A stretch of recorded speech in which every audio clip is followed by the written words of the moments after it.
Alrighty, we are about to get into it here.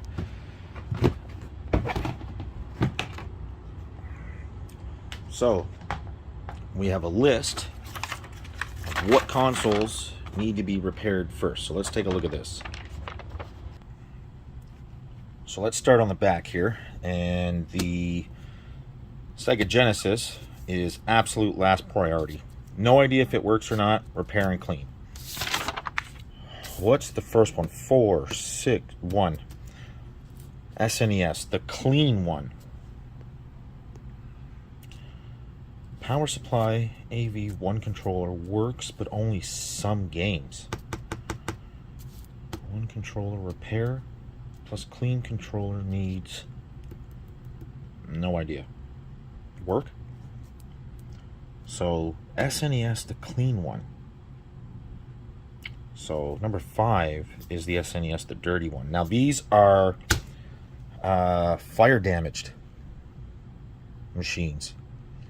And number 2 is the NES.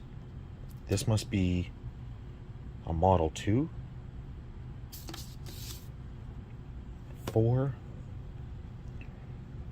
5, 6. What's on the back here?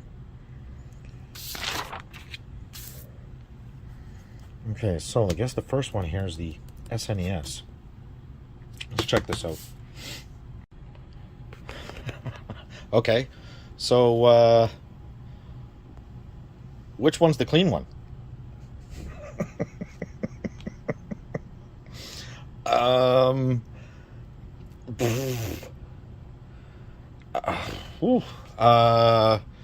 This one, I guess. It's a little cleaner.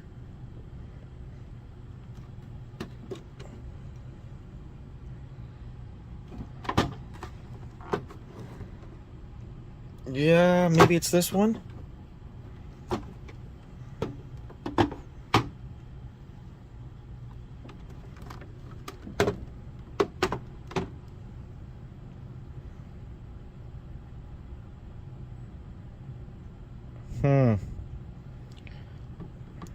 I'm gonna guess it's this one. This is quite wild. These are two very, very different models here. There's nothing on this. No FCC ID numbers.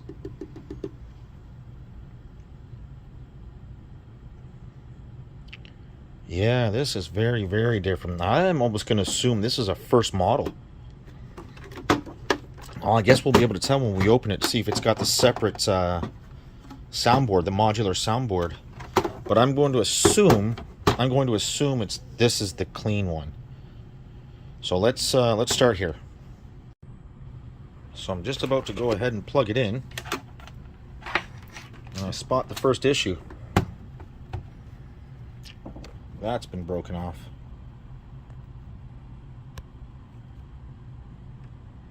Now, if I'm not mistaken, I actually have some of these whole back plates with the new ones. Now, it will work that way, but it shouldn't be. You look at this. I mean, ooh. A little on the rough side here. Okay. Let's get this hooked up. We'll see what's going on. Okay, console's all hooked up. We got a couple of loose games here we can try. Let's just start with the original Madden.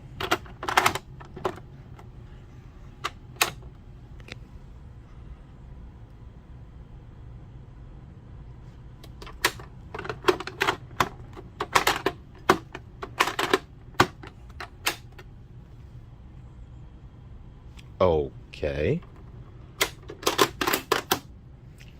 Try Bart's Nightmare.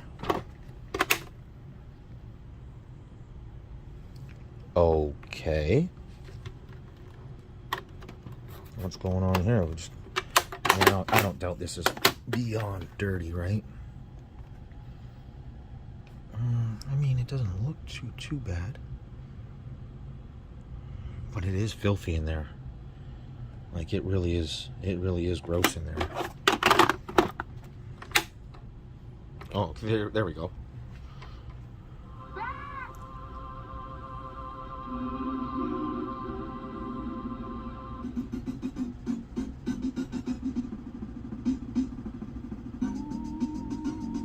Okay. Let's try Madden again. I don't know. This is just probably absolutely filthy, right?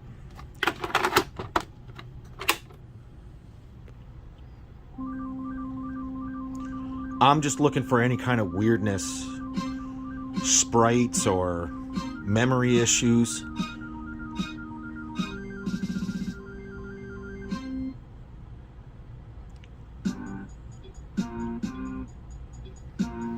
Okay, everything seems okay there. Let's can I get you set up here so you can actually see everything that's going on here.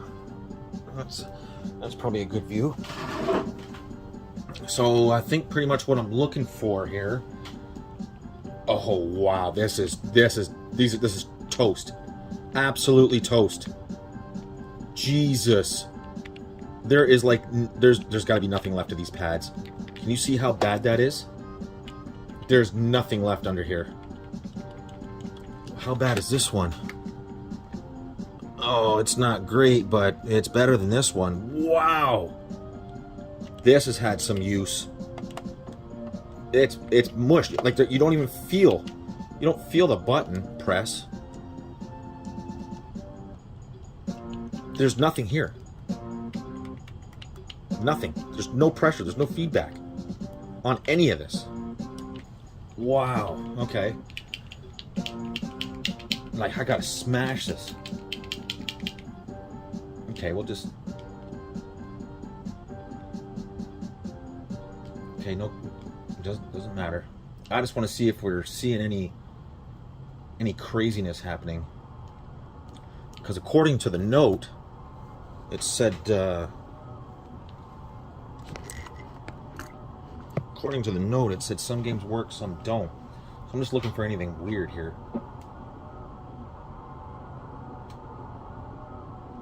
Oh! Block them! What are you standing there for?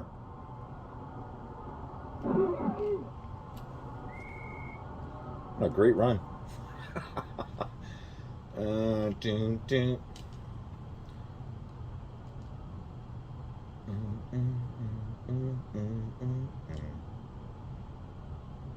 I can't remember how to play this for nothing here. No, don't call an audible.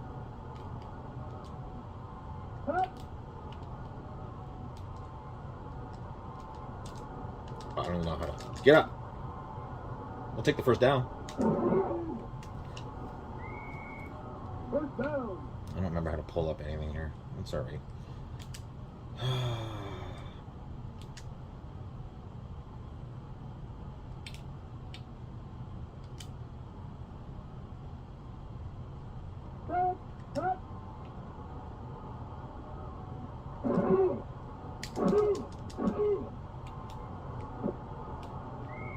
Well, I mean, this seems like it's working. I don't see any issues here. Let's try a different game. Okay, so that's Madden. So that's an early 90s game. Very early. That's, well, probably close to the same time that came out. Again, let's do Bart's Nightmare. Just seeing it was working, so let's just see if we see any funkiness going on here.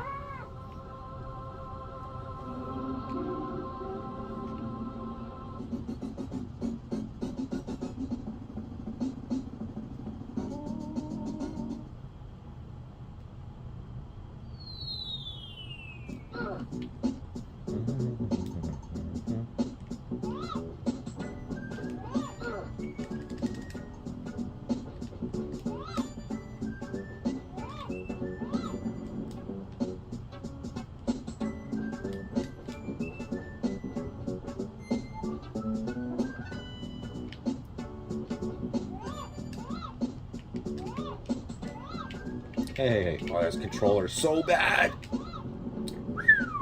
Orange?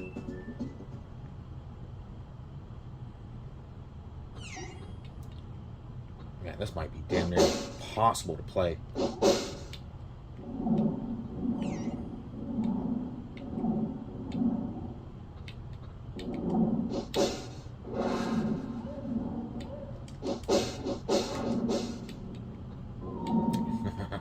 Well, I don't see anything funky happening here.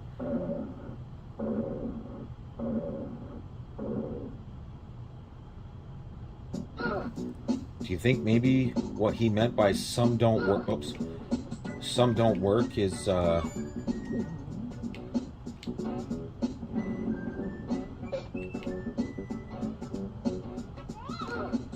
just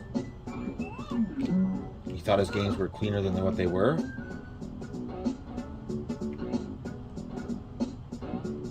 Oh, man, this controller is wickedly bad.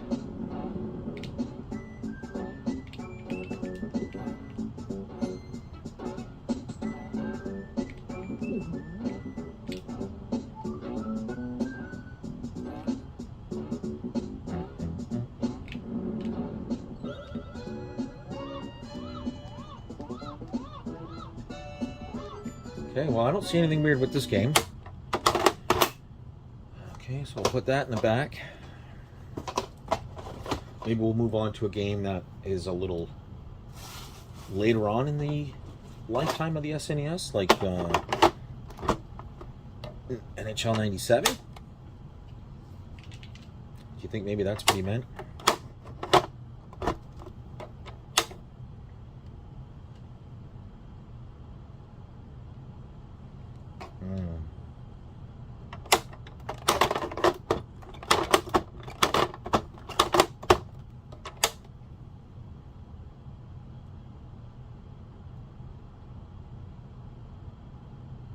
Here we go.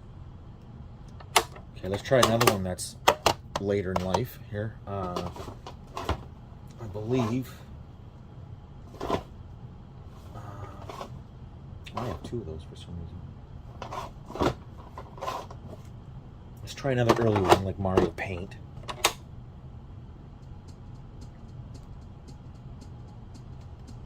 So that works.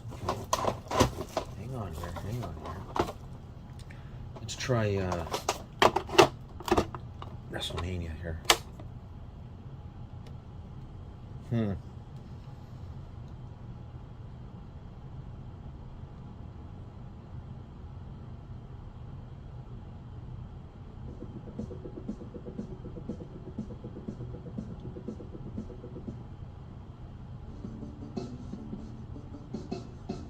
Yeah, I'm just looking for anything funky here.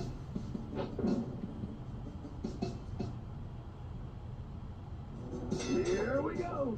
Ah. What's that all? There it is.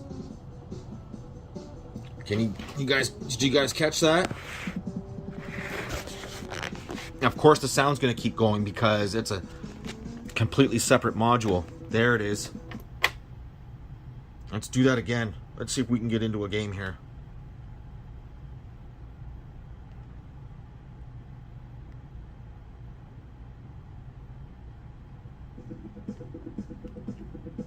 Man, this fucking controller's bad.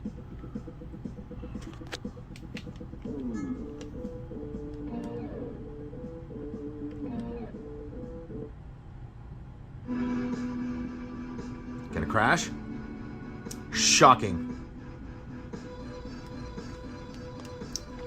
There we go. There's our issue. So that's either a bad CPU or a bad RAM.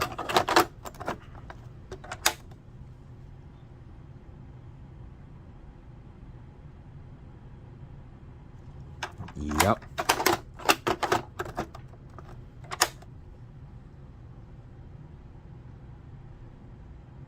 Uh-huh.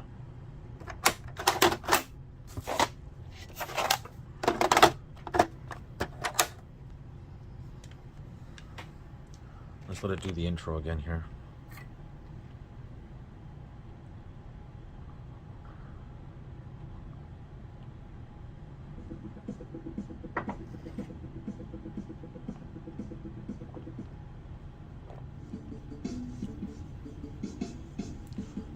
Take a look at the bad guy, man.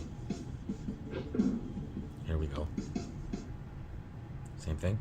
Crash before he... There it is. As soon as it starts, it's gonna crash. Oh, no, no, no.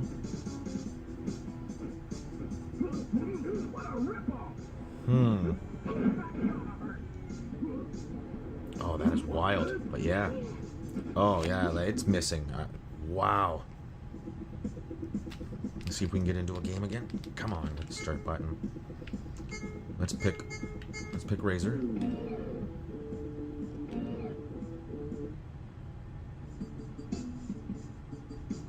Done.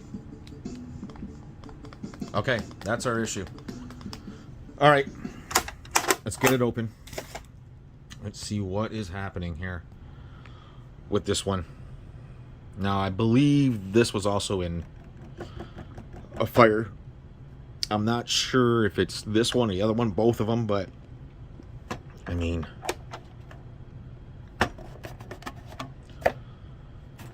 doesn't have any physical signs of it, but okay, let's get it open. I wonder if this is a sign of things to come. See that rust all over it? It's definitely on one side more than the other. I wonder if this has water damage as well.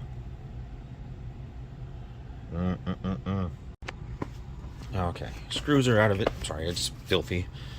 Let's see what the hell is going on.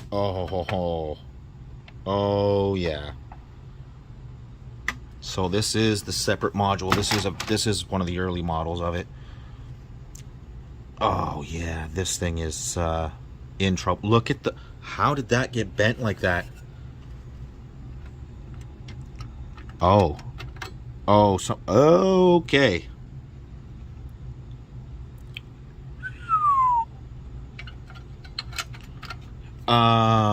Wow. Okay, I didn't see all that coming. I guess that was a sign of things to come, wasn't it?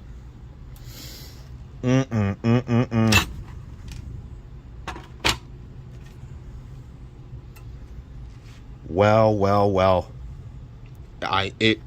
Whew. This is gonna need a complete refurb. Holy crap. The fact that this is off like this leads me to believe that somebody's definitely been in here before. I'm surprised this is working, period. Wow, that's 100% water damage. 100%. I wonder... Oh, I mean, like you can tell, it's been in water.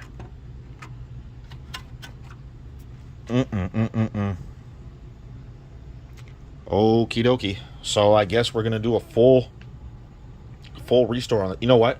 Let me contact the customer first and inform him of what's going on here before we get into this. I mean, it would make a great video, but okay. So he wants me to move on from that one. We're gonna worry about this one right now. So let's get this. Let's get this one. Let's get this one hooked up. Let's get a game. Okay, so let's do the same thing. Let's start with an early game. Start with Madden. I don't even think that's the original one I started with. I think it was, yeah, it was this one. That Madden.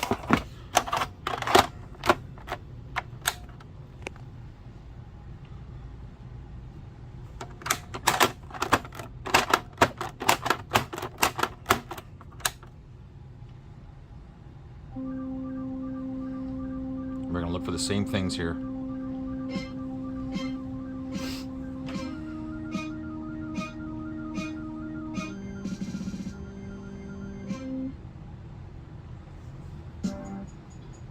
Okay, that looks all right.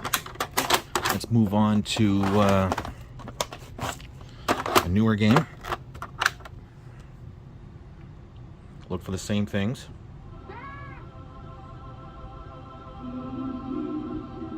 Looking for audio problems, graphic problems.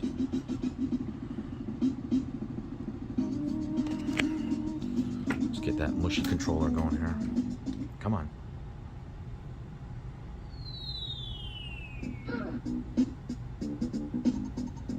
Okay. Let's move on to a later game. I'm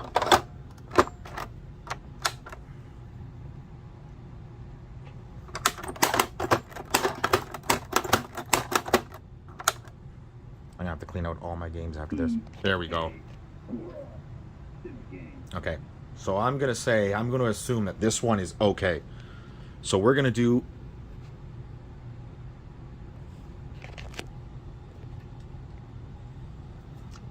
let's make sure here.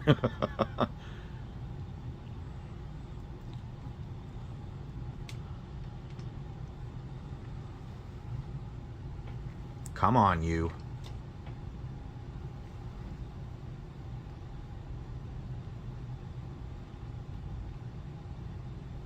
Let's get you set back up here like this.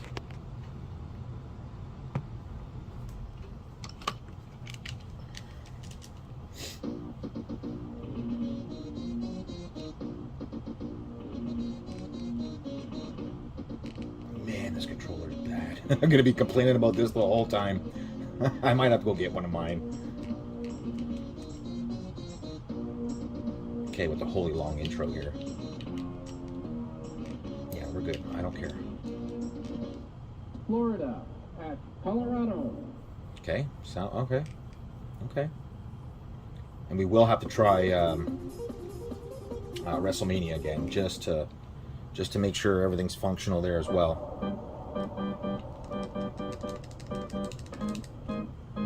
Oop. Oh, are you kidding me? What do I have it on, manual goalie? Oh, it is. That's why. Okay, that seems to work. Okay, good stuff. Now let's throw in WrestleMania, and let's just make sure that that is fully functional here.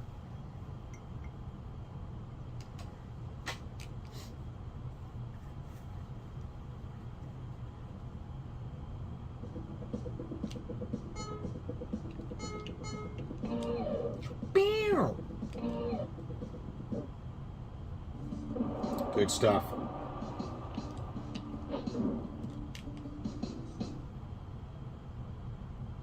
Tonight's matchup, raise the remote. Versus Tom Michael.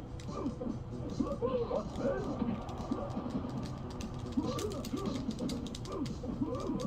Oh, this is impossible with this controller.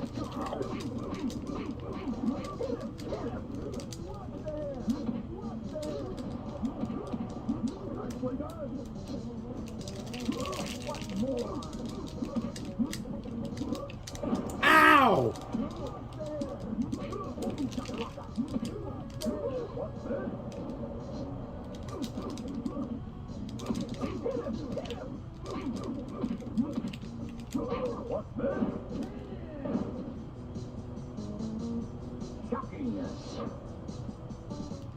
Okay, I would assume this is working.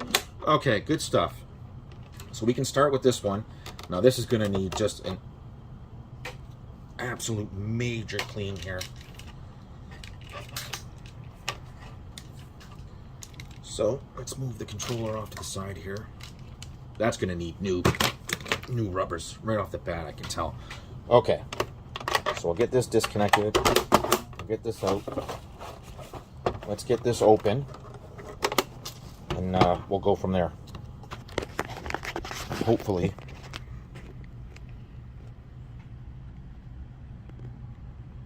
Yeah, this one is in much better shape here. Okay, let's open it and see what's going on.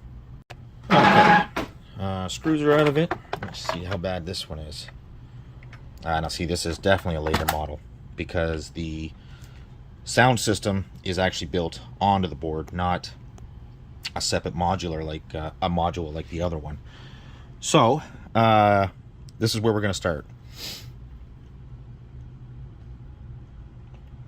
Yeah, this is a much better subject to start. What the hell's going on there? I'll have to look at a board to see why that's there. I don't remember that cap being missing. I actually have another one that's like this. This version of board. I'm gonna see if that's something that's normal there. Okay, so what's gonna happen here is I'm gonna tear this completely out, and the first thing that's getting done is this is getting a wash, a big wash, before I start anywhere on the board. Let's get a real good look at just how dirty this is and how clean I'm gonna make this afterwards. This, I mean, I can try to save this, but I highly doubt I'm gonna be able to save it, but I'm gonna try.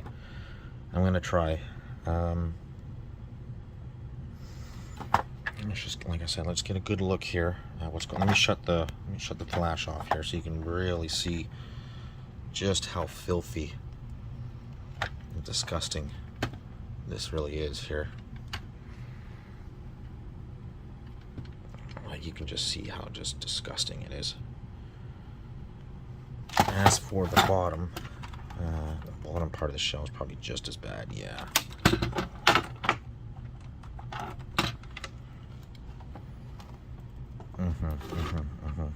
Okay, so all it is literally just removing these screws. Should be one here, one here, one here, and literally just removing this board. And I'm just going to put it to the side, and we're going to start with the plastic pieces.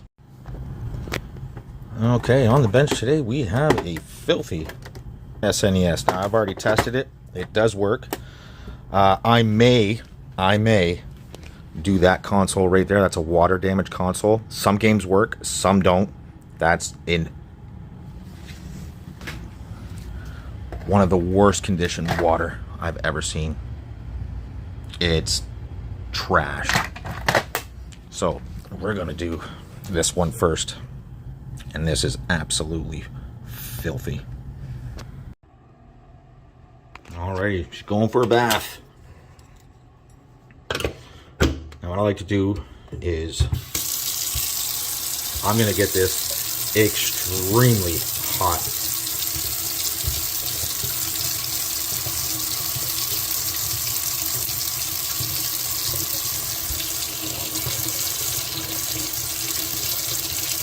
Yep. Now what I like to do here, in a little Dawn, I'm just going to go like that. I'm just going to get this all sudsed up here.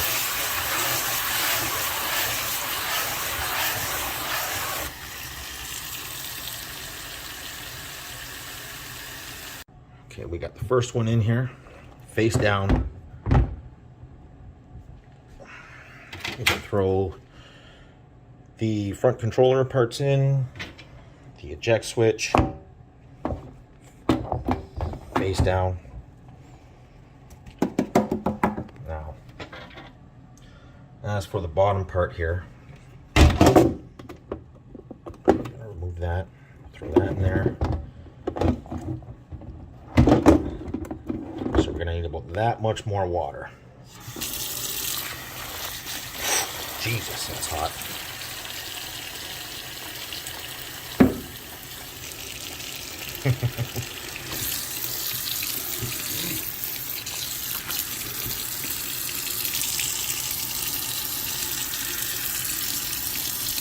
Now, some of these stains may not come out, but I have a trick for that. But we're going to see just how much we can get clean. Just like this. Oh, I don't know if you can see that, the color of that water already. Oh, yep.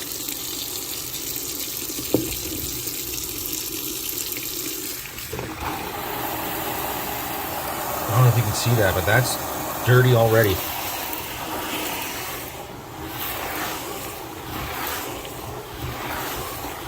Now this is literally, I'm soaking these for well over an hour. I'll see you in an hour. Okay, so I thought it'd be best to go over an hour. It's probably been, probably close to 2.5. So what we're gonna do is I'm just gonna pull them out of here. I'm gonna put them in the other side of the sink here, and I'm gonna rinse them just to see how much came off to begin with. Okay, I just want to make sure that wasn't still super, super hot. Can you see the color of that water? Let's get that out of there so you can really see the color of it here.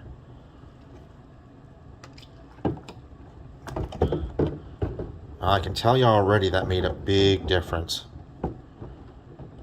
Oh yeah. So let's get it over here. One side. What the hell was that?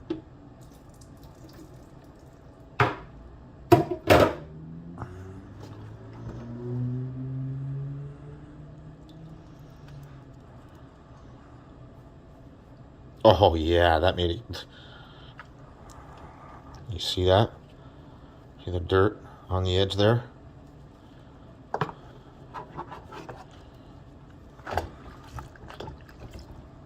Damn near gone.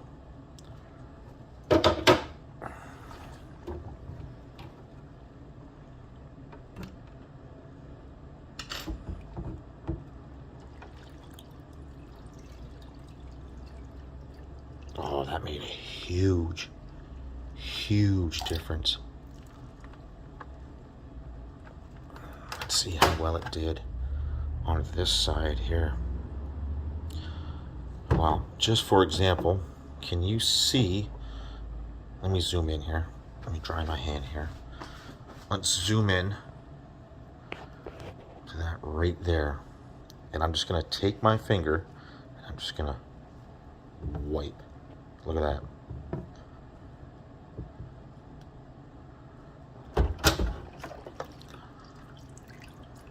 Oh yeah.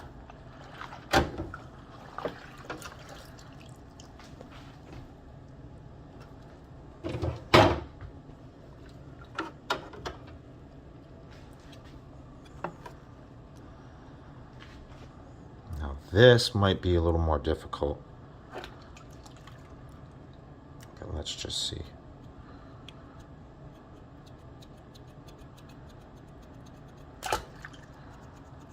You see the color of that water? Oh, that's coming. So here's, look at the difference where I rubbed and I didn't. Look at that side compared to this side.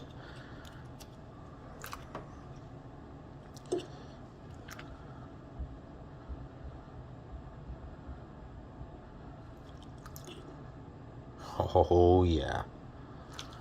A lot of people see that and they want to go retro bright right away, and that's not right. A lot of this can be brought up with a little bit of elbow grease. And really, I mean, I'm literally just rubbing it. Now, yes, I did let it soak for an awful long time, but as you can see, it'll start to come up. Now, I'm not saying it won't need to be retro brighted, but you know, a lot of people want to jump right to that.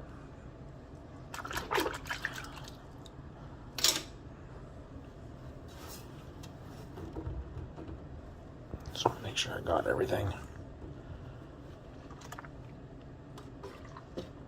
Okay, looks like I did. So let's see.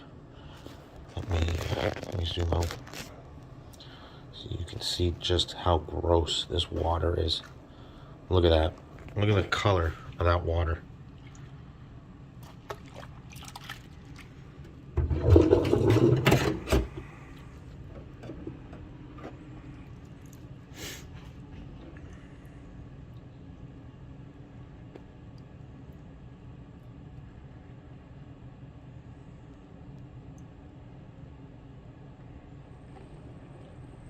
All right, let's get this rinsed out.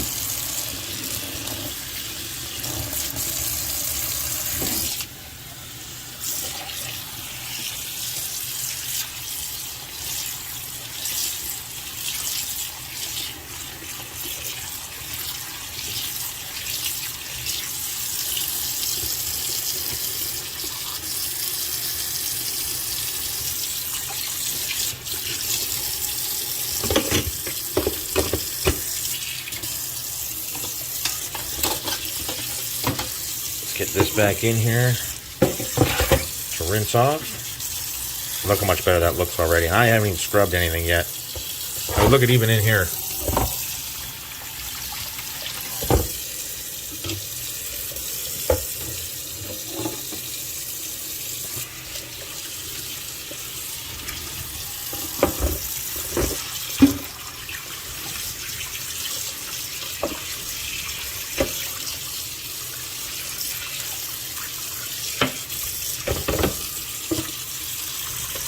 Beautiful.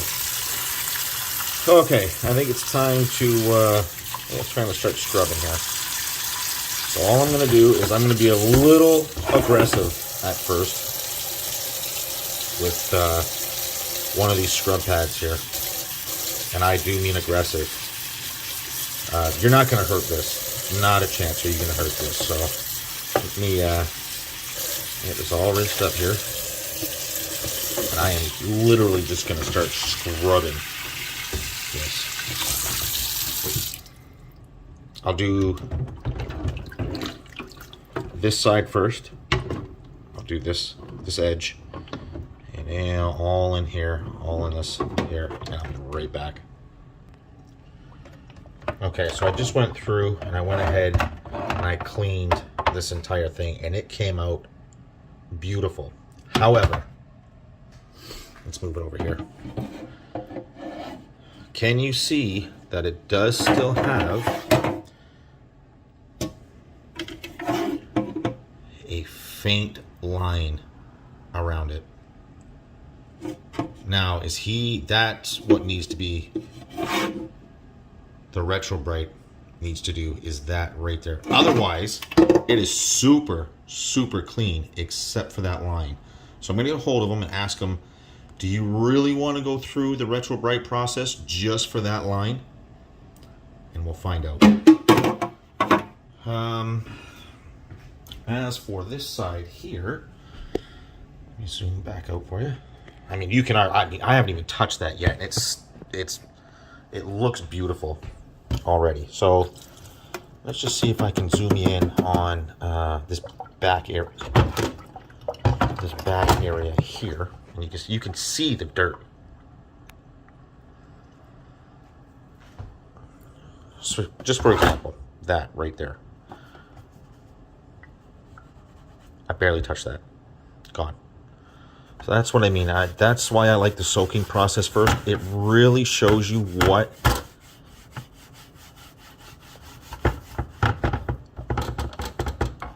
is real dirty and what is just surface dirt. See, there's another line right there. And I doubt he's going to want to go through the Retro Bright process just for that line. Can you even see that? Yeah, you can right there. But that right there is probably the only reason why you should be putting this through the Retro Bright process, because otherwise it is super, super clean.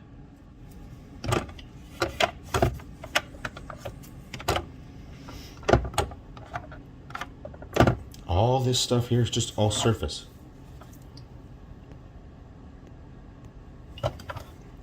All this stuff you see here is just surface dirt. And once you soak it, you barely have to scrub it. This will all come out. Like I said, this is just all surface stuff.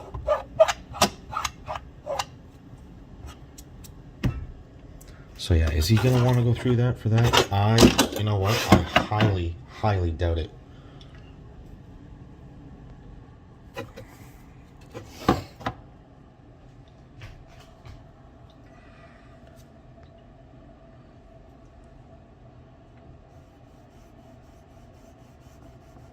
I'm just barely putting any pressure. Just to, see, come right off. There may be a faint line there, but oops. Let's turn that off. Let's zoom out here.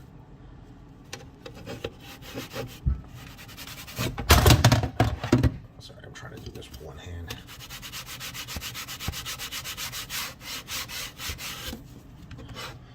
Yeah, I highly doubt you're going to want to go through that. Just for that. See, there's that line. You can see it right across here, right? That will suck, because that won't come off without doing the retro bright process, but whatever. Like I said, we'll see if he wants to. Now here, look at how dirty this is.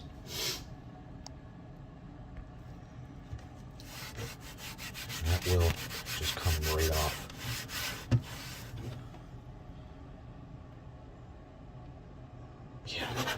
Yeah. This will be a nice machine. This will be a really, really nice machine. Like I said, all of this is just surface dirt.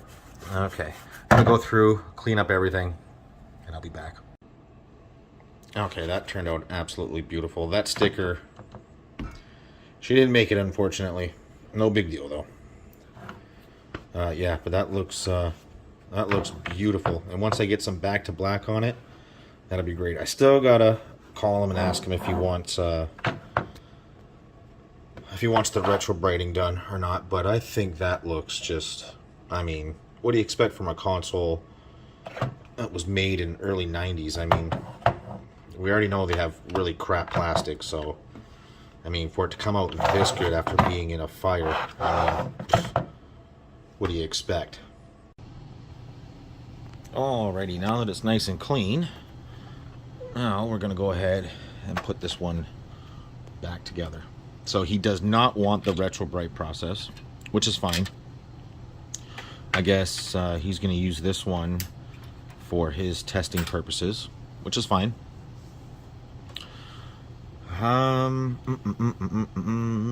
We're just going to go ahead and I'm just going to blow this motherboard off, and I'm going to clean the slot and clean up all the dust on it, and then put it back together. Okay, now that we got that nice and clean, now it's just a matter of putting all the parts back together, and it's literally going to go back together the same way it was taken apart.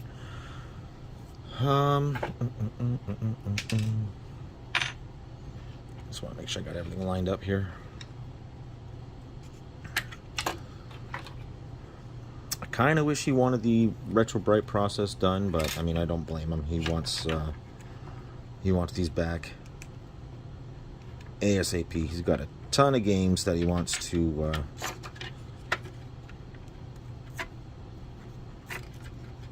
test and have ready for a convention that he's going to be selling at.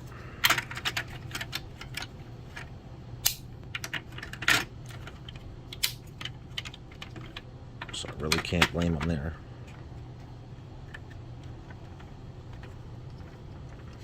Okay, let me get this back together and then we'll test it. Alrighty, we got it pretty much put back together here. I'm not even going to put the lid on yet. Let's hook it up.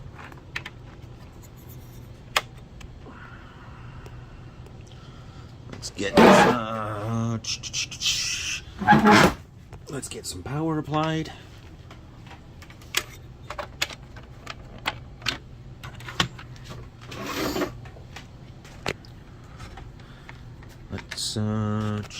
Let's start off with, again,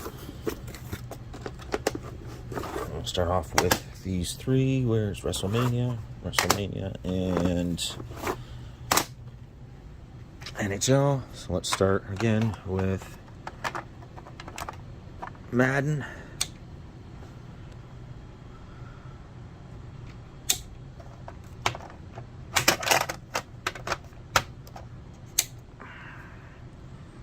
These games are just dirty, but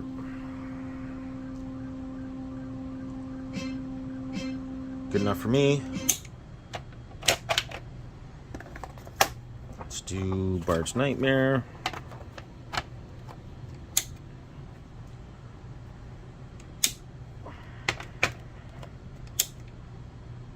Bard's Nightmare.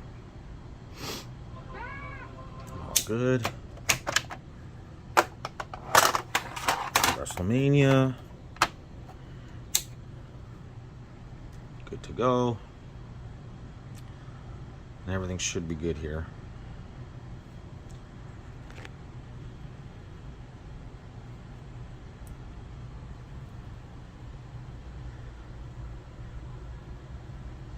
Or not.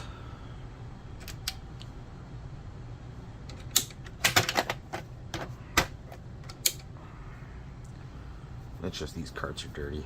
And these have gone in and out of so many games. Why I don't clean them afterwards, I have no idea.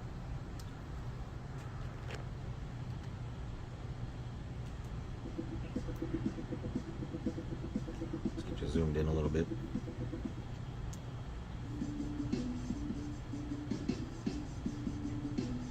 Razor Ramon.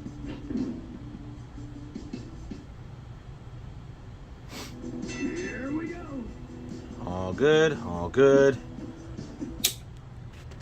Then it's probably a little loose sitting above the actual throat. NHL 97.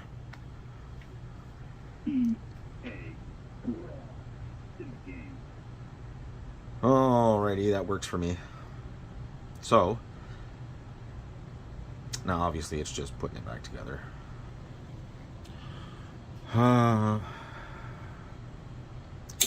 what do we do next? Now I know we were going by the list that he has here, but he also didn't know that that one was so bad.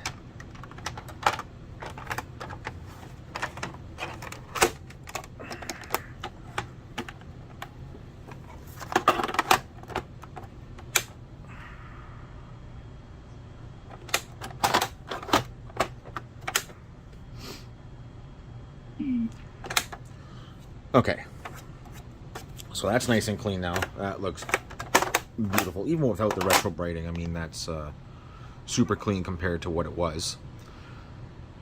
So, okay, let me throw this back together, and then we'll go digging in the...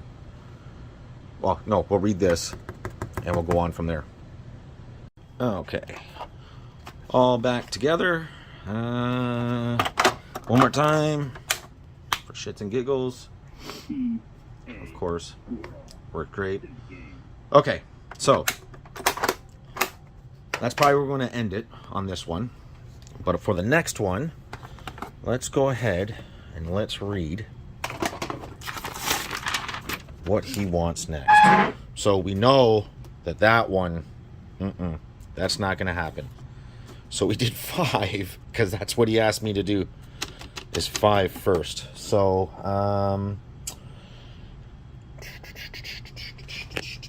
do I have a marker handy? Of course not. Why would I have a marker handy? We'll use this big one, who cares? So, what number does this go to? 7. So what we'll do is we'll change this one. Why wouldn't that work, right?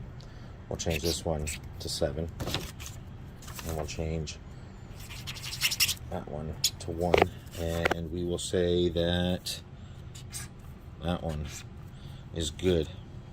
So number 2 is an NES. So that's what we'll do in the next video. We'll do this NES. Number 2. 1 controller, AV, power supply, cannibalize fire damage, R4 clean, 1 repair clean controller as well. Well, that's a little, what do you want from me here, bud? Cannibalize fire damage. Oh, cannibalize fire damage 1 for clean 1. Repair clean controller as well. Okay. So, in the next video, that's what we'll get to. Thanks for watching, guys, and another video will be coming up shortly. Alrighty, so on the bench today we have a couple of PCBs that a client dropped off. One is a Golden Tee, one is a Wonder Boy, and one is something else I can't remember, but when we boot it up we'll find out. According to him, the Golden Tee boots, then goes to a black screen and does nothing. So we'll check that. I believe the Wonder Boy and the other one have graphical issues. So let's open it up here. And he doesn't live far from me, this guy, so he's been here before. I fixed his Snow Bros PCB, and what is that? Well, that's not good. I don't even have it out of the box yet, and we see an issue. That is what a good visual inspection is for, but I didn't even have to get it out of the box yet. Okay, well, let's pull this out. Man, these boards are always filthy. So we'll pull that out. I'll get that done. And then I believe that is the Wonder Boy. I believe. What is with the electrical tape holding this down? What is this? Not a clue. And underneath here we have the other one. I don't know what that is either, but oh, that's JAMA, so we can hook that up and find out what that is easily. But Wonder Boy has its own pinout, so we'll have to figure out the pinout on that. If I'm not mistaken, shouldn't Sega's name be on this, or is this a bootleg? Okay, never mind. Let's get to the Golden Tee. Okay, we got everything set up here. Got our power supply, voltage in, voltage for the compact flash. We're all hooked up here, VGA. Let's get you sit down here. That I am seriously concerned about, though. Let's zoom in on that. You know what?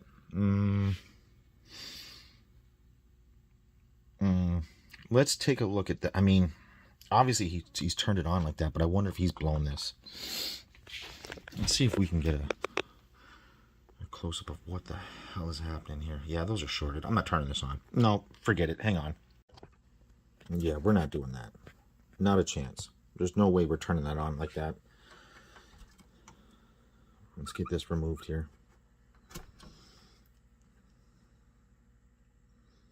Yeah, there's no way. I'm not turning that on like that. I'm just not doing it. Let's get set down here.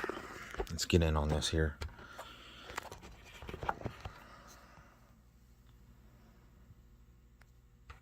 Well, they might not be shorted. Yeah, they might not be. I mean, I do see a gap here.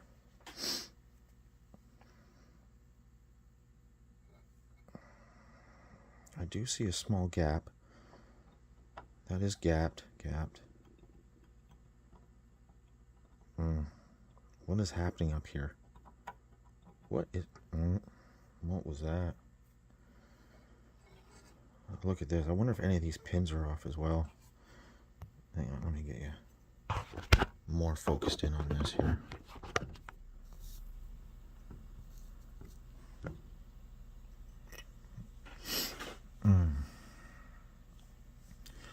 Yeah, I don't know about you guys, but I do not like the look of that chip at all.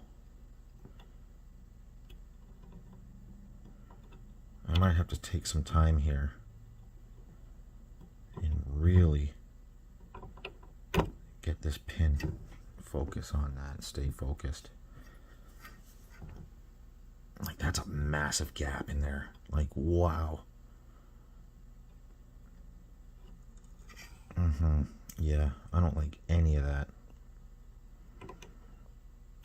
Is that pin even still connected right here? Is this one?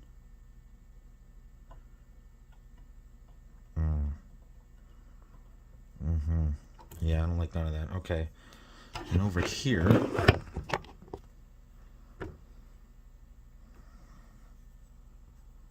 right here, we have some bullshit happening too. This is definitely taking a hit. I'm just trying to be really gentle here. Is this pin off? Is this pin off? Nope. Okay, I'm going to try to work some magic here and try to get these pins at least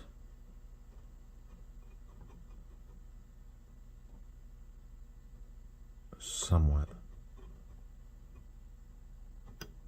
away from each other. Just slowly work this blade in here.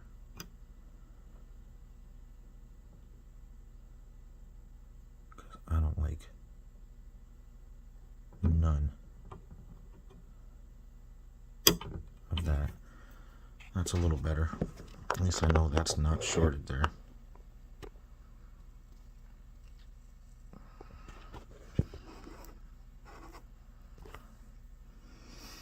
I am going to have to go through and check every single one of these pins though. Somebody must have taken this board out when they were upgrading it to the compact flash, or maybe it happened before, and I can't see somebody doing that. Putting the compact flash. I mean, well, they might not have noticed it. They might not have. You gotta remember too, I'm working, looking through.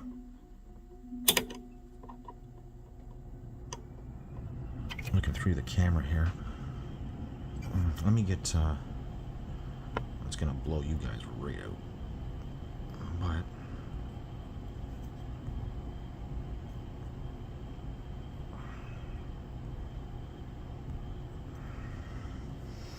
needed a little more light there. I might want to look at this chip too around the edge to see if I see any blowouts from anything. I doubt these are power pins, but I mean, I don't know this chip. I don't know the exact pinout of it, but I can see where it's taking a hit here. Can you see that streak right there? Starting from right here, and it goes this way and downwards. Can you see that? It starts right here and comes this way, down through here, and up this way, like that. Can you? That's where it's taking a hit, just like that.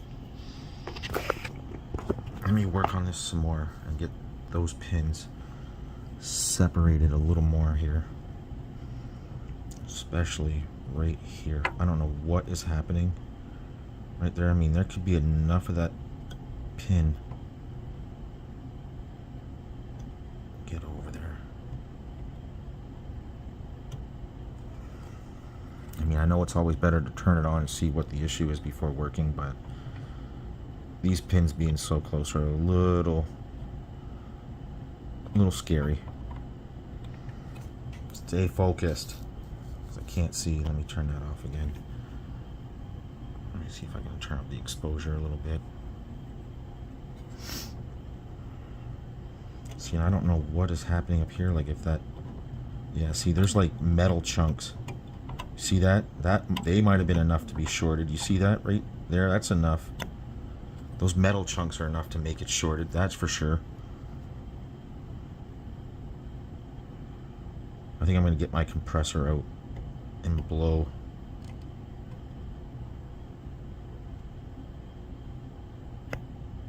some of this crap away.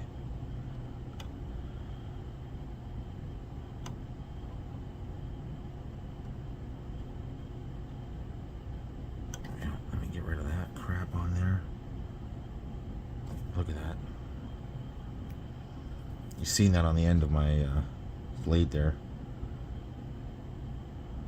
There was metal crap on there.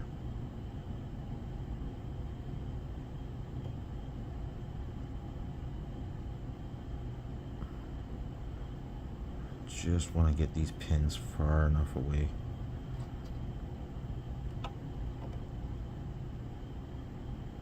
From each other. I know this might not be the best content here, but you know, gotta be done, right? That looks, at least I know they're not shorted anywhere. Let me get rid of this one too. Actually pull this one the other way. There we go. I can probably move that one over a little bit more too. That one a little bit. Okay, well I definitely know they're not shorted. What the fuck is happening right here? Some shit on it, isn't there? Yep, there was. Yep, I'm gonna blow this out. You can see the little pieces of metal. Look at right there. And with that being so close, it's almost like I can see right in here. There is too.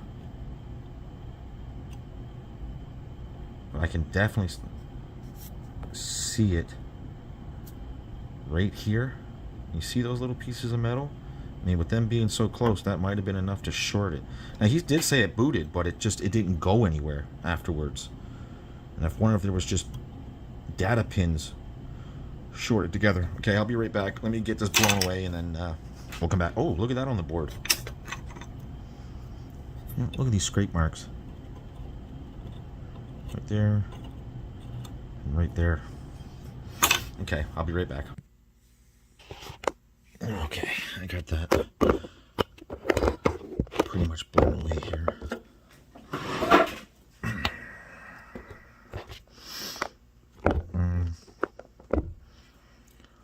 Now, what is that behind there? Hopefully that's just dust. There's still some more shmoo on here. Yeah, there is. Let me do that one more time.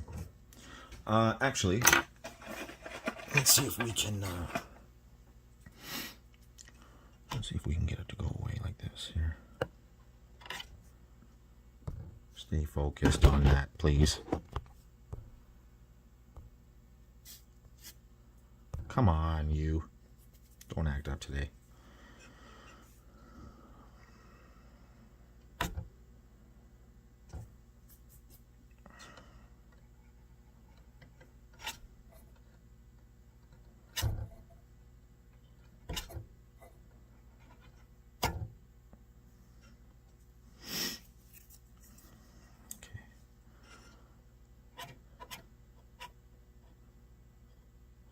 That just from where it got hit? Yeah, I believe so.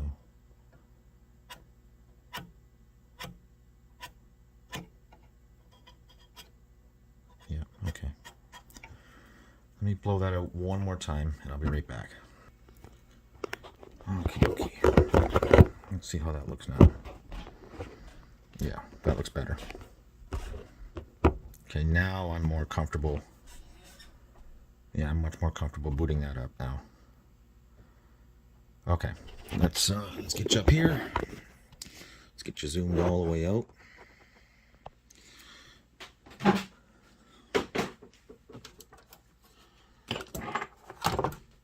Let's get VGA connected. Let's bring in some power.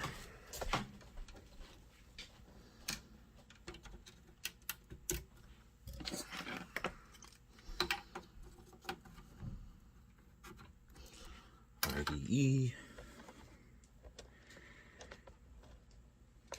Let's bring in some more power.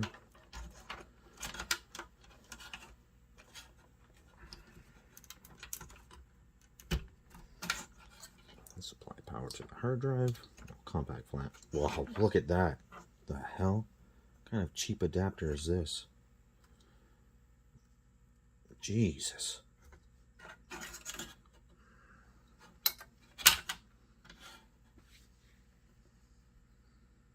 Where did that come from?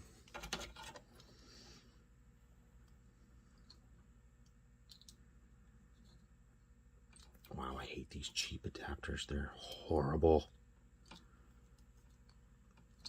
They never sit right.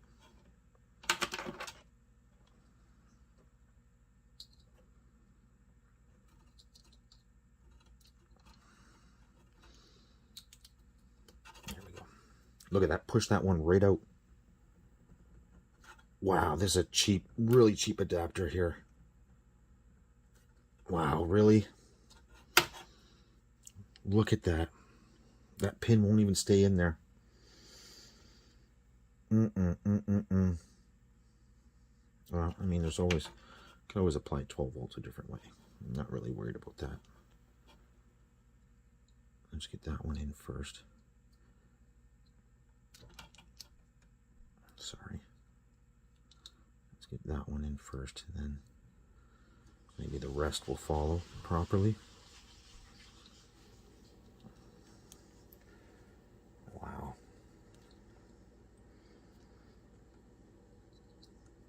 I mean, I know they don't make... Well, they might still make Molex connectors like this. Well, obviously they do, but these look like cheap China. I would rather them just buy these two connectors, the two Molex things, and use old, like, 90s hard drive, power supplies that are dead, and use these off of them to make them. That way you know they're good cables. Not like these cheap things here. These are fucking horrible. Yeah, that just does not want to sit right. Oh, look it. That pin just wants to keep coming out. Get in there. There we go. Jeez. Okay. Power off. Let's get I need a jumper wire, which I will find here somewhere. I just need something to jump the power on button. Give me 2 seconds because I don't know where I put it. Okay, jumper applied. Power on. Light is on. Data. We have activity. Here we go, loading up. Huh, really? Really?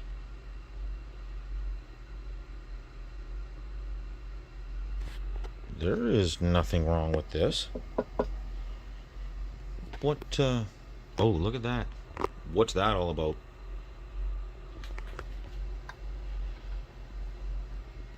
Let's turn that off. Zoom it back out here. Let's turn that back on.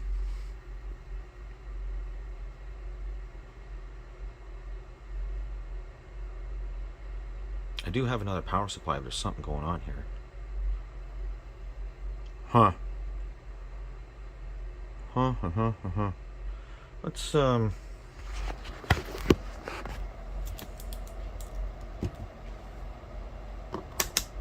what do you call it here?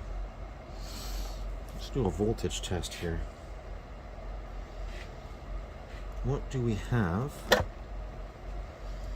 What do we have at? What do we have at 5 volts here? 5.065. And what do we have at 12.52? Well, there's definitely nothing wrong with the voltage going to this board here. There is definitely enough voltage happening here. What the hell? What do we have here? Sorry. Let me bring this into shot here. I don't know if you'll be able to read it. You might be able to. What do we have here? 4.9. That's not enough. 12 is definitely enough. No -5, of course. 4.912. That's not enough.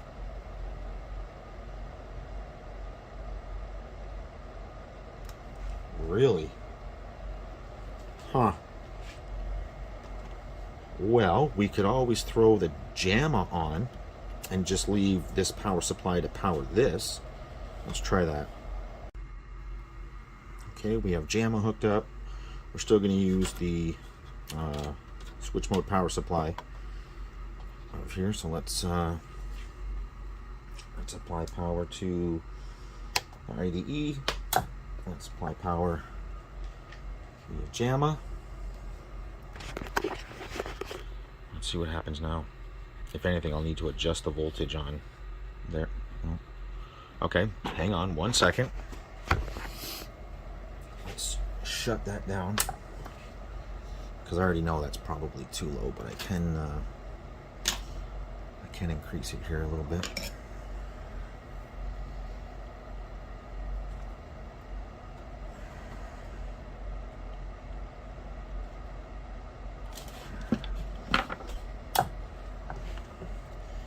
What are we getting? 4.967. I can raise that even more. Ah, there we go. We're good. We're good. That I don't like. I don't know if that's something to do with just the way... There we go. It works. I have sound. There we go. I really wonder if those data pins were shorted. Yeah, this is good to go. Free play, eh? Start. It's gonna freeze? No. I'm not gonna be able to do anything. Yeah, there's nothing. I can't do anything. I mean, I do have a trackball for it upstairs, but yeah, let's get one. Let's get one installed here. But this, he said it just went black screen, wouldn't load. Well, I mean, that's running. Yeah, that seems to be just fine. What I'm gonna do right now is I'm gonna contact him and say, where did it stop? Where was the issue? As far as I was concerned. Oh, that was wild.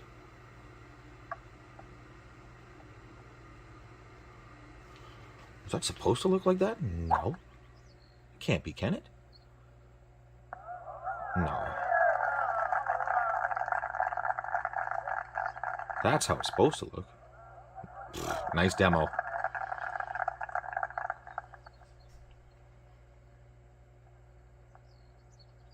What is happening here? Huh. Alright, so let me contact him real quick. I'll be right back. Okay, so yeah, I got a hold of the owner of the board, and he said it would get to the first black screen here. Let me raise you up. I'm trying to get you to stay right there for me. Yep, screen's in. Okay, so let's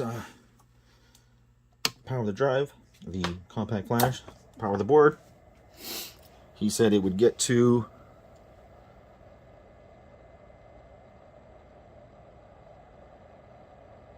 right there and freeze. It would never make it to this screen. It would never make it to that screen, let alone play. So I think that is exactly what the issue was, is the data pins on that were shorted together. Okay, that was an easy fix. He'll be happy. He will be happy. So thank you very much, guys. That's a quick one. Now we can move on to the Wonder Boy, and the other one was Rolling Thunder. So we'll move on to Wonder Boy and Rolling Thunder now. Thanks for watching. Like, comment, subscribe down below. You guys know what to do. Blah, blah, blah. Thanks for watching. Alrighty, we got something special here. This is the something special I was talking about. So let's open this together. Now I know it was sort of in rough condition when I bought it, but I don't see these around here very often. Let me get this knife open here. Let's cut this side open here. Let's cut this side open here. Looks like that side's kind of already open a little bit. That's open. Alright, let's see if we can't open this together here. Ooh, I like the way it's packed. Okay, good stuff. Good stuff. It is. I did have to open it upside down just because there was labels and stuff on it. But let's see if we can pull this out together. Okay, there's a power cord, which I know is not an original power cord, so we definitely won't be using that. 9.5 volts, 2,000 milliamps, so 2 amp. Actually, that will power it. That is enough. 9.5 volts at 2 milliamps. Whether that's any good or not, I don't know. But let's let me get you sat down here, and then we'll continue this. Get you sat down just like that. Let me get this out of the box here. Put that to the side. I don't know if there's anything else in here except for just packing material. Yeah, that's it. Okay, just that box. Packing material. This is what we're in for, and this is what I am super, super excited to do a restore on here. Like I said, I don't see very many of these around. Oh yeah. I'll give you a little peek at what's going on here. And you see that? What controller ports are those? Those look familiar to anybody? You should. Slowly pull this out. Oh, there's the ass end of her. Let's flip it around. Oh, yes. A JVC X'Eye. Yeah, she's in some rough shape here. But I have no doubt that we will be able to bring this right back up to spec. Yeah, that's just glue and sticker material. The lettering seems okay there. There's a few scratches in her, which I expect. It is absolutely filthy. Let's pop the lid open here. Okay. That doesn't look too bad. Like I said, it is absolutely filthy, but like I said, I don't see very many of these around. Yeah, that doesn't seem too bad. This is beat to shit. I don't know if I'll ever be able to bring that back to... that is bad. But still, I can almost guarantee we can get this back up to looking good here. What do we have on the back here? Oh yeah, she's quite filthy. That always, I love that. The fact that it has actual...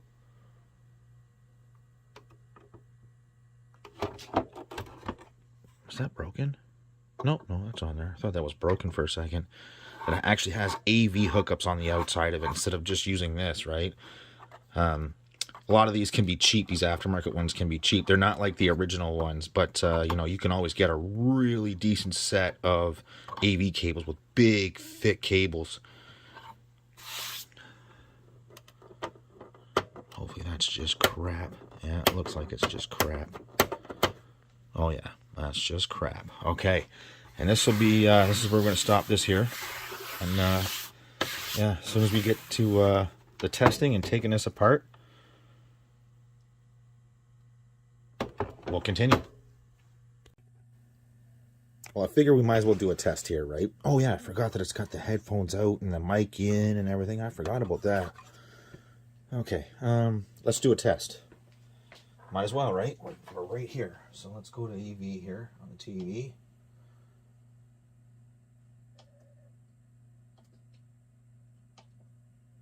Okay.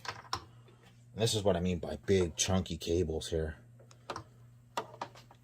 I actually even have ones that are even chunkier than this. Let's get this hooked up. Like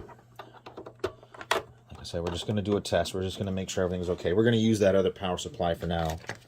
Until it looks like sort of like a Model 2.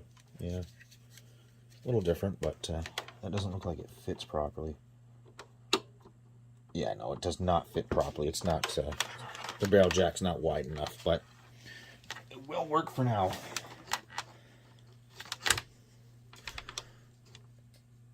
Let's make sure that's off.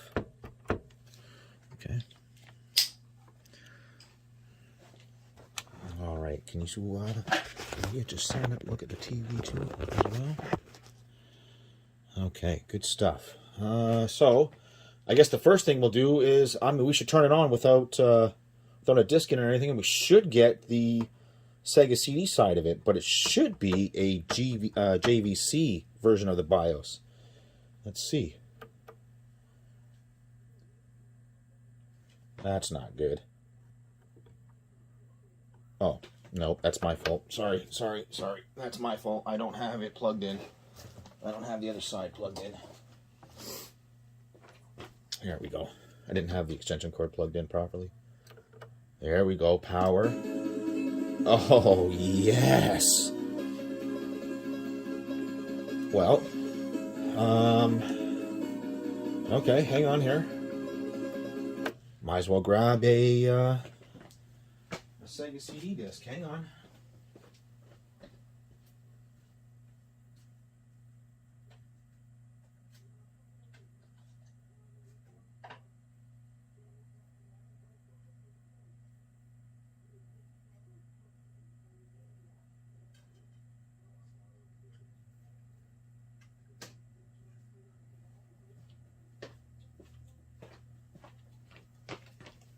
Let's try my obviously legal copy of Snatcher. Oh, actually, let's do it like that. Let's see if we can...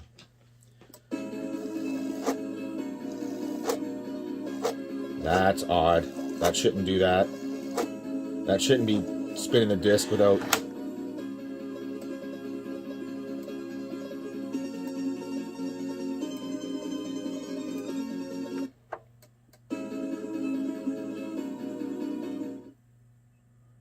Yeah, that's, oh yeah, it did. But did you see it spinning with the lid open? That shouldn't do that. Yeah, that definitely shouldn't do that. And shouldn't it boot directly into the game?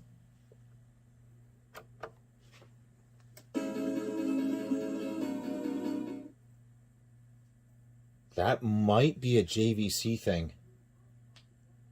Okay, hang on. Let me grab a controller.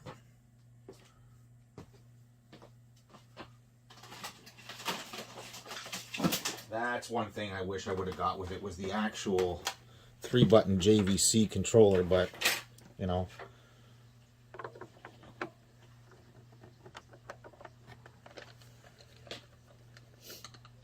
So we'll just use the good old 6-button here. Let's just see for shits and giggles.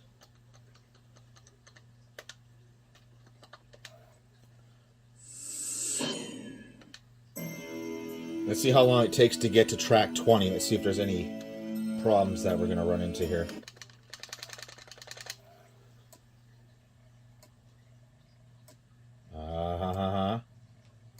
Yeah.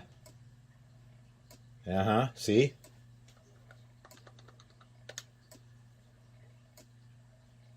Something not right here. Definitely not.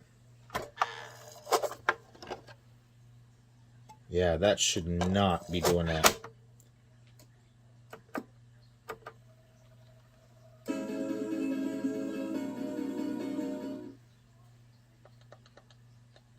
That should have no problem going there and playing.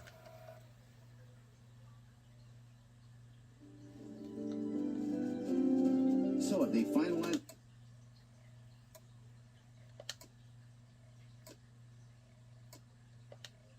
It is having a hard time reading the end of the disc, isn't it?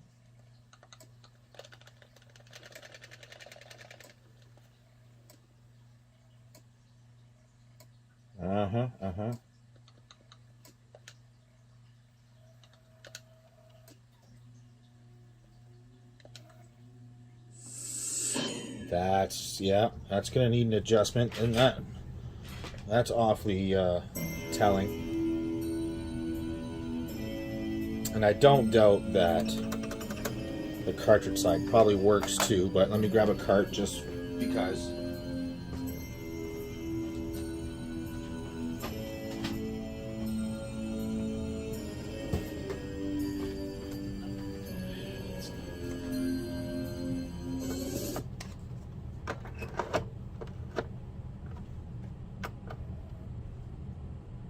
Yeah, I didn't think there'd be a problem with the cart side.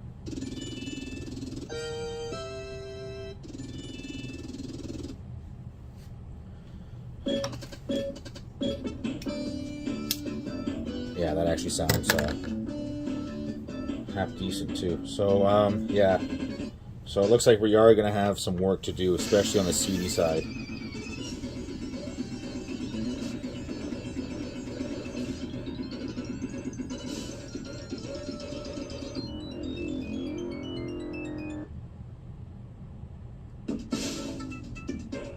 Yeah, there's nothing wrong with this.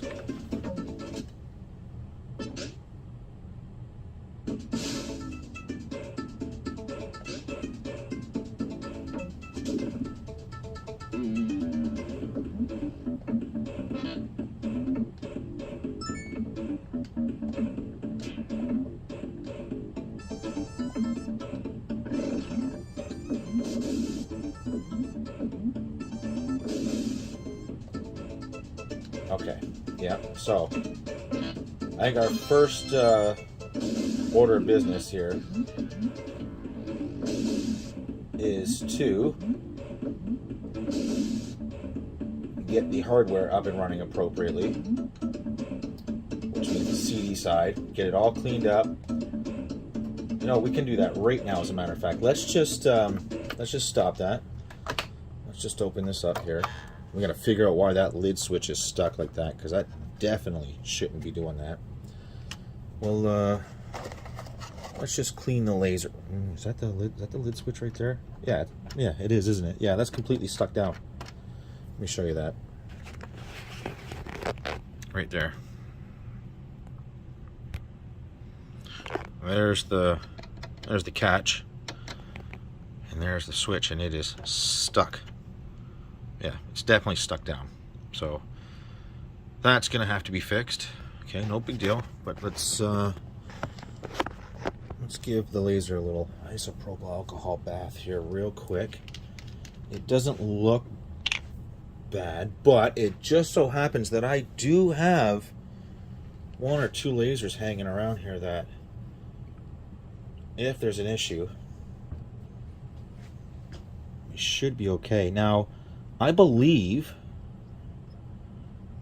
I'd like to believe that what I'm seeing online is true about parts. Let's just see how much of this shit on here is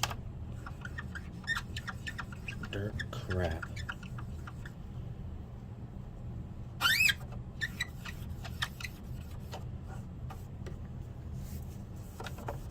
Yeah, that's in pretty rough shape. Okay.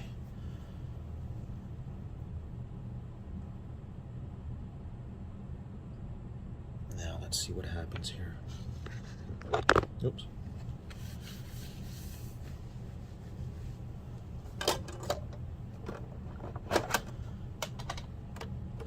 I thought I had a thing for this. I don't know what I did with it.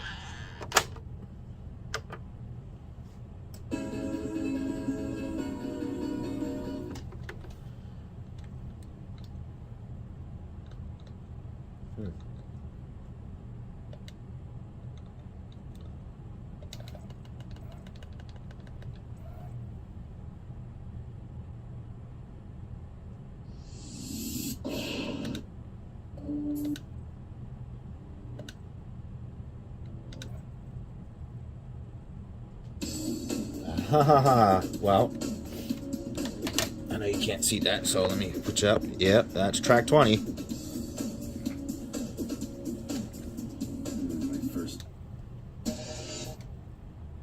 What do you know? Okay, so let's do that again, and let's do that again, like so, like it's brand new here. So we'll close that, right? Power that right into it. I'm just going to go right to play. Oh, see? Ah, See, I didn't touch anything that time, and it went into game. So we do have a laser issue here. Okay, I don't want to do that, though. But how am I going to get back into that menu now? Because the lid switch is stuck. That's all right. No big deal. Although I can try probably really quick, right?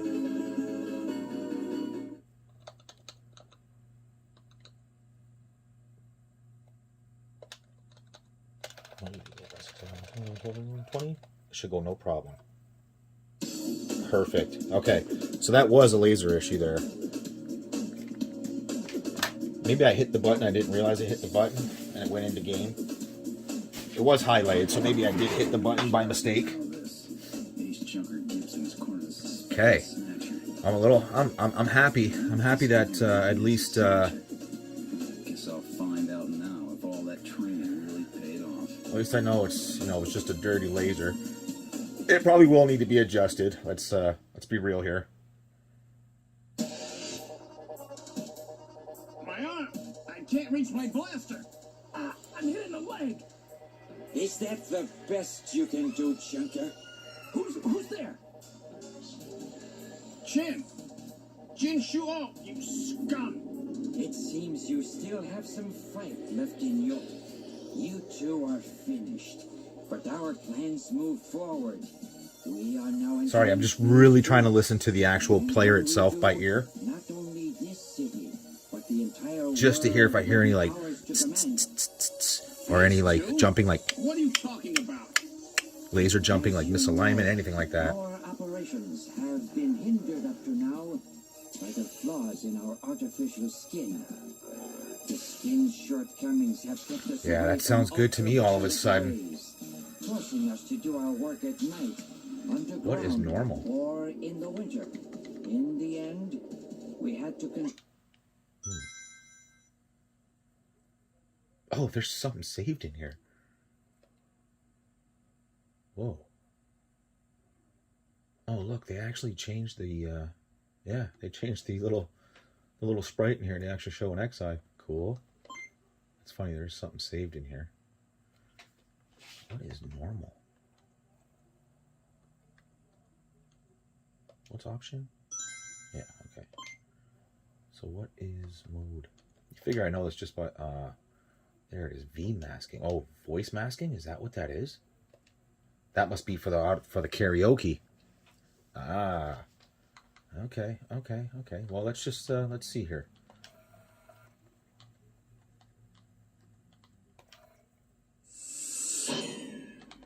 Let's find something with some vocals.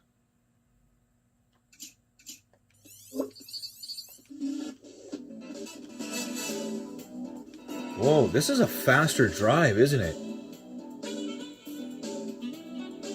The search is not that fast on a Model 1 and 2.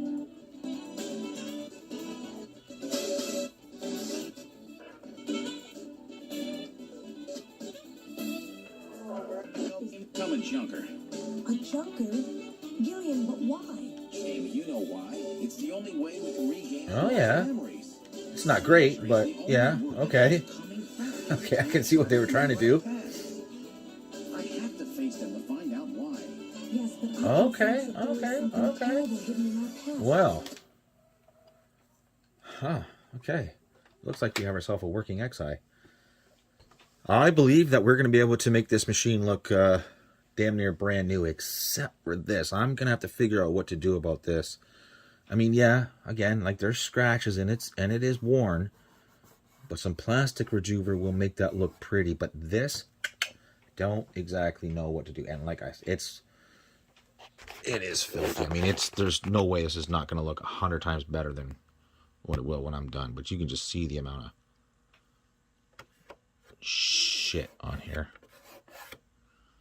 Like, you can't even wipe it clean. It's so filthy. Look, you can't even wipe it clean. I tried to get that spot right there, and you can't even wipe it clean. Jeez. So let's just do a quick little overhaul here. The pins in the port, they look good.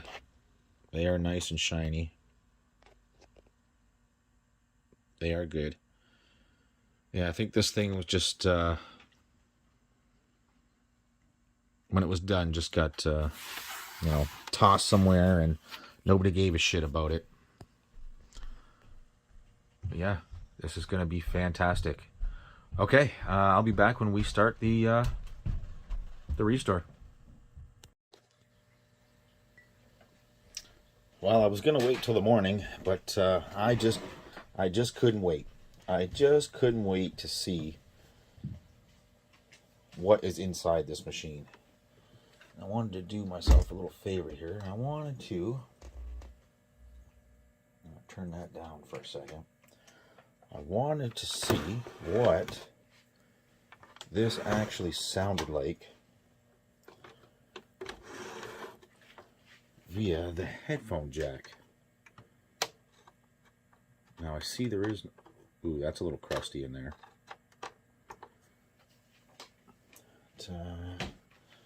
Maybe sound. Let's do a Genesis game.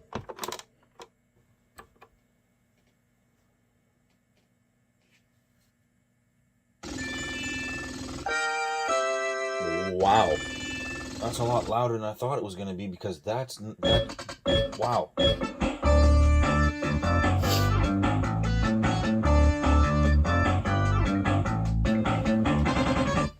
Let's see if we see the rainbow banding, the jail bars. Yeah, they're there. I can see them.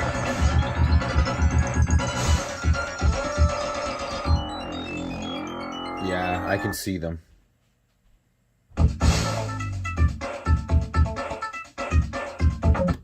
Now let's check out the options and see what this the option sounds like.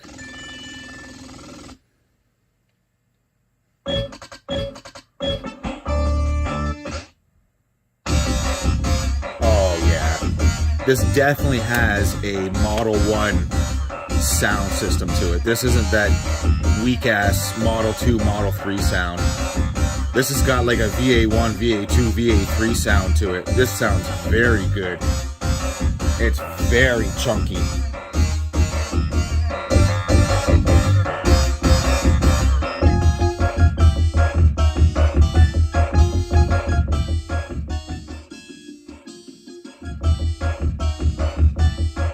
Yeah, that's very chunky. I don't know if it's exactly...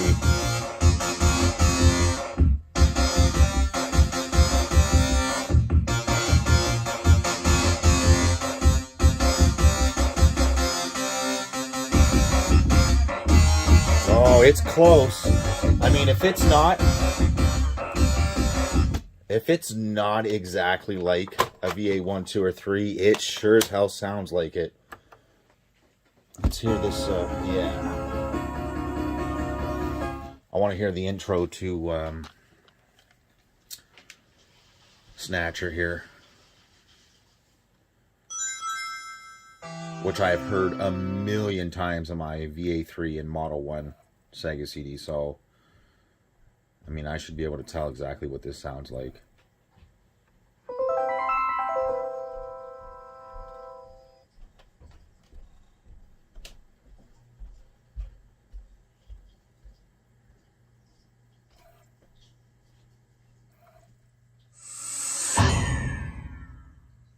Ooh.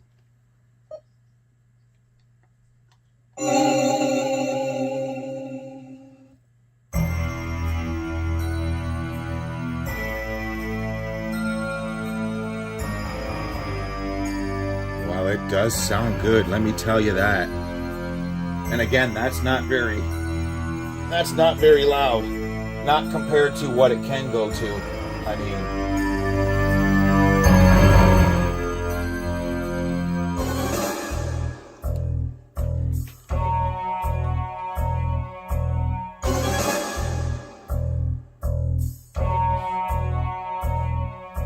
June 6, 1996. A mysterious explosion destroys the Chernobyl research facility near Moscow. Lucifer Alpha, a powerful biological weapon under secret development. Yeah, that does sound good. It's gotta be. I can't wait to see what's in this thing. Carried by the trade winds, Lucifer Alpha. Okay, can we skip that and go into the...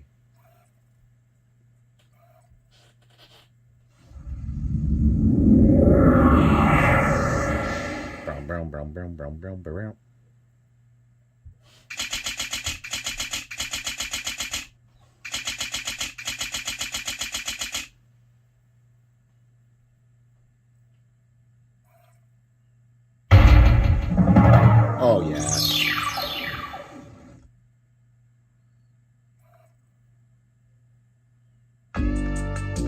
Oh, absolutely. Absolutely. That sounds fantastic. Okay. So, we'll kill that. We'll kill that. We'll get this back over here like this. We'll unplug this. Get rid of the controller. Get rid of the AV cables. All right, now let's get a light on. Move that out of the way for now.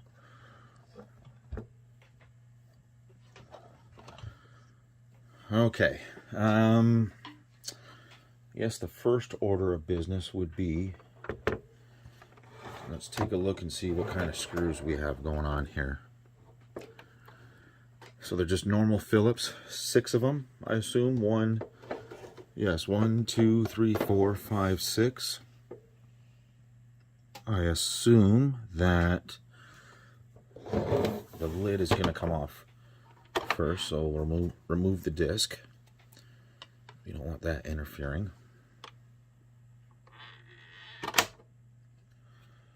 Okay, let's get ourselves a decent screwdriver here. Let's get ourselves something to lay down, because we don't want to scratch it any worse than what it already is. That's going to be really, really shiny in your face. We don't want to use that. We will use, we'll use this here.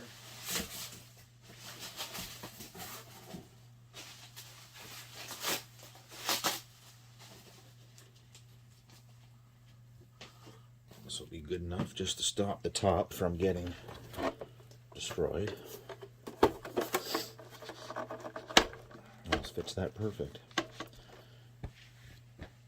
Okay, let's start by removing this first set of screws here. Now, are we going to get the virgin snap here, or no? So I would almost assume that somebody's been in this before.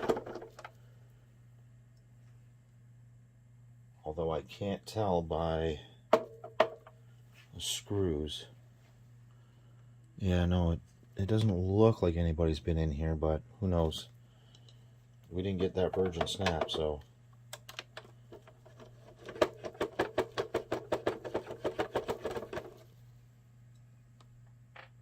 Those are not very deep screws either. Oh, that was a virgin snap. Either that, or it's just been a really, really, really long time since somebody's been in here. Yeah, see, we didn't get it that time.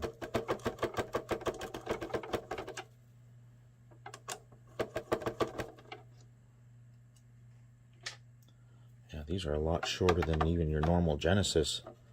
Yeah, there's no way that somebody's been in that before.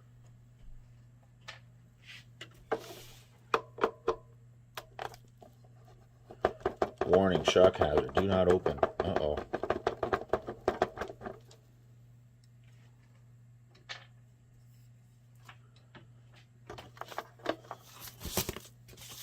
Get that out of the way.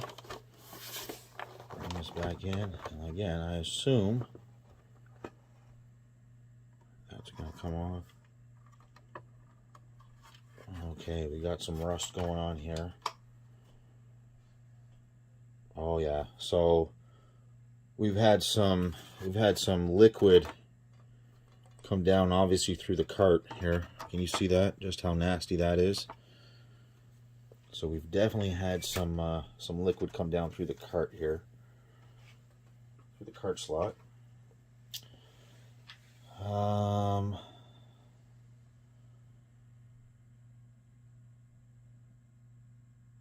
Wow. Interesting. Now these just come straight up, or... Yes, I assume they do. It looks like they have a notch taken out of them. Is that for a reason? It could be for that post. So there's a notch taken out of each side here. And it looks like it belongs because of the boss here that goes down beside it, and they made them the same way. So it must be same mold, but different color plastics. I assume that these are going to come straight up. No. No.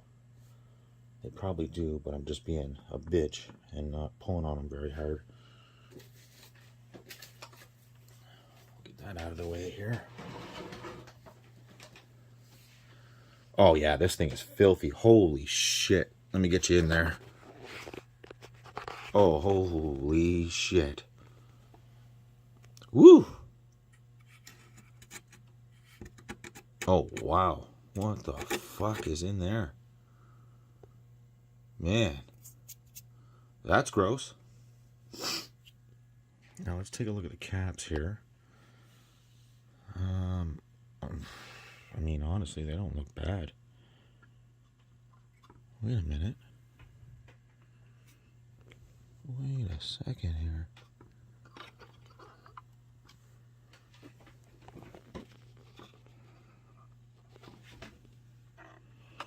Why is there no brand? But those look.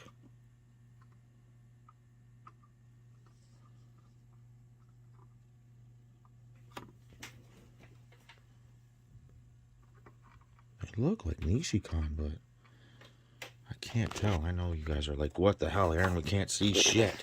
I mean, they look like they are, but I can't really tell here. Now these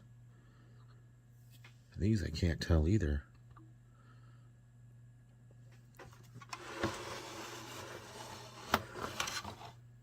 Tosin. So these are Tosin. These look like Nishikon caps. And to be honest with you, I don't see any leakage. None whatsoever. But what I can tell is it looks like, oh, this is a JVC branded board too. It says JVC right across here on the board. I don't know if you can see that. JVC. You see that? JVC. So they're making their own here. Are you telling me that's the lid switch? That little tiny switch right there? That's not the issue either, because that's definitely functional. At least mechanically anyways. I don't know about electrically.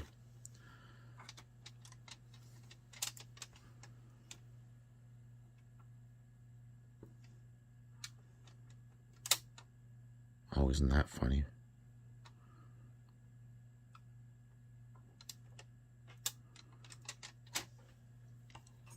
So it looks to me like we just have the drive and the drive board underneath, and then we have the subboard, and then the entire, unless it's underneath here, unless the chips are underneath this board, it almost looks like we have the entire Genesis and Sega CD under the main hood here? No way. Is that, am I seeing this right? No, it can't be. They gotta be under here, right? All right, so what I'm gonna do now is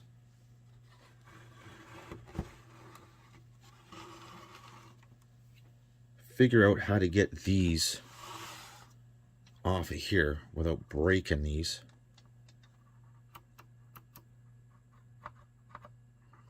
Again, those are those notches I'm talking about. This one is cut out for the boss that goes beside it, and screws in the bottom. And it looks like they used the same mold for both, just different colored plastics. That's why this one's got a notch too, because there is no boss right here, but there is right here. Okay, let me figure. You can see the rust too here on here, right? You can see all that bullshit here. And this is like a, it's like a paper. And this is just like a piece of plastic. It's just shielding. Like, I don't really know what rusted. That one screw? Just that one screw did that? And I mean literally one screw. Just that one screw did it? I mean, all the rest are absolutely fine. You can see it. Look how shiny they are. But that one screw caused all that damage? I mean, it is possible, right?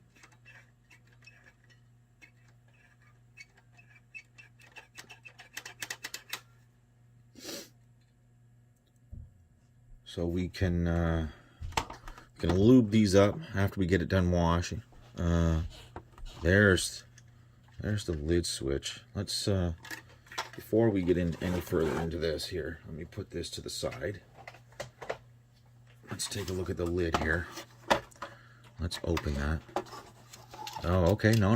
That. Oh, it's like, yeah, it was stuck. It was like stuck in, but not.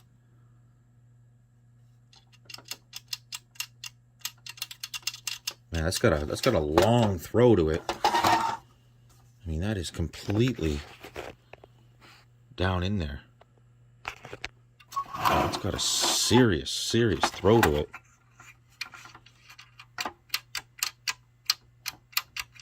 That's kind of wild.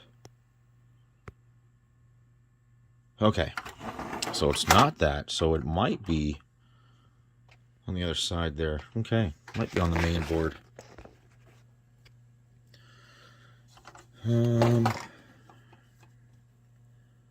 I can probably find another one of these screws here. We'll just ditch that one.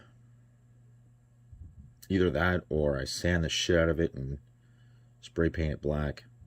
That way we never have an issue with it again. As for the shielding on there, I don't know. So that's the first thing that can go in the bath, is this. Let's get back into this here. And again, I'm kind of nerding out here because, like I said, I've never had one of these. I've never opened one. I've never worked on one. So I'm kind of just taking this all in here. It looks to me like we're just going to completely disassemble this.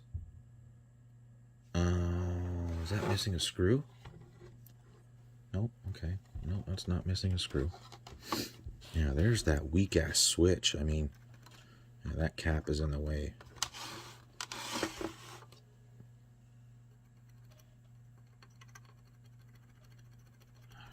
Let's not forget to test that. I like that we have, looks like we have all of our adjustments right here for our laser, which is going to make it real easy to tune. Now we got our gain, our bias, another gain, and EF balance. Balance, bias, and both our gains. Okay. What I don't see is any direct test points. That's what I don't see. And I don't like the way these ribbons are. These are funky.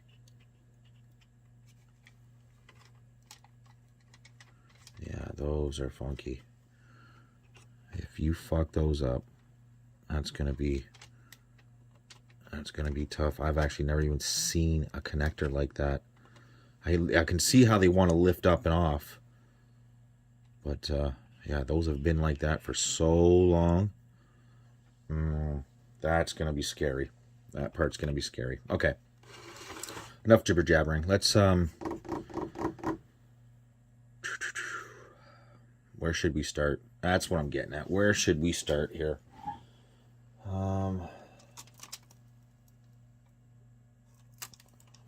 Yeah, this is all connected from underneath the board.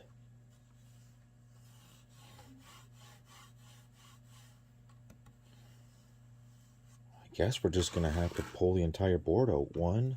Do we have access to all the screws? It's got to be more than just 1, 2. Okay, 1, 2, 3. They've got to be all out in the open. Yes, no? No, that one's not. 1 here.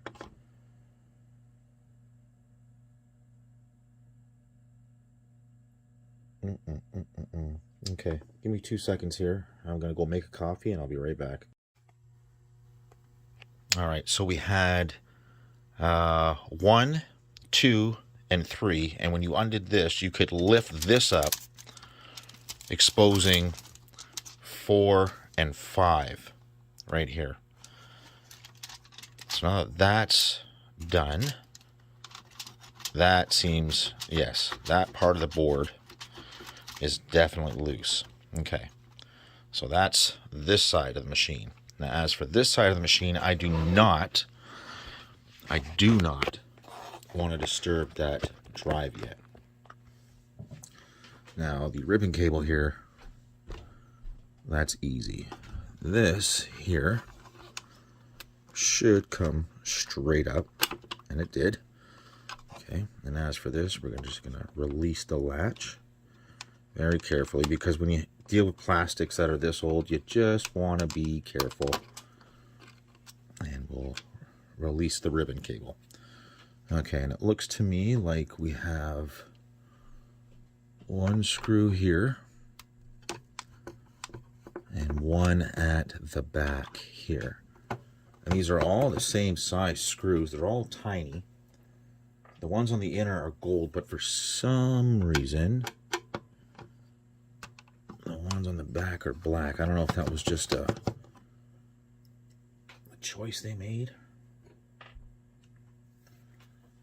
I mean, if you bought all the same size screws, why wouldn't you just keep the same color screw? Anyways, okay, that's free. Is this board free? This might be a little... Oh, okay. So because we have the jacks on the side here, there is no other screw in here, right? And you guys are pretty much learning this with me here. So why is that so stuck? Like, that's not even budging. If this side is loose and there are no more screws here, then what is holding this in place? It can't be the edge here.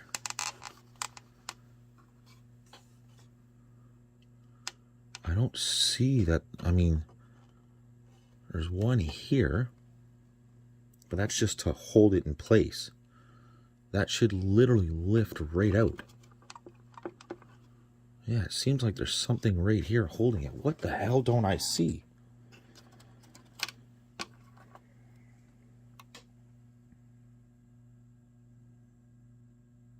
Well, there's definitely no screws.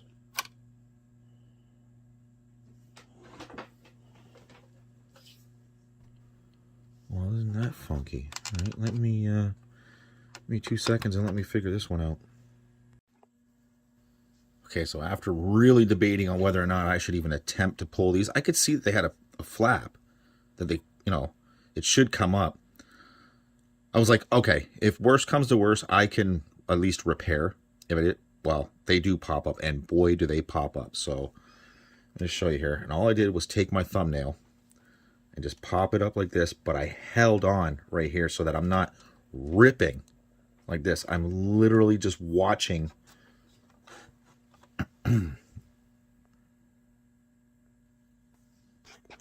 I am literally watching this part of the connector slowly lift up, and then it just goes pop, So I'm literally just sticking my thumbnail underneath it while holding it and literally just popping it up just like that. That's a little scary, but they did come up no problem. So we do have those boards now separated, so we should be able to remove the main board. Now we have okay, so there's nothing over top of those, but we have the joystick ports here. So I am going to slowly back this out of the front. Okay, so that is literally all one piece, eh? Oh, look at that. We got some factory bodges here. Couple of little fixes were needed, I see. Couple of little fixes. Okay, so what is happening here? What exactly is happening here?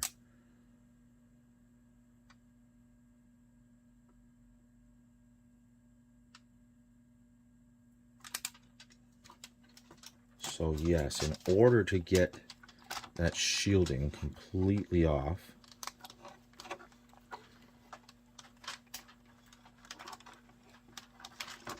we do have to remove these buttons here. And I tell you right now, I am scared to remove those too. Just because, you know, the plastic is old and everything, and I do not want to ruin this machine.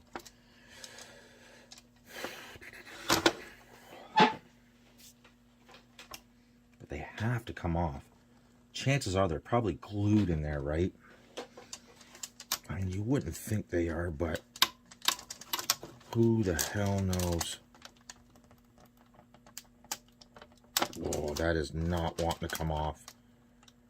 Those are not wanting to come off at all. Yeah, that I don't like.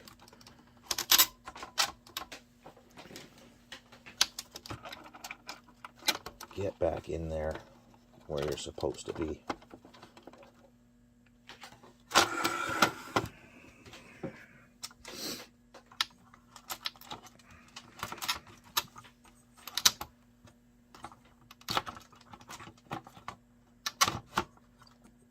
Okay, why, oh why won't you come off?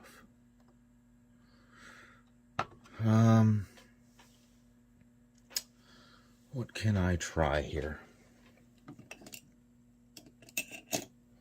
Might need a little prying here. Just to get it off.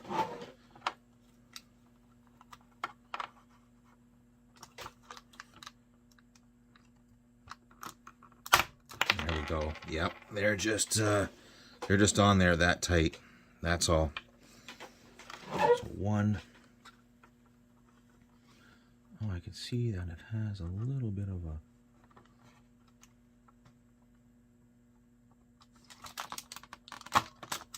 Yeah, it has a little bit of a gap in it, and if you spread the gap a little bit, I'm sure there's a joke in there somewhere.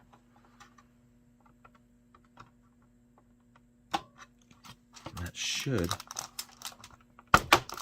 make it come right off. Okay, good stuff.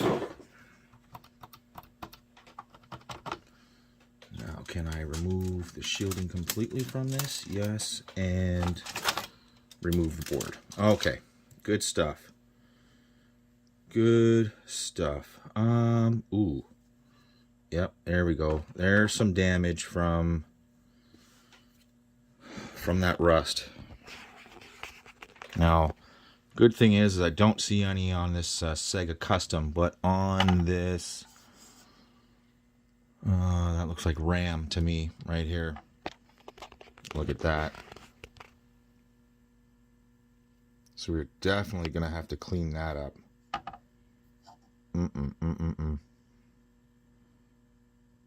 So, okay, at least, like I said, at least I don't see any on any of the customs. One custom.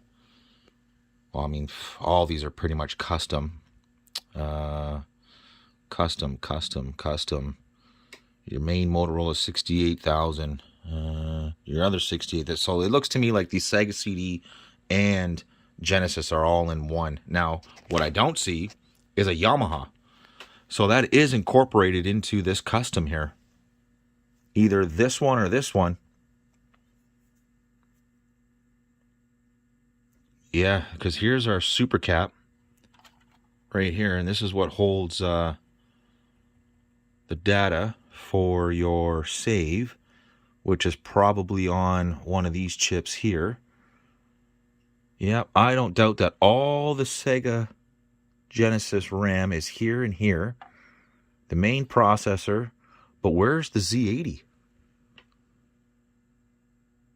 Is it incorporated into this as well?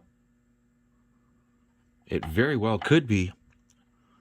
315-5660. I don't doubt it's all in there. Man, this thing sounds that good for not having a Yamaha? What's wrong with that resistor? Is that from the factory like that? We'll touch that up too. I'll make that purty. We're definitely going to have to take care of this because that is fucked. I'm almost scared to touch that. Yeah, I am almost scared to touch that.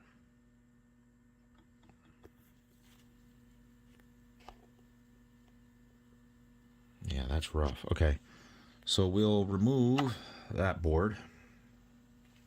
Let me get you back in here. We will move this board over to here. We won't bother with that right this second. Now, as for this board here, what has got this stuck to it? Like I said, there is no more screws.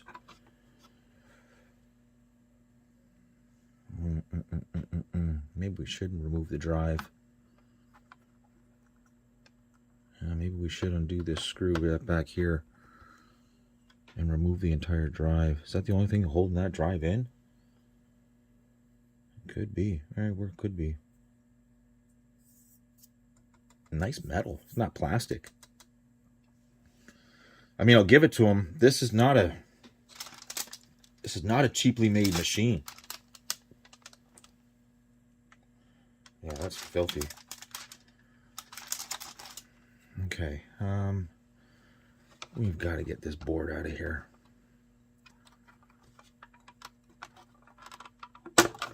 There we go. It's just stuck.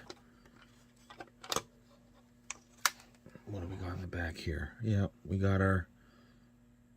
Are you telling me this is a Sony drive? And a JVC? There's no way. Because that's a Sony drive chip again. Why wouldn't they be using their own? Sony. No way. Well, I mean, it is what it is. I mean, the proof is in the pudding. That's a Sony, and that's a Sony.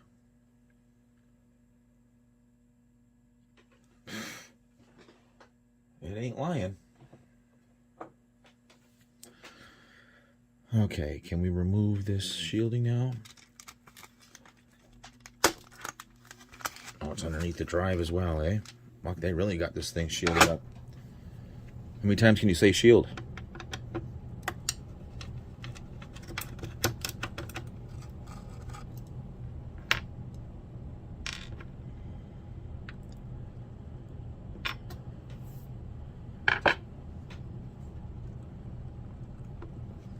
Now, is there something on the bottom holding this in? Because I did notice that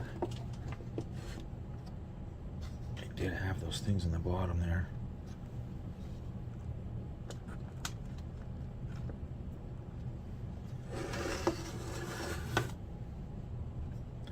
Ooh, I think that's rusted under there too.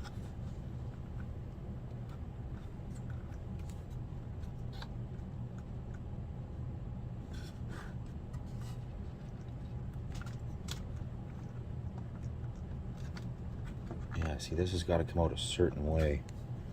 It's got to be up that, yeah, okay. I'll say it has to be. It'll just get tucked in and pushed out. Okay, please don't have any rust under here, because I can see all under here is nothing but rust. You can probably see, you can already see it, can't you? No, the drive itself looks good. And this does look like a JVC laser diode, so why they wouldn't be using their own, I don't know. Did JVC not make their own driver chips? Because yeah, as far as I know, in the Model 2, in the second revision of the Model 1s and the Model 2s, they all use JVC drives. And the first revision of the Sega CD Model 1 uses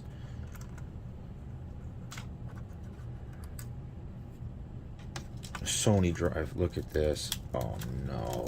Oh no. Oh no. Oh no. Oh, that's just falling apart. Yeah, that is literally just falling apart in here. We're gonna lose this. There's nothing that's okay. The camera stopped because I was running out of space. So the only thing you missed is me removing the shield and me tearing it up out of here. And yeah, we lost that much. It just fell apart. It was flaking like a dead leaf. That's the bottom of it. It's just crumbling. So we're gonna stop there. This is gonna go in the bath. The bottom half, the top half's going to go in a bath, and then we're going to start working on the hardware. Okay, so the first thing I'm going to do is try to tackle this rust here. Now, I'm not going to go at it aggressive right off the bat. That would just be stupid. So I'm just going to take some isopropyl. I'm going to have to get down here and actually look at what's going on here. So I'm just going to hit it with some isopropyl just to try to get rid of any kind of surface mount crap that's on it, so I can actually see just how bad the pin actually is, because I could come to the determination that it might not even be worth it to touch.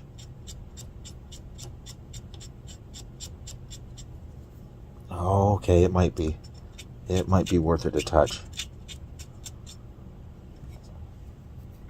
Yeah, it might be. Where are we here? Sorry, yeah. That's just from the Q-tip there. But, yeah, see, that doesn't look too bad. Up here is what's scary. Okay, go away. That's the scary part, is right there, right at the top of the leg there, where that leg meets the IC. Because that looks like it dripped here, and looks like it dripped onto here. This one's not so bad. That can be touched up. I'm not worried about that. This, I may take a nail file, one of those paper nail files. May take one of those paper nail files and just run it along the top there. As soon as I find it here, there we go. Bear with me for a second here. If the camera cuts off, I'm sorry. I'm running out of room here.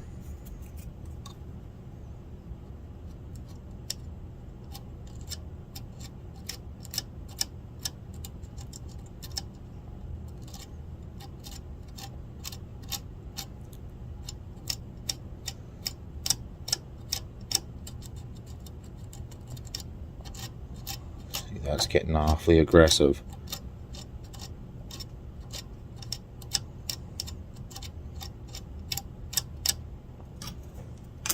Okay, let's hit it with some isopropyl again. Where's the wet one? There it is.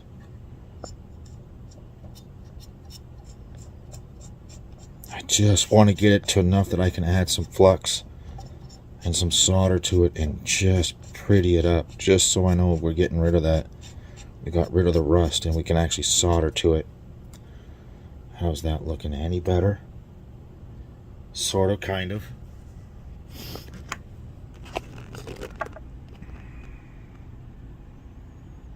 Yeah, we'll get there. We'll get there. That's what I'm going to continue doing. Give me 2 seconds and I'll be back. Okay, after staring into this thing for a good 15 minutes and literally working it with, you know, the nail file and the tip of my pointer here, that doesn't look too bad. And literally all I did was just very, very, very, very gently just removed the rust from it, just all the surface stuff I could get to, and then on top just slowly, and I do mean slowly, just worked the top of it.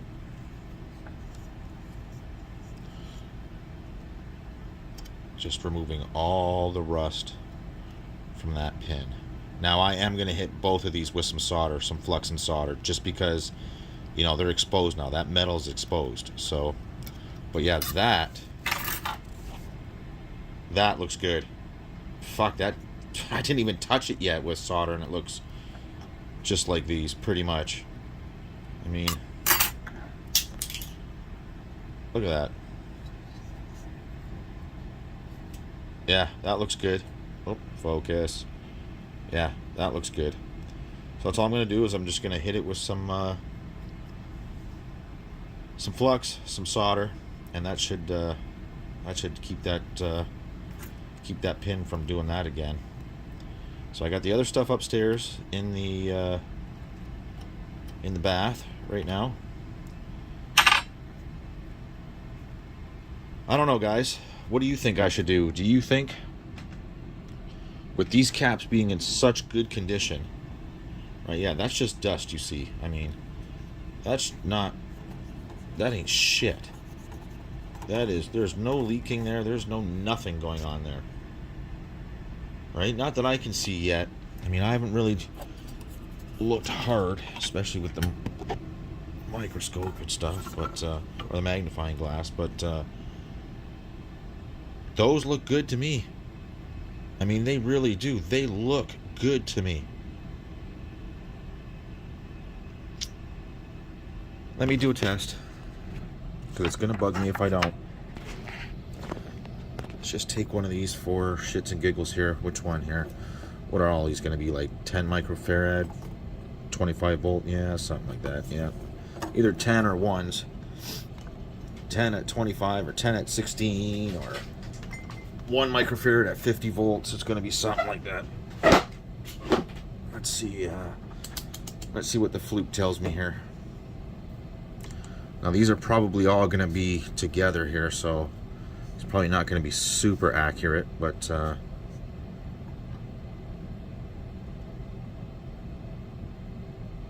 that says 15, and that's a 10.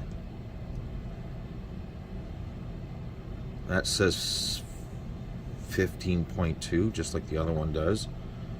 This one says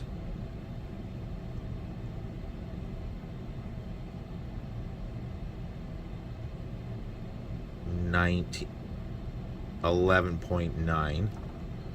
This one says, and again, this is not a very accurate test because they're not out of circuit. This one doesn't want to give me a reading. There we go. 13, 12, 11.9. So what's this one for shits and giggles? What the hell is this one here? It is a 4716. Let's just see what this one says. See, that one might look like it has a little bit of corrosion on it. I can't really tell.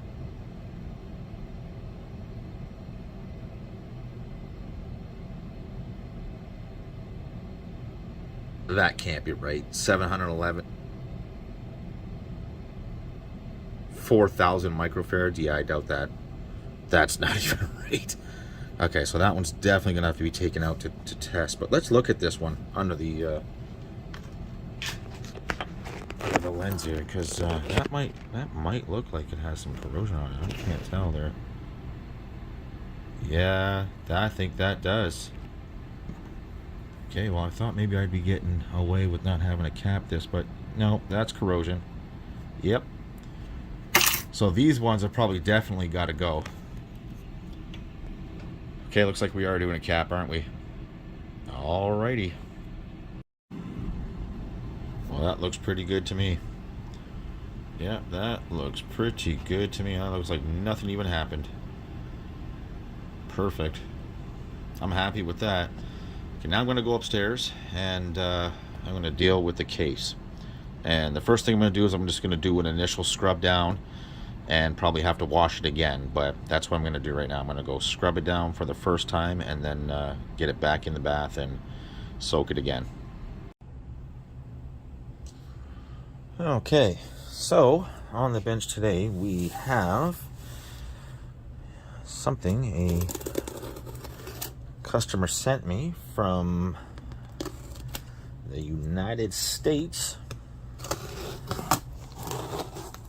of America. I don't mind doing out-of-country repairs. And this should be, if I'm not mistaken, this should be a Midway Mortal Kombat 2 NBA Jam Tournament Edition T2 soundboard. And that's exactly what it seems like to me.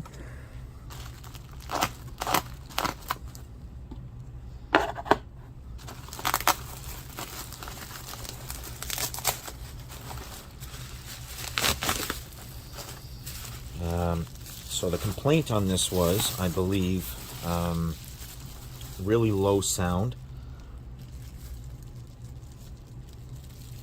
Oh, that's funny.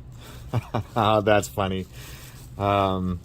He left the NBA Jam Tournament Edition ROMs in. Although I do know that this did come from his T2.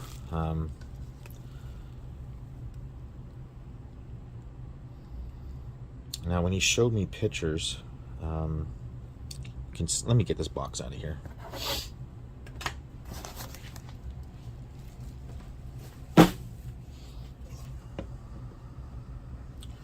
Let's get you out of the tripod here.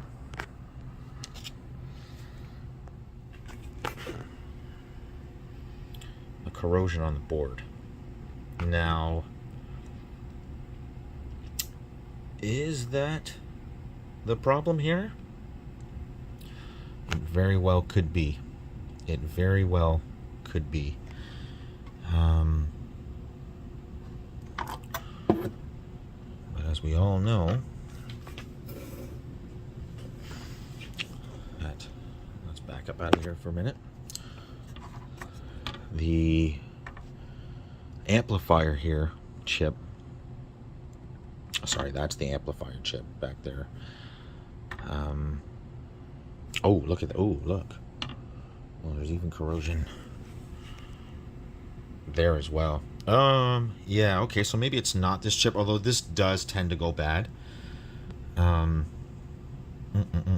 Yeah, actually, the more I look at this, the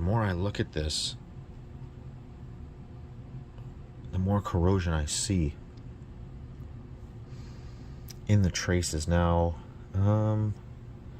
it looks to me like it's just right here. And on the back, like we've seen.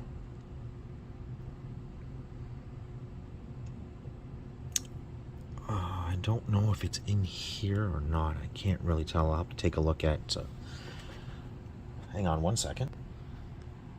So this is a donor board that I have. Yeah.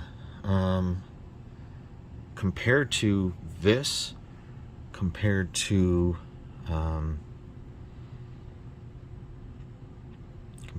this. I mean, it looks the same, but I do see we have a lot of corrosion here. We have some here. Yeah, there's a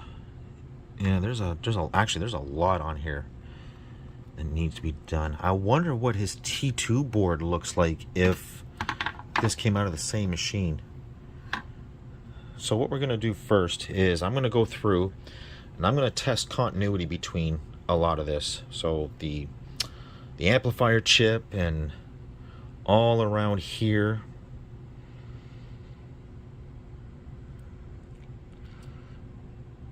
Some spots in here, like this trace right here, because that looks like that's bad. Now he was getting sound, it was just really low. That's why I'm suspecting this, or I mean, it could be bad caps. I mean, it does happen. It does happen on these boards.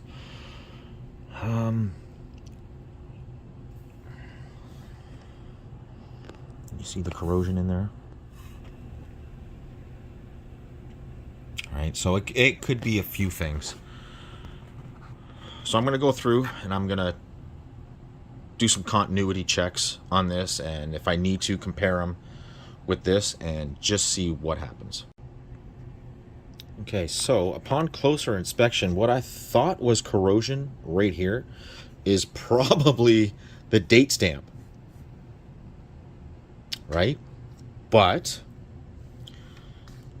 as I go through here, I haven't even started checking yet, but look at this. Look at this trace. So just from here, let's get a little light on that here.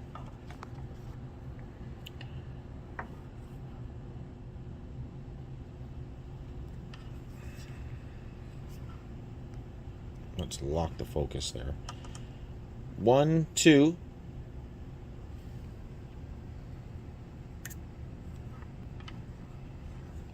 Yep. There's multiple traces missing here. Multiple. R89. R89. Look at the corrosion here. Yep. So C26, I believe. Right? That is definitely a missing trace there. C26. This trace here. That's probably blown out. C26. Look at the amount of traces in here. And this is dirty, so let me just, for shits and giggles here,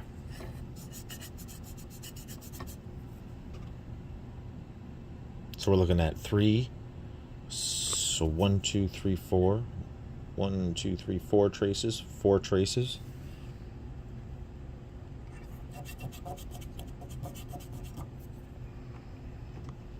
One, 2, 3, 4. 1, 2, 3, 4. Look at that.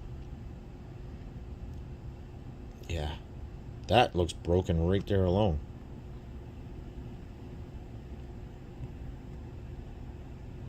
Yeah, there's no way that trace is good. Especially right there. No way.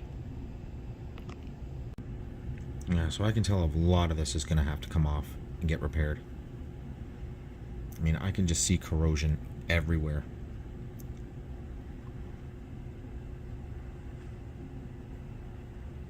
Okay, so I just removed this cap from this board here. I was going to start somewhere and start getting rid of all this corrosion. And I just started to remove, like I said, that cap. And to me, that looks like it's leaking. And this is probably where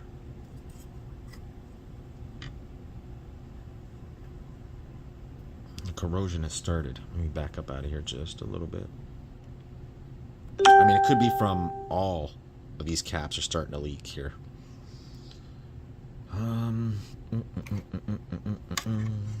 What did I just do with that?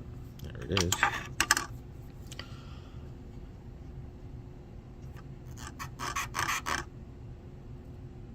Yeah, that seems wet to me. Absolutely. So yes, I believe this cap here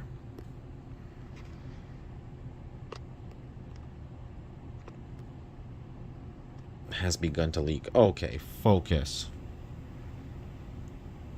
I believe that cap has begun to leak, so that's probably one of the issues right there.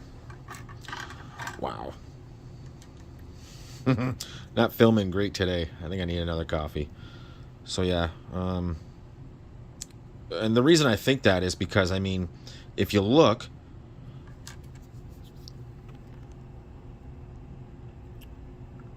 at some of these near it, it's crept up the legs, right?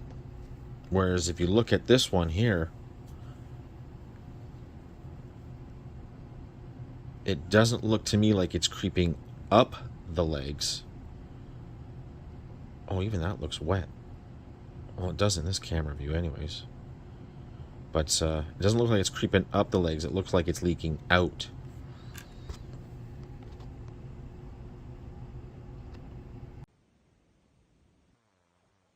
I kind of wanted you to hear where the sound was at, or at. Let me see.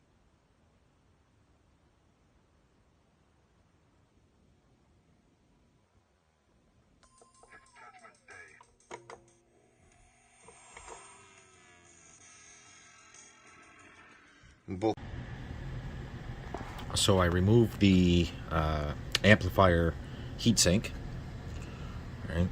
And yeah, you can't tell me these caps aren't leaking.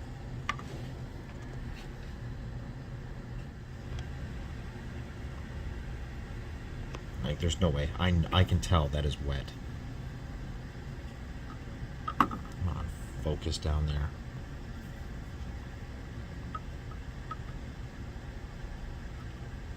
Yeah, see, that's wet. Yeah, that's wet. That's leaking. For sure. And that's why this side of the board seems to be clean. Right? It's this side of the board that's bad. And isn't it funny that all these caps are right here? So I just went through his video that he sent me about the issue, and all the sound is there. The music and the voice is there, the samples. So the PCM is working, which is part of this, the DAC here, and obviously the sound is working. So the Yamaha is working as well. So yeah, absolutely, this whole thing needs to be recapped. Okie dokie, we're back with the NBA Jam soundboard, Midway soundboard, NBA Jam, TE, Mortal Kombat 1, Terminator 2, which is what this is out of originally, was a Terminator 2. He just sent me these ROMs because he was doing some testing, and he actually happened to have another board that was NBA Jam Tournament Edition, and he swapped that one for this one to put in his T2. So I'm repairing this T2 so that the serial numbers match up and he can have the original soundboard back. So we're back with this. I think where we left off, we checked this cap was leaking, this cap over here was leaking. They're pretty much all leaking.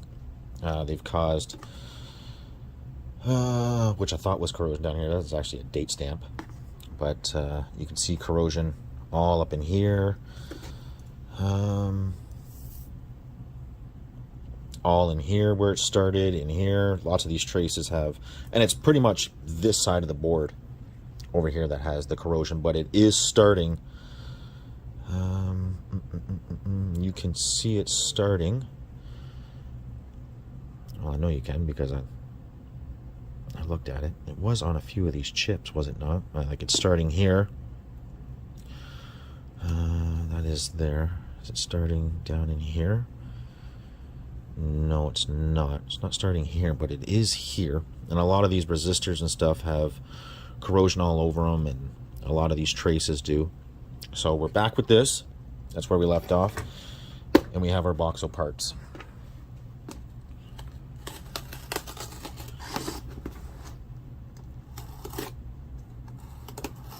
Watch your fingers, kids.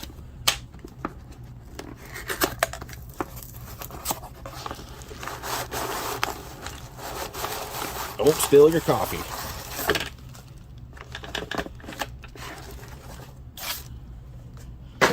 Get that out of there. We've got our box of parts here. Every cap listed.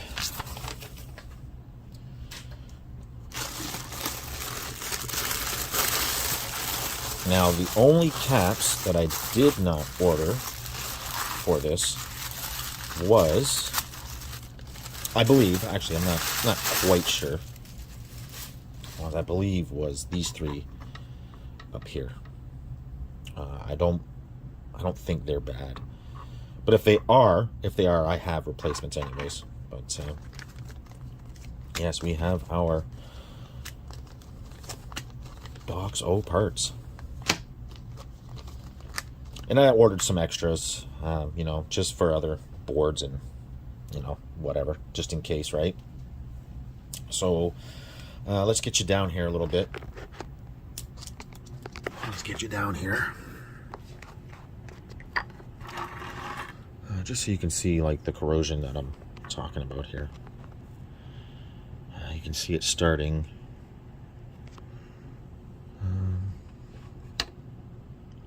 Here, like on this chip here, you can see it starting here, and you know, probably have to check these sockets and all these sockets just in case, you know, especially around here. Like you can see in the resistors where it's starting.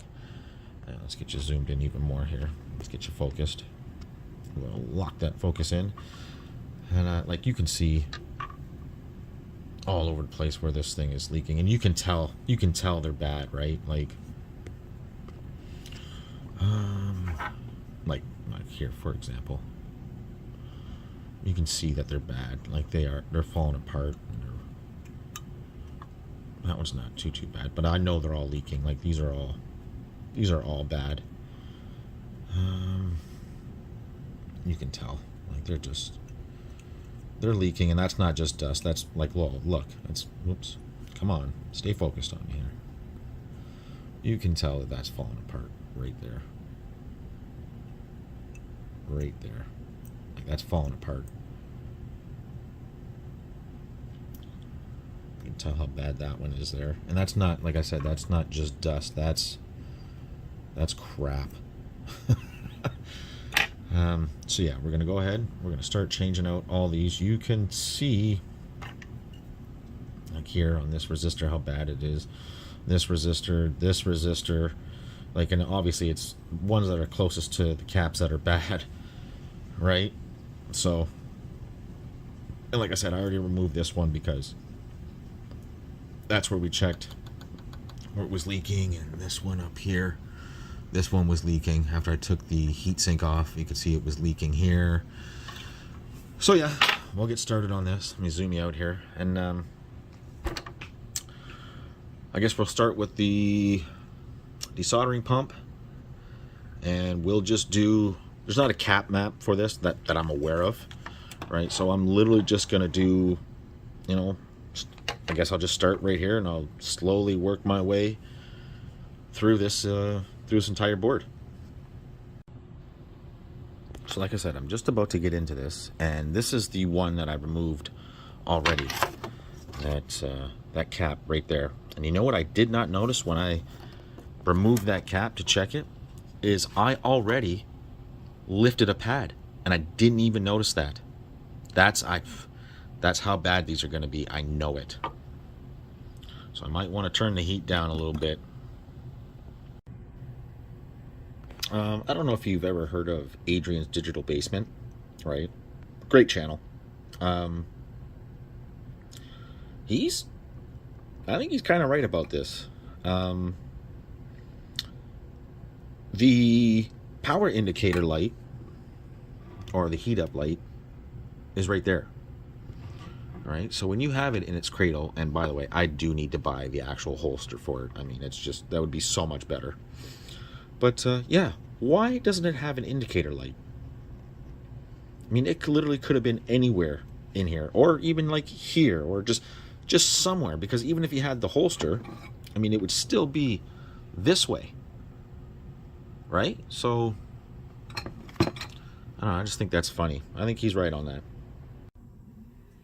Okay, so I have just removed this one and replaced it, and these two are next. I just want to check to see if these are leaking. That stuff there, that's just flux from pulling them out. I just want to see underneath, because we do have a little bit of corrosion on this resistor here. Let me see if I can get you zoomed in a little more here. See if I can tilt that up a bit for you. I don't know if that's going to make a huge difference or not, but yeah, that's all right. So let's remove that cap.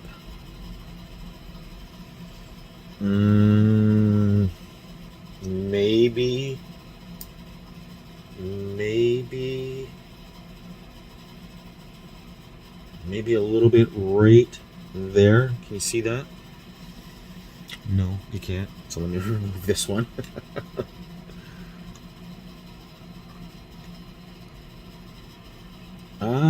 Yeah.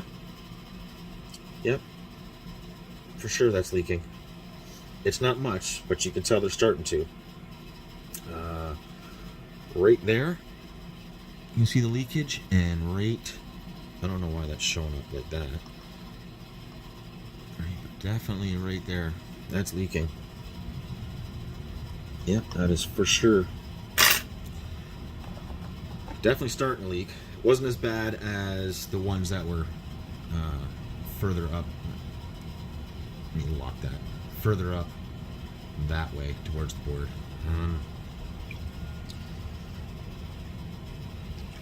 So we'll just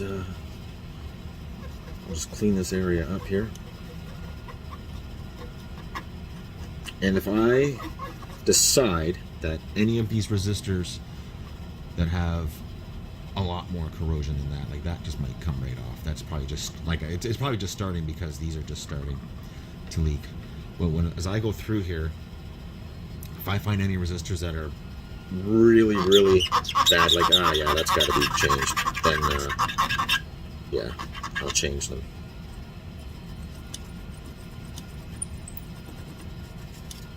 I just want to clean the area thoroughly here.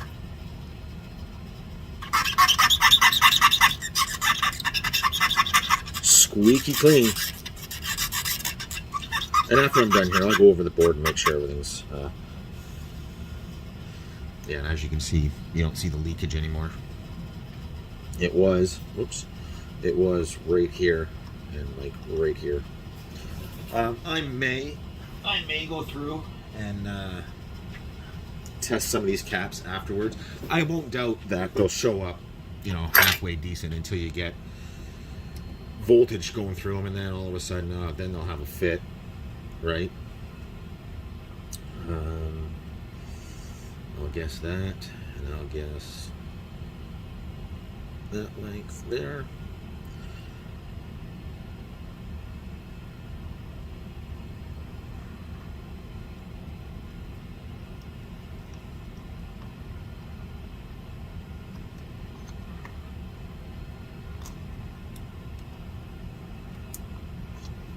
What is stopping that?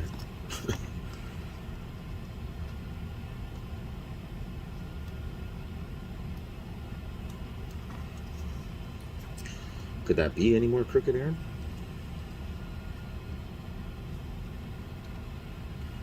Yep, don't like the way that came out.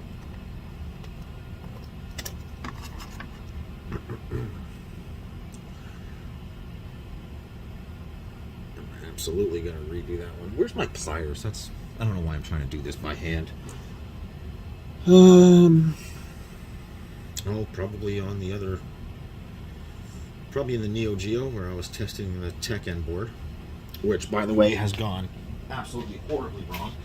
What are you even pointed at here? I must have knocked the camera silly there.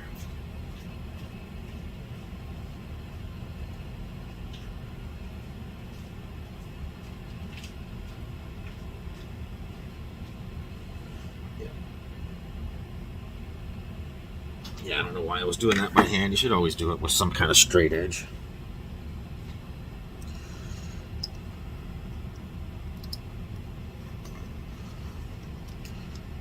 Where do you know?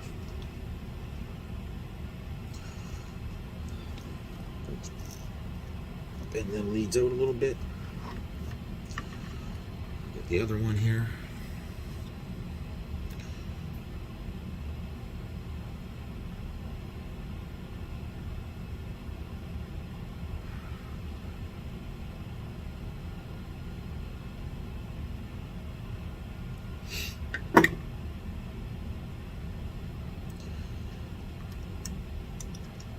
So I guess what I'll do is I'll install these two. And,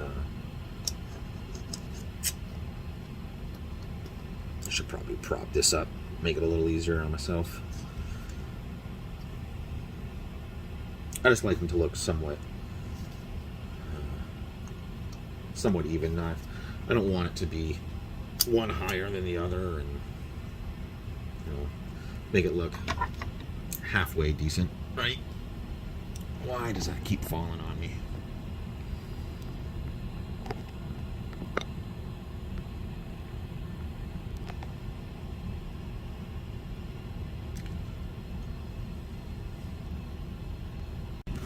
And just in case you're wondering why I did them, like put them this way, it's so you could read what brand they were, and then on the top, see if I can get that turned up right for you here. You can read where it says 10 microfarad, 25 volt, just so you know, right? Like whoever gets to be in here next, if there's ever an issue, right? Say some logic chip goes, or the amp, or the DAC, whatever. It's just so you don't have to look like, say, one blows or something. You never know, right? It's always nice to be at least somewhat kind to the next guy who's going to be inside. There's probably a joke in there somewhere. Okay, so what I'm going to do is I'm going to go through and come on, you. I'm going to go through and I'm going to do the rest of them, and if I find anything real funky, I'll come back. So I'm not gonna lie, just to do 1, 2, 3, 4, that took me like 10 minutes. A lot of these pads here are just corroded, and it took me a while to clean them up and actually get soldered the actual wet to the pads. So I just, I'm making my way up here to this section, and I'm like, yeah, I might want to pay attention to what's going on here. I can see a lot of these pads here. They might not look too bad on film or on camera. On film. Show your age much? But we can see here, I mean, it is literally all over. You can see how discolored these pads are. Look at this, right? So I think what I'm gonna do here is these are all the same caps. These are the that one, and this one back here. This one, not this one, right here. These are all the same. 1, 2, 3, which I believe is right here, if I'm not mistaken. 47 at 25, I believe that's what they are. 47 to 25, yeah, they are. Yes, they're 47 at 25. I think what I'm going to do here is, just for record's sake, let me stand up here. Positive positive, positive down, positive up, positive down. Because what I think I'm going to do here is I'm going to remove 1, 2, 3, 4, 5. I'm going to remove all of these here and clean up this area before putting the new caps in. I mean, like I said, you can just see how bad these pads are. And I know there's going to be a problem here. I know it. Just look how bad these are here. And we got corrosion up under here. And then when I come over here, I forgot about this trace here being bad. Right? And you can see, I mean, you can see the corrosion up here. So this is going to have to be removed. Yeah, I know I said this side of the board and on, but I think it's more this side of the board and on. This is probably okay. Yep, I can tell this is going to get bad. So even in places that I've already cleaned, if I just rub this, just like this, you can still see corrosion coming off. I know it's not much, but it's still there. Okay, I've already cleaned this area here multiple times. Right? Multiple times. So I know. And that's not the solder mask coming off. That's corrosion. So yeah, this is going to be fun. This is not going to be a fun area. And the more I go this way, the more I look, I go, oh, lovely. Okay, so I decided to work I'm just going to leave this up here for now. Let this dry. Come back this way and take care of this. Yeah. All these are bad. Let me get rid of some of that flux. I was just about to remove these. I'm going to have to replace these. I mean, let's lock that up. I always forget to do that, but these are bad. You can see the corrosion up here. You can see how bad the traces are here. I'm going to have to check this trace right here.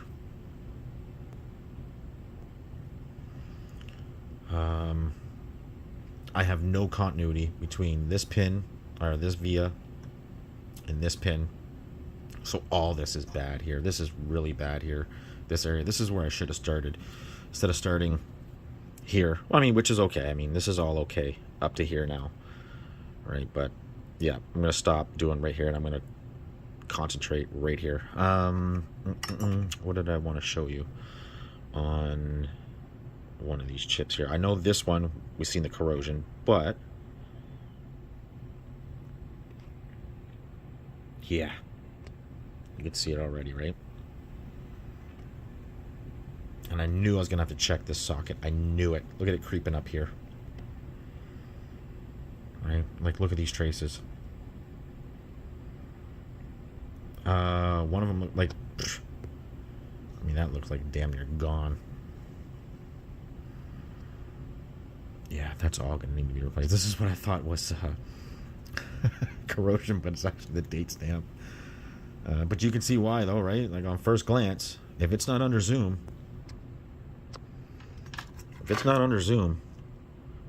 oh, it's a lot better in camera than it is in person, let me tell you.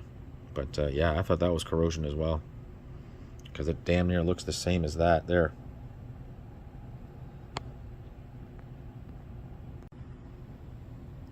Okay, so we're still working this area here, and it's getting better.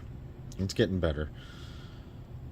Some of these pads are just, they're shot, and you got to be careful with them, right? Especially because there's traces running to them. This one's got one trace this way and one trace this way to the U1 here, U1 chip here, the OKI chip. It's funny that here's the electrolytic, right? And I get there's electrolytics here, and here, here, and here. But as I was working here, I didn't get any of that fish oily smell from anything. But as soon as I touch this cap right here, which is a ceramic cap. The fish oil smell off of this cap right here, insane. So I don't know what electrolytic came all the way this way. You would figure it's this one, which would be this cap right here. But as far as I can tell, when I removed it, I didn't get that fishy smell at all. And yes, it probably did leak, or at least starting to. But no, not at all. But right here on this guy, I mean, after doing all the work here and getting everything ready here and prepped and checking for continuity between things and whatever else, no smell except for this cap. Okay, so I just wanted to show the condition of this cap coming out before I actually remove it. Like, I mean, it is literally falling apart. The pad, right? And I didn't touch the soldering iron to the top here. I used the Heiko desoldering pump from underneath. And as soon as it wet that, it literally fell apart. Let's see if I can focus in there for you.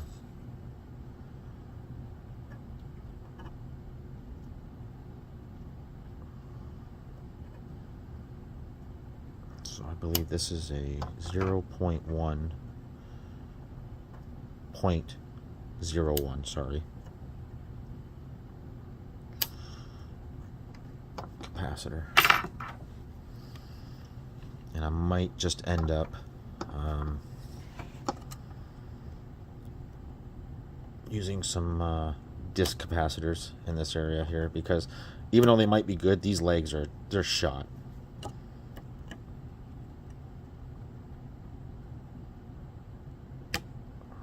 You're gonna give me a hard time coming out? Why?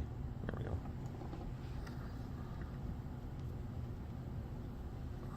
You can just see just how bad. Oh yeah. Oh yeah, that reeks. Yep. Yep. And that's a ceramic cap. That's not gonna.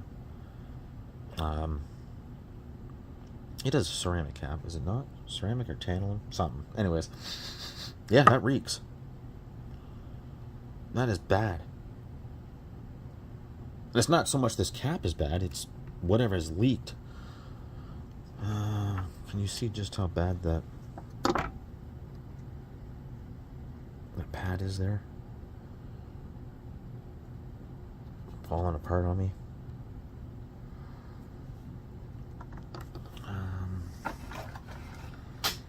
Let's get this one cleaned up as well.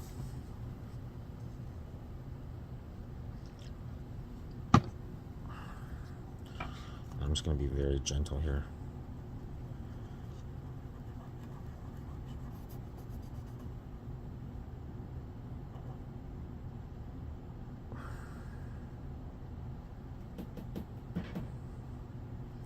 I don't want anything to snag.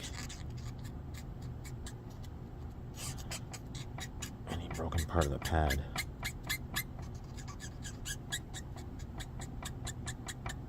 We might have got lucky on this one. Not like this pad here. She's damn near fallen off.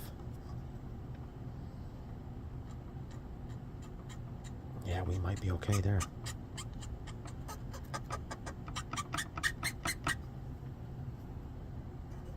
And that cap might be ceramic, not tantalum. You can see that trace there is going to need some repair. You can see just how bad that pad is. Oh my god. Yeah, I should have started on this area to begin with, because this is rough.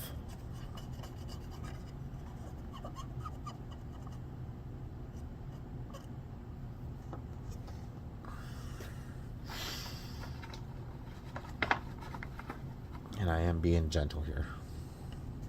No, just in case anybody wants to attempt this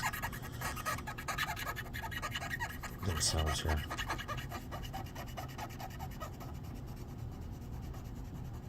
Be very careful around that pad right there.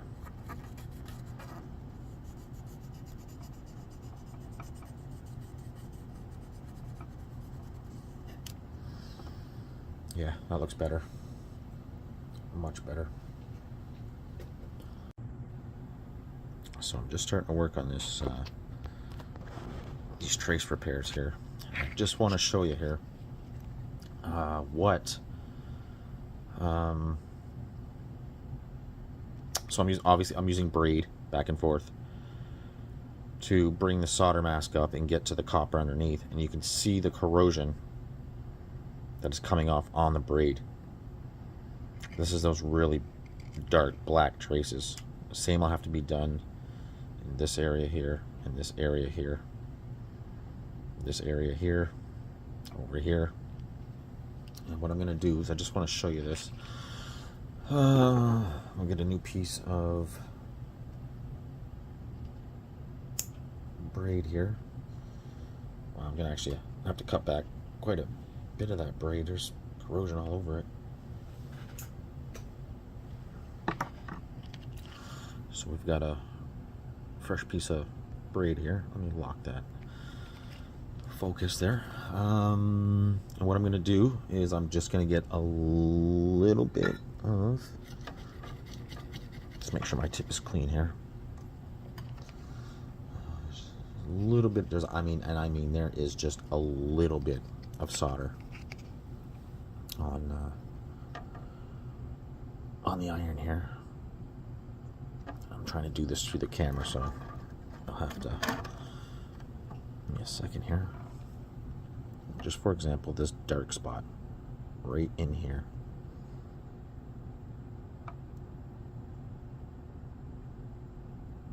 And that's what I'm doing, going back and forth on it.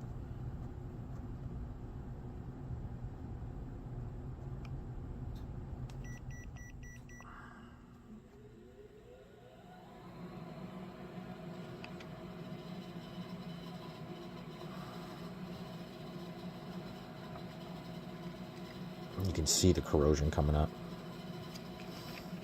And that's literally just from that one little spot right there. So I'm gonna have to take care of all of this. I'm actually gonna get a little more solder on my tip here, and I mean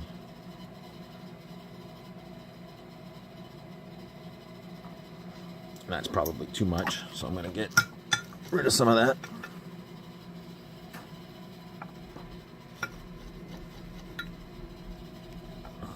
And I'm just gonna keep going back and forth.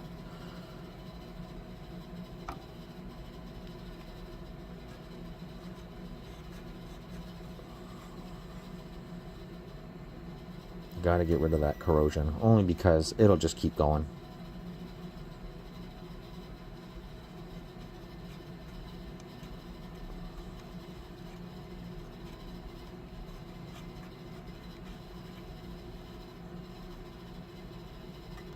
Yeah, that's a bad spot right there.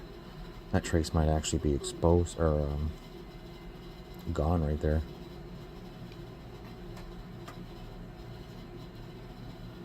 Oh yeah, see how rough that is? I mean, that is barely coming up. But let me show you. Look at that. So that's what I'm going to do. I'm just going to work all these areas here.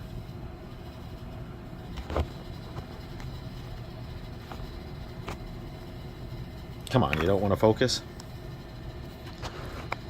I'm just going to work all these areas like that, and then when I have the copper exposed, go over it with some fresh solder, and then a little nail polish on it to stop it from getting any worse. Okay, so there's the corrosion pretty much taken care of.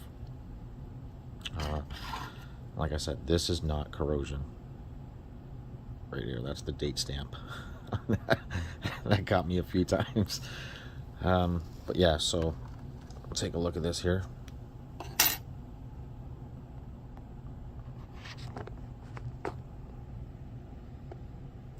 So that's much better. All the corrosion has been taken care of, neutralized. Now I can continue with the cap kit.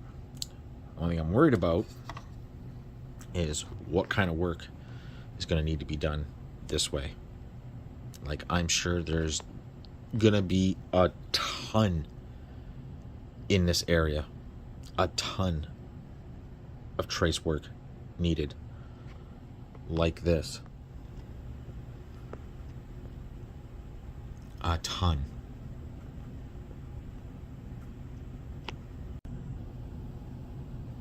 Okay, so what I did was I was going to use disc capacitors here, but I actually found some in this style here that are like, they're bang on. 10 nanofarads, 10,000 picofarads. They're dead on. I mean, they are rock solid at that. Yeah, I just was not gonna reuse these. I mean, even after trying to clean them up, I mean, I didn't trust them. The resistor here.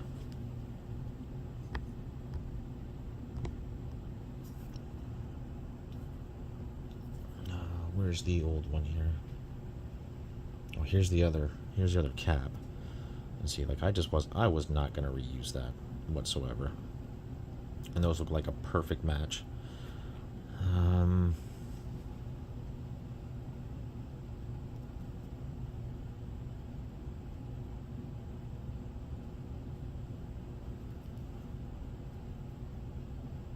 Where's that other resistor here? I just wanted to show you here. Well, she gone. The other resistor here was just beyond corroded, right? So why even bother? It's so hard with this zoom, so close. But yeah, like, why even bother? Just find a, I believe in the schematic it's 1/4 watt, so why not just find a new one instead of having to try to solder to that crap. Yeah, as for this cap here,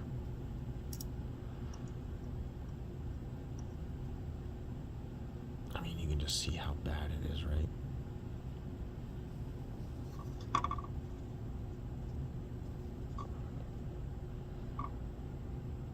Right, and I'm assuming it's probably up inside the capacitor as well.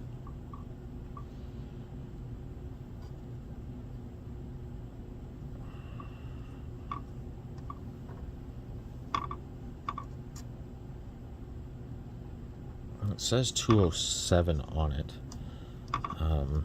but when I check the schematic, it says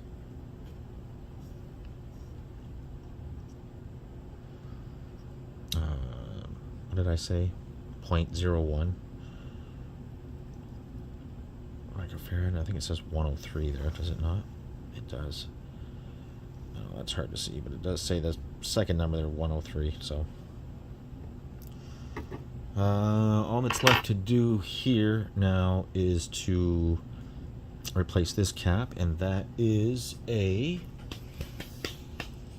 I did pull it out here. Right here. 100 mic at 25 volts. Now there is a cap right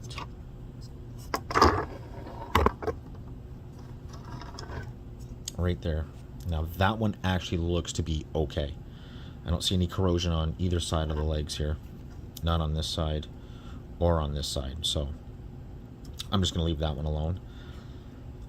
As for this up in here, I may have to remove this 74 LS 374.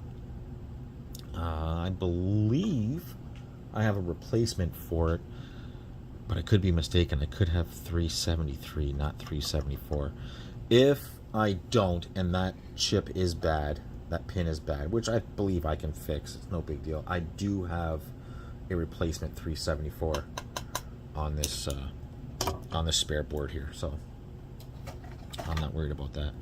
I just thought I'd show you here, like, that is much nicer than what it was. Okay, so I thought maybe I would just test that cap that was in that spot there.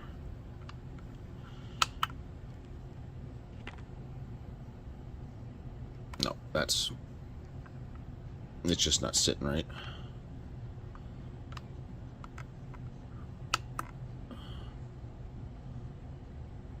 No, that's just not sitting right. Hang on 1 second here. Yeah, that's just definitely not sitting right.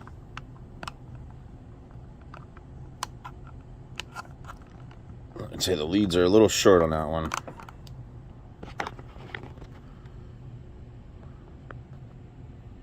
That's better. I just got to hold it in place. So this is supposed to be a 100 mic. That glare is bad. No, yeah, I'd say she's bad for sure. So maybe that is the one that had really leaked all over here.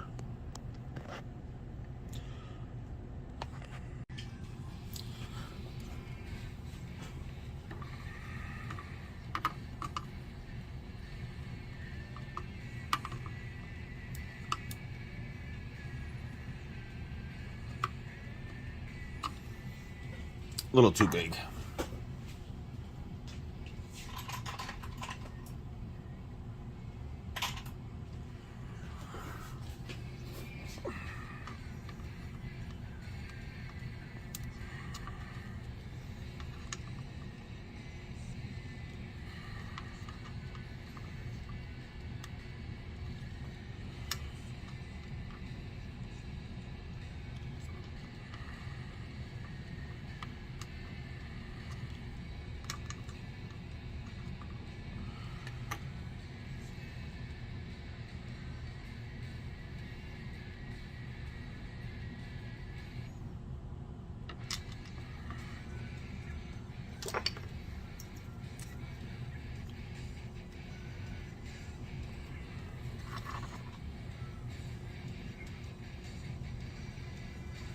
Okay, I don't see any corrosion in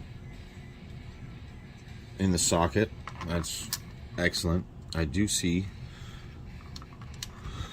some more corrosion on this trace right in here. That's probably tough for you guys to see.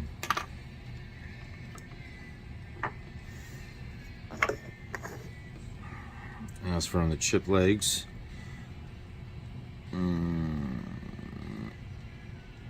maybe a little bit right here. It's okay, we'll take care of that as soon as I find my pad.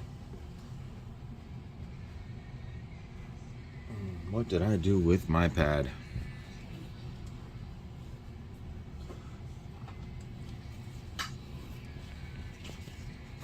Not bad.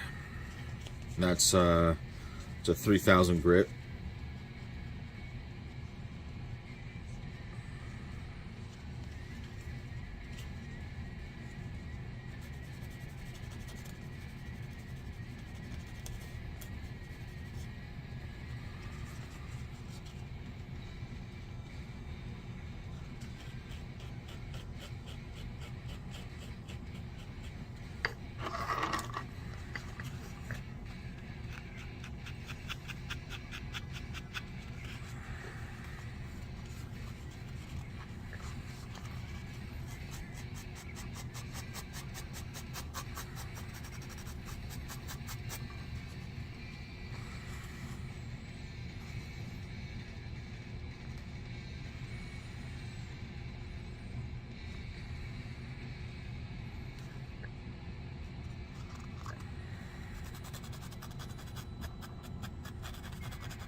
I lied. I can see corrosion right now. Yep, right now. It's funny how I see it with my naked eye, but not the magnifier. Yep, I can see it right here on this pin.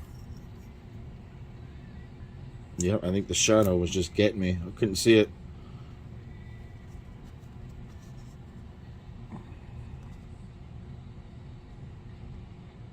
Yeah, that side's okay. That side's okay, but that right there, that one right there, it's got it. I don't know if you can see that in there, but it's definitely got corrosion in it. Not a lot, but enough it'll bug me if I don't take care of it.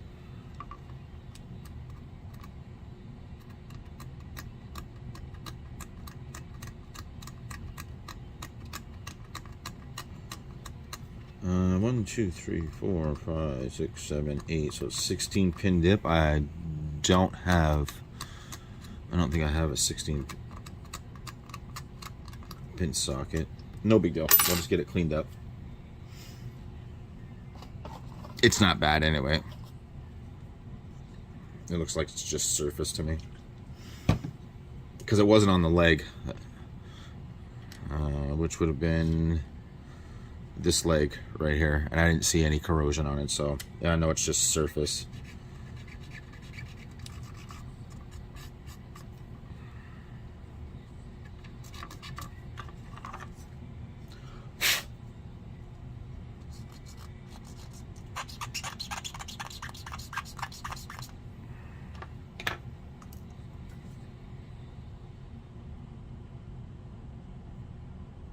It's only a single white socket.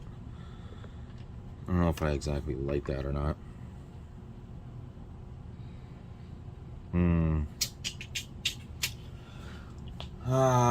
Let me check my sockets here.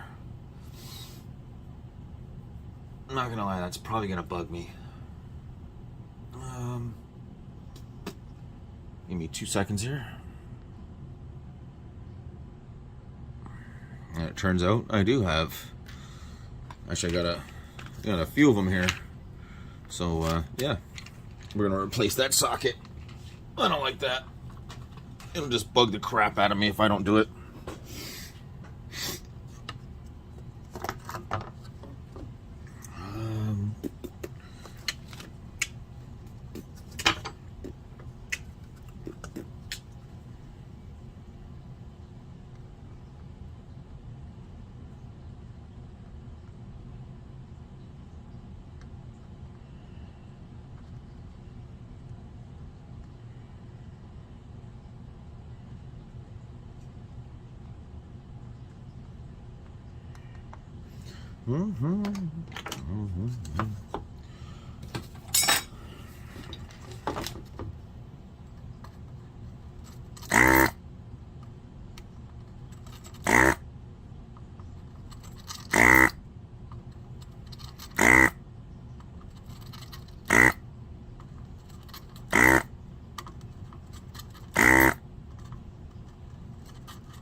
Gotta love the beep of the soldering pump.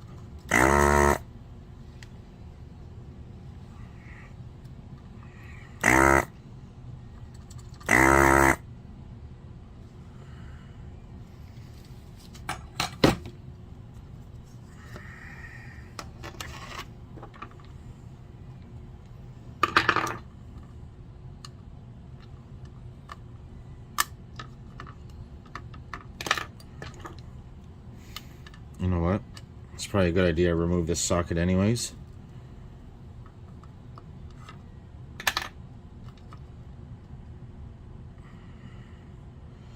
Okay, so one pin got left behind. Oh, yeah. Isn't that a good idea? Yep. That was actually a great idea. not only can I get to that corrosion more, but I do see some up here. See, I couldn't see that because it was hidden by that socket.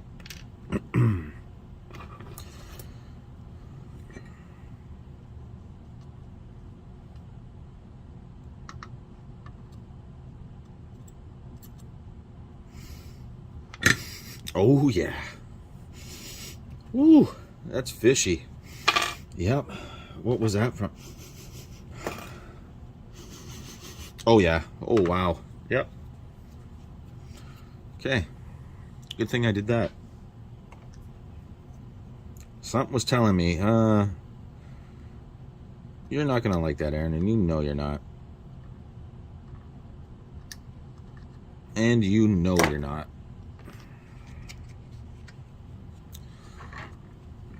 Nothing wrong with a good dual wipe socket anyways, over a standard one.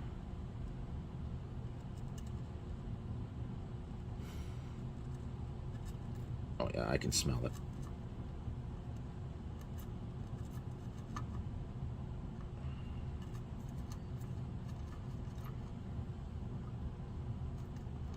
Okay.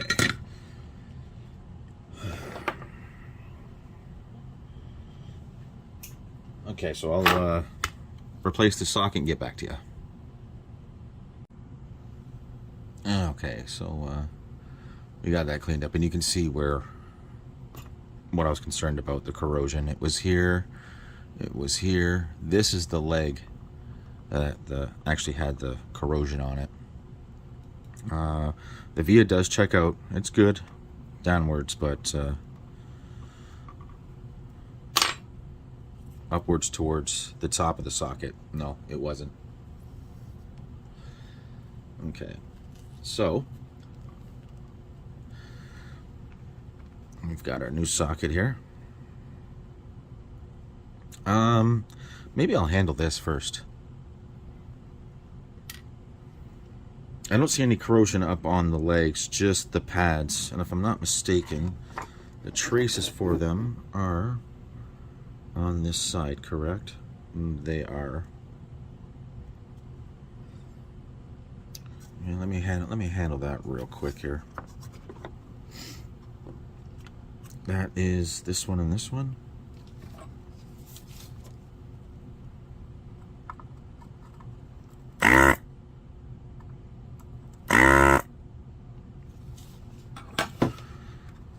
That probably didn't even touch the solder on this side, right? Or, oops, sorry. Oh my God, Aaron. Or, completely do the wrong ones. That's fine, those two need to be done anyways. Okay, it's these two actually.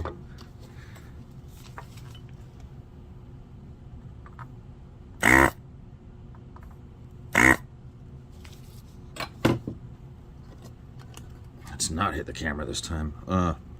Yeah, let me see if I can get you down on that. Even after removing the solder from that, you can just see how bad that is right there and right there. That's the two I did. I was on the opposite side of the socket here. But yeah, those two need to be done anyways. And that one should probably be done as well. Did that even come loose? Yeah, it did. Where's my little pick? I think that's gonna be my slogan for the channel. Where's my this? Where's my that? Okay, I don't know where my pick is.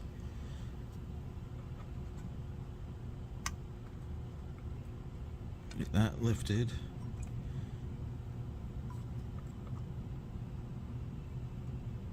That one doesn't want to be loose. Well, we can make that happen.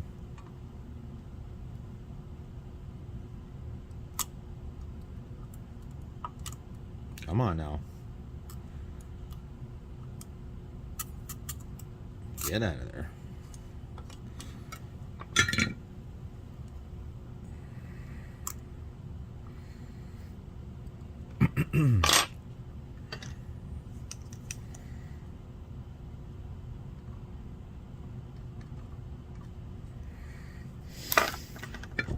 Oh yeah.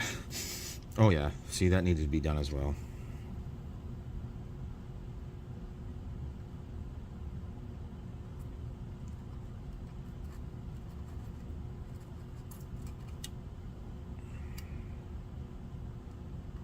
Getting caught up on the leg here.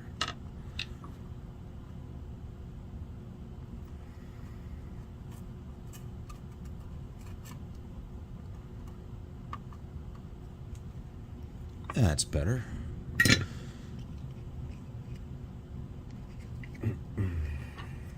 Huh, there's my pick.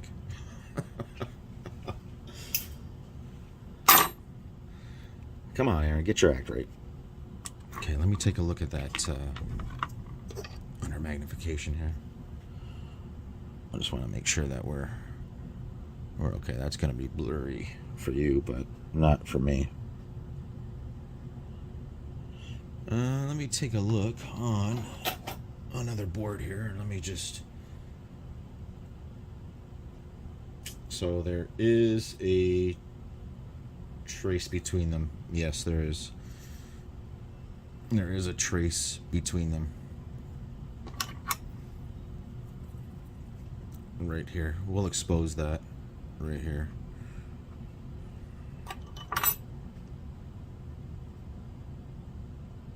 Yeah, we'll expose that and make that pretty too. Might as well. We're right here.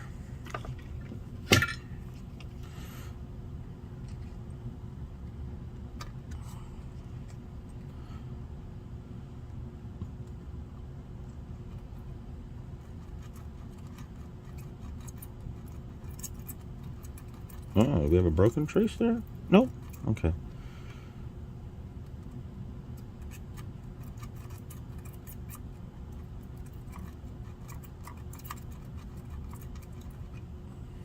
There we go.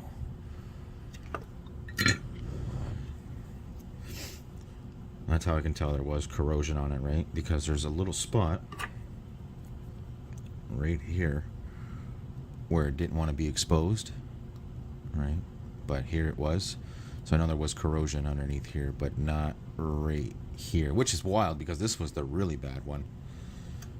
We'll just double check and make sure that we both have continuity between, I'm sorry, that we have continuity between both of those. Yes, we do. Yes, we do. Yes, we do. Okay, so I'm going to tidy all this up here. Get you zoomed out here. Okay, so we'll tidy up this area here, and I'll get back to you. Oh, that looks a hell of a lot better. Much, much cleaner. And if you notice, I go like this, and there's no more corrosion and crap on it. So let's pop the YM3012 in.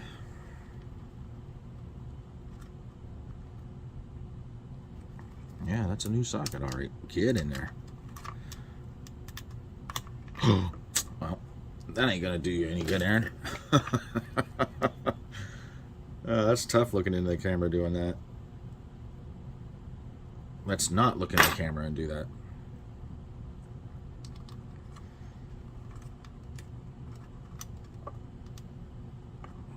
Much, much easier.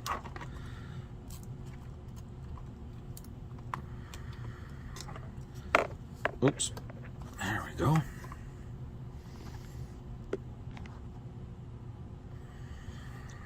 So that is much, much nicer now.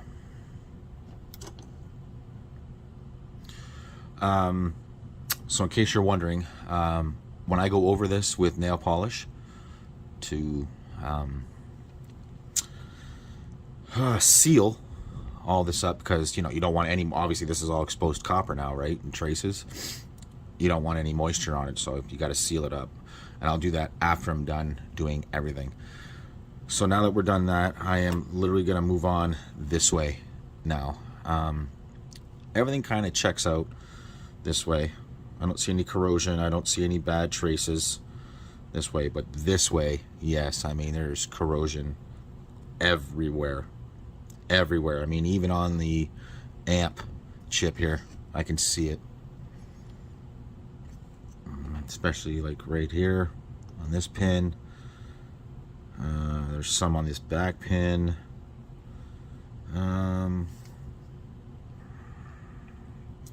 I'll probably take care of this stuff here because I don't want that spreading this way or this way.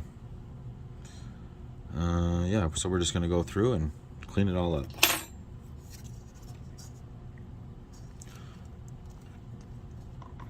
Yeah, that's much nicer now.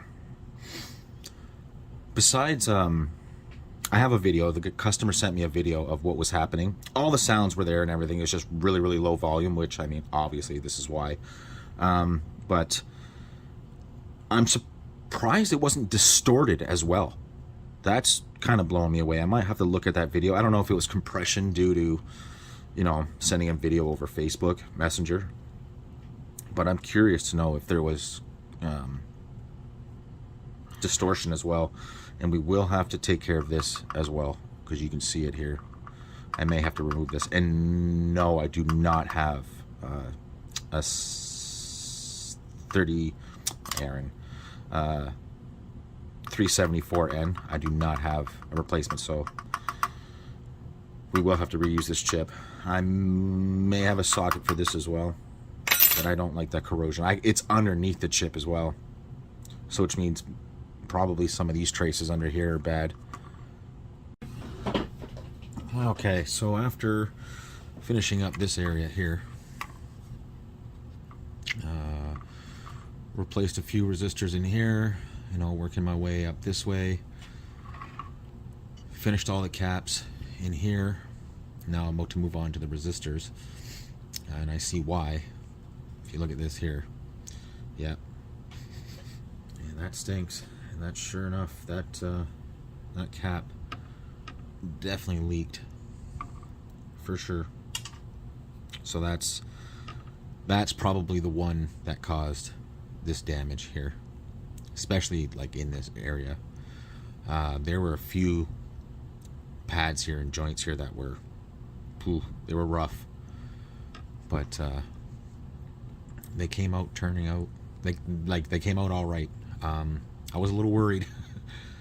I was definitely a little worried about how they would turn out because they were just in such bad shape. That one's new, I believe. Yeah, I believe that one's new.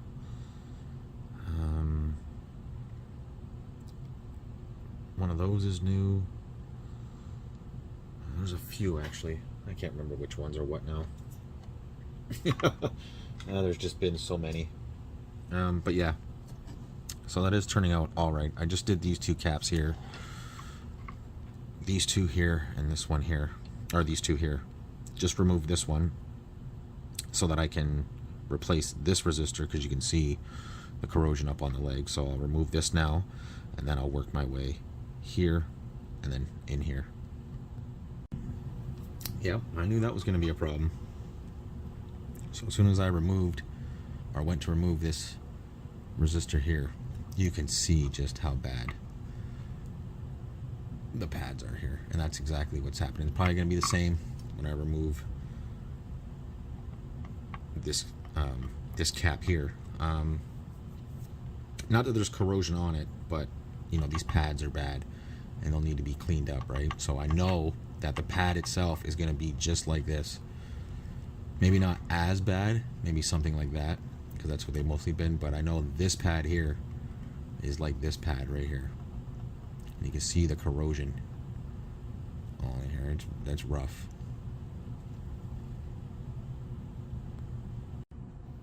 So I definitely had to show this. I should have known that it was going to be bad down here on the board, right? But removing these, every single one of these is leaked. And I mean, oh yeah, they're bad.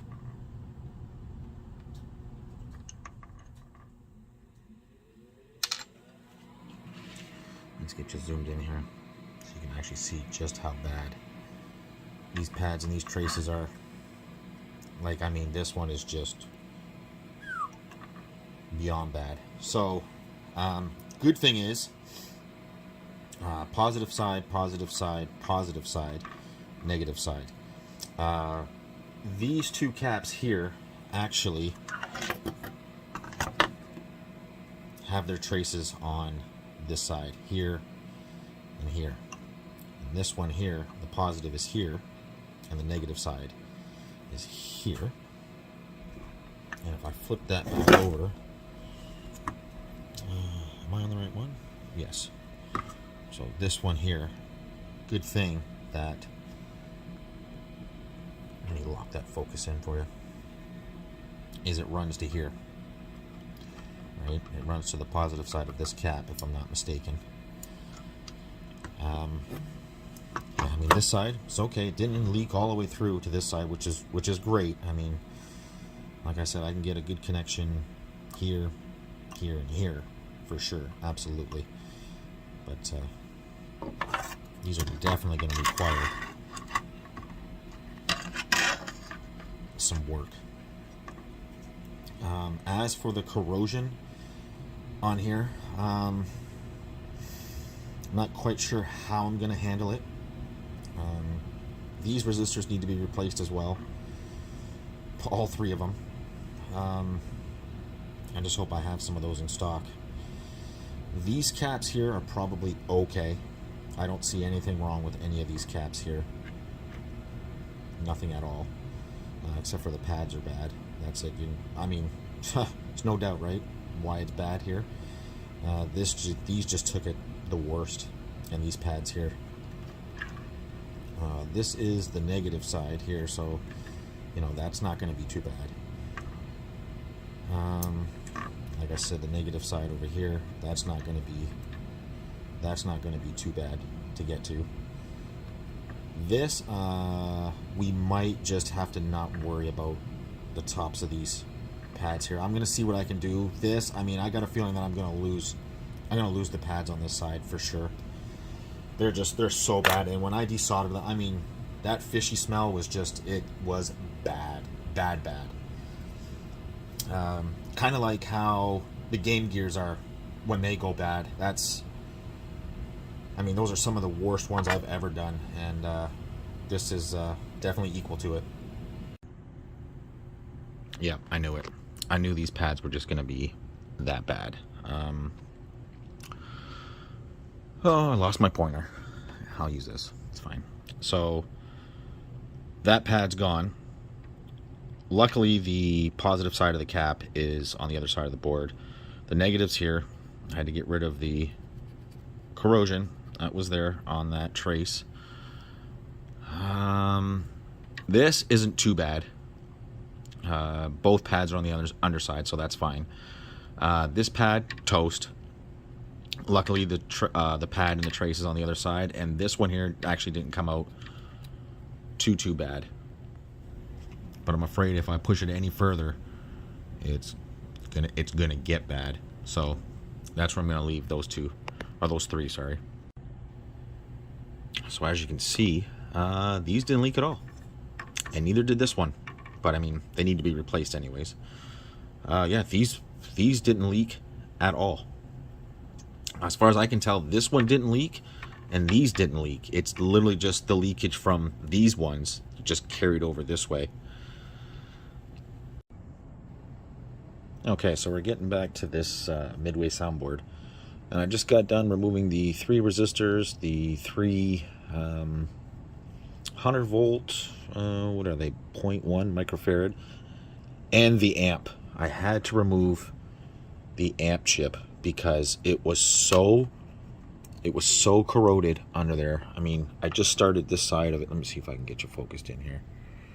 I just started this side of it. Now I'm working this way, but you can see how bad those were. And I mean, they just reeked, just absolutely reeked from corrosion. Now I did this side already and cleaned this side up, and that looks good. That side looks good. Where are the caps and resistors were? They're not too bad. They're not too bad. I might do a little cleanup on that side, but it's this side here where the caps leak. That's what's bad. Like, I mean, you can tell just how bad these are. But this amp chip here, just where these were just horrible. I've done these couple up top here, but I still got to do the bottom side here and up here. Okay, so now I'm working on the 7809, the 9-volt regulator, and of course, that's after I cleaned it up. So we lost the pad there, we lost the pad there. I can still get to it, but I mean, it was just... Let me show you. I got flux on there ready to clean this up because I don't have another 9-volt regulator on hand. There's probably nothing wrong with this, but like, I mean, it was just disgusting. It smelled just as bad as when I took this off the amp. It's just so full of, you know, corrosion from this one and probably this one here. Okay, so board is in, power, volume knob, data info running there. Okay, give me a second to plug it in, and we'll see what happens. Well, it's in, and I'm like, I don't hear anything. But after replacing all that,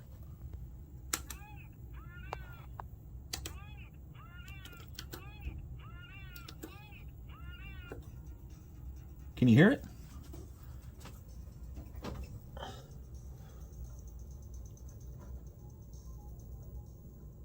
I have volume control, but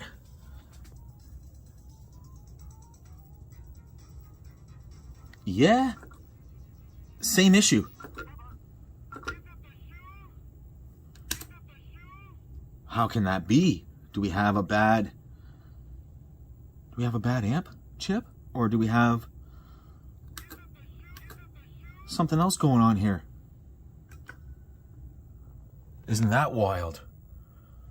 Let me zoom back out here. Sorry. That is zoomed out. Because, yeah, it's there.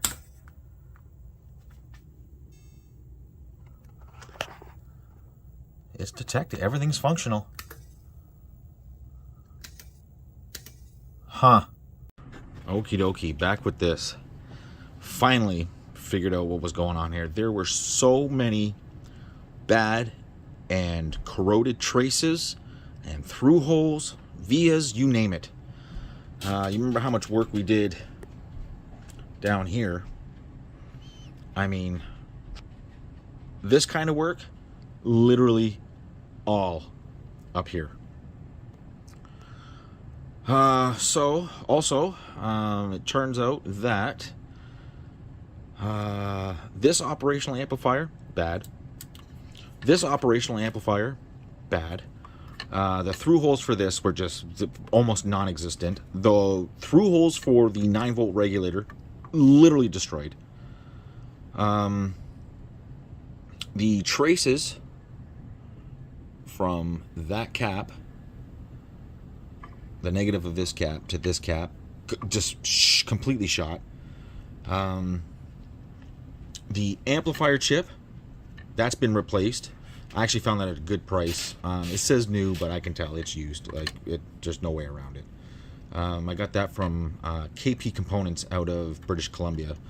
And I know his amplifier was bad because I tried it in my parts board here, and yeah, shot. Along with all the caps being shot, I mean, this thing just has been through hell and back. But so what I'm going to do is I am going to get the heatsink back on. I'm going to clean this heatsink up here.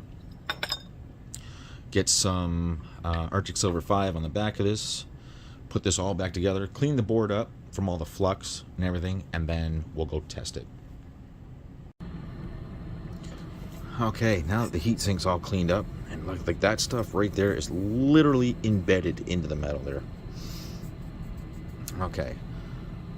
So, what we're going to do is we're going to go ahead and put a little Arctic Silver 5 on the back of it here, and this is right here. This is the back of the amplifier chip here, and it's not going to need much. Give her a little boop, boop, boop, just like that. Maybe a little across the top. That's plenty, more than enough. That is way, way more than enough. I'm just going to slide that down in there, and that should hit the bottom, and you should be able to see through it as it's all the way down, as you can, and that's all the way down. Let me see if I can get you zoomed in a little bit there.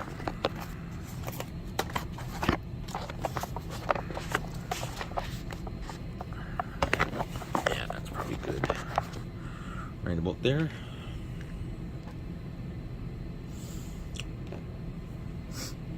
This has got to be one of the wildest Midway boards I have repaired. Just the sheer amount of bad parts. And honestly, I don't want to say the parts went bad because, you know, well, because parts go bad, right? But I believe a ton of these parts just went bad because there was just so much corrosion. Just an unbelievable amount. I may have to do this. I may have to take a different approach. Let me get this on there. I'll be right back. It would probably help if I had the support in too. Okay? That would make a lot of sense. Okay, so she's nice and pretty now. Now, let's go throw her in the machine and test her. Okay, so board is in. Turn her on. That's what I like to hear. That is what I like to hear. Excellent. Weber, is it the showtime? Out of his way, beautiful alley-oop. Boom! There it is! Yeah, that's amazing. And I have volume control, which is excellent. So yes, that'll wrap that up for this soundboard, and I can get it back to the customer. Just like I said, the sheer amount of bad traces and corroded vias and through holes and bad parts. As a matter of fact, let's go look at how many bad parts there were. Like I said, just the amount of parts that were just bad. Everything from every axial cap, every radial cap. I actually removed the cover from this one because I don't really know or have known this one to leak, right? I could see a bit of leakage here, but I didn't know if that was because I didn't know if that was flux or not, so I just wanted to open this up just to see if I could see any indication of leakage. But yeah, I mean, the bad resistors, the caps here, the axial caps that were bad.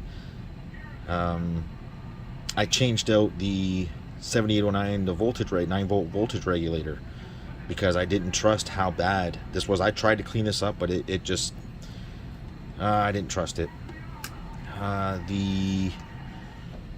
What's this? This is the LM operational amplifier. Hopefully you can hear that in the background. But that's the, I think that's the 08 something.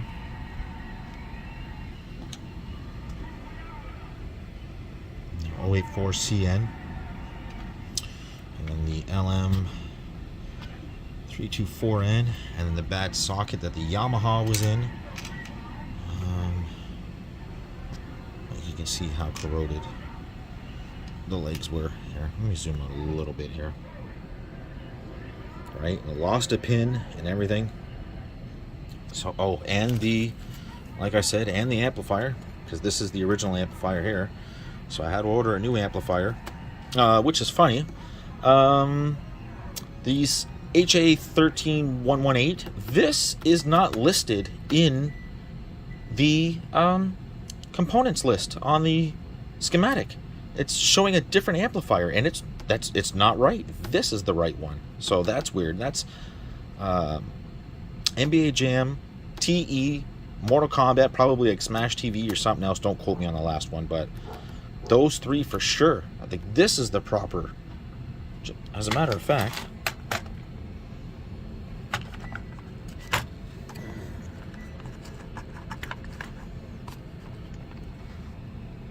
I don't even know if you'll be able to see it, but wow. Yeah, maybe not, maybe not, maybe not, maybe not. But yes, that is what that is. Oh, let me turn the light on.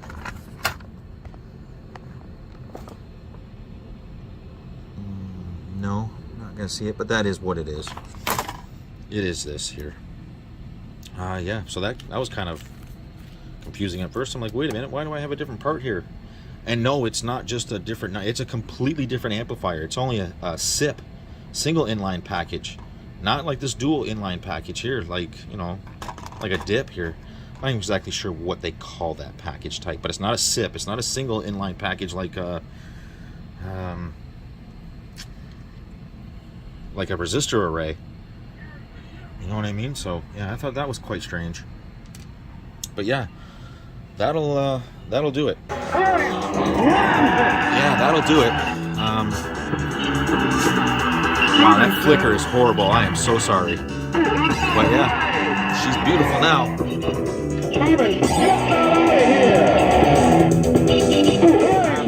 Beautiful now. Like I said, that'll do it. Thanks for watching. Okie dokie. On the bench today, we have a Mortal Kombat 2, which I believe the complaint is without the soundboard, it works fine. With the soundboard, I believe it's a black screen, or it keeps resetting. I think it's the black screen though. So let's get it unboxed. Let's get it hooked up to the JAMA harness, and let's see what happens. Okay, we got it cut here. Open. Yeah, okay.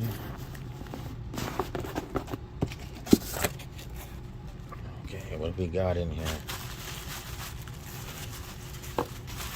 Okay. Seems to be packed all right. Then we got, ooh, what's that? Ooh.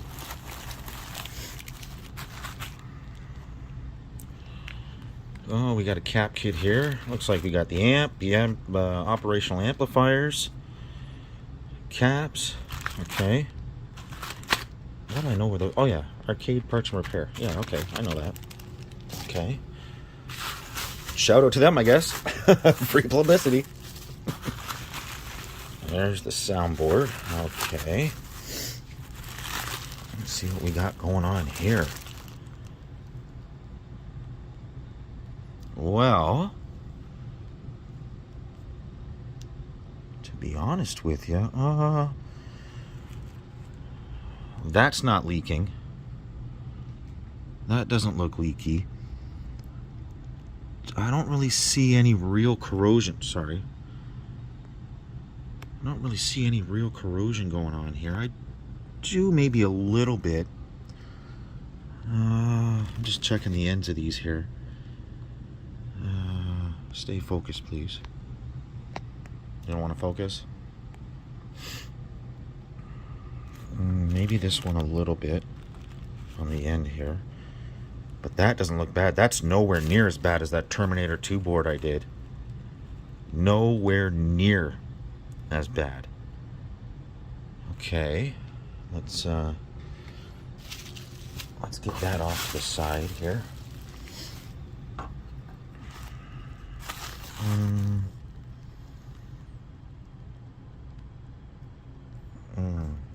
These might need to be verified.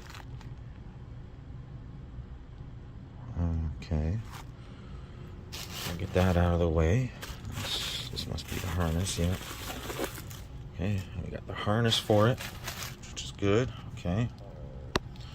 Shut that down. I believe he said that the board worked fine without it.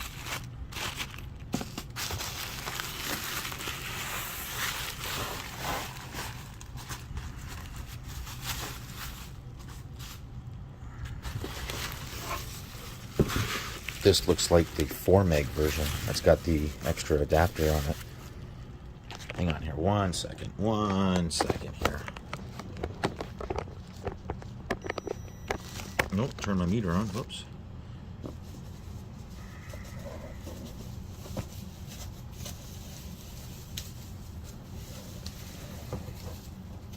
the hell is going on here? That's okay.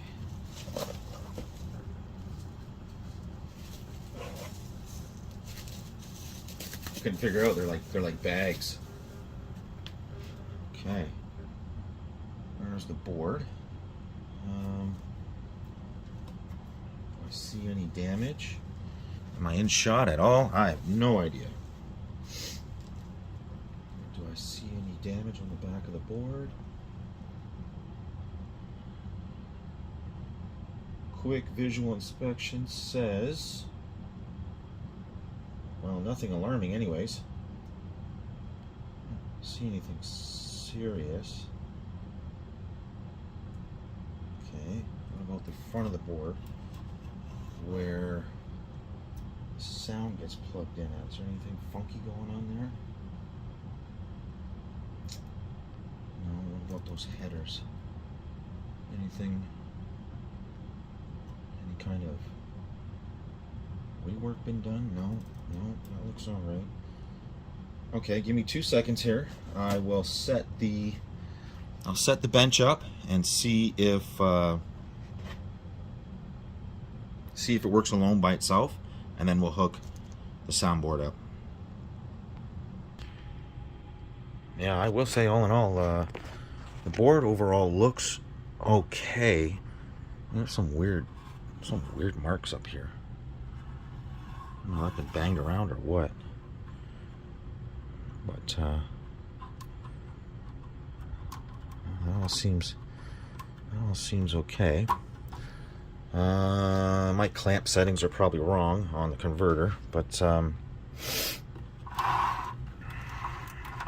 get that moved up here like that. Okay, let's turn it on. Oh no, they're right. No, they're right. Okay. Yeah, no, that looks good. No, that looks real good.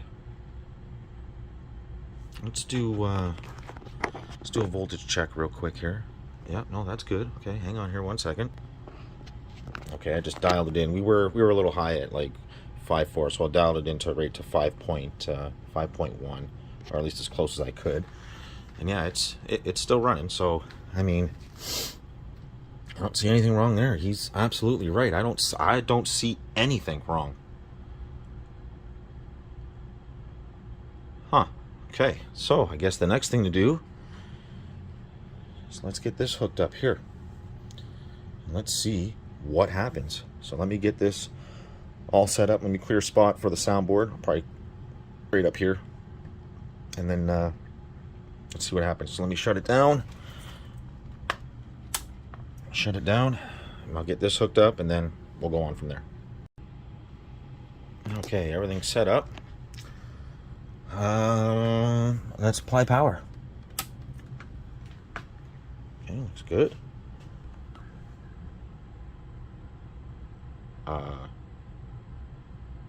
Okay.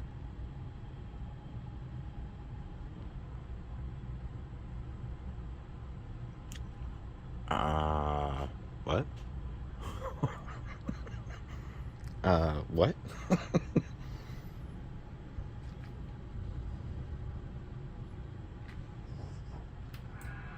I hear sound.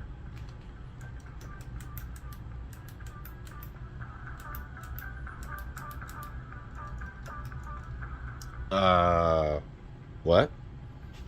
Hang on. Okay, let's bring up test mode here. Down to volume.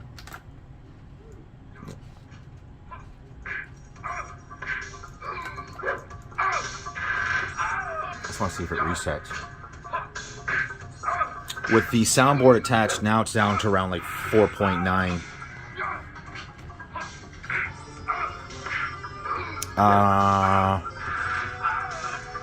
I'm sorry, but I have good sound.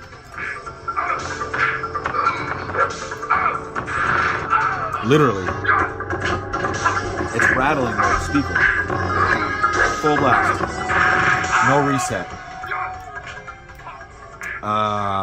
Let me talk to the customer.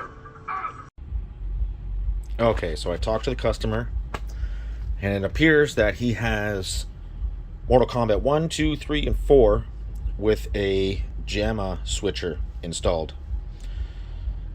So we're thinking it's a problem with that, because he said he tried with his buddy's soundboard and it did the same thing. Well, this has been running for well over an hour, and it's fine. It's fine. There is nothing wrong with this. So, in order to make this not completely worthless, I am going to recap the soundboard. It's here, the parts are here, I might as well. Now what I'm not going to do is I'm not going to replace the amp, and I'm not going to replace the operational amplifiers. Just why? There is nothing wrong with the amp or the operational amplifiers, wherever they are on here. But, like, why? Why do it? Right? So that's what we're going to do. So I guess we can put this away for now. Recap this. I mean, there's not much to it. I mean, what is it? What are we talking here? One main cap, one main filter cap. 1, 2, 3. 1, 2, 3, 4, 5, 6, 7, 8, 9, 10, 11, 12, 13, 14, 15, 16, 17, 18. I don't even know if the C58, 9, and 60 even get replaced. I don't even know if they provide them in this kit. This does say Mega Deluxe cap kit, but who knows, right? Like, who knows? Does it have a... it might... well, who cares? Doesn't matter. We'll get it done. I don't really care what that says, even though we will look at it, though. But yeah, this is running fine. There is nothing wrong with this. Like I said, I've had it running for well over an hour now.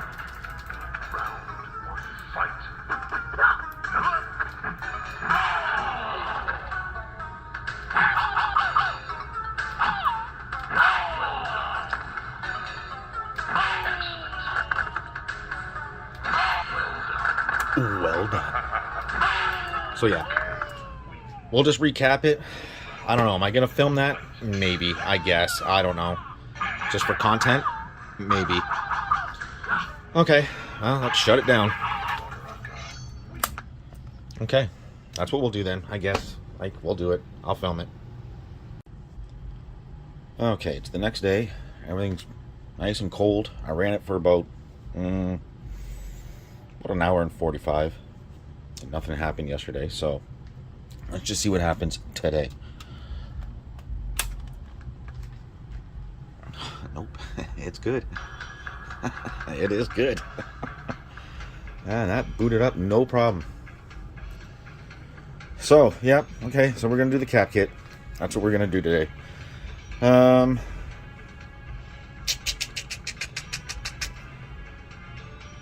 Where did I leave off in the video last? Yeah, we're not going to change the op amps, and we're not going to change the amplifier. We're just going to do the cap kit on the board. So, yeah, well, it's good. So, yeah, okay, that's what we're going to do. Turn that off. We'll remove this. I'll put this back in the box. We'll do the cap kit, then we'll retest. So I'm just about to start this, and I pulled all the caps out of the bag. And this is cool. I'll probably put by me and the date, Spectatech and the date, and stick it on somewhere, probably the bottom. But I'm looking at the amp he supplied. Well, good thing we're not changing it, because that's not the right amp. Can you see the way the legs are staggered? Let me pull it out.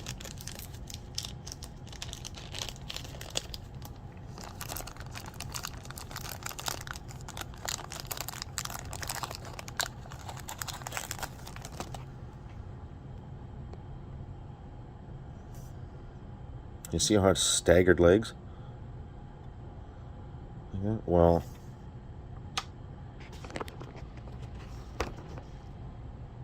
that amp does not have staggered legs.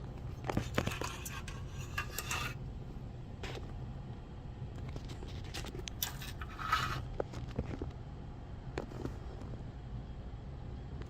don't know if can we see that in there? Yeah. Those are not staggered legs. That's a completely different amp. So I don't know if this kit came with that, or he ordered that separately. But that's definitely not the right amp. MB3731. I'll put you down here for a second. Yeah. Yeah, Fujitsu MB3731. What did he supply? It's Hitachi something, isn't it? Yeah, Hitachi HA 13116. Yeah, that's not even close to the same amp. Not even close. Huh. So I just thought that was a little weird. As for the, like, they're all brand name caps, I believe, in this cap kit. Except for these. I don't know what those are. I've never seen that brand before. I mean, they could be good, but I've never heard of them before. How many of those do we have? 1, 2, 3. Oh, there's another one, just a different type. 1, 2, 3, 4, 5, 6, 7, 8, 9, 10, 11 of them are that brand. 11 of them are that brand, and the other 1, 2, 3, 4, 5 are Nichicon, which, I mean, they all should be, right? The other ones, why wouldn't they order those the same? Huh. Weird. So I just removed the first cap here, and you know, it's always good to do a good visual inspection of them after they come out. And I can't really tell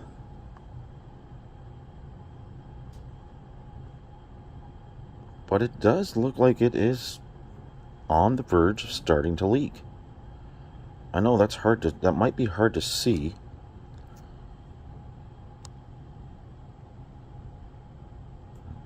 That's not corrosion, that's just reflection. But it does look like it's on the verge of ready to leak.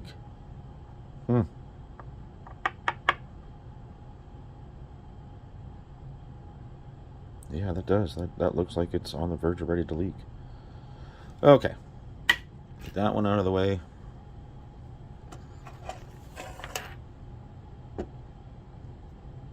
I'm just looking at the board now.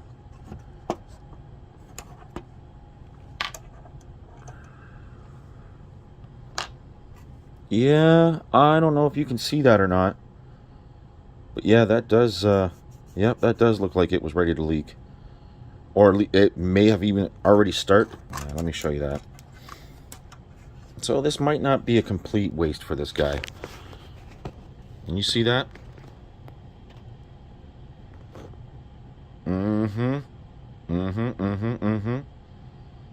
Yep, that sure does. That sure does look bad. That's the negative lead. Yeah, I would say yes. Yeah, I would say that was ready to pop at any second. Okay, good stuff. I'm glad we decided to go ahead and do this cap kit anyways.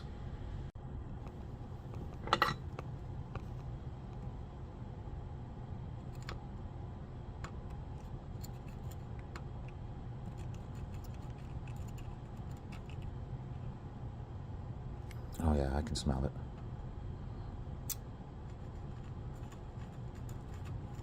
Get that pad all cleaned up. Let's do this one here.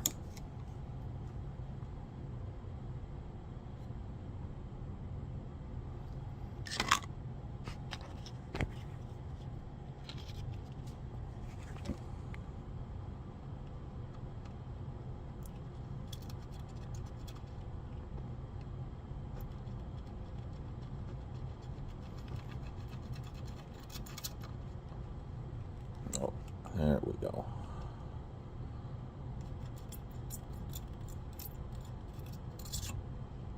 There we go. That looks good. We can clean this one up just a little bit more here. There we go.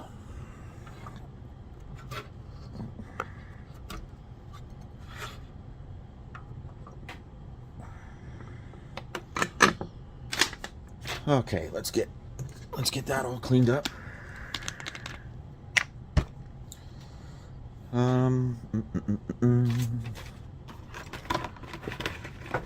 Where's my cotton swabs? Here. Thank you.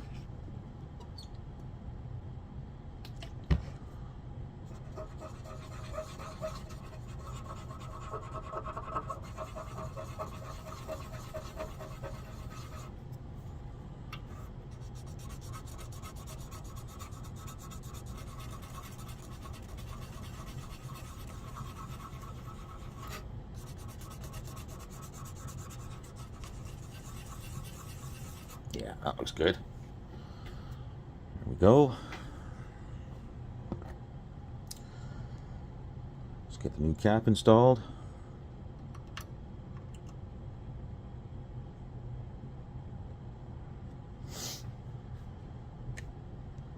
I almost wish they would have went with a higher voltage here.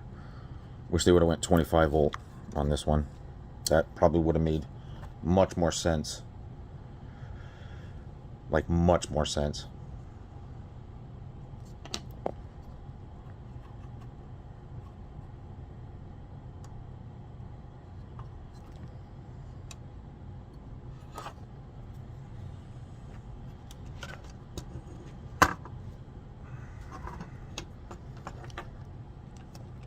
Maybe they felt they didn't have to.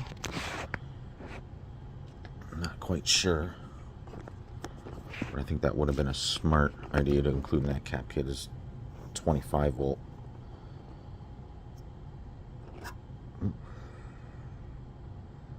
That way it would have had a bigger footprint, because the footprint on this doesn't exactly match the original.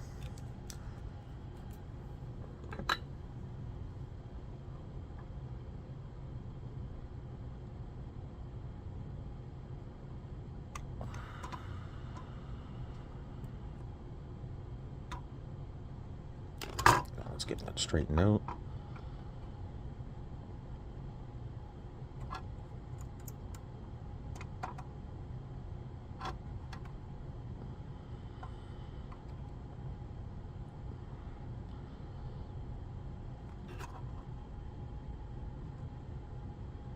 Yeah, that looks good.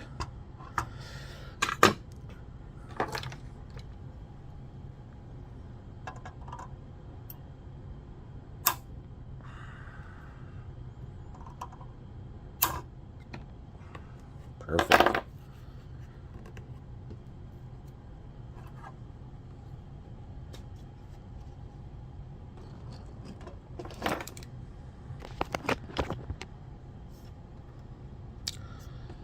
I actually like to leave a little bit of room on the bottom, just to get airflow underneath it. But you can see the difference in the size of the cap, even though they're the same voltage, right? So that's what I mean. If they would have went 25 volt, it would have matched the original footprint. and it would have been a better cap. You're not putting so much stress on it. But I guess that's just what they do. So here we go. After I did the big filter cap there, C34, which was 2200 microfarad, 16 volt, I said this should have gone up in voltage to match the footprint. Well, now this is C120. Clearly it's 10 UF 25 volt. Now on the sheet that they gave you, C120, 10 UF, 100 volt. So they went from 25 volt to 100 volt, which is not really necessary. They could have gone to 50. So now that they've done that, now they've pushed the footprint to the absolute limit. That's so confusing. They should have went 50 volt, and they could have made this cap could have been smaller and would have fit this footprint better. That is mind-blowing. Oh Lord. Oh, that kills me. Because they are literally pushing this footprint right to the absolute limit. Let's see if I can get you a better angle of that so you can see exactly what I mean. I mean, look. Right to the absolute limit. Like, if anything, it's bigger than the footprint. So if you look, like that's tight. You're literally bending the leads literally right at the cap. And that's what I'm talking about. So much so that the other cap can almost fit underneath it. Like I said, I don't mind a little airflow underneath it, but not that much. Like, it's impossible to get this cap in there properly. That's ridiculous. Wow, would you believe that amp had no thermal paste on it, like, whatsoever? Really? Like, has this been changed and somebody just didn't put it back on? Like, that's just nothing there. It's clean. Nothing.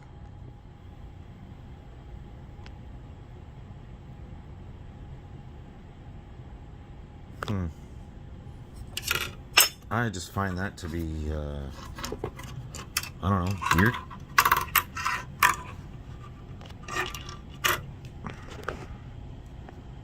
I'm just looking for corrosion and stuff on the legs. I can't really, because that looks weird to me. That. You see that?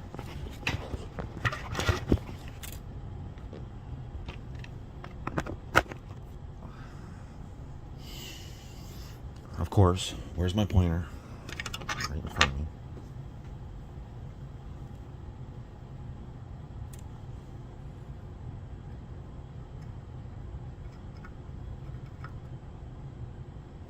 Yep, there's something going on there. Yep, there is something going on there. That is for sure. I wonder if these have leaked. I'm just trying to get an above view. I mean,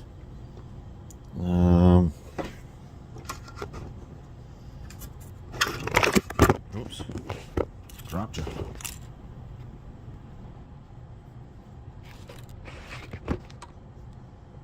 This, I don't really see any, like, noticeable, like, leaking, like, on this pad here, way back here, on this little resistor. This one, and on this cap back here, I don't see anything, but there is definitely some kind of corrosion.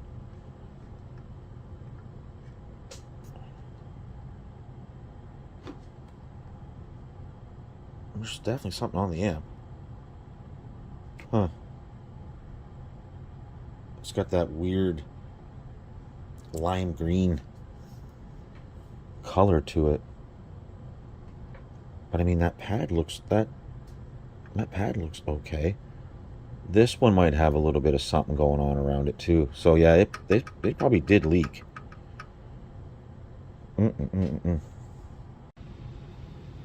So I'm just getting down to the last 3 axial caps here. And this one right here, C2, which is 47 microfarads at 25 volts, I believe the original is here. And this lead right here on this end completely came off. And sure enough, as soon as I hit right here with the soldering iron, I smelt fish. So yeah, it was leaking. That one was definitely leaking. That might be the cause of the corrosion here. Okay, so I just removed C33 and 32, I believe. Is it 32 and 33? Yes. And yep, they were leaking.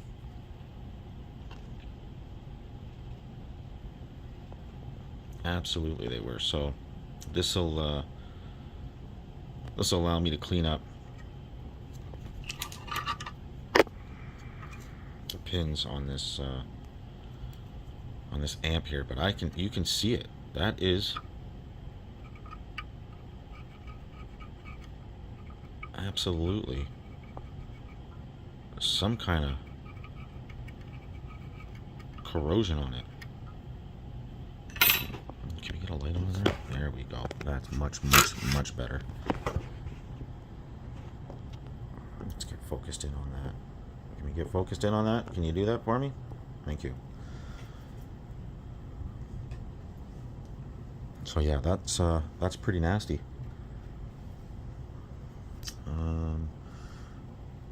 Let's just see. Let's just see. Is it just superficial? Is it just on the out? Is it just on the outside here? I mean, you can tell they're not leaking bad. Like they literally just started to.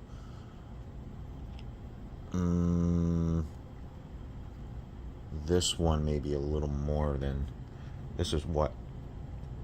This is 16 volt 220. This is 33. This one here. And yeah, you can tell it is leaking. You don't want to focus on that, do you? Nope, you don't like it. There we go.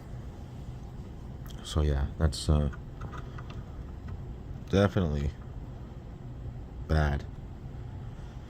So let's see together. Let's see. Is this just superficial as it was like just starting to leak? So if I run this swab over it.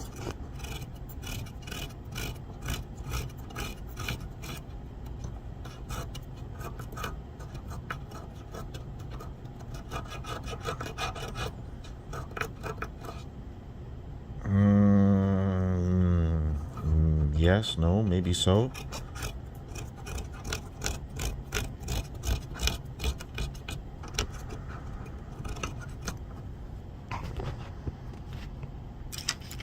Yes, no, maybe so.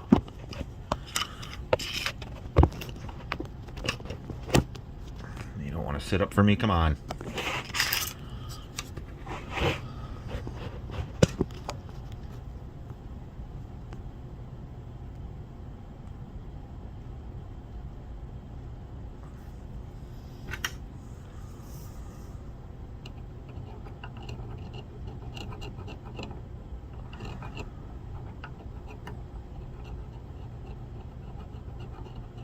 Yeah, I might run the fiberglass brush over this.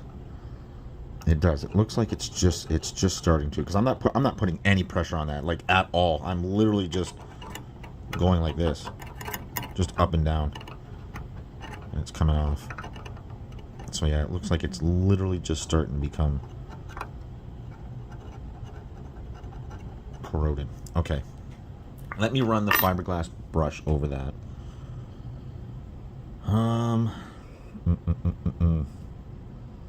Is it gonna reach in there or not? I don't know.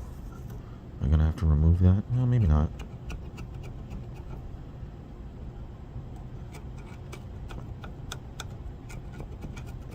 So I see it is very superficial here, but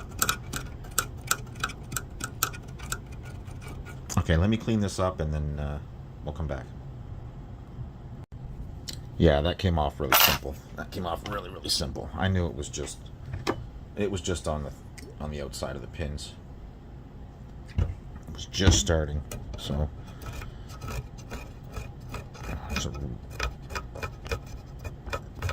really glad I caught that, and I'm glad we decided to go through with the cap kit. I guess we can clean this up too. We're gonna have to run the braid over these pads here and this amp, but I'll get that all freshened up. We'll get the rest of these caps done. We'll get some thermal paste on the back of this amp chip. Why it wasn't there, I don't know. Was this changed before? Couldn't tell you. I mean, it looks factory. The soldering. Wow, Aaron, can you talk? The pads here, they all look factory. Sorry, I'm trying to pay. I'm looking at everything to see if there's any damage anywhere else, and I don't see any, which is good. So let's get a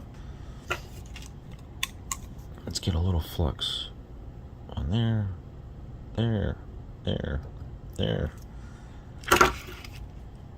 Let's get the braid out.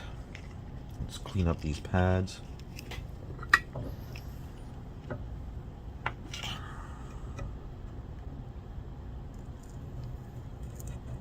Oh yeah, there it is. And that smells lovely.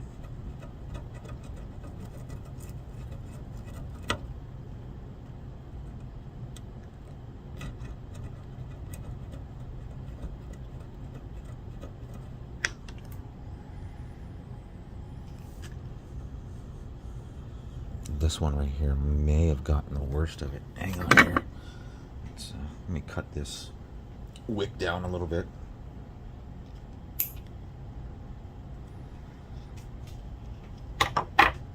Yeah, that one might have gotten the worst of it there.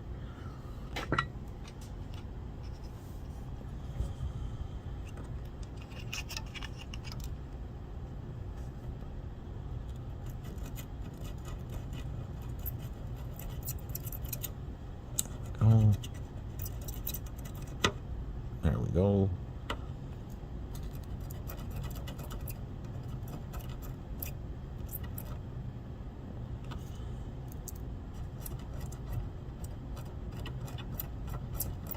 There we go. That looks much, much better.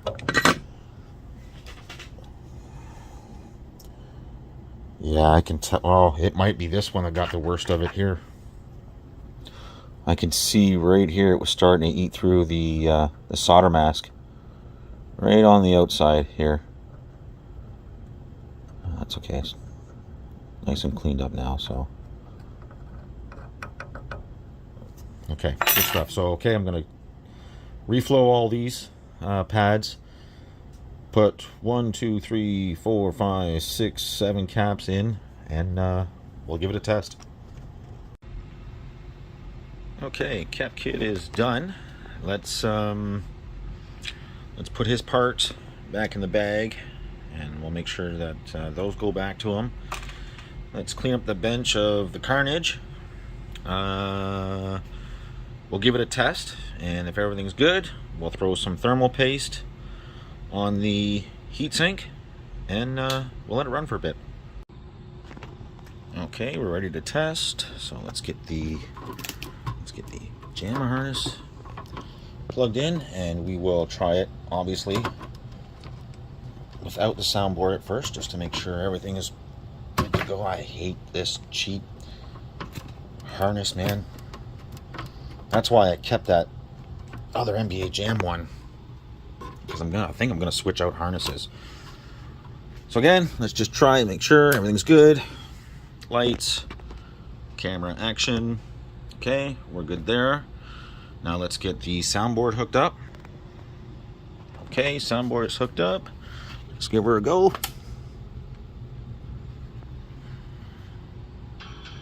Perfect.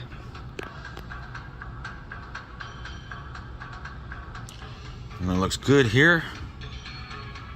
We have good audio. Let's go into test mode real quick here. Okay, test mode. Volume adjust.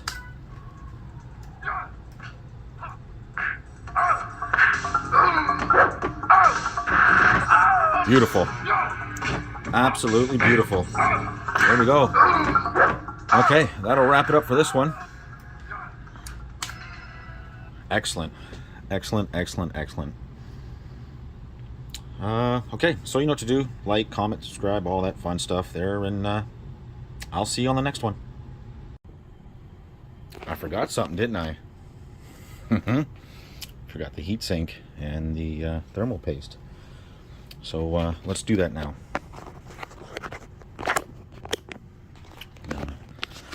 Just go just like that, I guess. We'll focus in back here. So what we're going to do is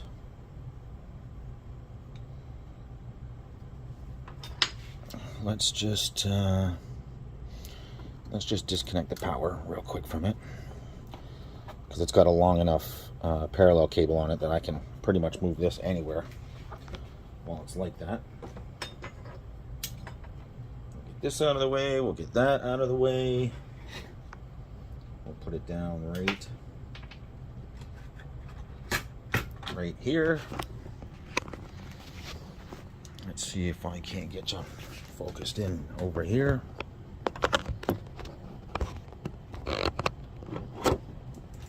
Yes, no, maybe so.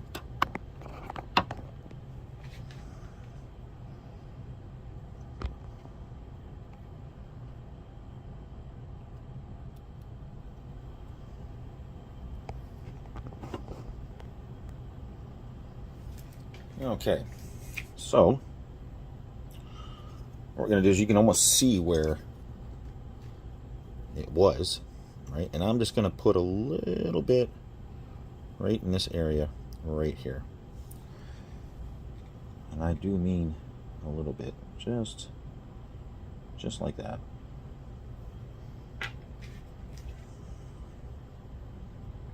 I can probably take that and maybe straighten that out a bit.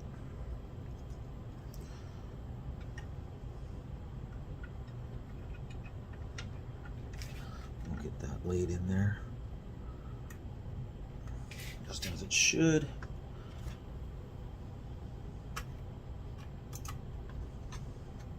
I should press that right up against it, and it did.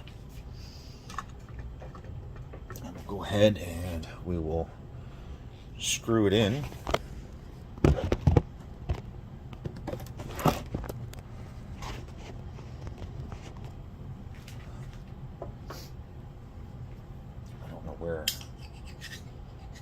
I don't know where I put my magnetic screwdriver. I think I left it upstairs working on a lawnmower.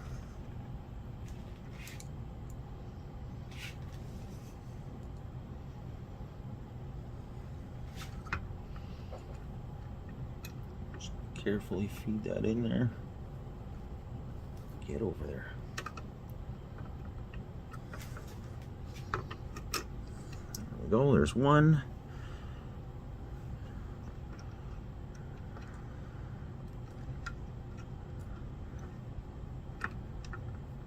We'll get the nut on.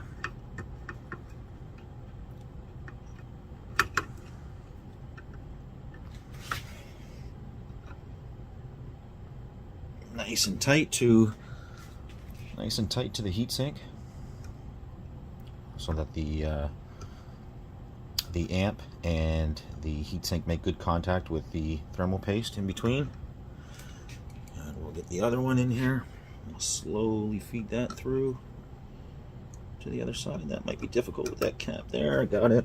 Okay.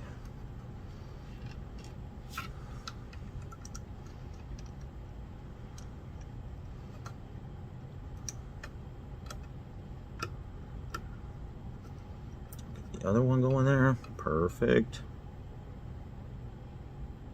There we go. There we go.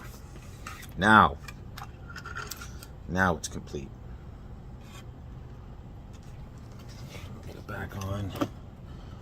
Over here, we'll plug the power back in.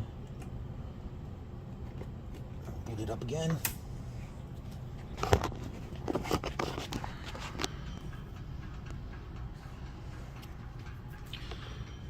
And I'll probably let it run.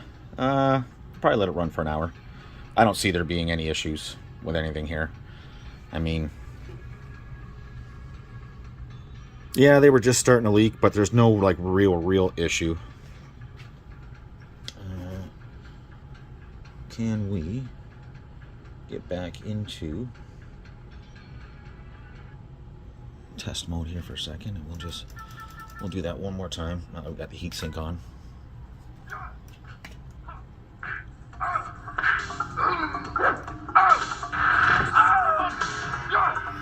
Man, does that speaker like to rattle like that?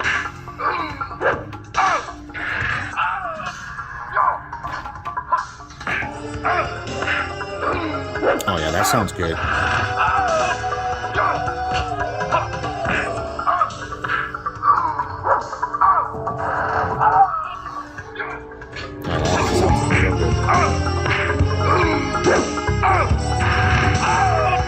Probably get it a little higher.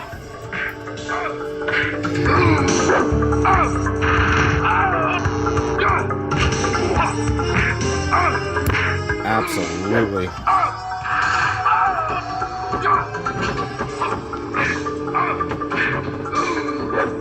Oh yeah. Good stuff. Now just for... And that was full blast with no reset at all. Let's just, now that we have the caps installed, let me just do a quick voltage check right here, just to see if anything changed. I mean, I don't suppose it would, but, you know, could have more stable voltage. I don't really remember what it was last time. I believe it was like 4.9 way up here. 4.9. Well, so yeah, so I think last time it was 4.9552 or something like that. And now it's 4.9, just varying between 8.7, 8.8, 8.9, 8.7, 8.8, 8.9, 8. Yeah, it's going along with the music, that's for sure. So yeah, okay, good stuff. Good stuff. Okay, now it's the end of the video. So again, you know, like, comment, subscribe, all that good stuff. See you on the next one. Okay, so continuing right along, this should be MK2. So, yeah, let's do this real time too. We're gonna get lucky twice in a row. Doubt it. Ooh, I may need to put you down for this one. May need to put you down for this one. This one might be a little tricky to get out. Hopefully he sent the soundboard with this one too, so I can check that as well. But let's get you down in there.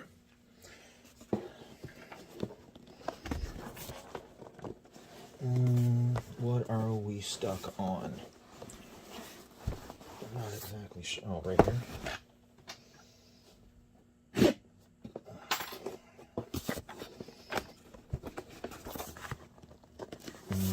No. Stuck on something else, or? Or is it just really tight in there? I think that's what it is.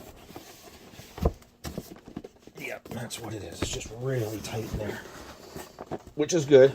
That's how it's supposed to be. Come on, you. There we go.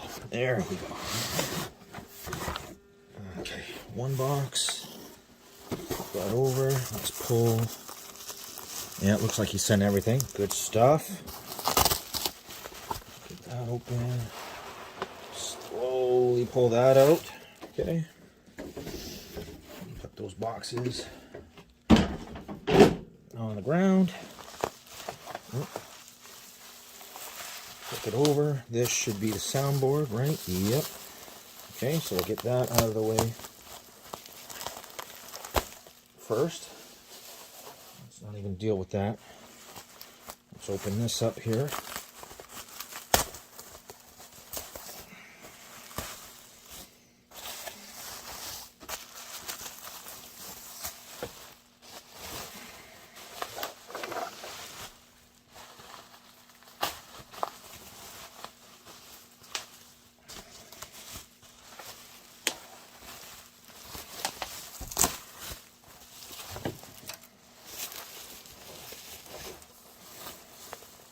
Ooh, yeah, she's been through a hit. You see that there, taken right off, or not, but bent down like that, cracked.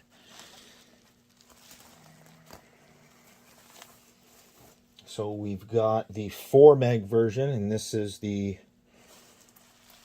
daughter board to add the extra ROMs, because ooh, what's that all about? Whoa. Why is that decapped? Why is that taken off like that? And look, right off the bat, look at that cap. That's probably just a filter cap, but that broken off right there. That should be across to here. Yeah, before we even start doing our visual inspection, we're seeing issues here. Okay, so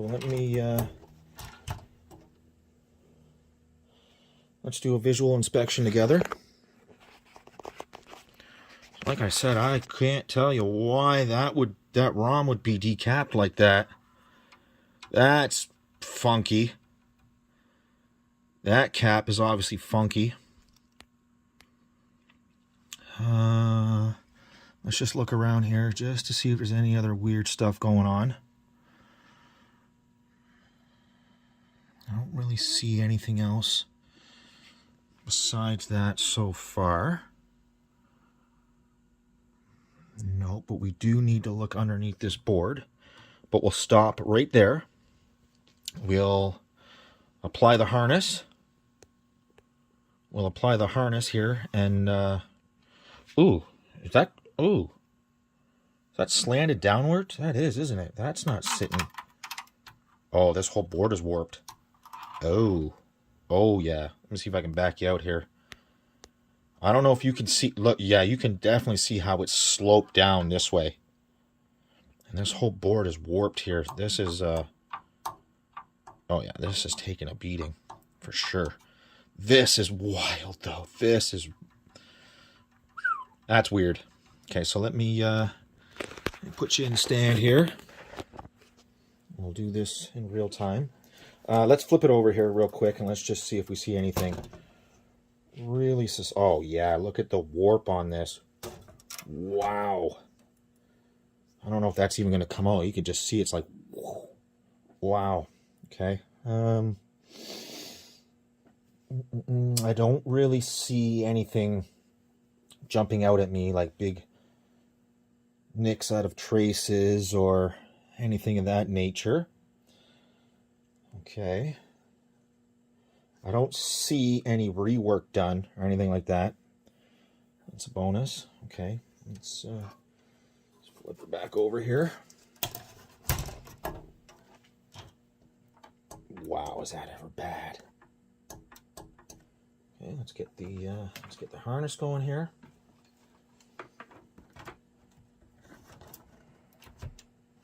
Once again, let's do this in real time. Let's apply power. Okay, we got 2 LEDs, good stuff. That all looks good so far.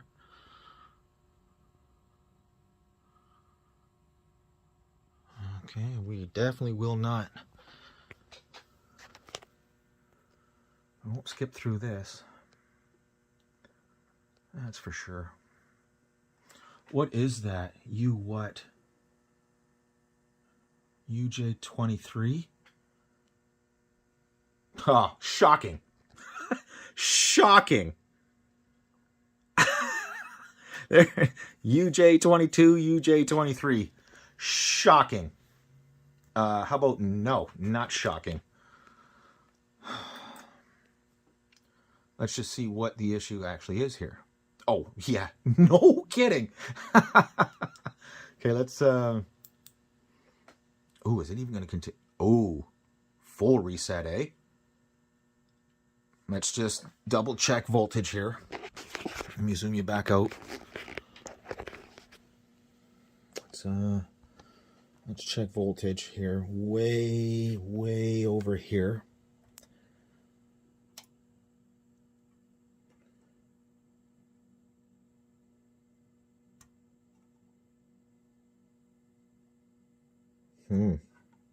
Is that so?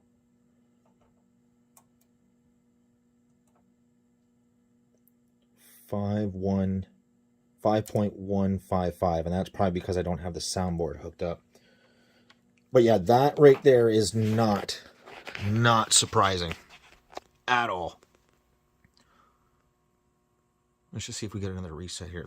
Can I coin it up in play? Let's just, before it resets. Sorry, my test switch is out of.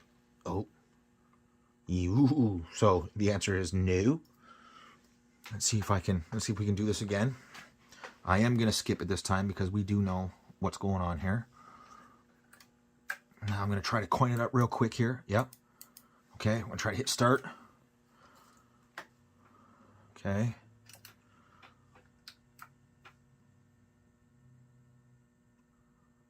There's the... Ooh. Thought I was gonna reset there for a second. Wow. Yeah, that's trashed. Okay, so we'll stop right there. Let's kill the power to that.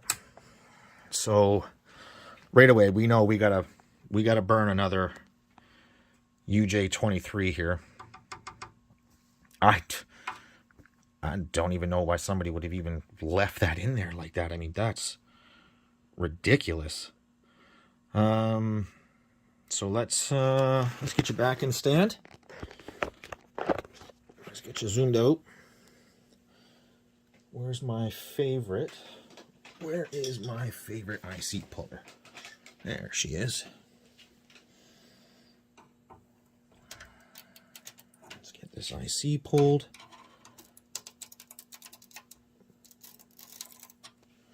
Ooh, Jesus. Oh, look at the legs falling off of it. Oh, yeah. Shocking.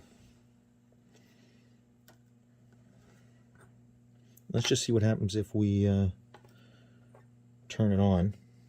About that. Let's put this cap. That's gonna fucking snap, isn't it? Yeah. Whew. Well, that's, you know, this is where the corner was snapped, so obviously, you know, that must have taken a giant hit as well. We are going to have to remove this to make sure everything's okay under here. Oh, I should probably just replace this cap, but we'll see if we can get this set right. Put a little bit of flux right there. Get our favorite brand of NG chemical solder. Add some fresh solder to it. That's good to go. It's good to go. Let's make sure that we can get a voltage reading off of that cap, just to make sure that we are okay. We are. And obviously we are going to get another bad UJ23 here, of course, but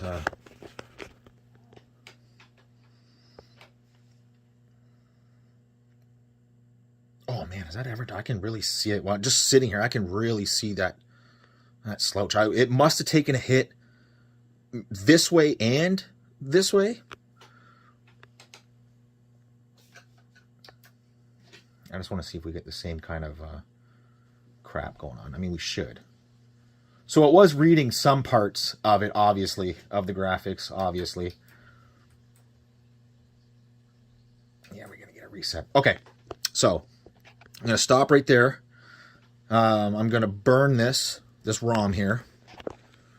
Get that out of the way. I'm going to have to find me a 27C. I think it's 040. Actually, duh. It'll tell you. 27C040. UJ23. I'll burn a new one of those. And without removing this, we'll stick it in there and we'll see what happens. That's where we're leaving it right there, and I will be back. Okay, so let's get down to business with this EEPROM here and see if this clears anything up. So I do have a chip here, which we're probably going to need to blank, but it could be blank already. I don't know. I had to go rooting around my stash to find one. So let's go into here. Let's check this out. Oh, it's already on what it needs to be. Oh, good stuff. So 27C040 and 27C4001 is the same chip. Oh, back. We need to take that ID off. Let's see what we got here. Gonna be blank or is it gonna be full? Oh, looks blank already. That's pretty awesome. Let's verify blank. Do a blank check. Cool. Works for me. Okay, so let's I'm gonna go find a ROM here. Let's go into ROMs. Let's go into here. Wait for this to load. Click on that. We'll go Mortal. It's probably under MK. Yeah, MK2. I don't know if this is the right one or not, but yeah, it looks like it. Close. We are looking for UJ. There's UJ22. So no, not that one. Got to be in here somewhere. Why don't I see that chip anywhere? Or sorry, ROM file anywhere. Okay, let me find it, and then we'll go from there.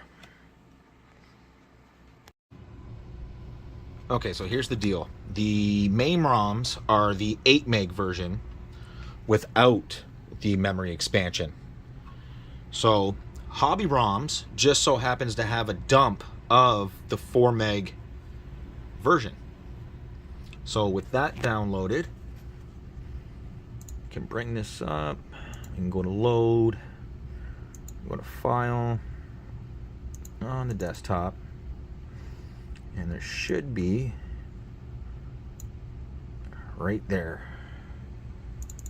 There it is, right there. So we'll load that in, and we will we'll program this. So we'll wait for that to be finished, and we'll go from there. So that took about 4 minutes. Everything succeeded. It took about 4 minutes there, 248,000 milliseconds. Let's back out of here. Okay, let's back way out of here. Let's take the chip out.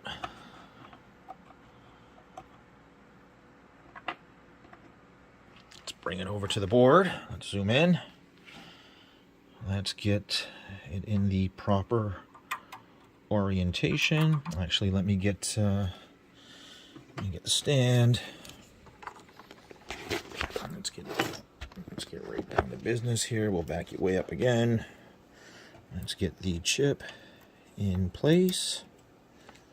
I want to be careful about this side because this is the side that's got the damage to it. Okay, good stuff. Let's get it over to the converter. There we go. Let's do this in real time. Chip is in. It all looks good there. Yeah, it looks good. So let's do this in real time. Let's apply power.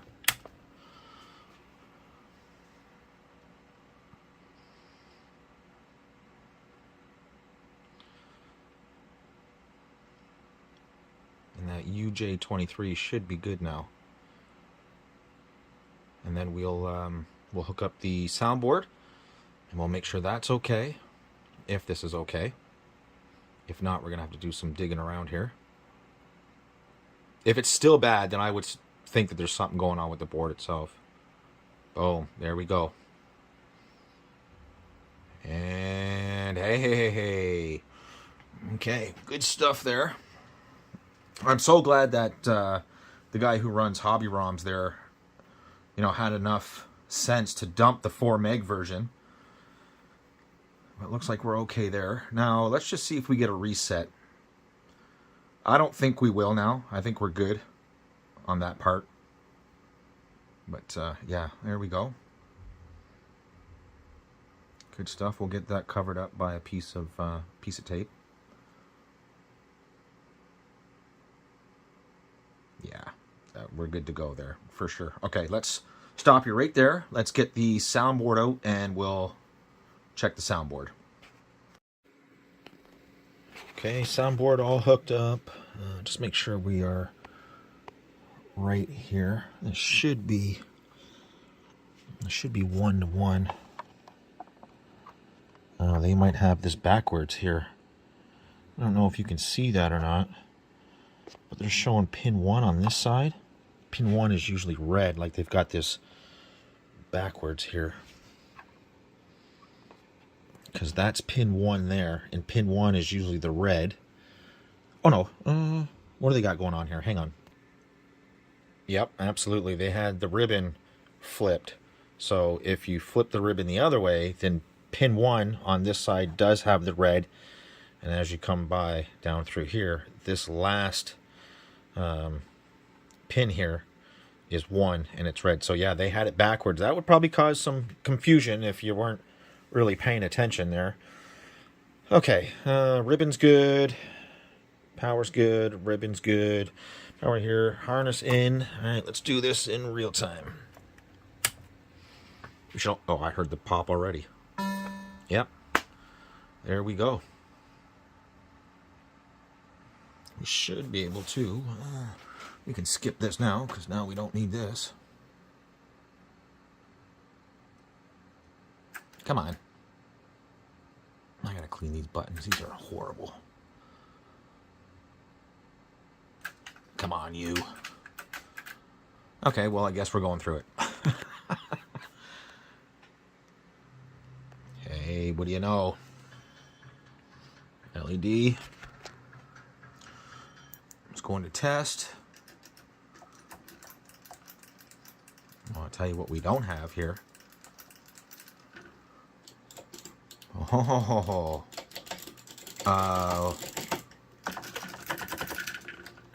we don't have any controls.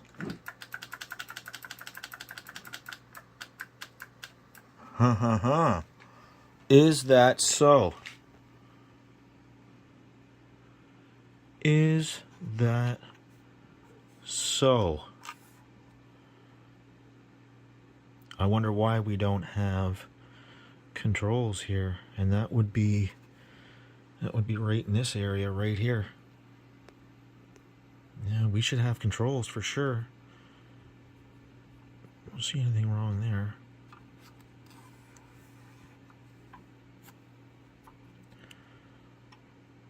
Yeah, we should have controls. Huh. Okay, so maybe this repair isn't over with. Because I've got nothing. Nothing whatsoever. I've got no controls.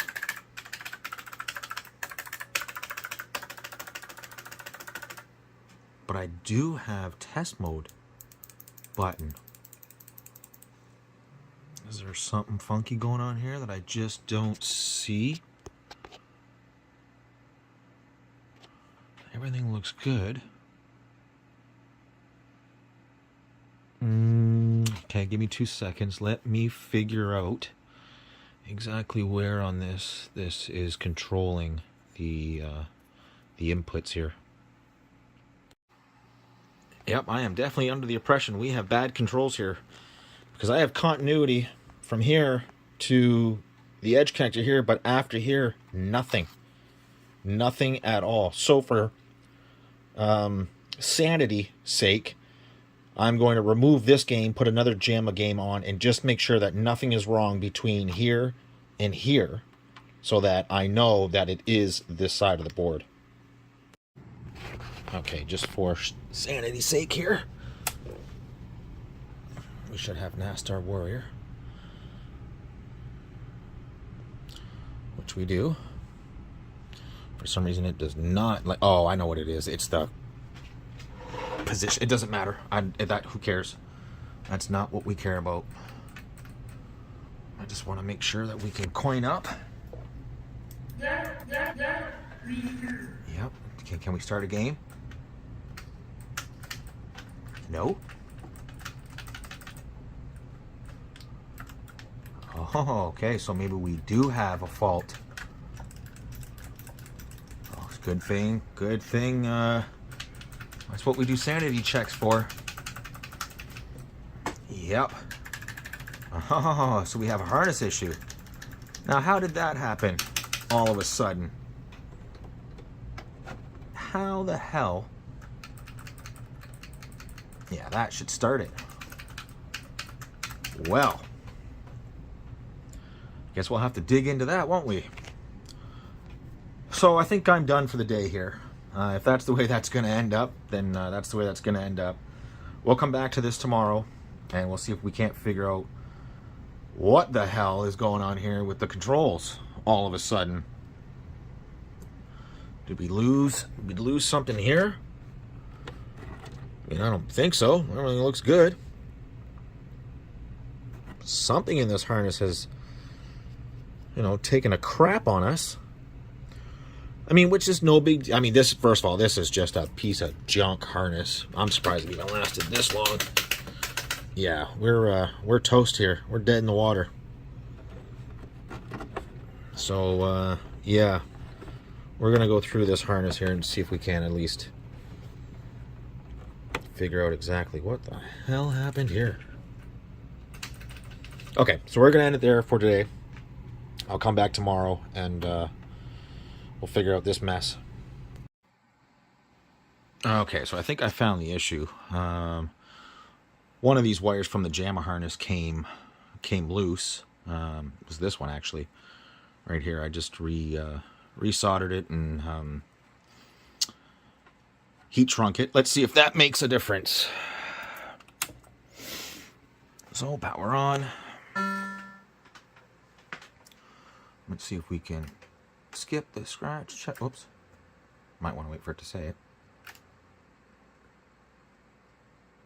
No, still nothing? Wow, are you serious?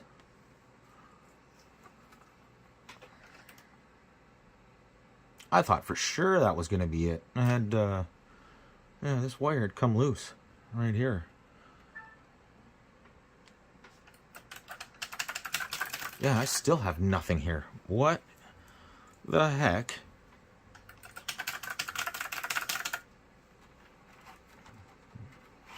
I must have a bad ground here or something. Hang on, let's get you set up here. Where is the little stand? There it is. Let's get you set up like this here. And I'm gonna keep tapping a button here. I'm just gonna move.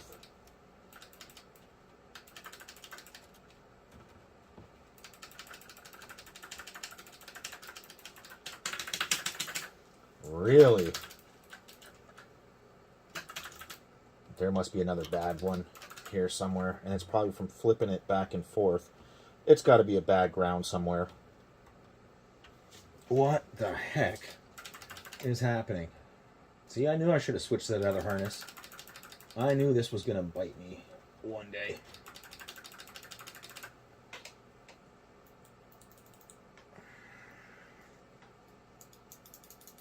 Yep. 100%.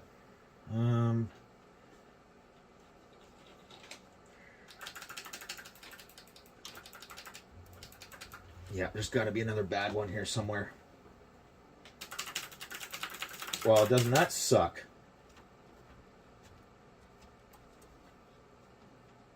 Yeah, there's got to be another bad one in here somewhere. Well, Let's see if we can figure that out. I mean, I don't really want to switch to that NBA Jam harness, but it looks like we may not have a choice here. Did something come loose down here?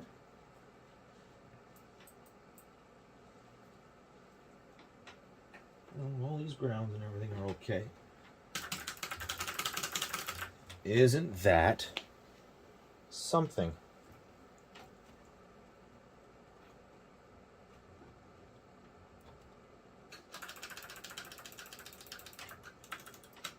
Wow.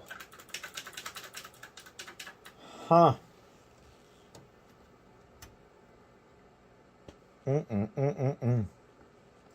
Yeah, it looks like we are going to be switching to a different harness here. I can't believe that even just moving them around, wiggling them around, I can't get anything out of it. Let me try pushing.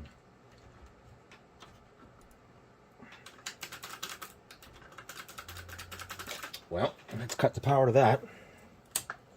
There's definitely something weird going on here.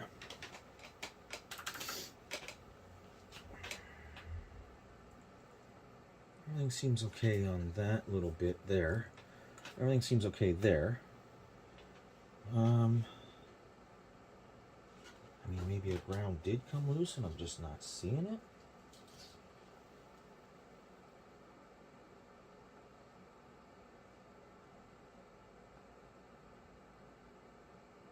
Huh, where does, okay, let me go through and let me trace out these grounds and then I'll be back. Yep, so we did. We completely lost ground here. You can see 1, 2, and there's another one here. The one that jumps. The one that jumps from the power side over. We lost that ground, and as I'm doing that, we lost another one right here. This harness is just, it's falling apart. You can see where I already did work once, where I redid the entire power side because it was atrocious, and now we're starting to lose all our inputs and everything. Yeah, I don't recommend these $20 harnesses. They're junk. Yeah, that was just crazy. I lost grounds, then I lost player 2 up, then I lost plus 12, but we should be okay now. This thing is just falling right apart. And I can tell why, too, because they use... Oh, my God. It's the thinnest wire ever. So we should have... There we go. And we're good. Okay. So let's get into test here. We should be okay on this side, too. Yeah. Okay, so player 1 and player 2 up and down are working. Volume adjust. So we should be good there. Let's just make sure the soundboard is completely working before we pack this up and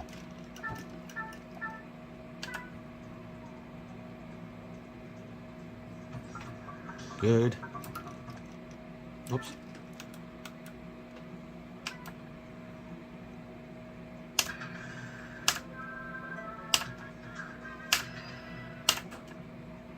Yep, we are good. We are good. Yeah, so that kind of sucked, eh? The grounds were bad. The player 2 up was bad. Then I lost the 12 volt. I mean, just jeez. But good. I'm glad it wasn't anything on the board here. I'm glad it was just this harness. And I know you guys are probably screaming at me, switch to that better harness. And you're right, I should. I absolutely should. But okay, that's going to wrap it up for this one. We'll put some tape on that so the EEPROM window's closed. Yeah, good stuff.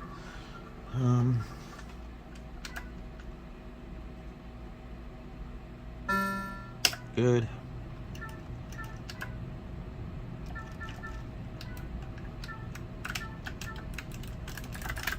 That's gonna be good. Oops, that's good. Sorry. That's all good. That's all good. It's all good. Soundboard test, all good, all good. I'm always curious on what this was set to. Oh, set to medium. Let's see if we get a reset from cranking it. No, power supply.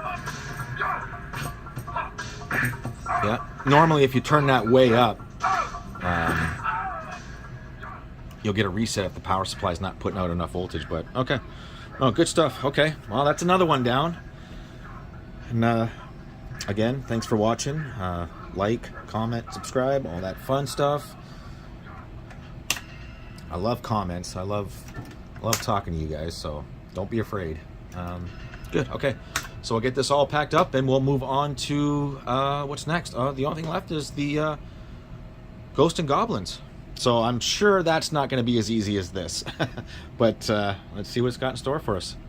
See you in the next one. Alrighty, so on the bench today we have what I believe to be a Sega CD ready for maintenance and a recap. Let's get this open here.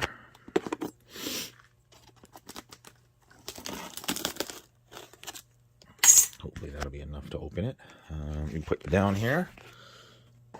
You can't see much for a second here, but we'll move that out of the way, that out of the way. Okay.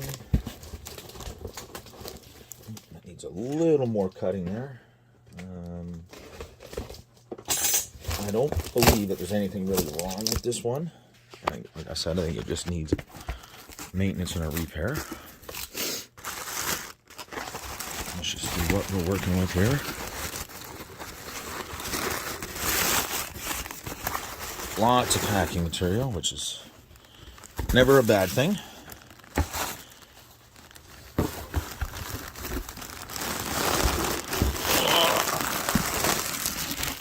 Okay.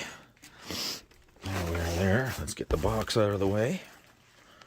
Let's bring this back on here. Let's see exactly what we're working with here. Now is probably a better time to sit you down. So there should be a Model 1. Should be. And you know, I don't know if you know anything about these, but they definitely tend to have leaky surface mount caps here. Ooh, jeez. It is definitely well wrapped, but I hear some jingling here. I don't like that. I don't know what the hell that's all about. Come on. He definitely wrapped it good. Can't complain about that. Okay. There she is there. Let me get all this packing material out of here. Okay. Now, like I said, I hear some jingling here.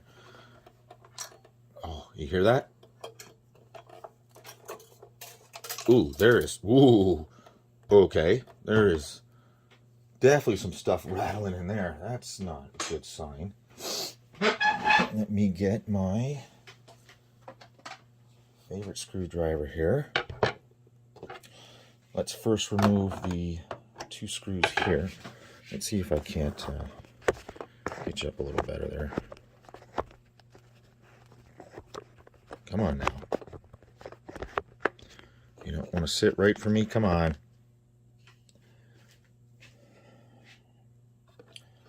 So first let's remove these two screws here. One and a two. I don't know if anybody's ever been in this before, but I can almost guarantee they have been. The lock is still... Ooh. Ooh. What the hell going on there? Ooh.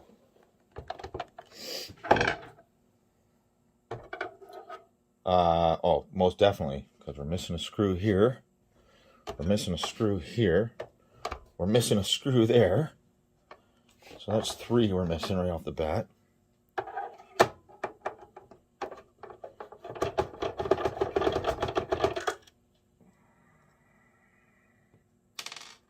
Those don't even seem like the right screws.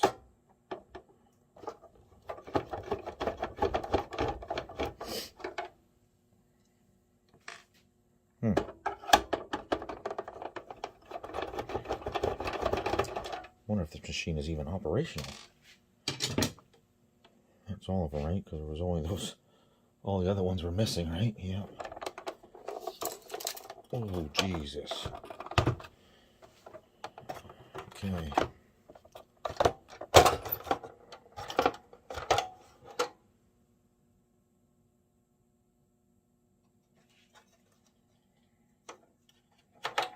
Remove the lock, remove the top. Oh, that's broken too. Part of the lock there. Let's remove that out of the way here for a second. Let's move the lock out of the way. Oh, well. Yeah, somebody's definitely been in this because part of that ribbon seems smashed. Let me see if I can show you that. Can you see that? See how part of that ribbon is smashed in? Hopefully that's okay.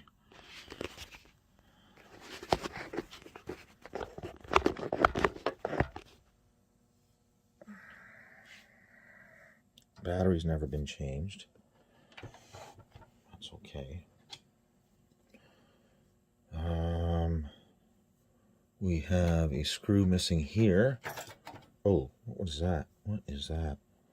Oh, is that a screw? The hell is that? What is that? Or is that the... Hang on. Let's get this off here. Oh, this ribbon too.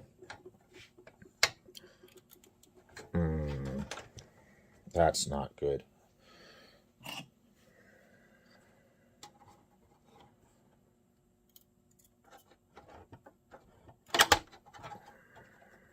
Okay, that one might not be too bad.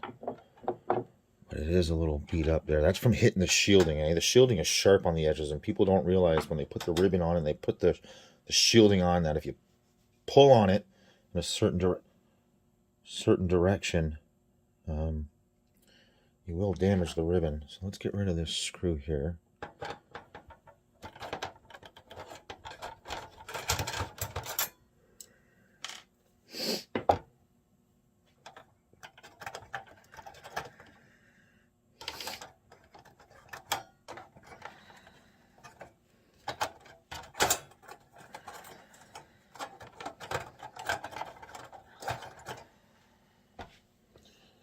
Loosen that up. I'll take this one out next.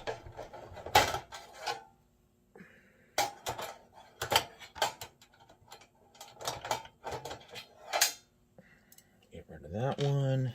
Should be one right here on the power board. Should be another one on this side. Yeah, this shielding's a little smashed up here on this side too.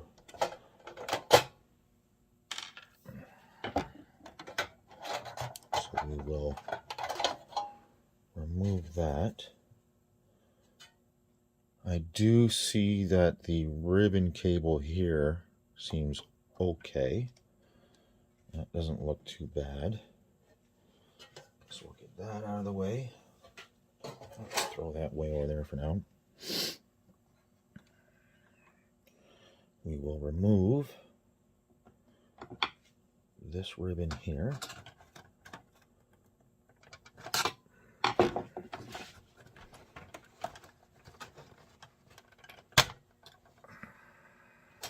Seems okay. Oops, sorry. I should remove that screw right there. Okay.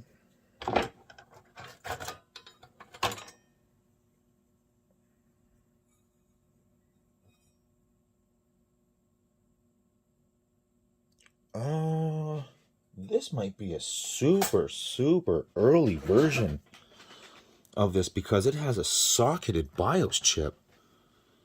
That only happens on the early revisions, like the one out of Japan. This is not a Mega CD. This is a Sega CD.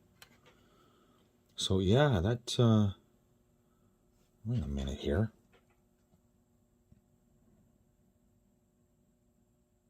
This has never been recapped? Well, I'm going to tell you right now that the surface mount caps on these look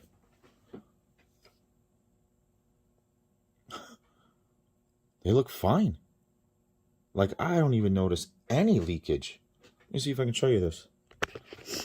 I don't see any leakage whatsoever on these. These actually look good.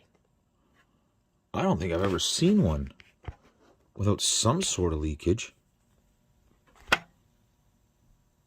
Yeah, they actually look really, really good. But there's that socketed BIOS chip. And like I said, only the early revisions have a socket. Usually it's like the Model 2 we did, where it's this chip directly soldered onto the board, no socket. And you can see this is a 1024, right? This is, you can change this out and reflash a BIOS to this of any revision. Whereas this is a one-time program, right? Huh. Oh, that's neat. I might contact the customer here, and I mean, really all we got to do is 1, 2, 3, 4, 5, 6, 7, 8. 1, 2, 3, 4. Sorry, 1, 2, 3, 4, 7, 8, 9. 9 of them. That's not bad. That's not bad at all. Let me contact the customer here real quick. And, oh, yeah, that ribbon cable is bad. You see that there? Focus on that down there, would ya? No, you don't want to? Yeah. Somebody's had some fun with that one. You can see this one here has got it too a little bit, but that's probably not bad. As long as these aren't all tore up. Because I believe this was non-working. Where's that piece at? Right here. I don't know what was rattling around in there.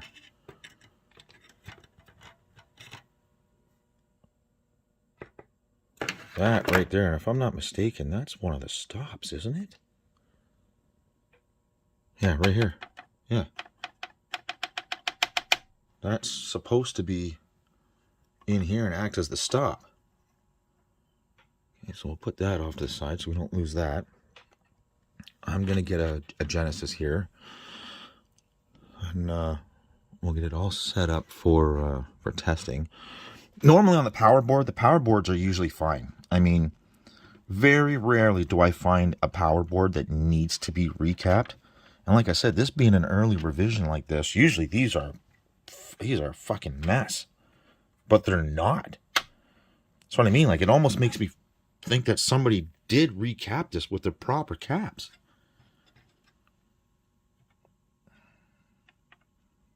Like 10 microfarad, 16, 10 microfarad, 16, 16, 16, 16, 16, 16. Nope. I mean, no big deal. We will recap it, but that seems normal.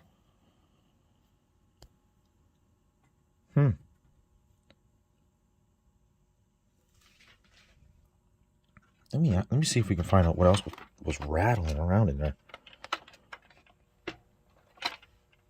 Was it just that? No, I hear something else in there. Let's remove this top board here.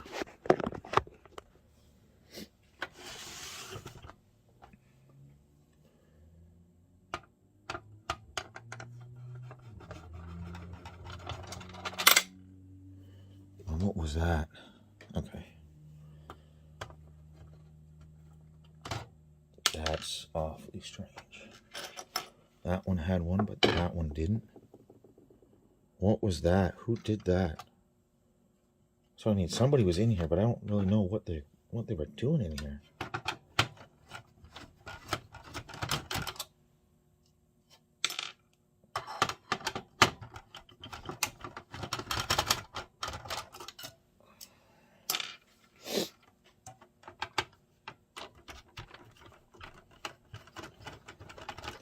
Don't get me wrong, I'm an 80s kid. I like a good Scooby-Doo mystery, but what the hell's going on here?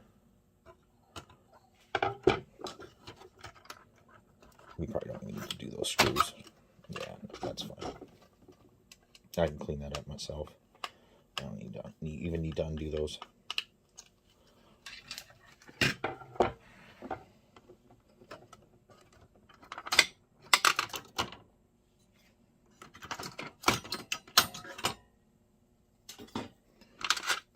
Okay, so hold it our that. Now what the hell? What the hell else is rattling in here?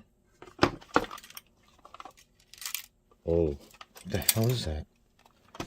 Okay, that's the plastic from the lock. I can probably put that back together, no problem. I still hear something else rattling in here. Let me take the drive out here.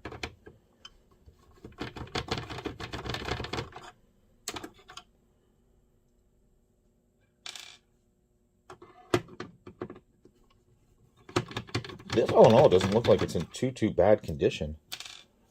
I mean, honestly, I've seen them a lot worse, I can tell you.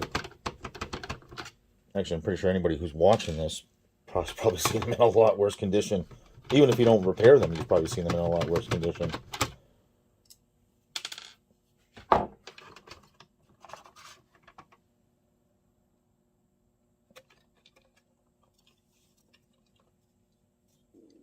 Okay. The drive.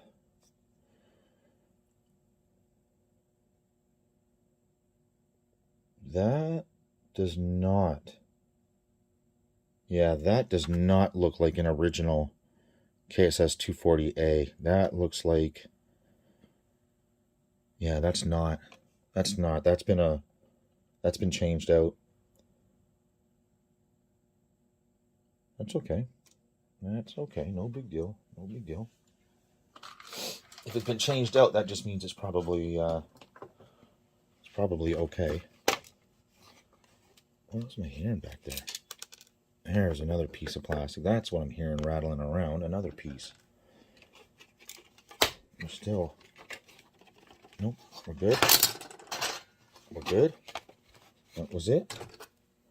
Maybe a piece of that plastic. Nope. No, I say we're good there. Yeah. Yeah, actually, I don't even see any, like, a ton of rust or anything in here. That's... I think this guy's going to get off super easy. Yeah, okay. So besides the ribbon here, I think we're okay. Let me contact the customer here and see exactly what the complaint was. Let's see if it actually was running. Give me 2 seconds. Alrighty, we're all set up here with the tower of power. Now, all I did was loosely put the drive in, the board, just so you have the connector, and then just these two on top, and let's just see what happens when we power it on. Exactly what I thought. I knew it was going to be fine. Now let's just make sure that, yep, so the machine is running. Let's hit reset here. I can almost guarantee this is fine. But what I didn't do, well, that's a bad belt thing right there. If you replace the belt, that shouldn't do that. Ah, see? Yep.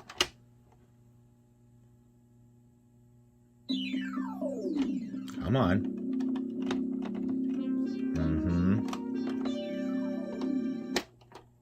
Okay. Now I can almost guarantee that's closed. And it does want to grind, and I know why, because I can almost guarantee. So we'll just move this off just for half a second, and I don't think you're going to see much here. But if I put, let me grab that. Let me take the case off here again for a second. Now we still do have that ribbon issue. I do believe it will be an issue, but take you off here and look. It doesn't know where it is. It doesn't know where it is because that is not installed properly. I may have to take the drive apart because, you know, I don't know exactly what he did here.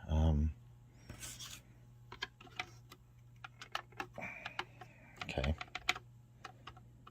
I don't know if that's supposed to be like that or not. I can't remember. I don't think it's supposed to exactly be like that.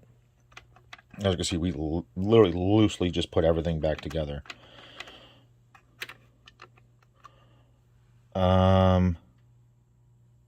Wait a minute.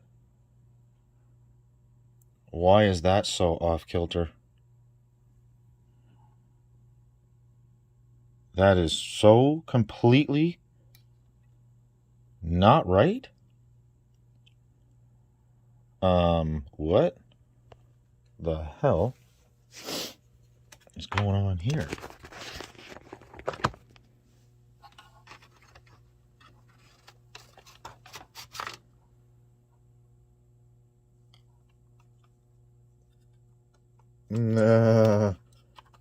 No. Why is that so far off? Look, you can see just how far that's off. That's just not sitting right at all. Ruh-roh. Why is that so goofy? Yeah, there's no way that is supposed to be like that. Not a chance in hell. Oh yeah, that is just... Okay. Well, let me get that sat right for half a second. Just, I don't know if that's going to stay that way or not. That's going to have to be torn down. Because that is nowhere near right. What is that hitting? Oh, sorry, not hitting. Why is that not sitting right? Sorry, my brain's going 500,000 miles an hour here.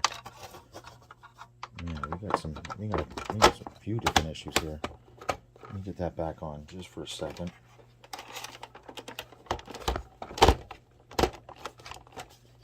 Let me swing you back around this way.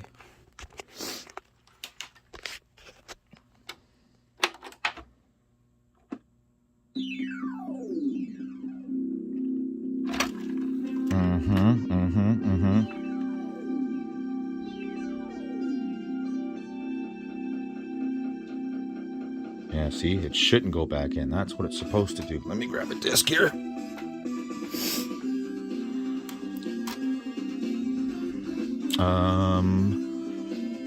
Where's the controller?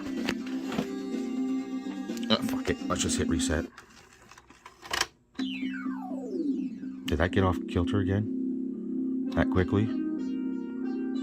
It probably did. Probably when it slammed its way up, it shifted completely. Right? Uh-huh. Yep. Yep. Okie dokie. So maybe when he put the laser in, he definitely did not sit that right.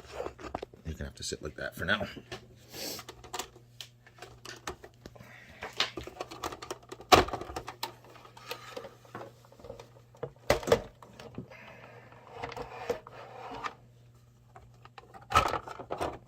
And yes, that moved way off, right? Yep. Sure did. Sure did.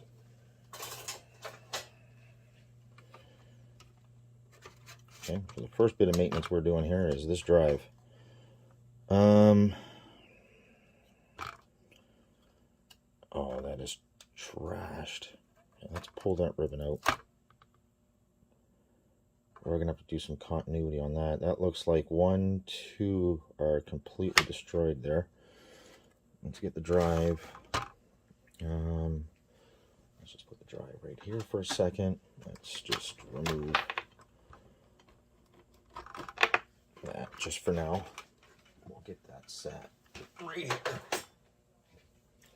And let's take a look at what the hell is going on here.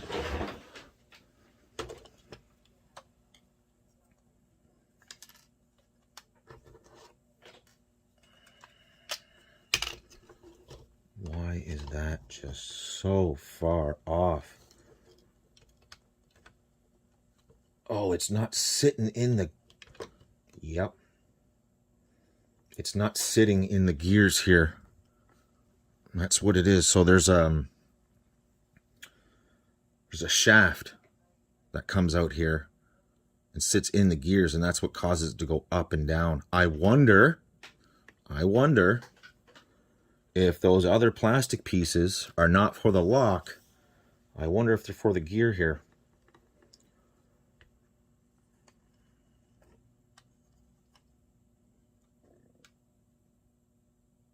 How much you want to bet that that's exactly what's going on? If that's the case, we could be in trouble here. Yeah, that's completely not sitting anywhere where it's supposed to be. Okay.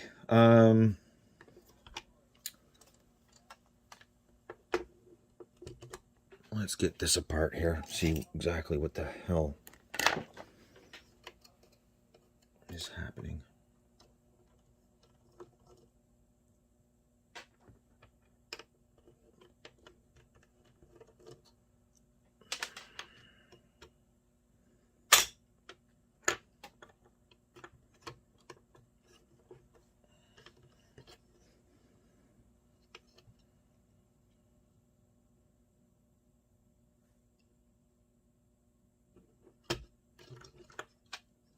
Yeah, that's not even close.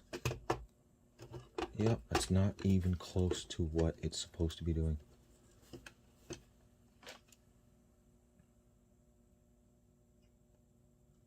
How the hell did that even happen?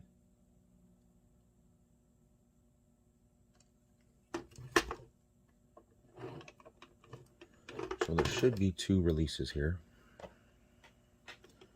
One on this side here. And one on this side here. And that should allow me to pull the drive up. The tray, sorry. Tray, not the drive.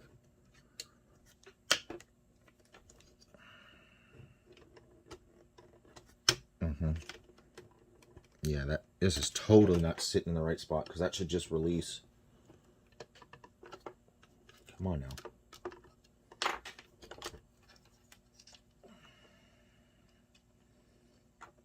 Yeah, I might have to manipulate this a little bit. There we go.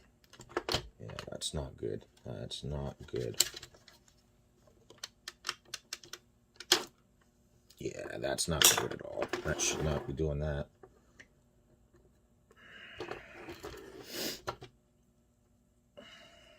So, yep. Let's, this is going to be a pain in the ass already, because this is so far out of, so far to whack that this is going to take forever to get lined back up properly. So this whole gear here, this whole top gear, needs to come off, because that's just how this sits. And getting this aligned properly can be extremely, extremely frustrating. These are supposed to be quote-unquote self-aligning drives. Let's just call it like it is. Bullshit.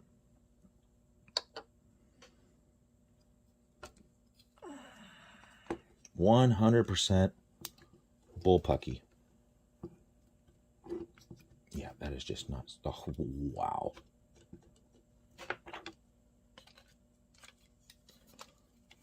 I'm sorry, I know I'm not nowhere in shot with this, but this is just completely not right. Wow. Okay.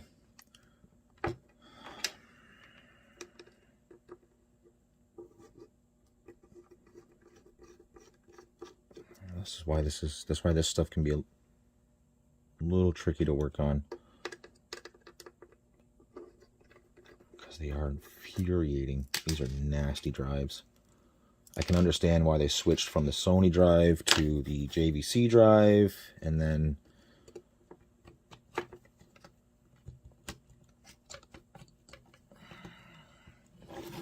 without taking all this apart back here, I'm just trying to see if I can get just enough room to get that back in its spot like that.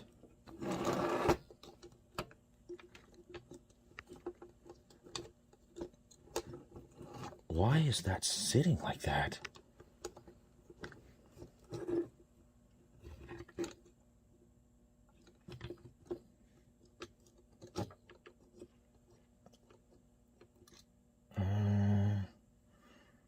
What the hell is going on here?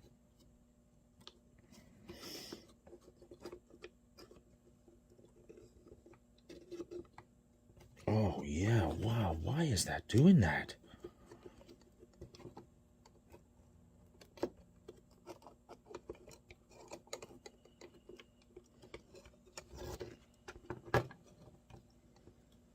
Okay, give me 2 seconds here. Okay, so I have literally been racking my brain. I'm like, everything is here. What is happening? Why? Let me just sit the drive like it's supposed to be, right?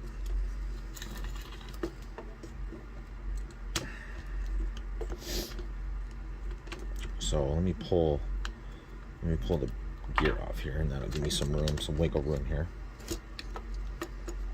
Literally racking my brain here, like, why?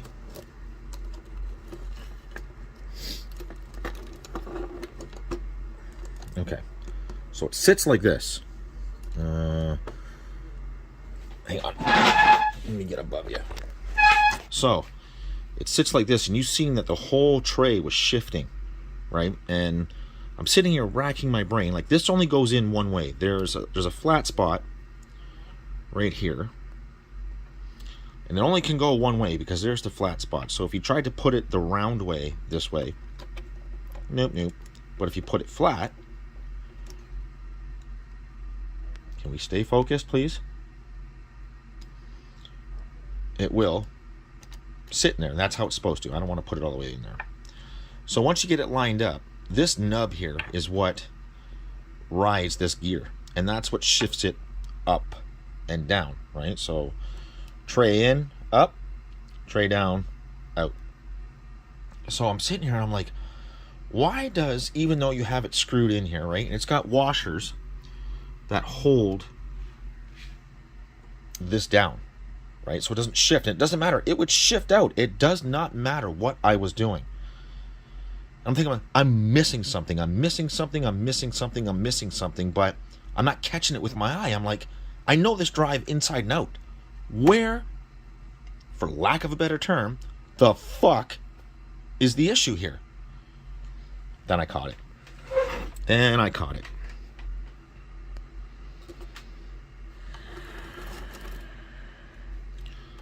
See how it wants to shift forward? Like this, and it'll shift way out just like that. That's exactly what it's doing. It's just shifting way out of whack like that. Wow. That's why you got to be careful with these machines. Let me get this out. Some of you may have already caught it, and I didn't. Here.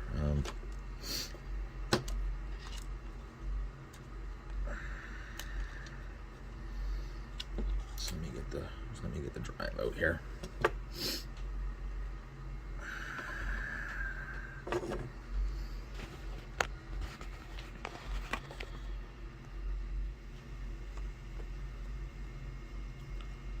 Right there. And right there. Well, how much you want to bet? How much you want to bet?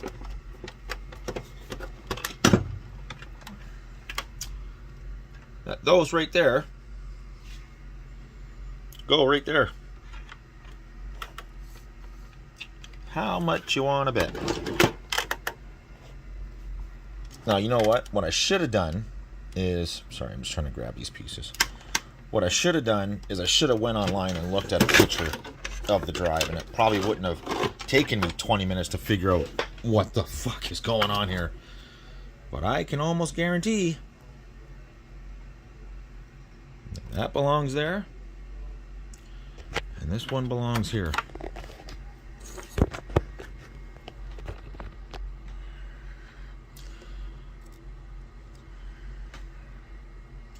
Now, I am thankful that these pieces were still in there, because without them, this is going to be an impossible fix. But because these are here,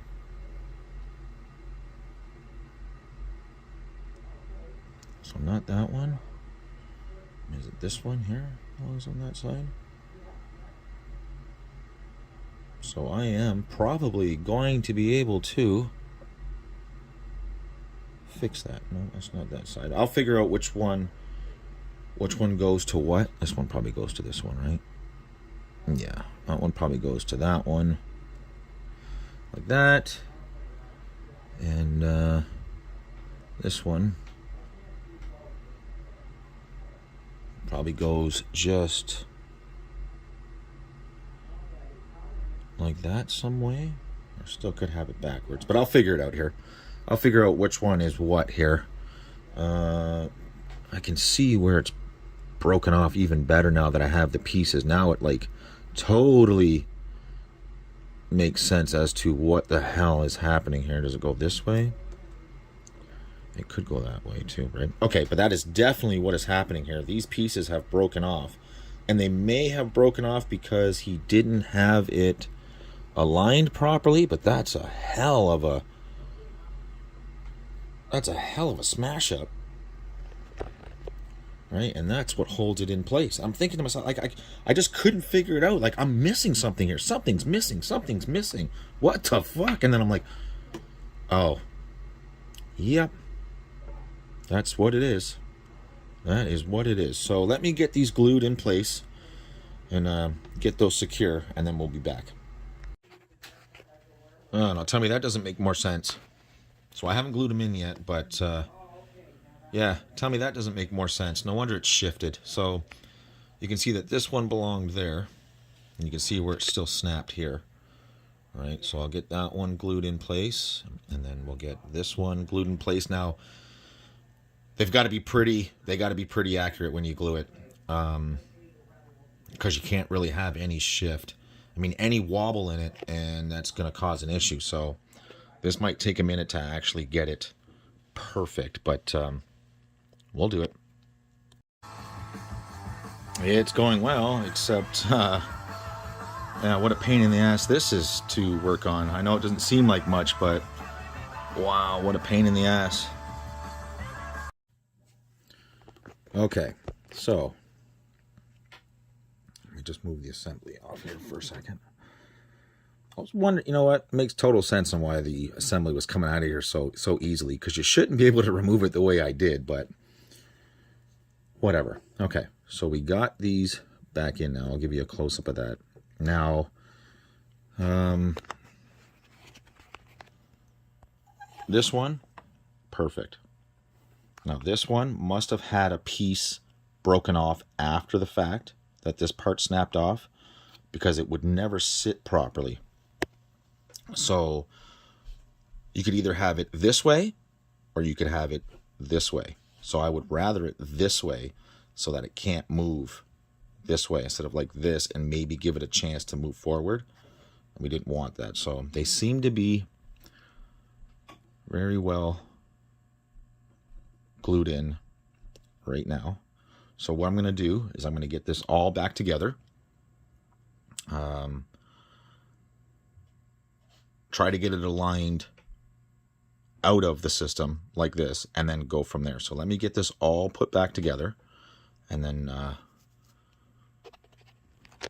we'll see if we still have that issue. Actually, when we put it back together, as I shift the big gear here, we'll see if it moves, and it shouldn't.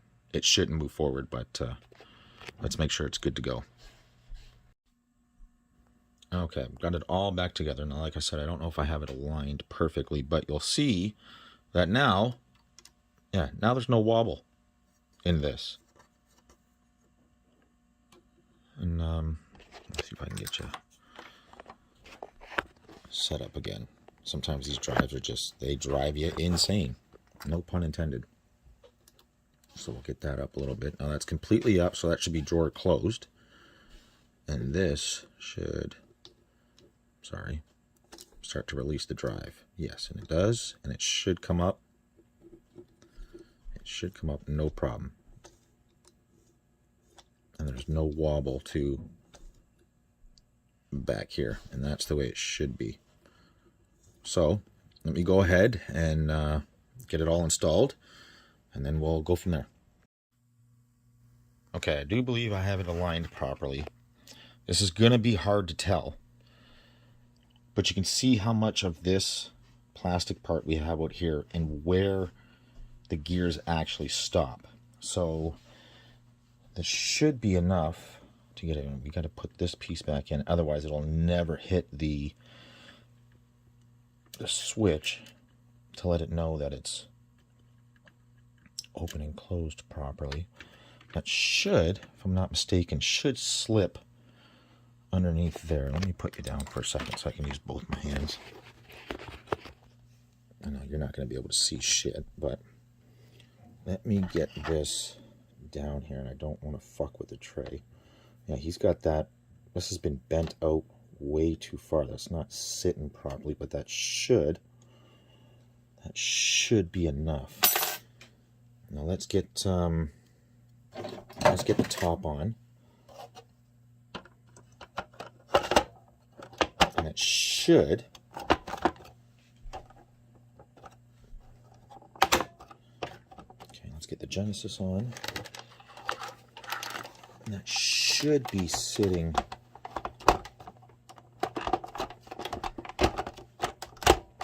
It should be sitting properly now. Oh, let me hook up the audio and video and stuff here. I'm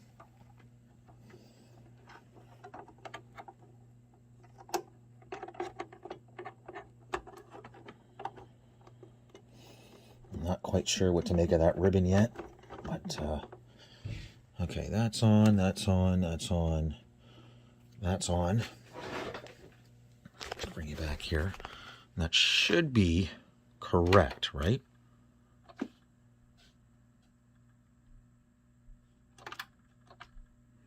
No. Yes, no. Maybe so, maybe not. Nope, hold on. Something not right here.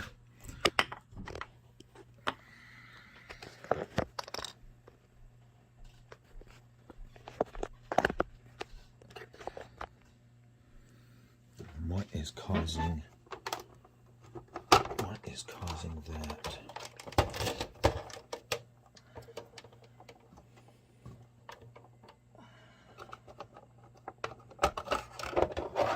That should close properly.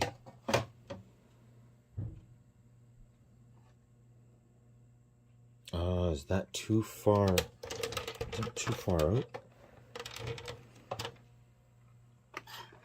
Let's pop this back out for a second here. Is that sitting in the wrong spot?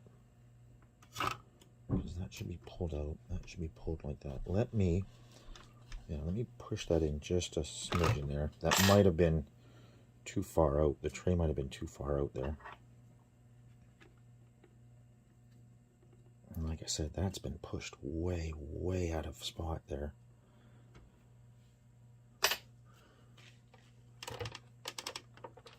I just want to make sure it opens and closes properly before I put the top on here and load a disc up.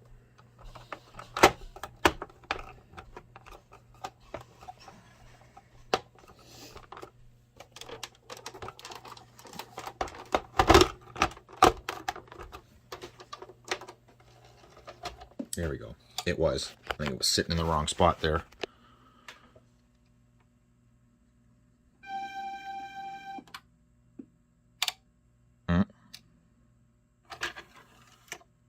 Okay.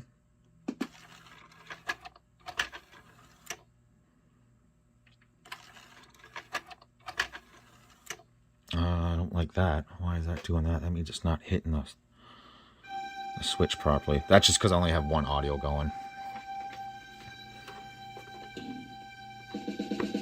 Oh, no, it's because I don't have the...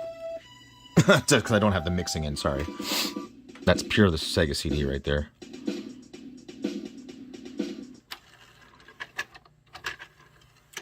Yeah, that's not right. That should stay closed.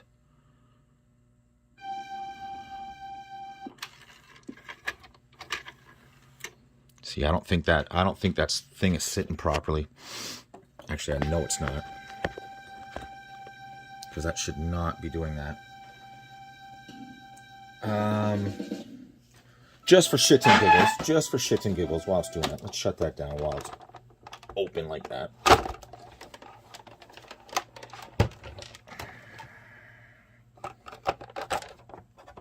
Let me just put the thing on for a second here. Let me just put the disc holder back on here. Yeah, I don't think that's hitting. I don't think that's hitting that switch properly. I'm just gonna do one screw here. As soon as I figure out where I put them.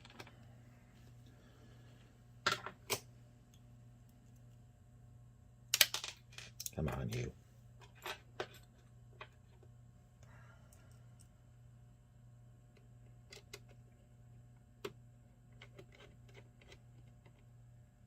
There we go. That should be enough just to hold it. These things can be a pain in the butt to align and get proper here, but I don't know why that screw was still out, but whatever.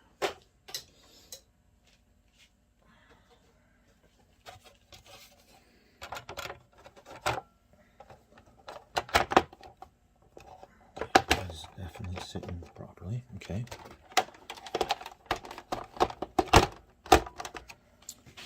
Okay, hang on here 1 second.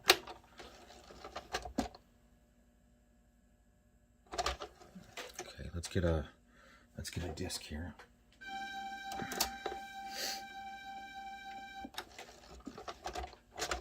Ah, see, no, it's definitely not sitting right.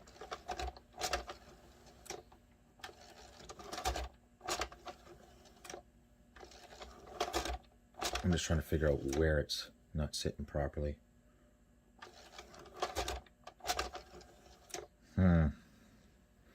See, normally I think that one is to stop it this way. So what's causing the issue not to hit the limit switch that way? So we got more issues here.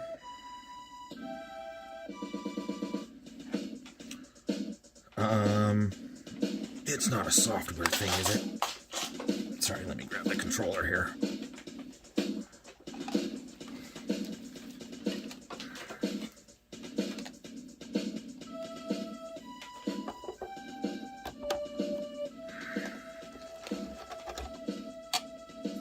Oh, it could have been. See, it's still not aligned properly.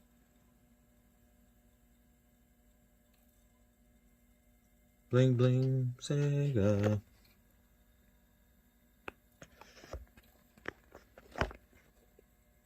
Hopefully it stays put there.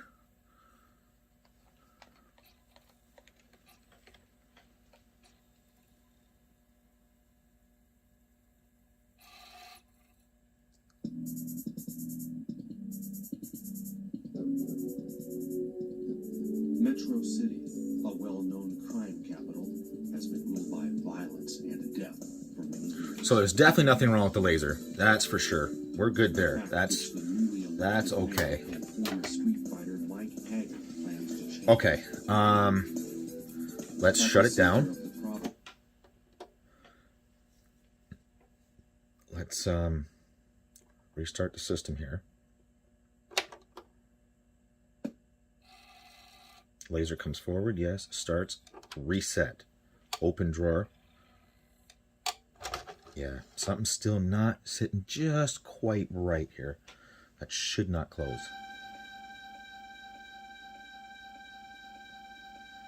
And it's not. Okay, so that limit switch is definitely being engaged properly.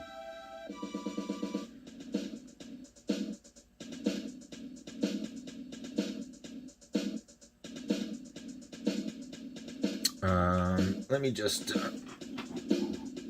let me grab a burned copy of, ooh, forgot about that.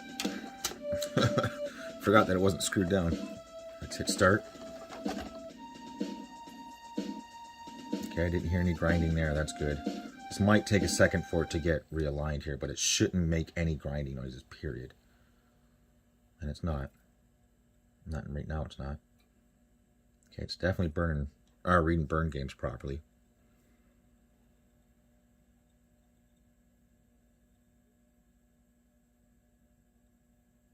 I just want to make sure it's reading them well.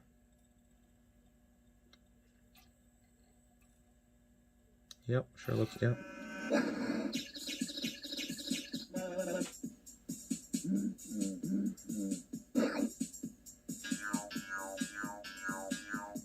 Okay, let's see if I reset it. Are we going to get a disc grind? Or a tray grind, sorry. Yep, right there. So there's, it's little, I bet you it's just not, yep, I bet you it's like one tooth off somewhere. Okay, let me shut you down here, and then fiddle with the tray for a second, and then we'll be back. Okay, I don't think it's the tray that's actually grinding. I believe it's this that's grinding. So I just lubed it, but I think the issue is that's not supposed to be like that. So what is happening is it's getting pinched as this is moving forward, right? And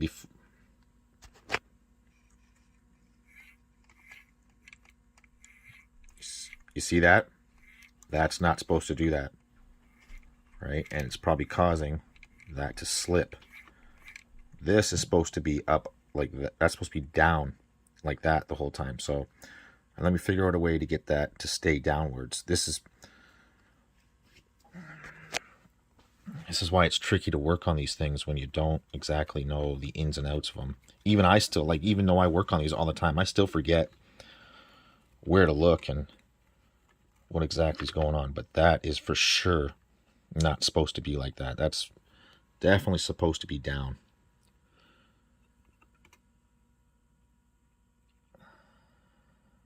Because as long as you have full travel to here, right, you can hold this down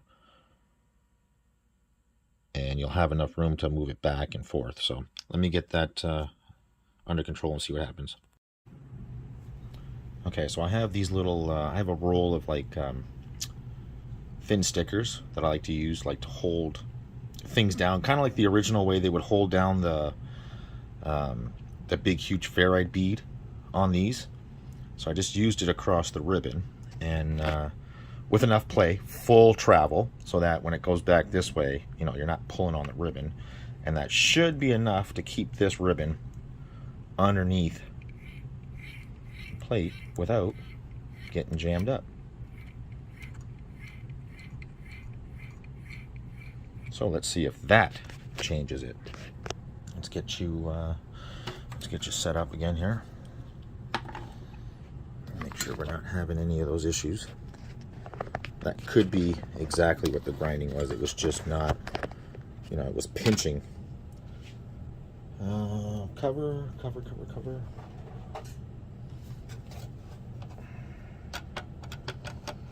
And if that does cure it, then we'll move on to just doing those couple of caps, and then that's it. I mean, you don't want to push these things right to the limit. Especially don't fix what's not broken. know, lots of people just think, oh, you just do it. Just do it. No. Okay, so let's get you set up like this again. Let's see. Power on. Well, you might need power. It's one of those I don't know, requirements.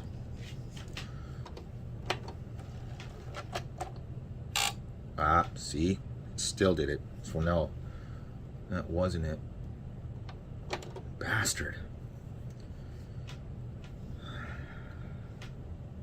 And if you're wondering what that weird image was, that's because nothing's grounded.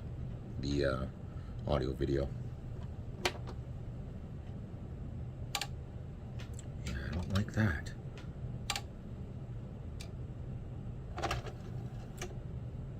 What is fucking doing that? See, if I'm not mistaken, there should all... When pieces are missing, it is hard to tell what's what. And yes, just so you know, yes, that is just because nothing is grounded. As soon as I touch this, the audio, you'll see that the image will come up. Just so you don't think anything weird is going on. See? That's all that is. If I'm not mistaken, is there, I'll have to look this up, but I think there's supposed to be a washer, a felt washer on that big black gear here in the front, if I'm not mistaken. Because I'm sure it'll play just fine. Or not. Oh, that could be. Hang on. Yeah. There we go. Yeah, that was just a software thing. Sure, exactly. Perfect, no problem. Yeah, that is still not right. I gotta find out exactly what the hell is causing that.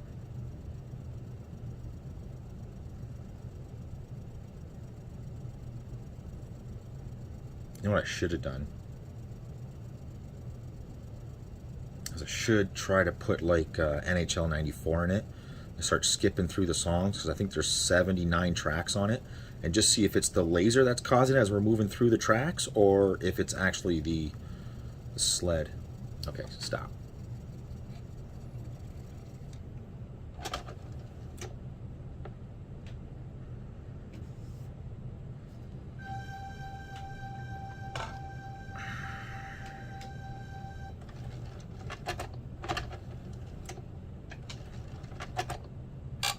Yeah.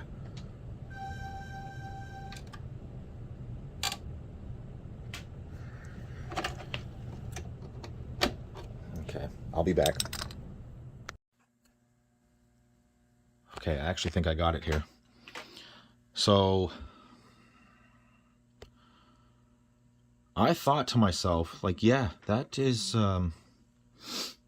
even tightened all the way down.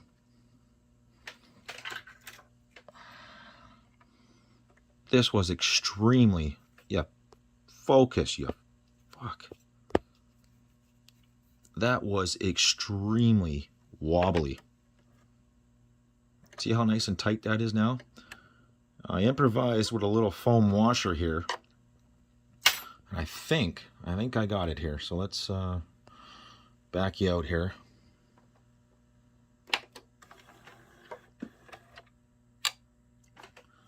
Of course not. You make a fool out of me. You work for the first 500 in and outs, and now all of a sudden you don't want to.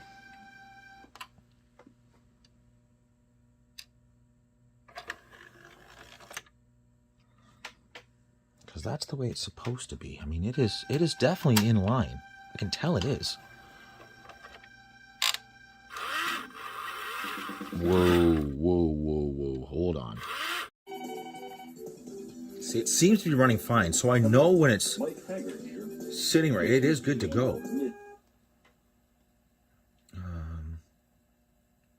What do we have in the option menu? Do we have a sound test, correct? Yeah, we do. Yeah, we do.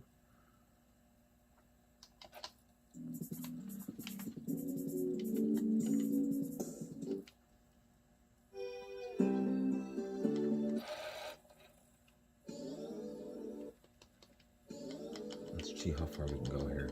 Let's get it all the way to the furthest track it can go. 22.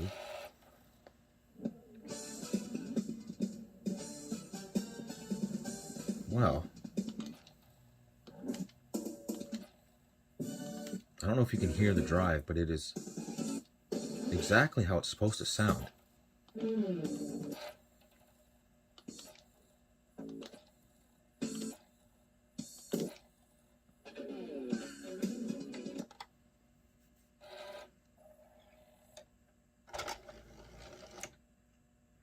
See, no grinding, no nothing. And that's how it's supposed to be. So what is just not sitting right? And it seems when it closes, right? No, that was perfect.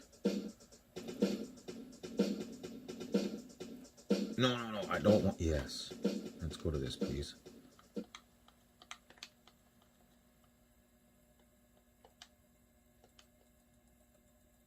Yep, I can hear the disc. It's fine.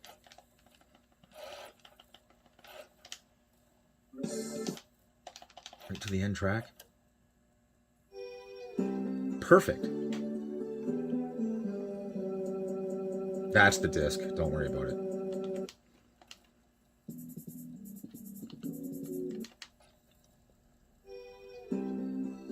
That's got my fingerprints on it. That's just from handling it. Father, I'm so scared. I'm so glad. Okay, so hang on. Let's eject. No grinding. So I mean, it has to be sitting properly. Well, fuck, I know it is. I can tell. Hang on. Let me grab NHL 94 here because it's got a buttload of tracks on it. Where is NHL 94? It could be over here. And it is. Okay. So let me grab NHL 94 here. And like I said, this has got an absolute monster number of tracks on it.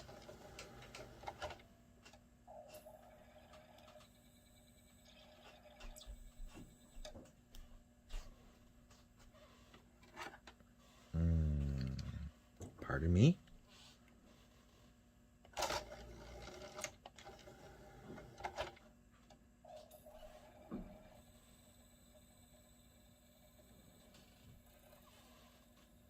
That was odd. See, man, I think this drive has just had its ass kicked. Well, I mean, you could tell by the way the two things were broken off. I mean, what kind of hell has this drive gone through? So let's just crank her.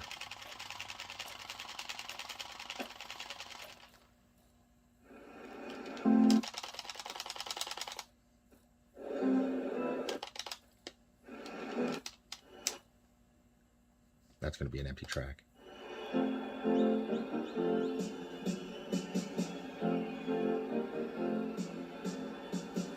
See, this seems totally fine now, except for that weird little... Why didn't that want to load the first time? Ah, see, what the fuck is that all of a sudden?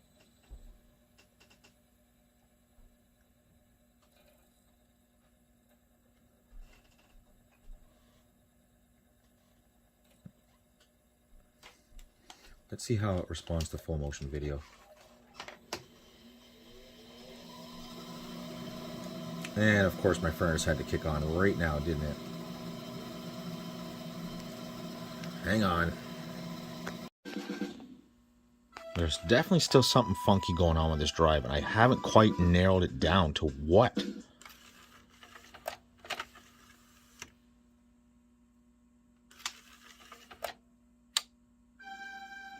It's that's what gets me. I don't know if you quite heard that.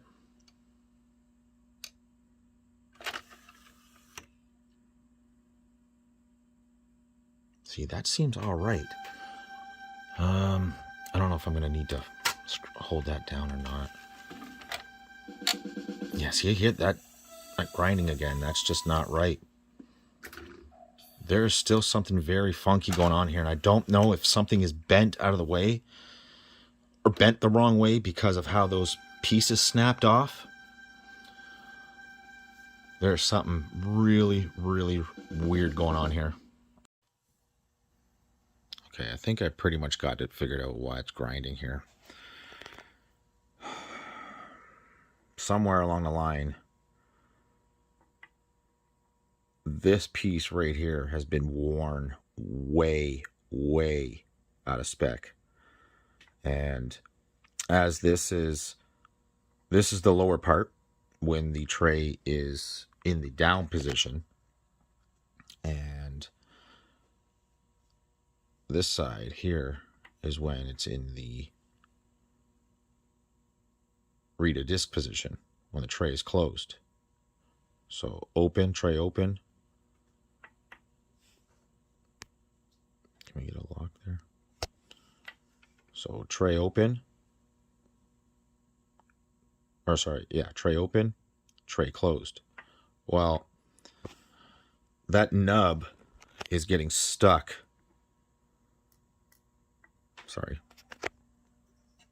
That nub right there gets hung up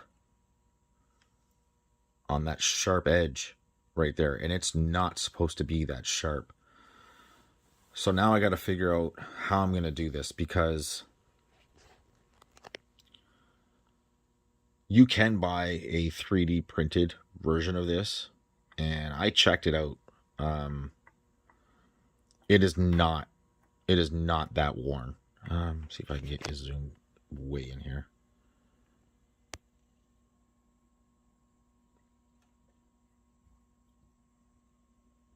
You see that sharp lip on it right? Oops.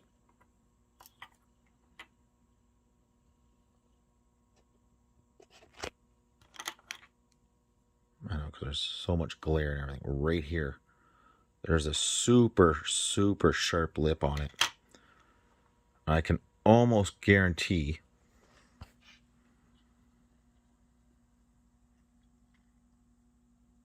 that's where it's getting caught. It is not supposed to be that sharp.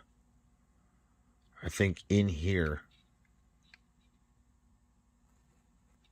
is where it's been worn. Up in here. Like that should be down more. It shouldn't be this sharp of an angle. Like this side here doesn't feel so sharp. That's why it goes down. See how it's like, you can see that it's level, whereas this side isn't. That should not be that sharp. So I don't exactly know what I'm going to do about this yet. But that is the issue. So much so that it causes the tray to still sit higher.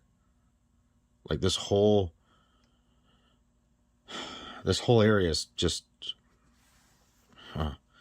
been through way too much. And I mean, I know these things are finicky and temperamental, and you know, they're known for taking a shit, but I think this one's just been, because everything wasn't put back properly, and it, you know, they probably tried 100 times to get it right, that it finally was like, nope, I don't want to play right anymore. Because there's nothing wrong here. Nothing. There's nothing wrong here. There's nothing wrong here. Nothing wrong with any of the guides. There's nothing wrong with any of the gears, any of the teeth,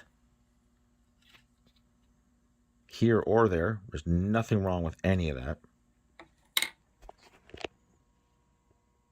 There's nothing wrong with any of that.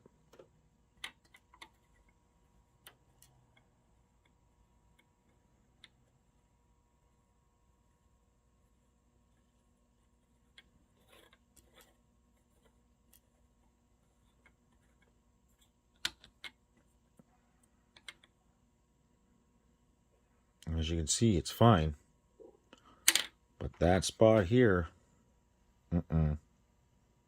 that's not good. Now I got to figure out what to do. Okay, so just to show that is happening, the little nub right here should be just ahead of this switch here. And you'll see once you get it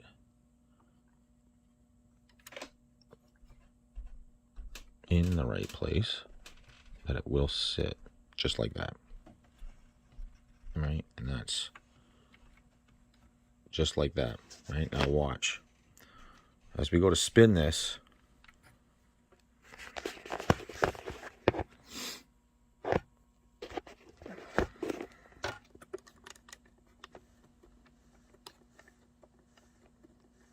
this is the tray closing.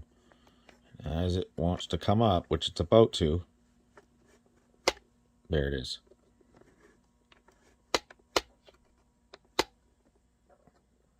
There you go. That's what that noise is. So, man, this I don't know if I'm gonna have to rebuild that, or if I can shave it down some and just make it smooth enough so that it actually wants to come up properly. I don't know yet. Okay, so going through it with the customer over and over again about like what happened and whatever. This was already opened before even him. It was missing screws, not from him, but from the person before that who had messed with the drive. And then he did the laser and the belt change, right? But the broken pieces in the back, we don't know how that happened, who that happened. He said that when he first got it, it would grind over and over and over again. Now, I have gone through this nonstop, and come to find out, I actually tore my Sega CD down to look at the vertical lift gear and the actual gear that rotates that. Now, I have rebuilt this over and over and over again, and you heard the grind, but that's only once in a while. Because that gear is out of spec. But I think I actually got it now. I think I actually got it. So, and it is, and it's booting games, no problem whatsoever.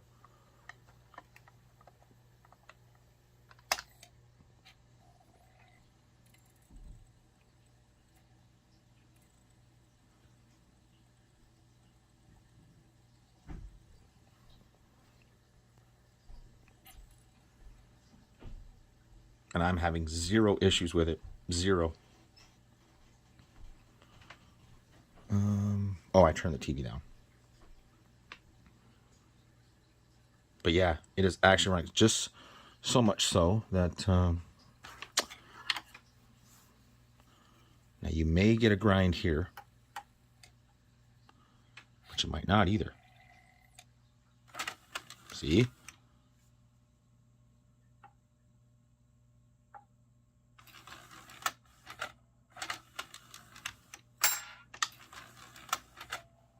I think I finally got it figured out. So yeah, somebody's gonna have to start producing some of these vertical height lifters and the gear. Somebody's gonna have to start 3D printing these for these machines, because yeah, they're getting bad. They're getting bad out here, and the more and more I work on more and more of these that have had other people in them, they're getting worse and worse.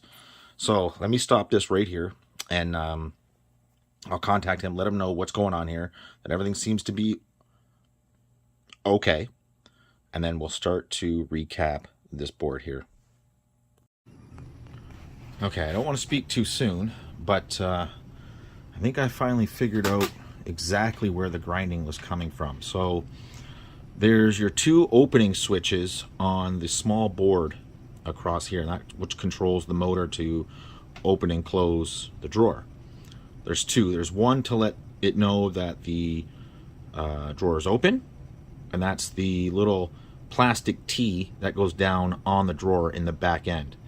Then there's the one next to it that has another switch. When the black gear goes around, it pushes it forward to let it know that it's completely closed And then as it opens, the one in the back of the tray tells it it's completely opened. I thought to myself, okay, are those switches dirty? So I did the one that tells it that it is completely open.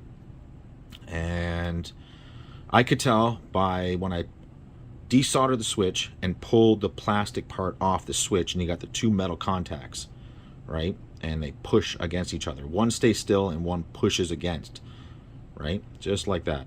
And I checked and they looked a little dirty, and so I tried continuity and I put it down like this and I forced it closed, and you would hear it like beep and then shut off and then beep again. Like the continuity was like touchy. So I cleaned it, put it back together. It was still grinding. Well, it wasn't exactly the tray that was grinding.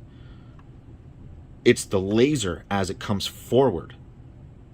So I'm like, oh, okay. So I tore the drive down again. I pulled the switch out of the, I guess it would be motor control board. And I cleaned it. And I think we finally have it. Now, I don't know if it's going to make an ass out of me again or what. But I don't hear it grinding anymore. So let's do a complete power off. And try this from the start. So let's open it. Oh shit. I keep forgetting that that's not all the way down. So let's close that. Let it say no disk. We'll shut it down. I have tore this drive down so much it's not even funny anymore. But I don't like to give up on things, and I'm not just gonna let a Sony drive like this on one of these first models just go to shit. Like, nope, I'm gonna fix it. Those little gear teeth, right? I went through and I shaved them down so they were all nice and tight again. I pretty much did everything to this drive. I thought I knew it in and out before. So normally you would get the grind right there as the laser moves back and forward, so it knows where it is. I understand that part. It needs to know where it is. And that's the way the control board knows where the laser is. It backs it off and pushes it forward against the switch, because there's three, two in the front and then one where the actual laser is. So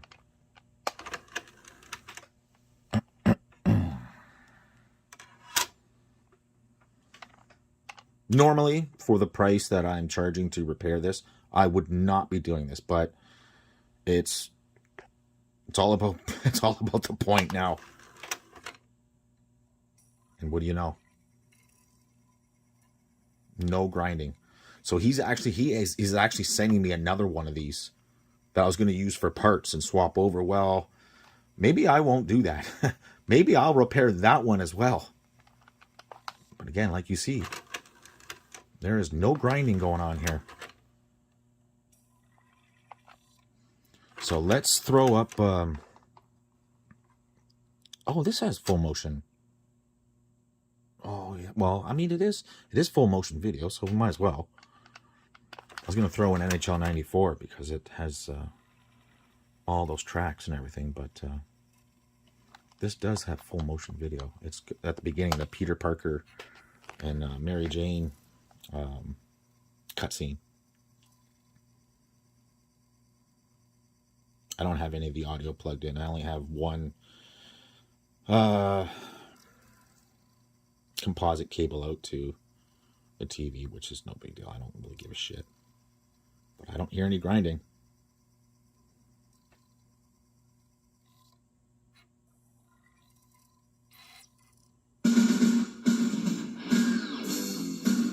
So we do want to do the actual cutscene, because I want to hear this thing move back and forth. Just like that. These are the New York offices of the Daily Eagle, where young Peter Parker is employed as a... Yeah, I can't believe how much work I've actually done to this drive. I mean, literally just tear it completely down over and over and over again. The streets of the city. Boy, what an ugly bunch. The nastiest batch of criminals in the world. And Yeah, but I think we got it now. They've also got Spider-Man. So while this is doing it, let's reset because it's going to pull the drawer out. Now, normally what that's going to do is, obviously the laser is away from the center of the beginning of the drive. So as soon as I hit eject, it would normally grind because that laser is coming forward and hitting that switch and it's not making good contact. So I would say it's a win if I hit this and it doesn't grind. Oh, yes. It is about time. It is about time. Here we go.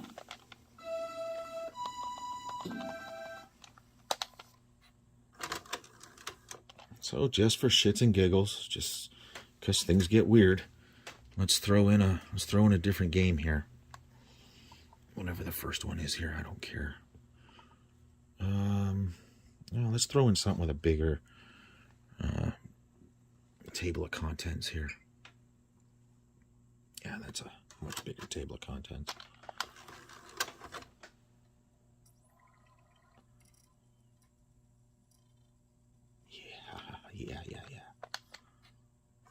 Yeah, I'd say we got it now, folks. Excellent. Okay, now finally we can move on to recapping the main board. Now, normally, these two caps here, they're fine. Normally. And what normally happens is these surface mount electrolytics go bad. Well, unless somebody else has recapped this with new SMDs, these are completely fine.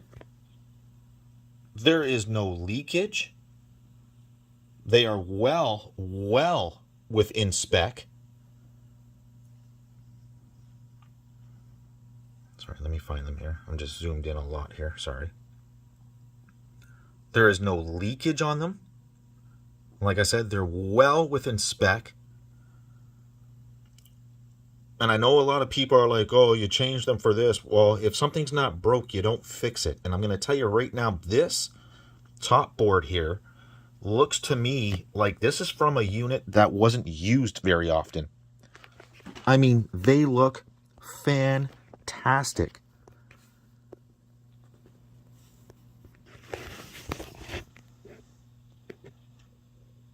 They're absolutely fine. There is zero leakage on them. They're not even discolored at all. None of them.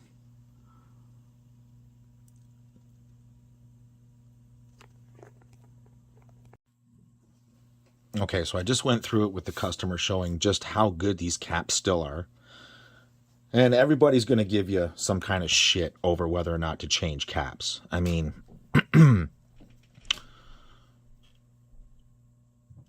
if they're not leaking and they're within spec, and they are, why would you change them? Why would you fix what's not broken? And I can tell that they are within spec because, well, the meter says so. All of these caps are in spec. Why change anything? Every time I plug it in, it fires on the first time. It doesn't freeze. It doesn't lock up. So why would you go ahead and change those? So this is what we're going to do. I'm going to get this drive mounted back in with the screws, the 4 screws. I'm going to get the shieldings on. I'm going to get everything locked pretty much in place. Put the diffusers back on, the metal bracket that holds them. Like I said, the shield, everything. And we'll give it a good test here. Okay, so we almost got everything put together. This has been locked in. This is still just sitting there, but I mean, it's pretty tight with this up against this, and you got the 2 posts right here that hold it in place. Got the diffuser in place. Drive is locked down. Power board's always been locked down. Just to do this in real time here, I just want to make sure that before I go any further, that's that was the case, and it's not going to grind anymore. So let's get that on. Might as well get these in place right now. Get that there. Let me grab the Genesis.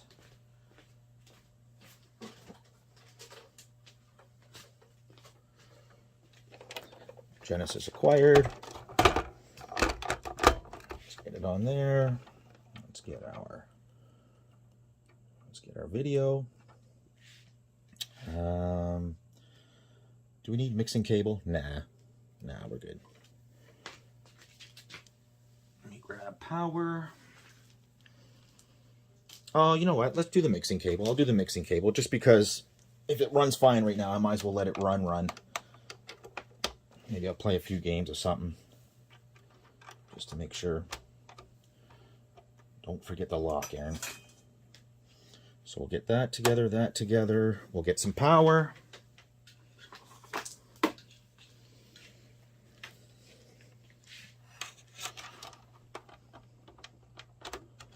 .32X. Genesis. Sega CD. So there is a game in it already, but let me move it back just a little bit. There better not be any grinding.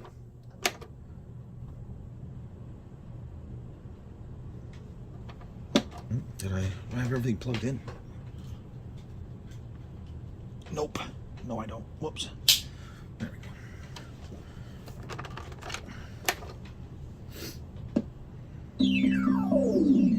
No grinding.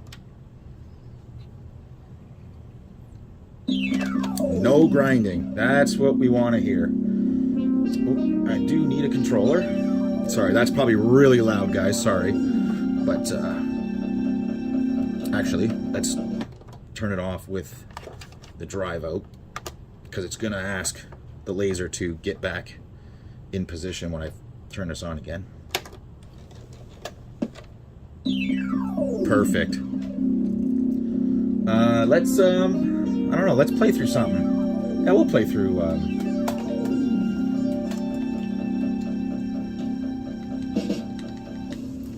the, what do you call it here? Pitfall. Again. Excellent.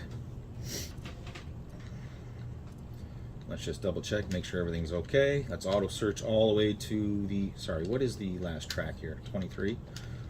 Let's search, go all the way to 20. You probably can't see jack. Let's go all the way to 23 real quick.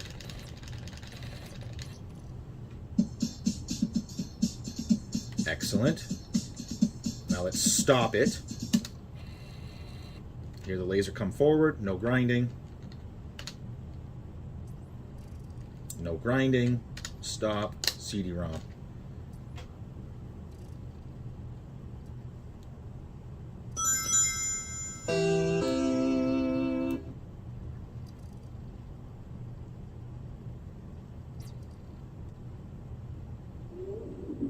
That's what I'm talking about.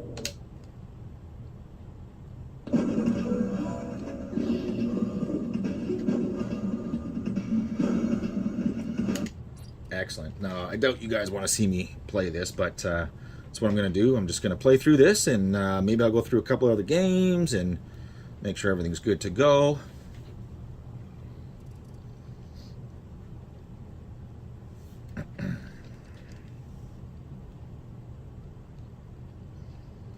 Oh yeah, this is running just as it's supposed to.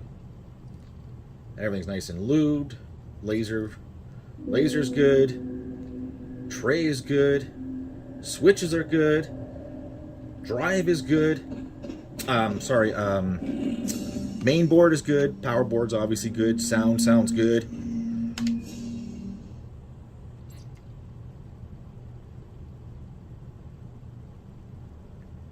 And it should be damn near instantaneous when it hits that first big drum note.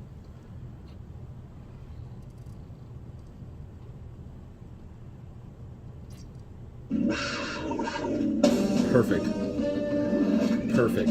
All right, so I'm going to stop there. I'm going to play a little bit, and then we'll go from there. Yep, this thing hasn't made a noise since. Now I'm on to Night Trap, the 32X edition of it. And, oh yeah. Great stuff right here. Great stuff. Hilarious. You know what? What's sad is I never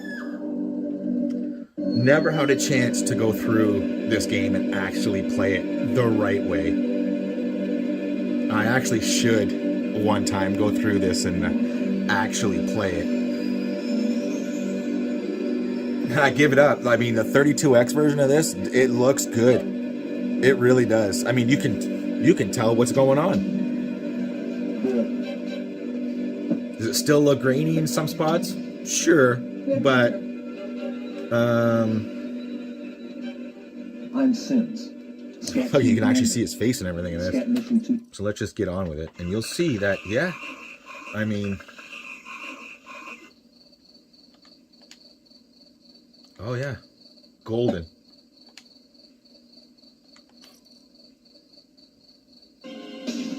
I'm so glad we were able to save this. So glad. I didn't pay attention to what the thing was. No idea what the color's supposed to be.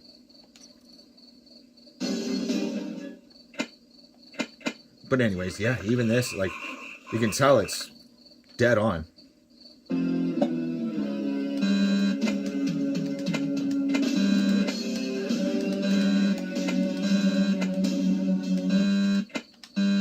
Not a clue.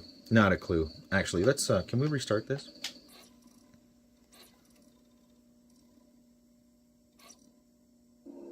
Perfect. I mean, it's good to go. Okay, I'm just going to put this back together and we'll get it shipped off to him. And we saved another one.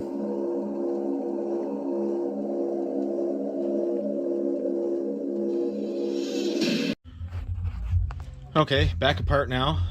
Old lithium battery out. It wouldn't charge. It would get to like 1.3 volts, and then once you shut the system off, it would just drop.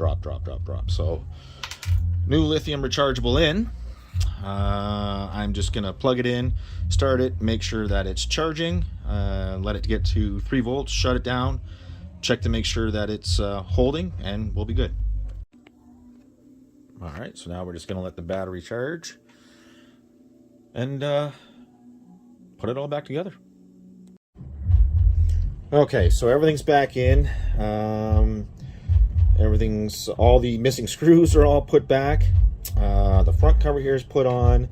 Everything seems in good order here. Let's put the cover on before we attach the Genesis here. Make sure everything's all nice and aligned, because things can get a little wacky with that front cover. I just want to make sure nothing's interfering with it. There we go. That should be sitting nice and flush. There we go. See, that front cover can get a little janky. Now, before I put the Genesis on,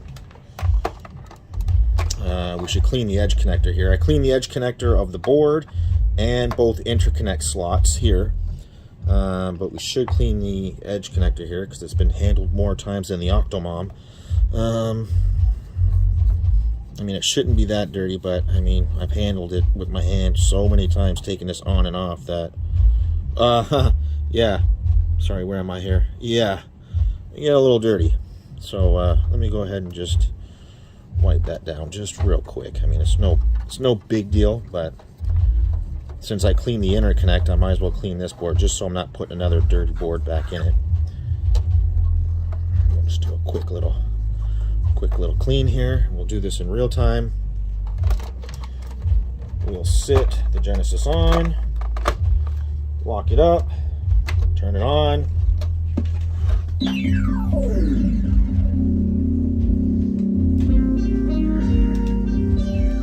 We'll just double check, triple check, make sure that, here, let me swing you around. Swing you around here like this, and let's just make sure we got no grinding again, just to double check, triple check everything. because you know how these things can be a little finicky. But yeah, we are good to go. Absolutely. So thanks guys, thanks for coming along on this journey with me. This one was a rough one. This one was a rough one. I mean, what can I say? Throughout the video pretty much explains just how bad this machine actually was. But yeah, that'll do it.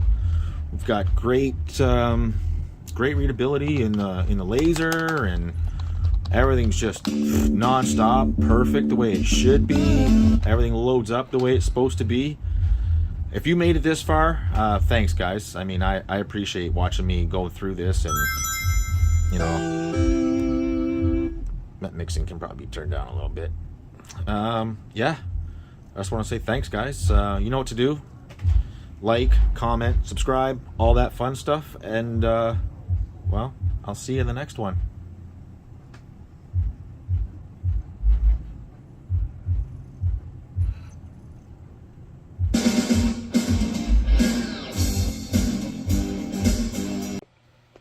Okay, so I'm just gonna scrap this first video here of this SNES here. Bad CPU and bad PPU. I made a video about it, but I scrapped it. So we're gonna move on to the next one here, and I think I'm gonna start with one of these Xboxes here. Now I don't know which one's what, but I bet you he has it listed as 1 and 2 on the machine itself, so we'll know. I'll go pull one right now, and then we'll go from there. Okay, so I have both of them here, and as you can see, it's labeled 1 and 2. So let's see here. Number 1 turns on some games work. 1 didn't. Halo 2. I hope he put that or left that game in here. Got 2 error messages. Sent pictures. I'll look at that. He must have sent needs inside clean, exterior, perhaps some caps replaced to prevent future issues. What does that say? Clock caps, known issue. Okay, so let's start with number 1 here. Let's see what we got. Alrighty, let's see what happens here.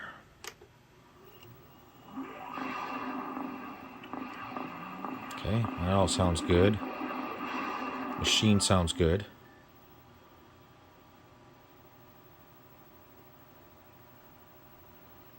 I do need to check those error messages.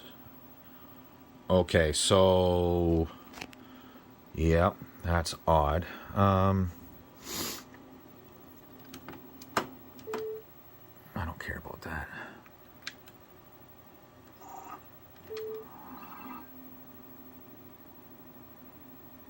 Everything seems to be deleted off of it. Okay, that's fine. Let's see if the disk drawer works properly or not. Yeah, actually, that sounds good too. That actually sounds really good. Give me 2 seconds. Let me find some media. Okay, so I have 2 Xbox games here. I know they're not Halo, but he said they seem to read okay, but Halo didn't. And I don't have Halo, but that disc looks good. I just want to see if we're going to get... I don't know why Halo would be the one to cause an issue, but I just want to see if it actually gives me the same error. It came up and said, make sure it's recognized, blah, blah, blah.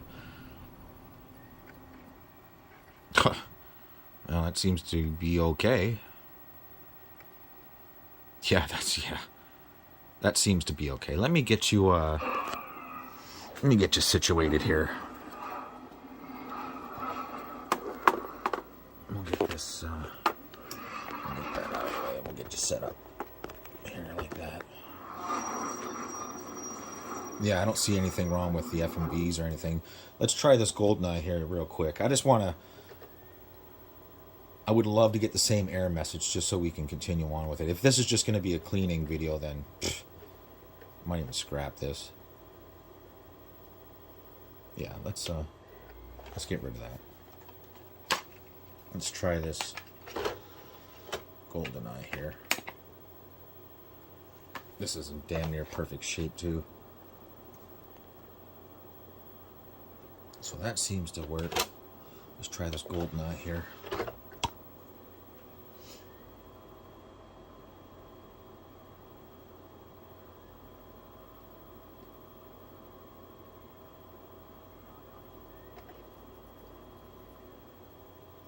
Yeah, this seems to be okay too.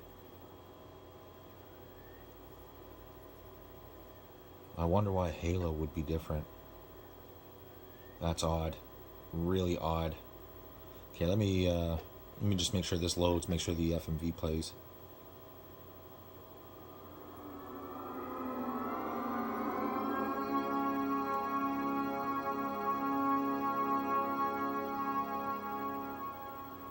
Yeah, we're probably good to go here on this one as well. I will open it, do a clean, and whatever else, but... Okay, let me pause this, and I'll be back. Wouldn't you know, as soon as I turn it off, it did hiccup during the music load there. Let's see if we can do that one more time here. Actually, let's just see if it does it again. Yeah. I don't want to create a new profile.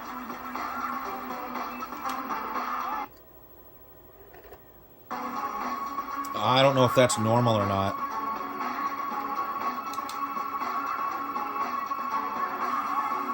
I mean, it could be.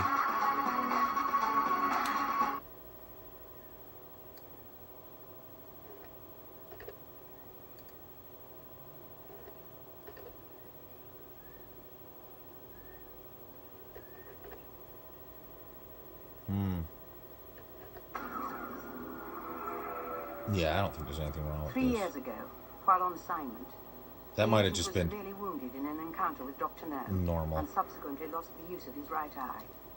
Consumed with vengeance, he frequently Okay, resorts to if I see violence something and else, brutality, I'll come back. and is no longer fit. Okay, so as far as I can tell, until we get Halo in this machine, it seems okay.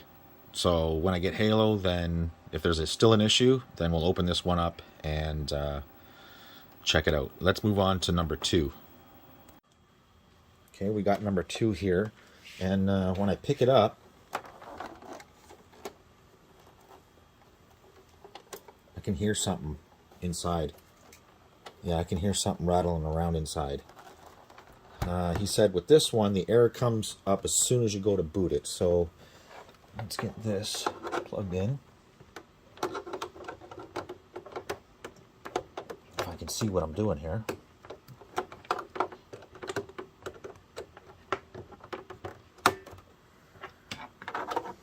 Let's see what happens. Oops. Let's see what happens with this one.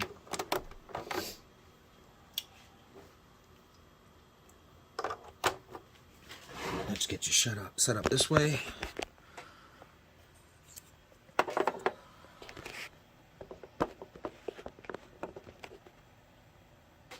And let's boot it up here.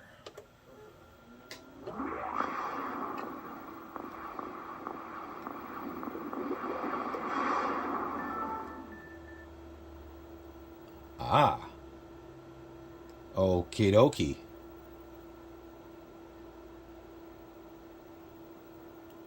So it looks like error 08, and we are getting a red flashing light. Okay, give me 2 seconds. So I had to actually look up that error code, but it seems to me like it's a hard drive issue. Either 1, it's missing, or 2, it can't find it. So let's get this one open, and we'll go from there. Okay, let's crack her open, and let's see if there actually is hard drive, and there is. Okay, so chances are this is well, for lack of a better word, taking a shit. So while this is like this, let me just power this up just as it is, like this. Let's see if we get any. I just want to see if I feel anything.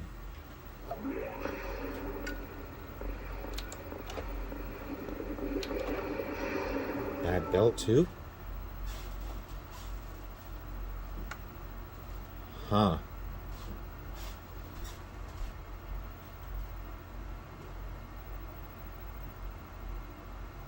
I don't even know what size these are. I can't even remember.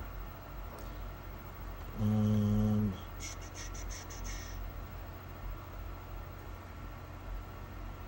don't know. What were these originally? 20 gig, 40 gig, 60, 80? What the hell were these? Well, I can't even remember, but I will look it up here. Yeah, I don't see it doesn't say the size on here, which is wild. Oh, 20 gig? Probably. Okay, well, we can definitely test this on a machine, or on my PC, but what I should do is I should remove this and find another hard drive and just pop it in. So give me 2 seconds here. Okay, so I tried with a new hard drive in the other machine, and it still gave an error. Now that I've put its hard drive into this one, it's giving me an 06, but that's because the key, the password between this board and this hard drive don't match. I just wanted to see if this hard drive was being able to be picked up, and that is telling me that it at least can read it. So there's got to be something else going on with this bottom machine that is not hard drive related. Okay, so I narrowed the rattling noise to the drive here, and I wonder if it's throwing an error code, you know, thinking it's one thing, but really it's because this isn't working properly. I mean, if you boot it without a DVD ROM, it knows, and it'll throw a different error at you saying that there's something wrong with this. But since it doesn't do that, I mean, maybe there is some sort of weird thing where it doesn't know what to do or what to throw, so it just throws an error code saying it's this, but really it's this. So I'm going to open this up and see what's going on in here. Well, we've got something else going on here. Because once I removed the case from this, opened up no problem. But yet, we're still throwing an error 8 code. And as far as I can tell, we are good to go here. I bet you there's nothing wrong with this drive. I did notice that the belt was not in bad shape, but twisted. And that could just be from years of not being used or anything, but you know, I think once that gets cleaned up, and it'll be all right. But something else is going on here. Like, I'm really starting to think that it's not this drive either. It's not both of them. The investigation continues. There's something so strange going on. I didn't even change anything yet, and I'm back to error 12. I didn't do anything. This thing is throwing up errors all over the place.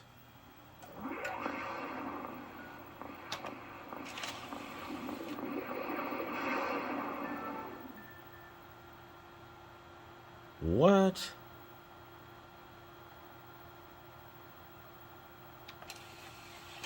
I'm sorry, that's strange. I didn't change anything. I literally just turned it back on. It was giving me an 8. Now it's giving me a 12, as if this isn't here.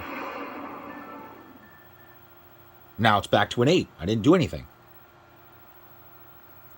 Oh, I don't know. I am thinking we may have a problem with the board here. That's not good. That's not good at all. Again, just for shits and giggles, I'll shut it down. I'll turn it back on.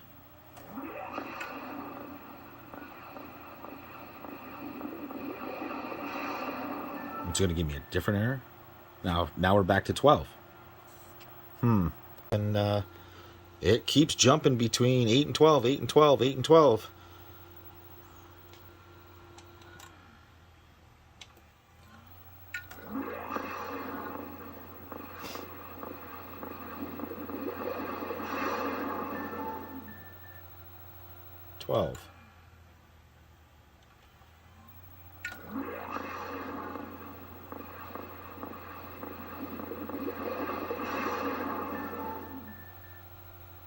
12, but it will be an 8. So yeah, it's not the ribbon cables. It's probably not the drive. It's probably not the DVD player. Okay. Well, so if it's not the IDE ribbon and it's not the drive, and it seems to, you know, be swapping between 8 and 10, or sorry, 8 and 12, 8 and 12, 8 and 12, I'm thinking to myself, well, is there something going on between here, this board here, and the ribbon? Like, are the protocols not being sent properly? Like, has something taken a shit on this board? More likely, probably. See if I can get you in here. That chip right there is probably taking a shit. So I said, you know what?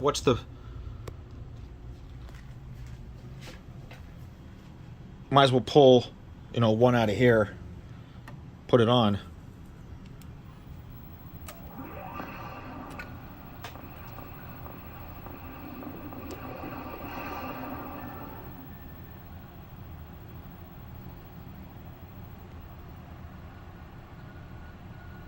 What do you know? So, let's get this all put back to get actual.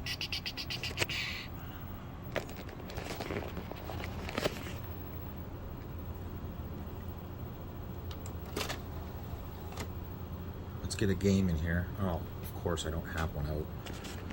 Of course I don't.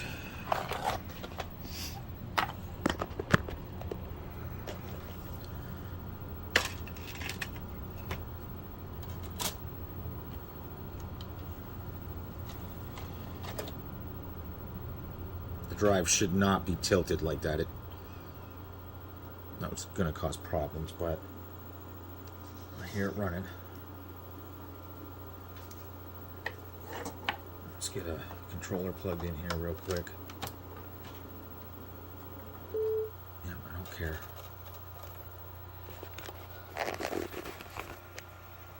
What do you know? What do you know? Okay, so I'll probably release this video now, and then when he delivers Halo, I'll put Halo into the other one and see if we can't figure out what's wrong with that one. But yep, that's it. So let's get this all back together and then we'll do a test. Okay, so new drive in. Before I put it back together, I took this drive apart. I lubricated all the rails. I lubricated the front gears. I took the belt off. Made sure that it wasn't like teardropped or egged, right? And it was sort of, kind of starting to get there. So I just put one that I already had on hand, and it was in much better shape, so I put that in. So let's boot this up. Let's make sure the drive comes in and out properly. Out properly. Let's make sure it goes in properly. It does. Let's make sure one more time that it's properly reading a disc.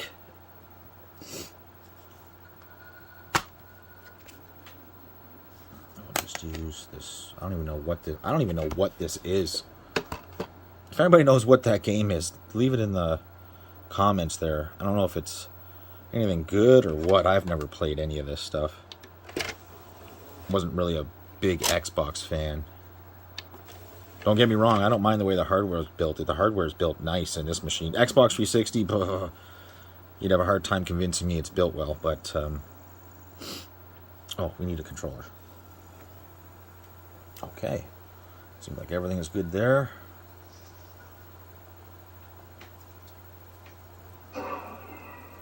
Let's get a controller plugged in. Hit start, yeah. Okay. Sudeki, eh? Yeah, I've never heard of it. I'll have to look it up. I don't know, is it a fighting game or it looks like it's a fighting game or something, right? Watch, I'll be completely wrong.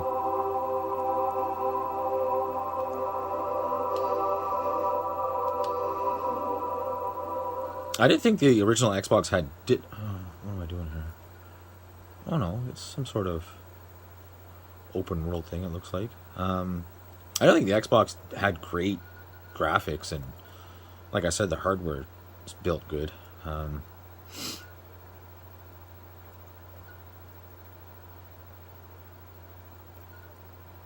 I don't know what the hell this is. But we can get this all put back together for the customer here, and like I said, he's going to drop off that Halo, and we'll go from there, see what that one's all about.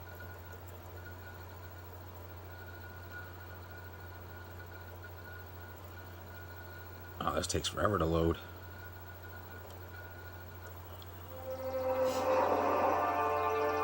Okay, I don't care. I don't know, some sort of RPG or something?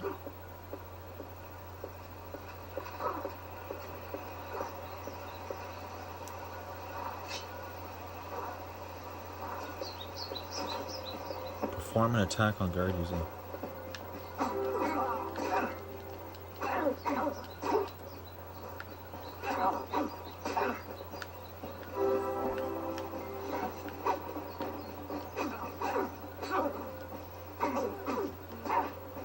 What's X? Oh, X is big attack? Okay, cool.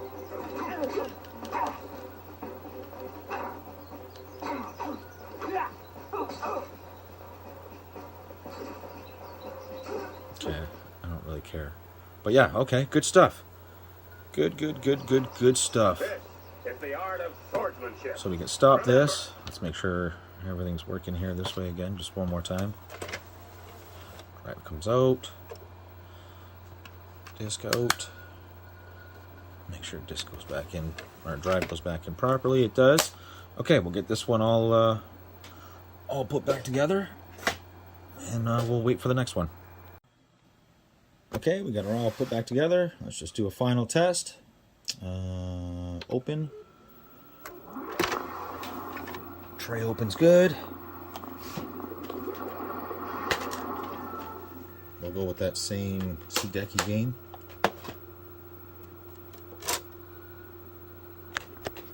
And we'll make sure that it closes well. It does. Let's make sure that it boots properly. I won't subject it to going through the whole loading process and stuff. But okay, that's good. That's good. Can we get through all this without having to wait?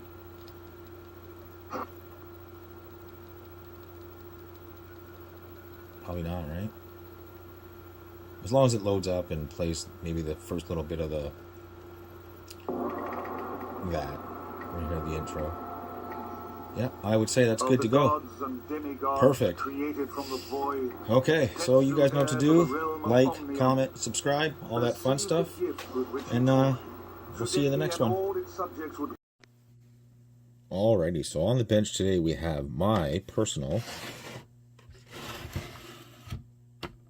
original PlayStation 1 1001 model with the actual composite video. This was a rough unit when I first got it. I mean, it was it was bad. So today I think what we're gonna do is we're gonna recap it. I've been having some issues where it doesn't exactly read discs the way it should. And I know that this is a good laser because this came out of a PS1. The PS1 lasers are compatible with this machine. So that's a bonus right off the bat. So I know the laser is good. What we're going to do is let me get this apart, and then we'll go from there. So you can see exactly what's happening inside this machine. Okay, with the 5 screws removed,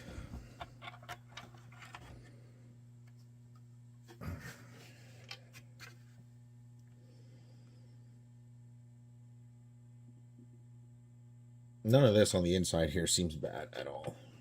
Just been a while since I've been in here, but you'll see here where the grounding strap was. It never holds anymore. But yeah, I don't know if you can be able to see the color green in there. You see all that green? I've taken that off many times and it still comes back. But yeah, I mean, this was all corroded and stuff. I should probably get a new piece for that, but no big deal. No big deal there. What I am going to do is I should get this hooked up here just with power and stuff, and then see, it doesn't look bad. It doesn't look bad from this side. It really doesn't. It's underneath. It's underneath here on this corner here that's bad, but that's not even the reason why it acts up. It has a lot to do with, I believe, these caps are starting to go bad. Now, normally, you know me, I don't like to just replace caps.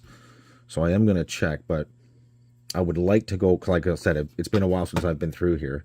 I just want to go through some of these surface mount caps and see if any of them are starting to leak yet. And we will need to do some testing here for sure. So let me get all that set up. Yeah, let me get all that set up.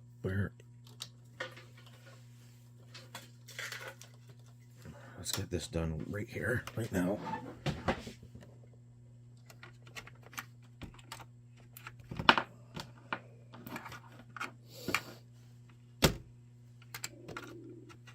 So that's taken care of. Let's get some power here.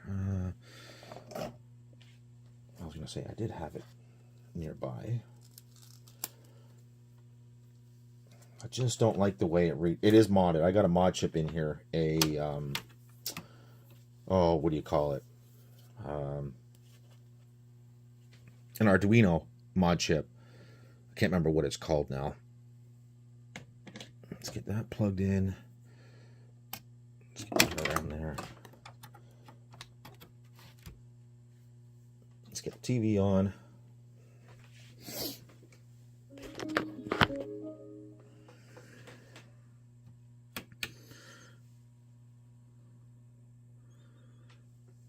That's not going to work, is it?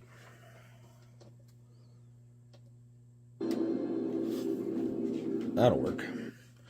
Okay.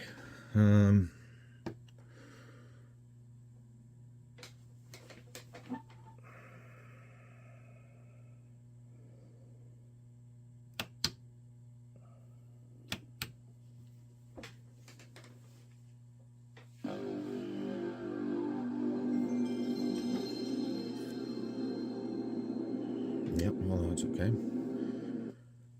Let's get a disc here. I don't know if this is going to be easy to catch or not.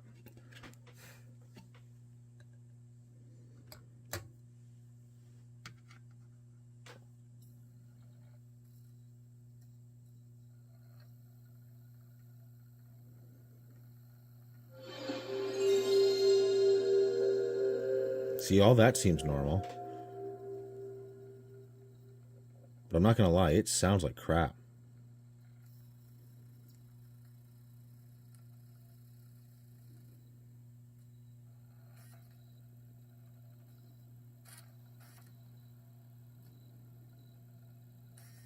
I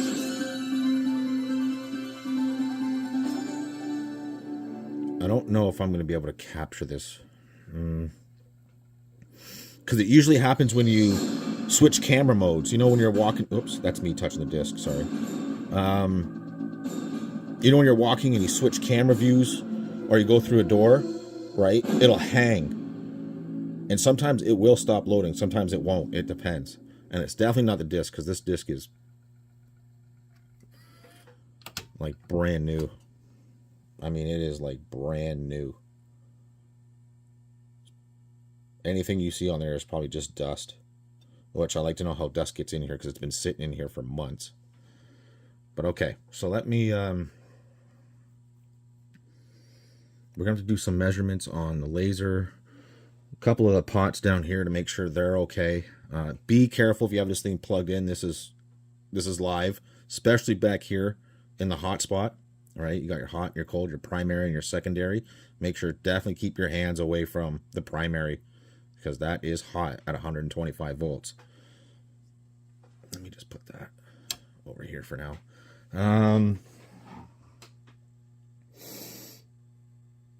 Yeah, how many pots do we have here? 1, 2, 3. So we probably have like focus and bias and something else. I can't remember. But yeah, like I said, let's go through this. Let's see. First of all, let me drain the power out of this. And then let me tear this down and we'll go through this. See if we can't see some funkiness happening. I don't really see anything bad around these caps yet.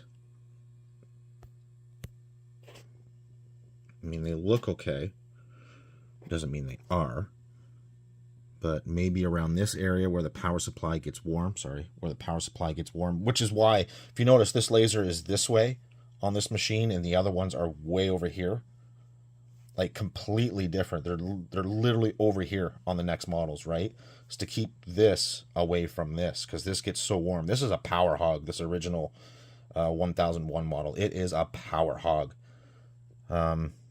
So yeah, I just want to go through and check some of these caps and then check some of these pots out and make sure they're not way out of whack. I do notice that if I play a backup copy of something, that it does get funky. It does get funky, like I said. It does. Even on real discs, it does it. So I know that there is something going on here. Okay, so this is the corner here I wanted to check out here. I know you can see some rust right here. Right now, it almost looks like it's gotten worse.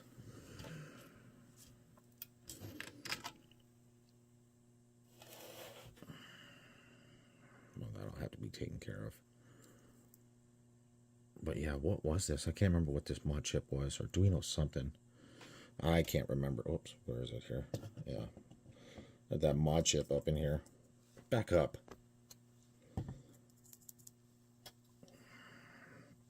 So we can move this back. Was it just underneath that was bad? I'm just remembering wrong. Yeah, it was under here. It was way worse. You can see all the rust and stuff. Yeah, it's all in these vent grills too. It's on the inside of them. I don't know if you can see that. It might not look as bad as, but you can see it all in there. We'll get that back down in there.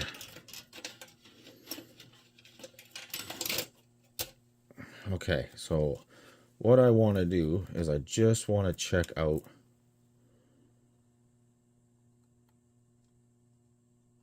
some of this stuff here. Check out some of these caps, because I'm not exactly sure what in the hell is happening here. Just want to go through it with you. Let's just see if we see any signs of craziness happening here. I mean, this looks all right. That one may be starting. I don't know if you can see that or not. Yeah, I bet that's starting. I mean, it don't look like...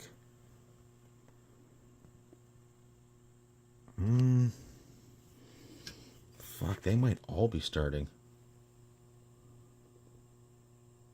Oh yeah, they might all be starting here.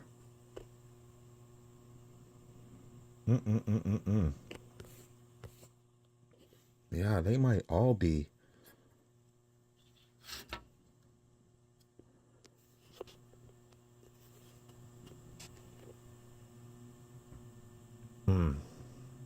You know, I'd like to blame that on old flux and stuff, but stay focused. But I don't think that is, honestly. I mean, it would be pretty much everywhere then.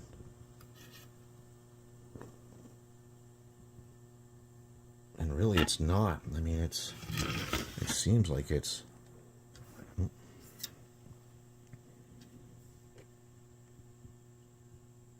Like, that looks good, but then you come to these.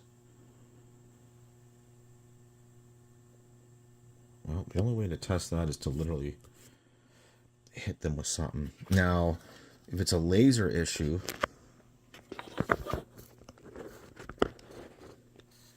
you know, it would be obviously more around this area here. Because you got main power coming in, which is going to be these caps probably in this area. Probably all this area here. And the laser is going to be around this area maybe. Okay,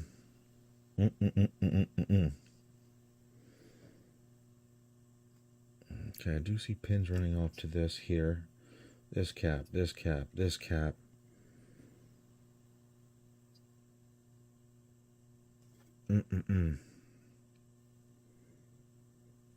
Yeah, I mean, some of them, even with my naked eye, I mean, that does not look good. Although there can't be much voltage across that. That's only a 4-volt cap. It's 220 mic, but it's only 4 volt. Now these here, 16 volt, 16 volt. What's this one here? Can't really tell. 100 mic, 6S. That could be 6 volt. It could be anything. I'll have to check that.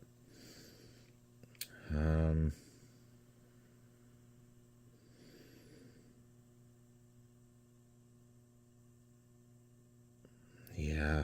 Let me do some testing and let me see what we got going on here.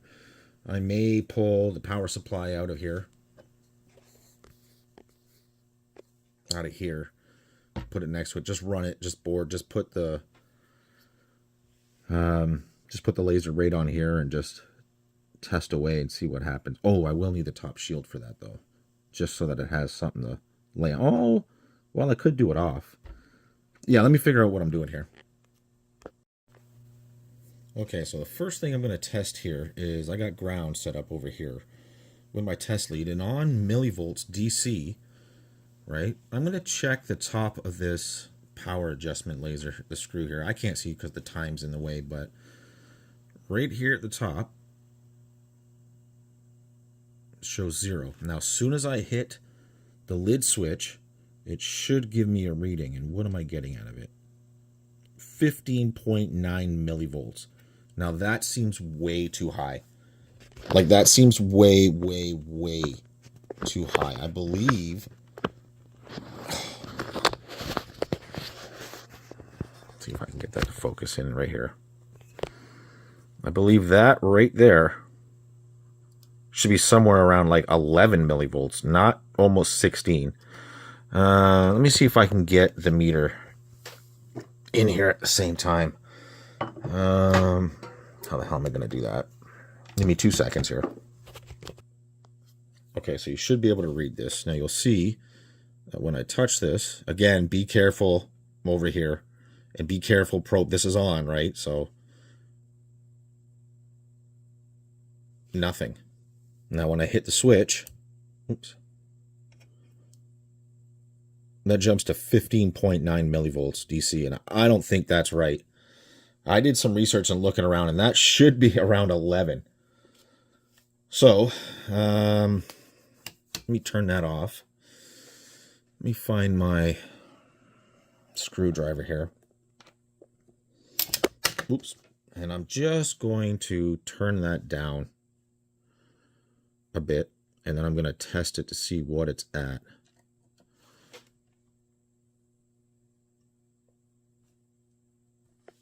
I don't know if that's going to be the right screwdriver or not for this. It's probably not. I should get something a little smaller. Give me a second here. Okay, so adjusting it counterclockwise should lower it.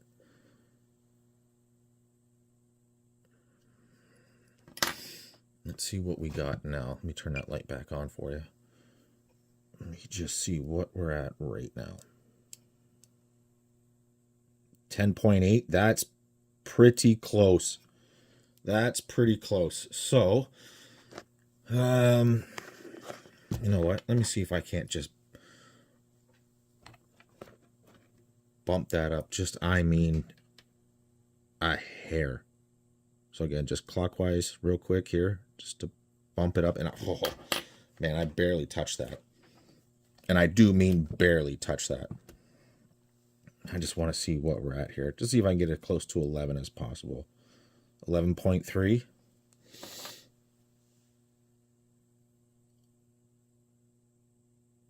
I'm literally counting hairs here. 10.8, 11.3 is probably dead on. Back to 10.8. I'm going to leave it at 10.8. So let me throw in a disk here.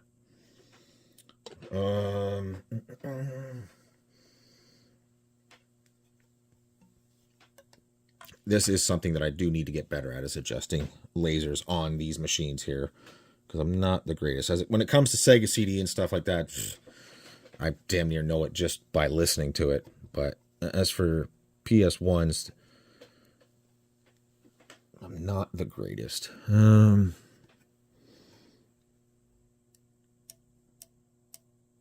that's not right. That is not right.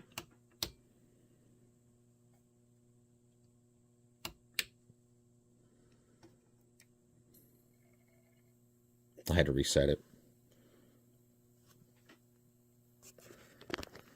Let me see how this looks in acts here. I should be getting my backup copy of this, Resident Evil 2, so we can see exactly what's happening here.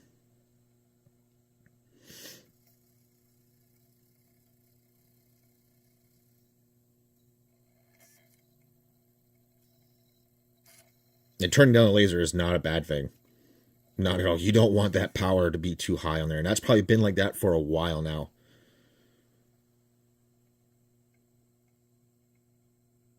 Why it was that high, I don't know. But that seems all right. Let me do this again and let me get some audio, because we can have this audio. I won't get a strike for this, I don't think. Let me see if the disc stops spinning here. When it comes to new game here. It doesn't, eh? I thought maybe it did. That's all right. No big deal. We just need, we'll just do left audio for now. Let me reset this and see what happens.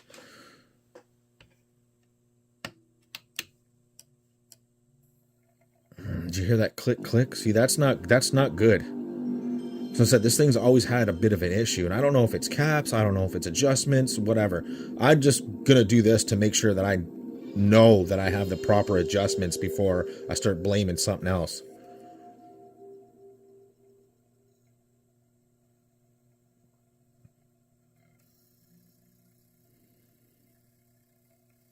And I will double check that they say 11 millivolts on that.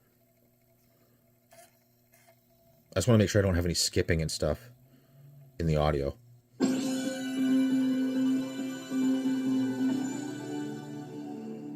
It doesn't seem like it.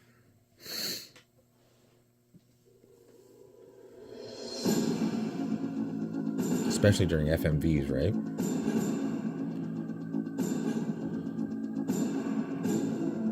I'd like to know exactly where that laser is. Oh, it seems like it's on the outside of the disc, so that's even better. Oh, I know you can't see that. Let me see if I can show you here. You can see that that laser is on the outside of that. Watch. Watch when I let go. See? That was on the outside of the disc. So that's kind of awesome. Okay. Let me get a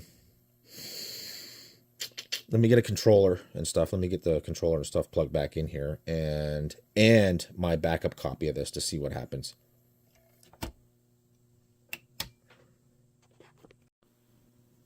Okay, so right off the bat, I think I'm seeing a problem here. Get the original disc. Real quick here, sorry.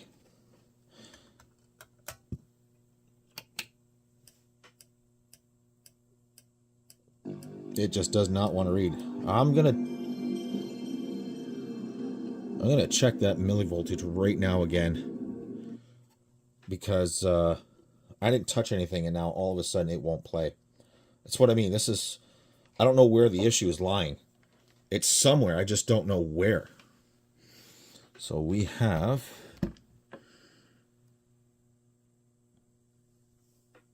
Let me reset that real quick here. 10.7, and it is not reading. I don't like that.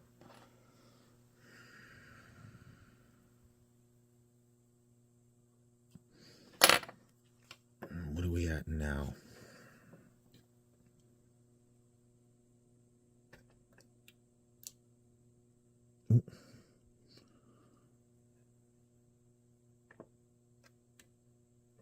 Come on. 11.1. You can't get any closer to 11 than that. I'm going to double check that because I don't know if that's, I don't know how accurate that is. Let me shut this down. See, that seemed like it had no issue whatsoever. This is what I'm talking about, how I can't figure out what is happening here because 1 minute it's okay, the next minute, nothing. But yet, as you can see in here, I mean, it's fine. And this, like I said, this disc is super clean. That's why I use a backup. So I don't have these discs out. I have these up on a shelf.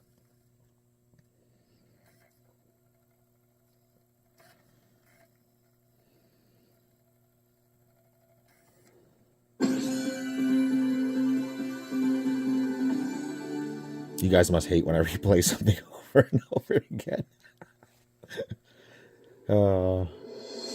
See, that seems fine.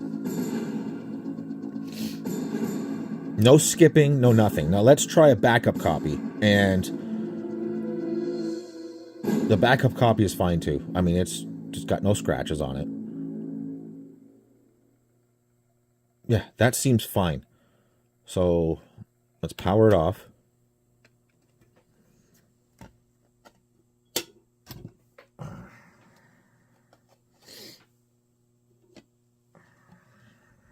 The only difference between these two is one is Leon and this one's Claire.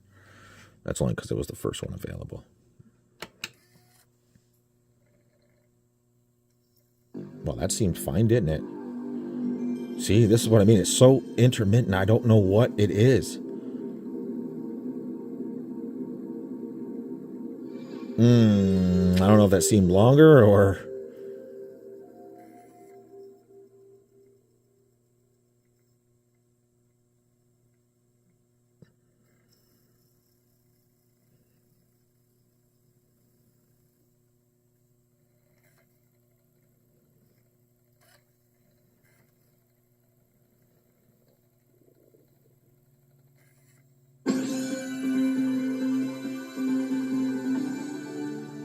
Again, I'm just checking to make sure we have no issues here.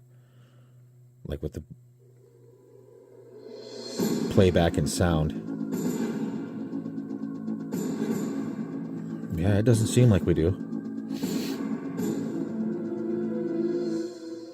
Okay, I won't put you guys through any more of that suffering, but what I'm going to do is I'm going to sit here and I'm going to go like on and off, literally on and off until that problem comes back.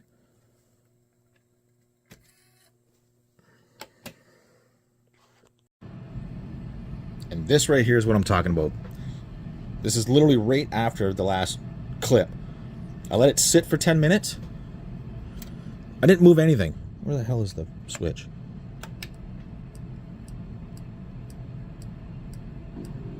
See? That's what I mean. That's why it's so... That's why I can't figure out what it is. Now, I bet you... If I let it warm up, look it. Now it's okay. Now it's going to read. Why? Why? What the hell is that? Something just ain't right there.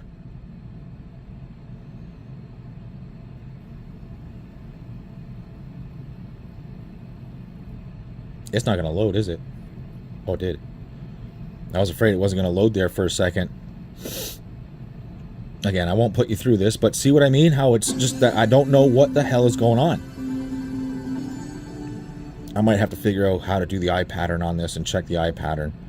I mean, though I don't think it's wrong because, like I said, this is on the edge of the disc. The laser right now is all the way out to the edge of the disc, pretty much. Which is where this FMV file is being held. Because you can see the laser right there. You can see it. Watch, you'll see it move. See? So what the hell is going on here? Okay, so here's what I've come up with. The laser intensity potentiometer here, it actually should be at 11.4. Now, you know, when we first started this, it was like, sorry, I'm all over the place there. It was at like, I don't even know, 15 or something like that. Now, let me see if I can get this in shot here. I went and read that, what do you call it again? Let me back out of here. I went and read it again, and it said it should be 11.4 millivolts. So let's go to millivolts. Let's go to DC. Hopefully you can read that. I can't get it any closer than that. That's 11.4 dead on. Okay. Now, on the bias, when we have that set like that, it should be, sorry, whoops. On DC, it should be like 1.7 volts. And you'll see that it is 1.716. That's as close as I can get. Now, with the gain potentiometer, there's two in there, right?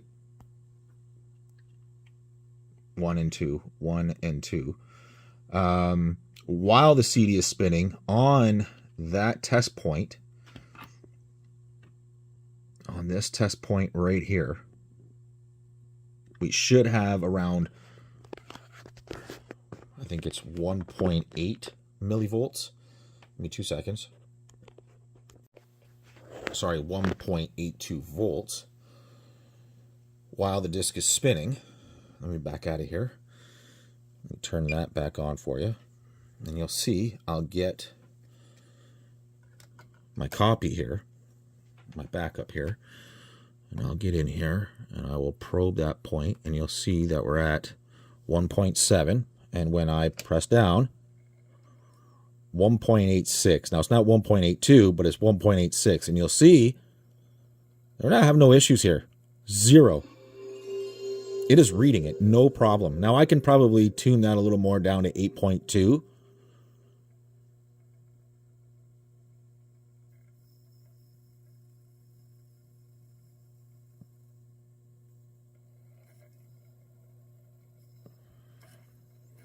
But yeah, we're having no issues here. So what I'm going to do is I'm actually going to turn it off, right? And I'm going to let it sit and cool down. Because again, I don't know if it's the caps or not. They don't look bad, but they don't look great either, right? So again, what I'm going to do is I'm going to let it sit and come to room temperature, and then try with the real disc and the backup, because it was doing it with both, right? That still doesn't, I still should be checking the eye pattern, but I'm having a hard time. I'm not 100% perfect with the digital oscilloscope checking an eye pattern. So I'm still going to have to learn that. But when I went over the, I don't know what you want to call it, article on this and checking with millivolts and volts, that's what it should be.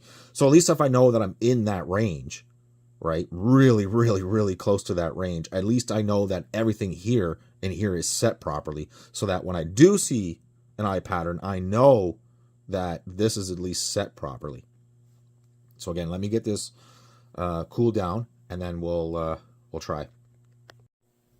Okay, I really, really tried to get that bias down right to 1.7 volts, as close as possible, and I believe this is probably as close as I'm going to get. I mean, you can't get any closer than 1.702. I mean, we're splitting hairs there. That point,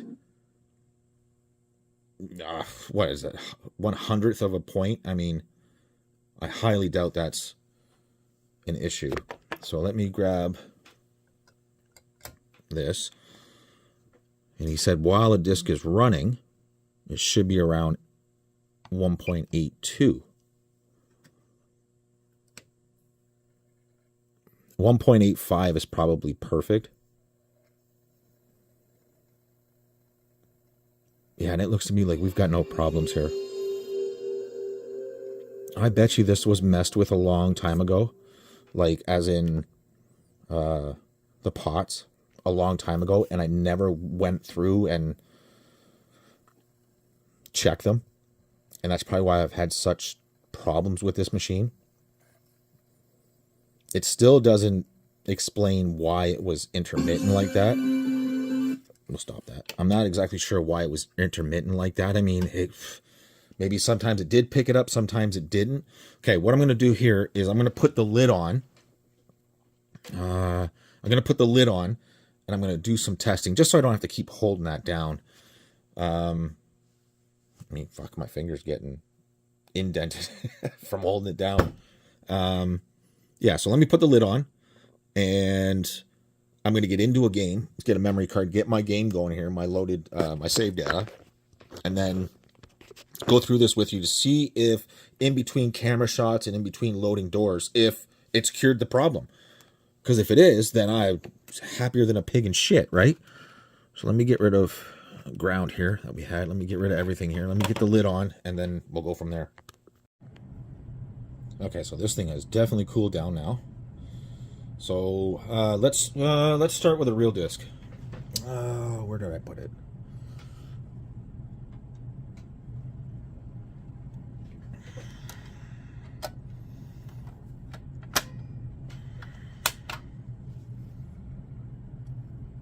Yep, I don't hear it.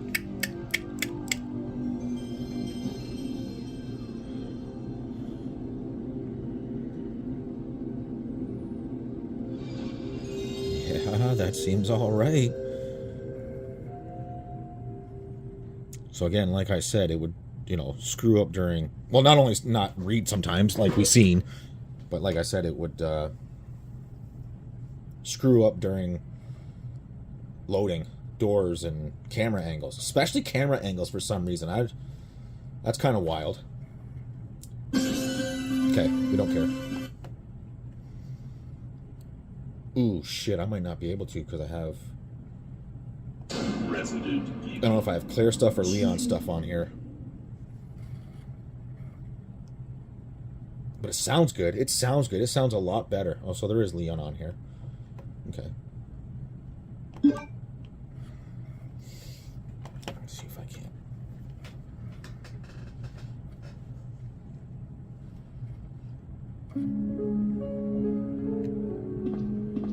Like, for example, that would definitely screw up.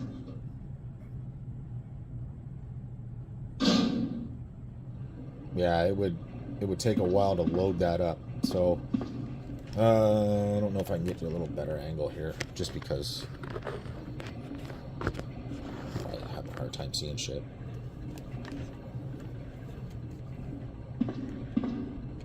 Yeah, see, like that, it would lag on that so hard, like it would literally freeze before it would get into it. I don't even know what I'm doing. I'll probably have to start over because I have no idea what I'm doing here. I stopped playing because it was getting on my nerves.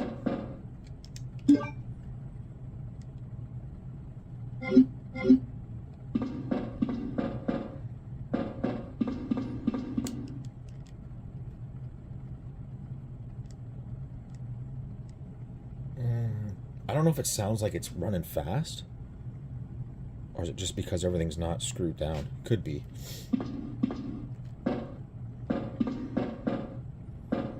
Yeah, it would definitely screw up during those transitions, those camera angle transitions. Did you see how it like hesitated there during the load? Oh.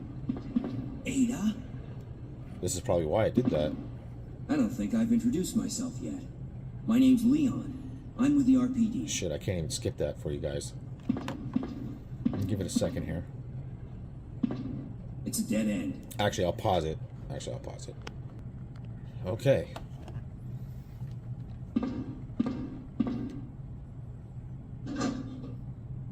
one more test here. Is we got to test that backup copy I have. I should go get the Leon. Oh shit! Forgot about that. Get out of here.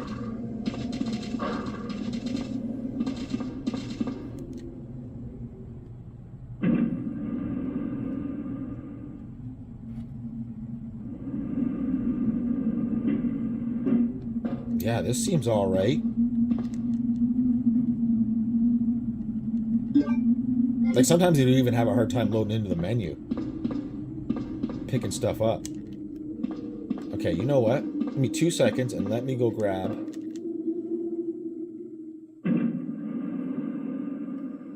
Let me go grab the Leon disc of my backup here.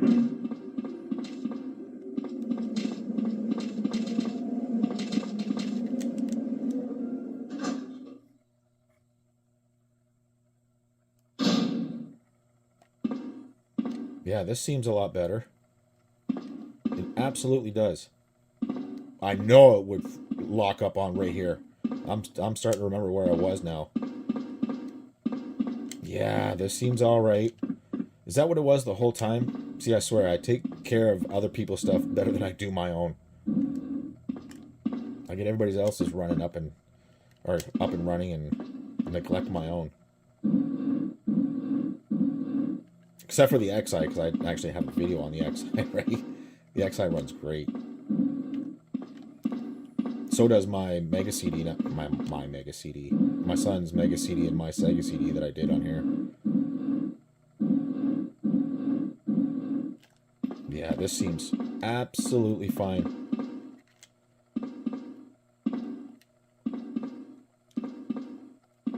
Because it was really those camera transitions that really screwed it up.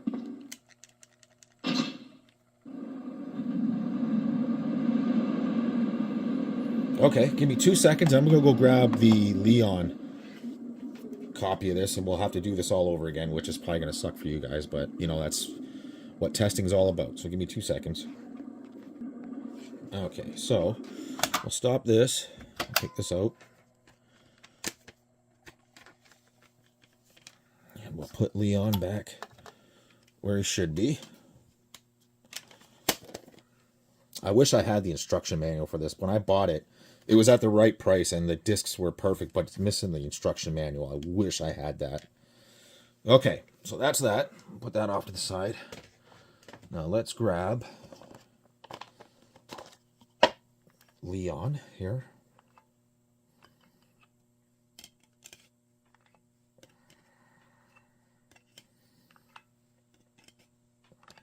Shit, where is it?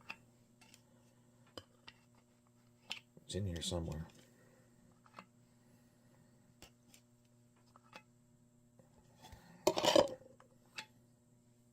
Jeez, where did I put it?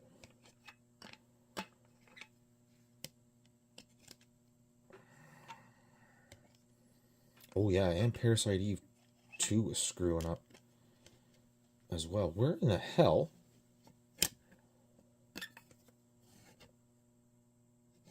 Where the hell is Leon? Give me 2 seconds. Okay, we got it here.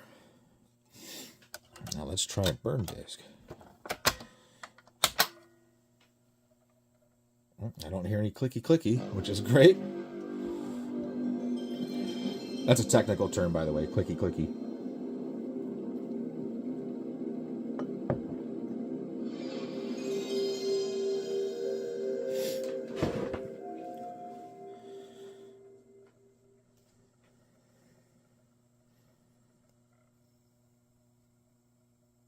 It sounds all right. Seems like it does take a little longer to load, but I do expect that from media like this. I do know that on a pressed disc, when you look at the eye pattern, and this is just from seeing what other people have done, is the millivoltage is off by like 100 millivolts. So instead of 800 millivolts, for 900 millivolts for a pressed disc, a real disc, and they're about 800 for a burned copy. So That may cause some stuff like that, but anyways, it's really not the point. I'm sure that can be adjusted out. I just want to see if it does it. That sounds like shit. See, I bet you that's the difference right there. That does not sound great. Fuck, that loaded pretty quickly, though.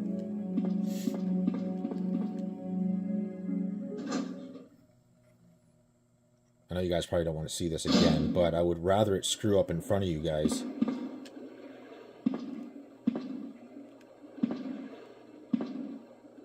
Okay.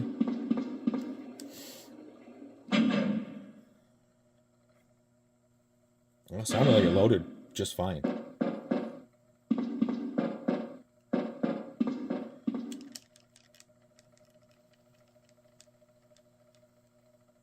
It does sound pretty fucking gnarly, though, I tell you.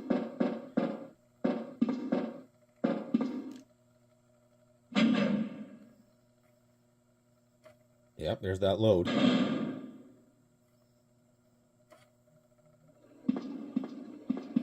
Ada?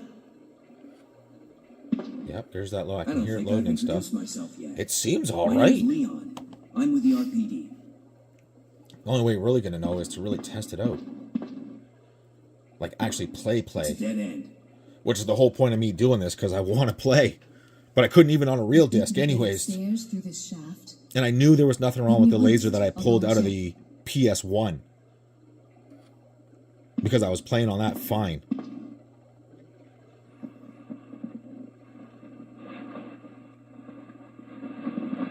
With the real discs.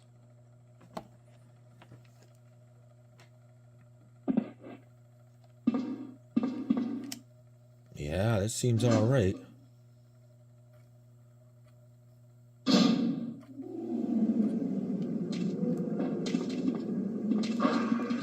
Not this time. Not this time. See ya. Yeah, this seems perfect. We should try with something maybe like Symphony of the Night.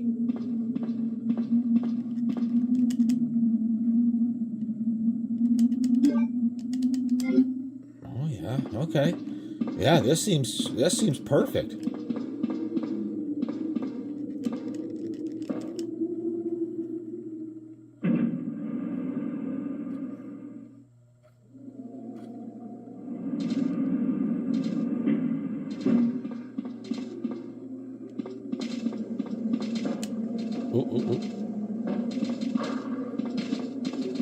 Not today.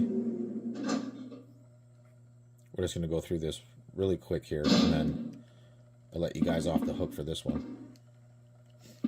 Yeah, that right there would cause major problems there.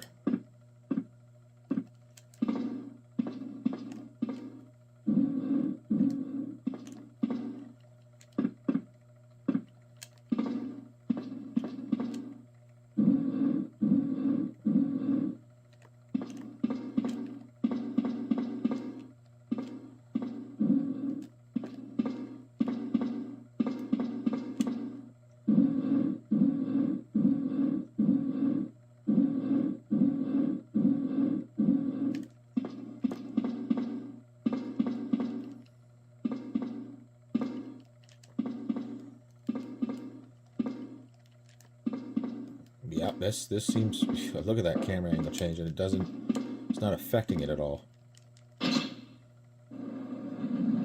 Neither the in-game cutscenes, the FMVs. Yeah, this seems all right.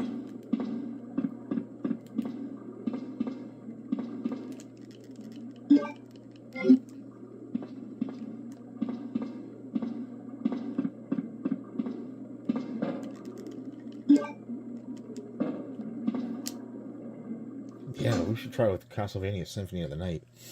I know I was having some issues with that game too. Which, I mean, if this is working, I have no doubt that's working.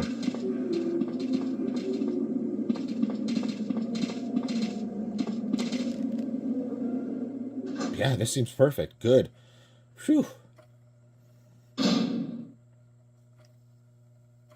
So again, when I first got this, it was terrible. It was in rough shape. Ada, did you You should have seen how warped the assembly was from being so close to the power supply. You should see how warped it was. It was, even the laser was bad.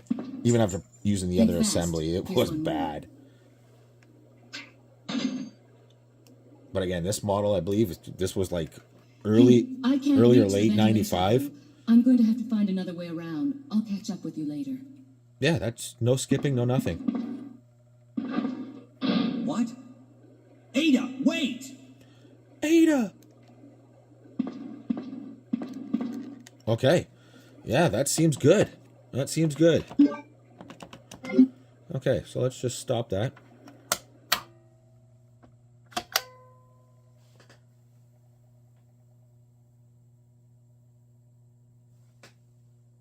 Let's find Symphony of the Night here. Parasite Eve is another one too that, you know, when you first get to the tower, is it Argopolis Tower, I believe? When it's got all the pre-rendered backgrounds and you're walking through and it does the... You know what? Fuck Symphony of the Night. We should do Parasite Eve. Just so you can see what I'm talking about, because it was bad. Why I didn't check this stuff before, I don't know.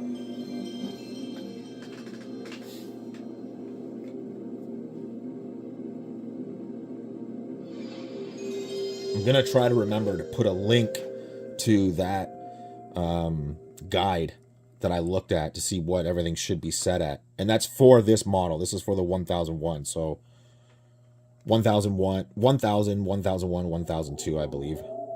I believe they're all the same boards and same area and everything, whereas the next ones, they change.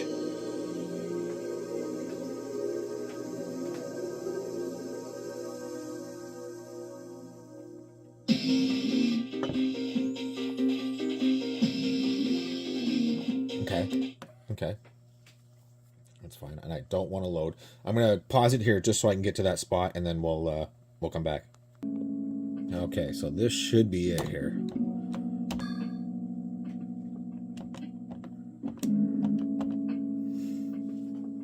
Just want to make sure all this is all right.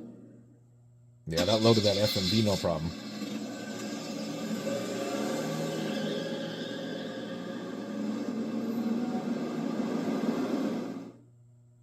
I wish I would have showed you more of the error, like, in and out of transitions, but, I mean, you guys seen the way it was acting. This is intense when it gets here, because it did not like this at all.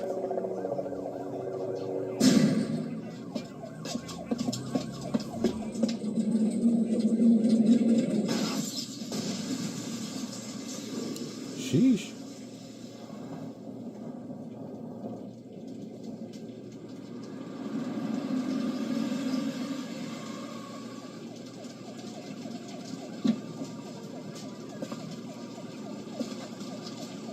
Man, they don't make them like they used to, do they?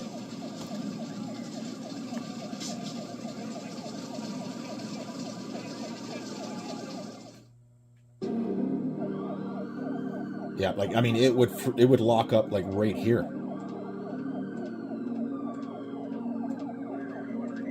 Yeah. See, and this seems fine now.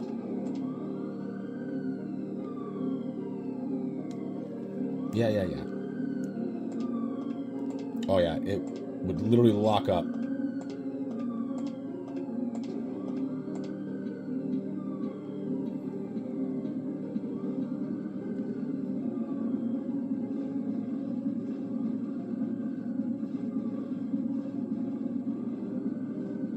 Yep, and it's not now. Perfect.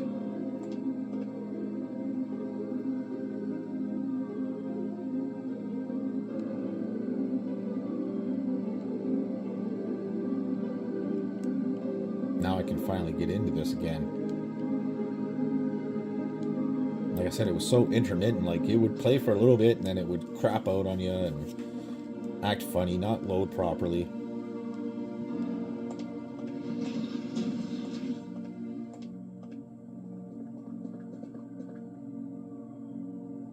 Yeah, this seems good.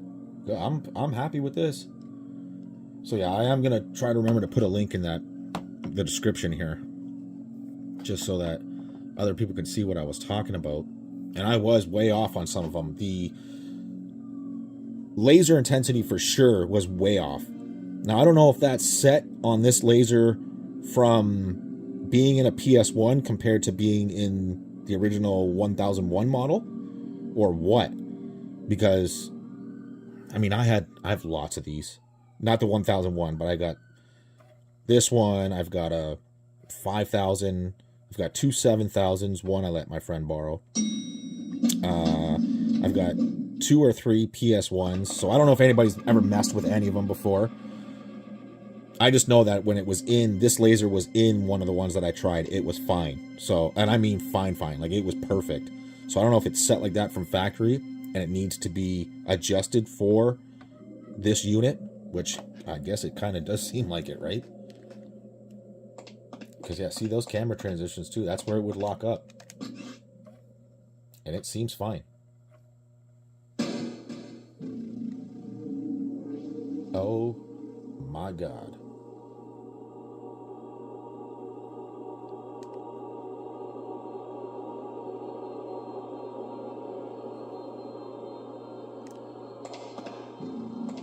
Yep.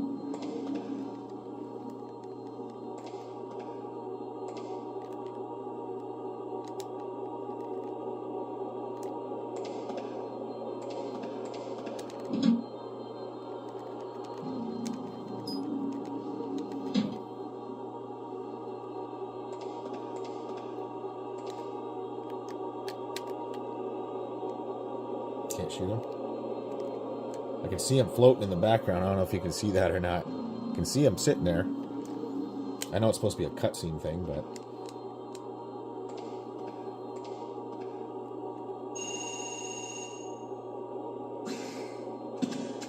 Shoot him! Yep, this is fine. This seems absolutely fine to me. Good. I'm happy.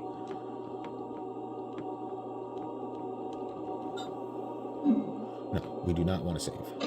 Okay, that's it. I think I'm going to call it on this one. And I think what I'm going to do is grab one of the other PlayStations. One that's got an easier spot to check the eye pattern. I believe the 7000 has it over here, where you can have a disc in and have those spots open to be tested while it's running. You don't have to worry about the disc being in the way and having to come in on an angle and all that shit. So that's what I'm going to do. I'm actually going to sit here and actually learn how to read a proper eye pattern on these machines. So, okay, that's going to do it for now. As you can see, everything's good. You guys know what to do. Like, comment, subscribe, all that fun stuff, and I'll see you in the next one. Well, I'll tell you what. I didn't expect to be making this video. Hang on one second. Look familiar? I have no idea what's going on here, but this just got sent back to me, not reading discs.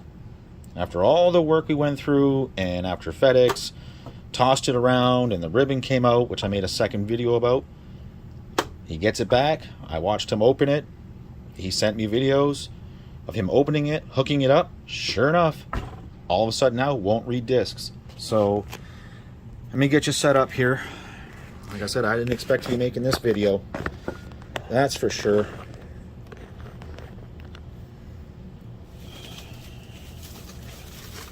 I am not happy about this, or what the hell has happened here. But let me grab my Genesis.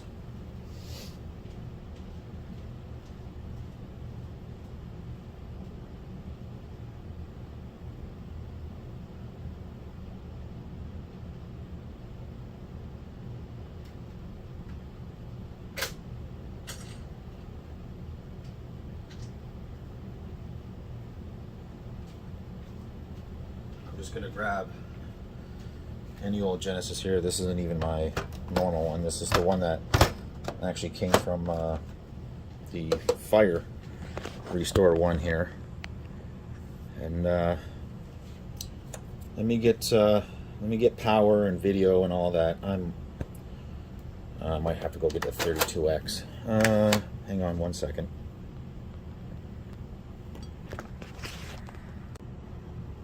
Okay, so actually I went and got the other one that I work with because it has the Model 1 to Model 2 adapter cable for the video. But this has just been a nightmare, and I have no idea why all of a sudden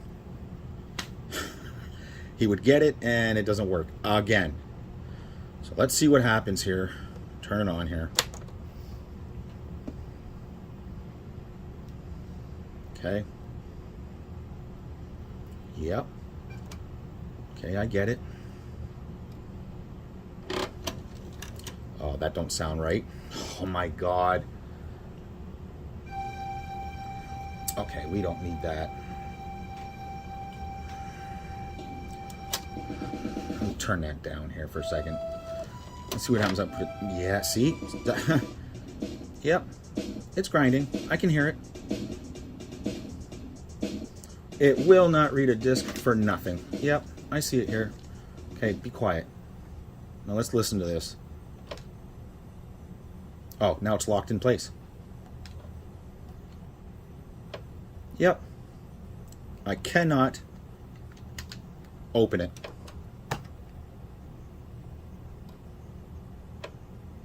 Yep, it's locked in here.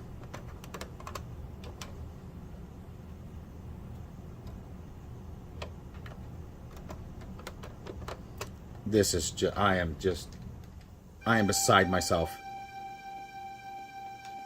This is unbelievable. What the hell is wrong with this thing now?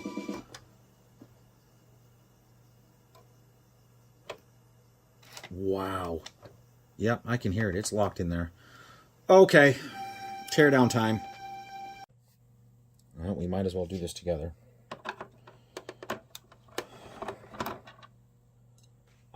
I can't believe this. This has been a nightmare. For me and the customer. The customer especially. This is just, for lack of a better word, this is horse shit. I really cannot believe this.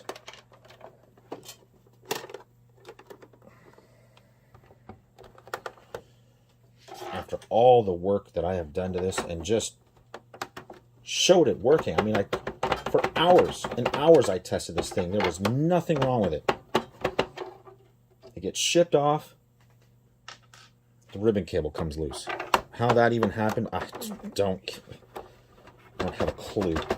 Then he gets it back. Everything seems to be okay. And nope. No, it is not.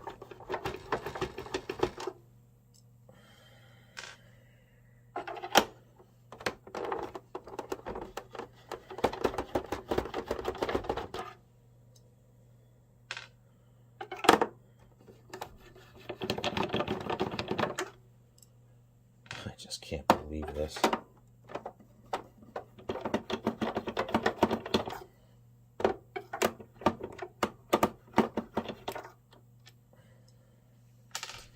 Let's see what's going on in here.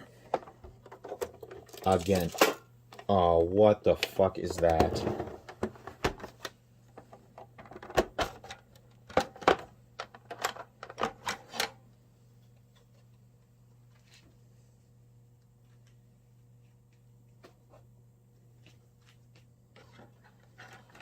I know you heard. Hang on, that might have just been the disc.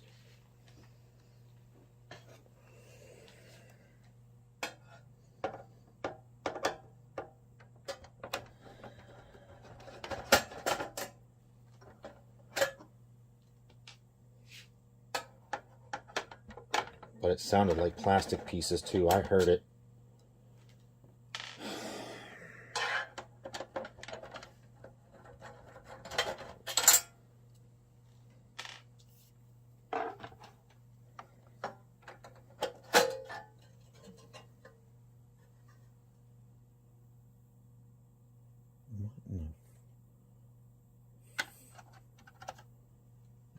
have been that. Hang on here 1 second.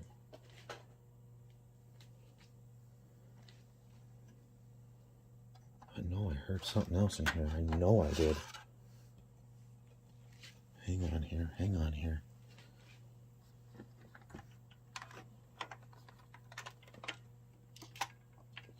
Yeah, there's some. Yeah. What the fuck? Oh, Lord. Well, there's a piece.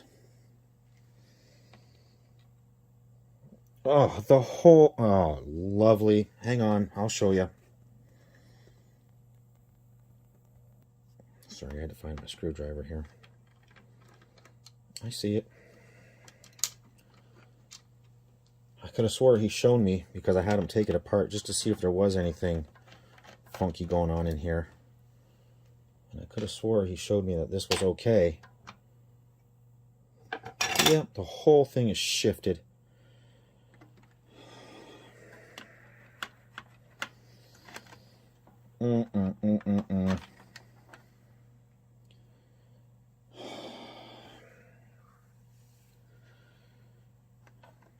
I'm just so upset.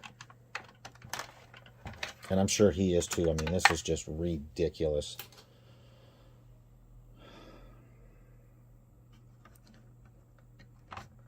Oh, yeah, just completely, destroyed.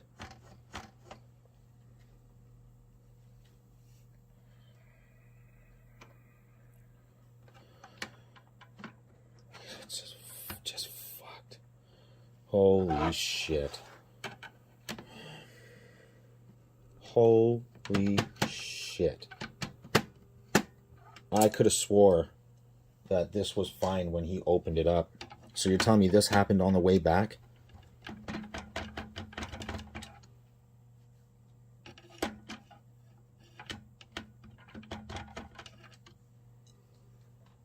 I mean, we have it packed so well. I've never had this happen.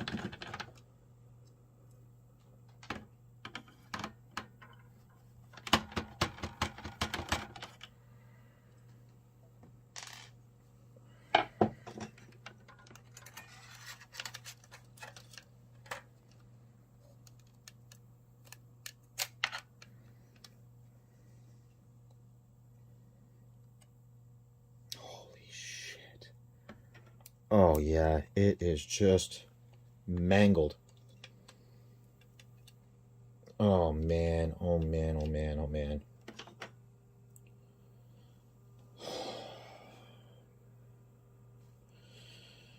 All right, give me 2 seconds here. Well, I had to tear the whole drive down because this was just completely stuck in place. Sure enough, that entire piece is smashed off again. And I am 100% certain that when he opened this, when he had it at his house, it was not like that. So that happened on the way back. So before I can even troubleshoot what was happening, I have to repair this again. Never had a Sega CD Model 1 go through so much trouble just from shipping. Never.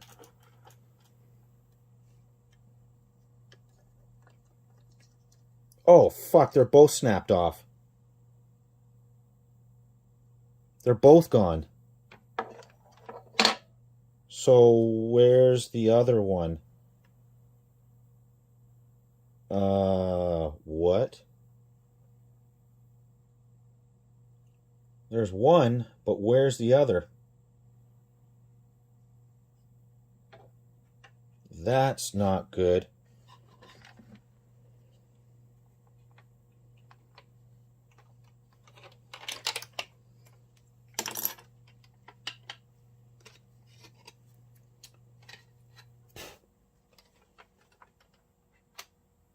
Gone.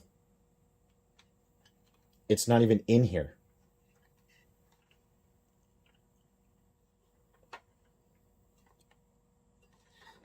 What the absolute fuck.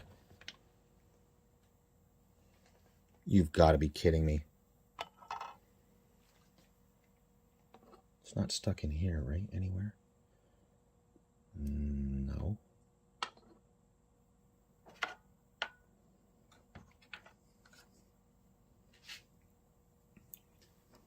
What the fuck? Yeah, I do not see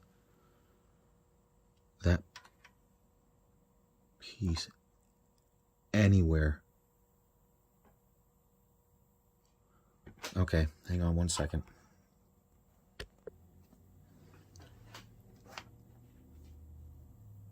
If I can't find those other parts, that's it. I mean, that's done. I'm not going to manufacture or try to make a part to fit that. So let's take a donor drive here, and let's go ahead and start. Man, I don't even know if this drive is any good or not. But I do know that all that is original and none of that is snapped off that I can see. So I am going to make this drive the new drive that fits in here. So let me go ahead and remove, because it's missing the tray and everything. Let me go ahead and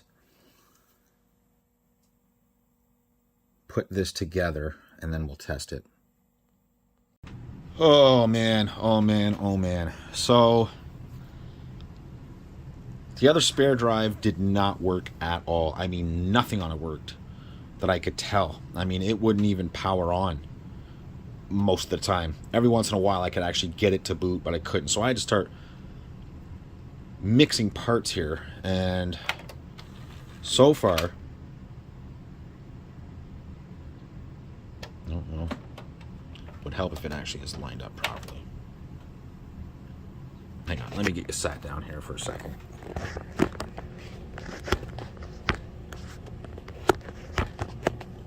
Jeepers.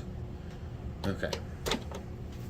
Sorry, that's just this not sitting properly. This thing has just become an absolute nightmare.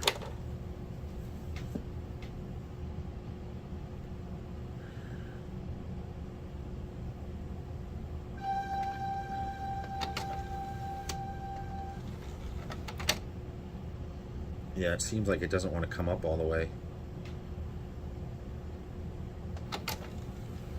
Is it going to stay open or is it going to want to close itself? Yeah, because it ain't aligned properly. For sure.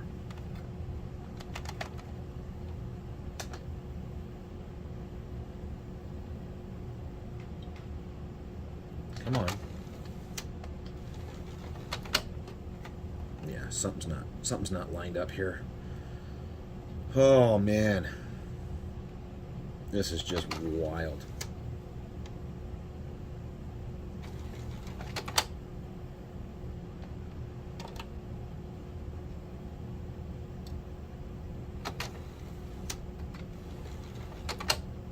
Yeah, that is not moving the way it should move. Oh, wow. I think this machine just might be the death of me. This thing has just been smashed to bits again. So, while going through it, trying to make one drive out of two, because the other one back here was smashed again, I actually did find the other part. It was jammed up in here. Now there's no teeth missing from this gear or the underneath.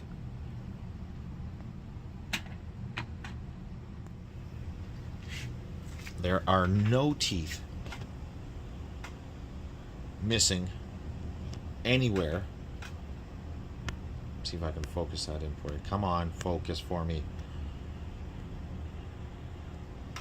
There's no teeth missing on this anywhere.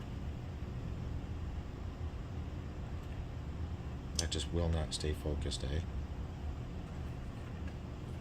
There's none missing here. There's none missing under here. No teeth missing under there.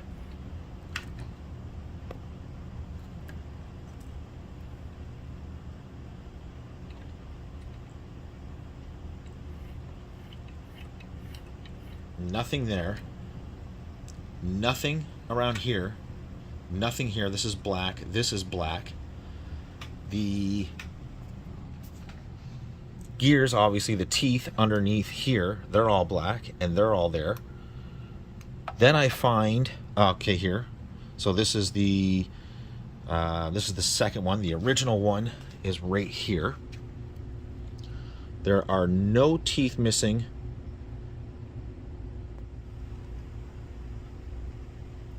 here whatsoever, or the underneath. There are no teeth missing. I know this is going to be hard to watch, but there are no teeth missing under here.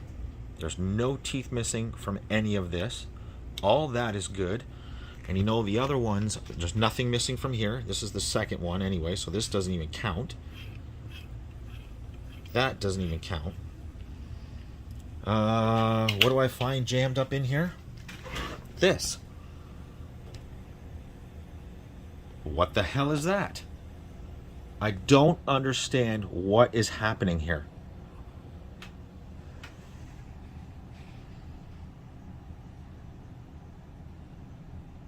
Where's that from? That's white. I just showed you everything that has teeth and is white. Like, I'd like to know where or what that is. That's hard plastic. I mean, it looks like a tooth, but it does, but it doesn't. Let me see if I can get that flat here.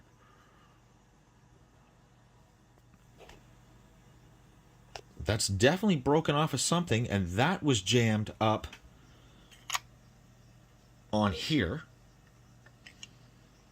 I have no idea where that came from, but it does have that distinct yellow flavor of, you know, a gear like this, but look at the size of it. I mean, the teeth on this are so tiny, so it's not that. This thing is just, this has been a nightmare. And I just can't tell where any of it is coming from.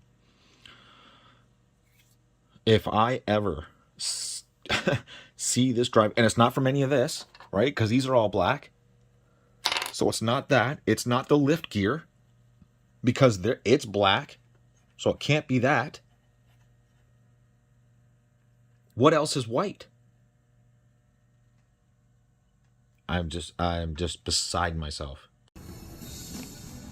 I swear, if I never see this machine again, it'll be too early. Oh my God. So,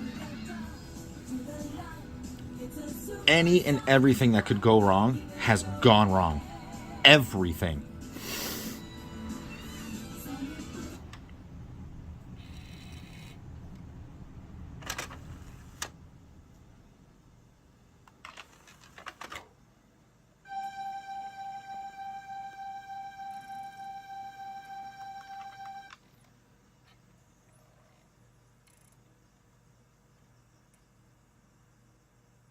I am not going to lie. I am absolutely shook to send this back. I don't trust shipping companies now for nothing. This is all their fault.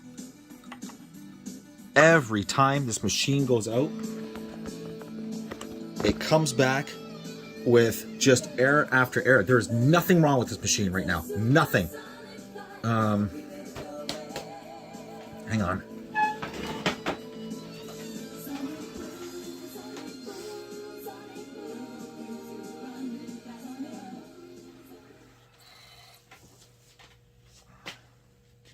Like, I don't even know what to do now.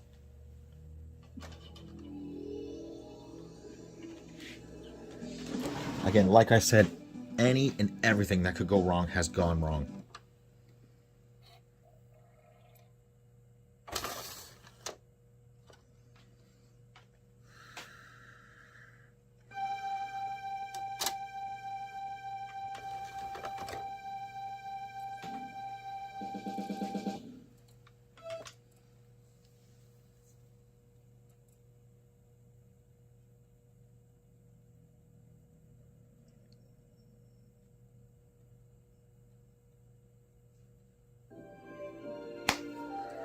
I just... I don't even know what to say. I don't even know what to say. I'm lost for words. I know you'll be able to tell in the last clip that I was just beyond frustrated. No matter what I did, I literally had to tear down the entire drive multiple times to get everything in its correct orientation. How can they... How can they bang this thing around so much that it can't make it to the customer properly? I don't understand this.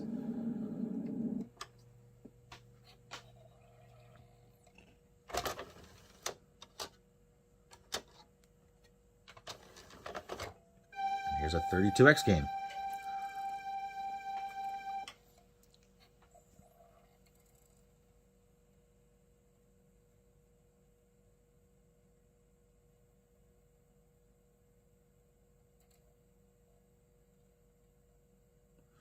So I think now, for shits and giggles, I am literally going to try to get the other drive up and running. Just to prove a point. Oh, well, that's because that's disc 2, Aaron.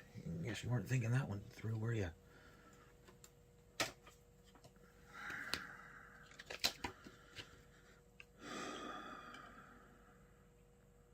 I am beyond frustrated. And it's not with the customer. It is not the customer's fault. It is not. But it's not my fault either. And this is just...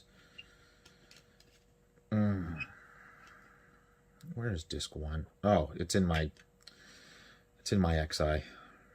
I don't even know if this will run. But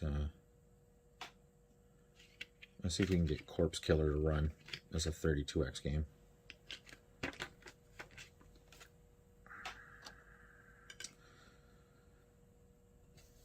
Let's see if this will run.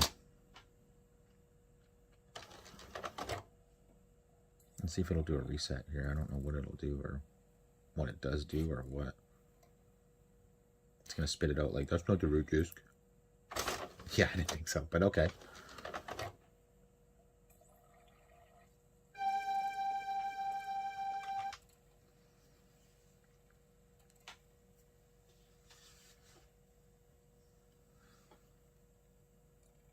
And this disc is tore up, and it'll probably still run.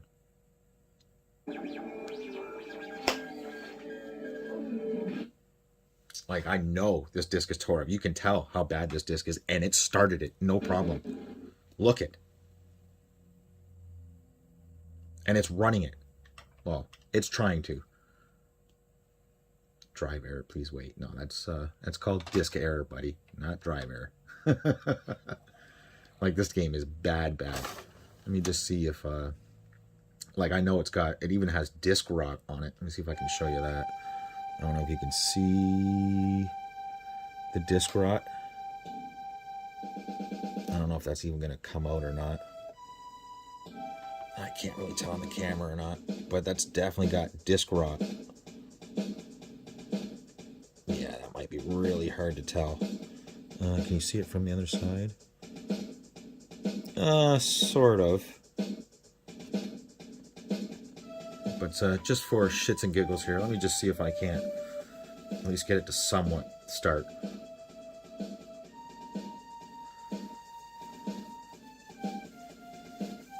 I don't think it will, but it's just to prove a point that, yeah, there's nothing wrong with this right now.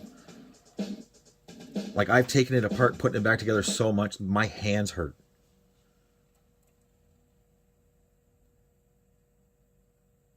Like, that's ridiculous. I'd love to know in the comments, like, whose fault is this? Do you guys agree that it's the shipping's fault? Like, what do you do about this? I've never encountered this before. Yeah. Okay. And just to show that, yeah, it's just the disc. I'll just grab I'll grab Sonic CD again.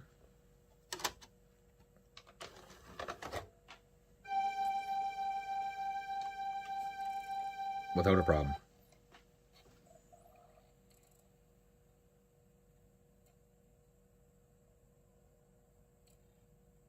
And that's obviously just because the mixing cable is missing, so you won't get that noise, but...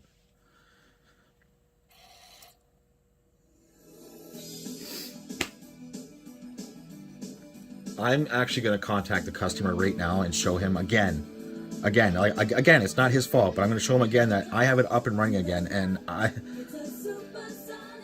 just don't know what to do about this. But I am going to try to get the other drive up and running here. So let me stop this right here, and let me see what we can do here. So besides the two black pieces that were snapped off where the assembly goes up and down, I also found these two black pieces that were smashed off and jammed in places. And then that white piece, I don't even know where that went now. It was here somewhere, but in the chaotic moments of rebuilding this drive, I lost it. But you can tell why this thing didn't work. Like, I mean, it works great now. Again.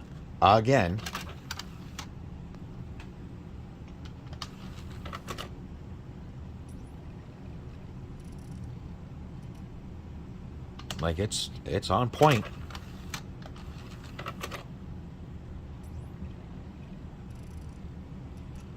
I just don't know what to do here. Okay, so it's all back together now. The other drive is just completely trashed. It's gone. Done. I may be able to use it for parts here and there if somebody needs a motor or something, like, yeah, okay, but as for everything else, it's trashed. So just one more time to make sure everything's running while everything's put back together properly.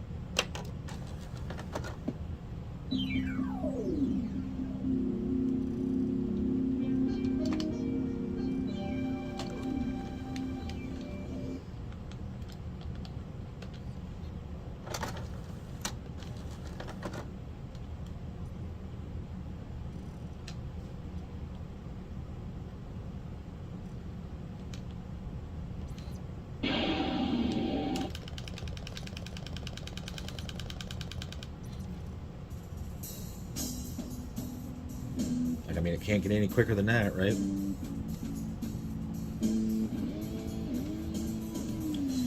Oh man, I feel so, I mean, as frustrated as I am about this whole thing, you know, I absolutely feel for the customer, because again, it is not his fault. I mean, it's not mine either, but like,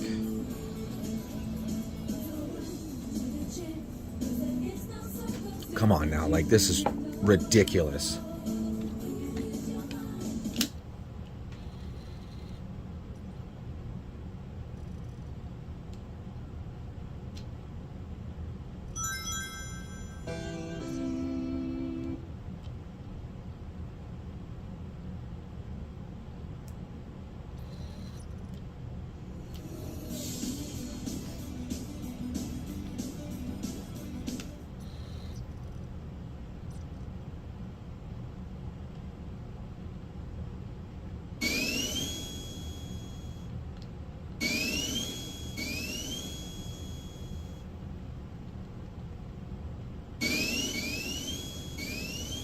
Weird. Why can't I copy data? Oh, there we go. Copy.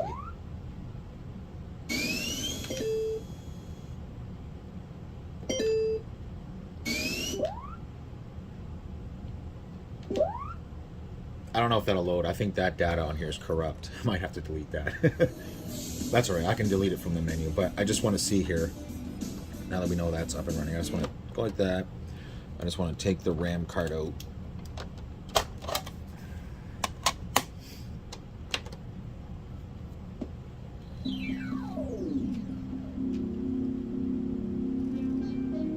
Let's see what is in the... Yeah, it's there. We'll exit. We'll just, we'll start this up here. Just see if we can continue.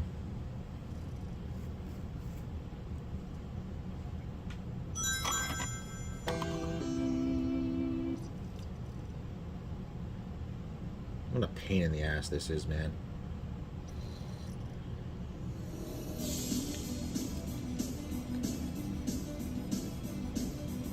So there is no continue. So that data is bad.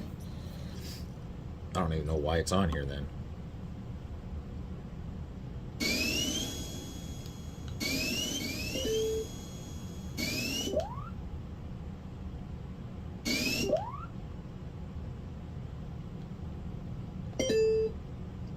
Has it been erased though?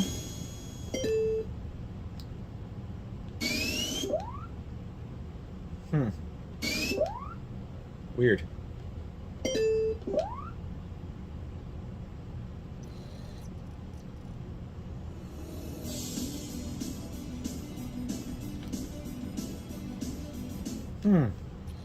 Let's see if we can get a continue here. Hang on. Let me just go through this here real quick.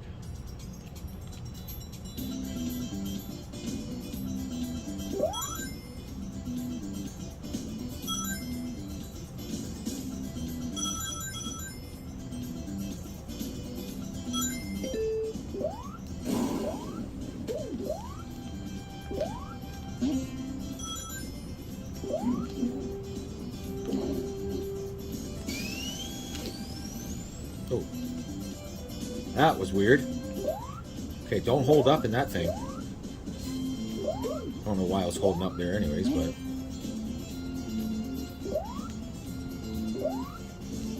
I don't know if I'll be able to get back up there or not. That doesn't matter. Who cares?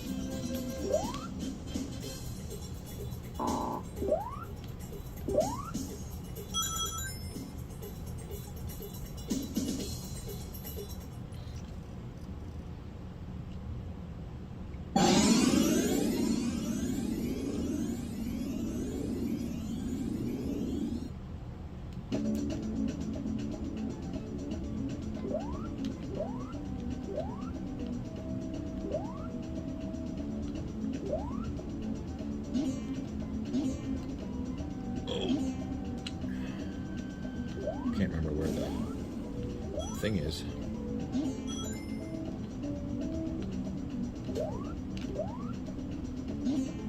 Yeah, not a clue. Can't remember where the bad guy is. Oh well, who cares? I just want to see if it saves properly.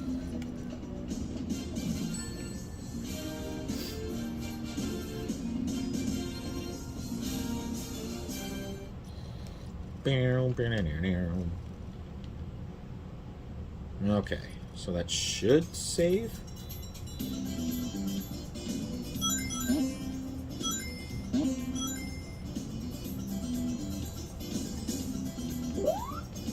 Might have to do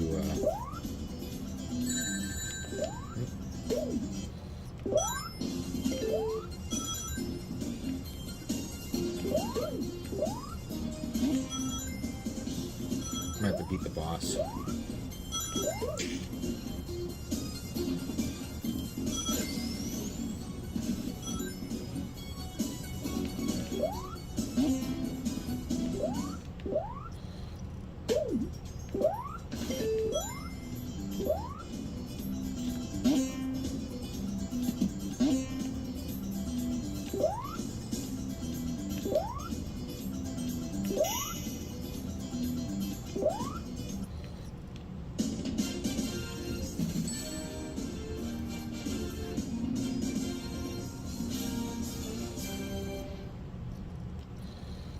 Yeah, it sounds fine now.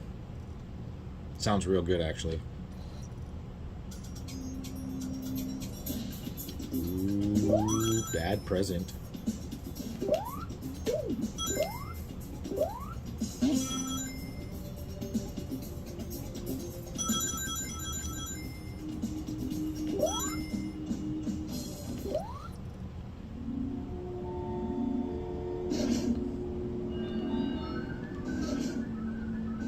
Or is this bad future? Oh, I can't. I think it's bad future.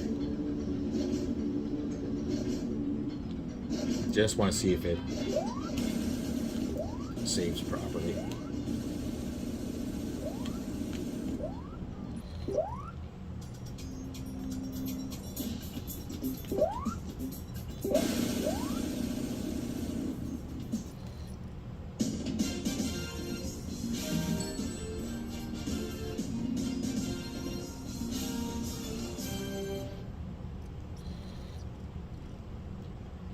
Okay, so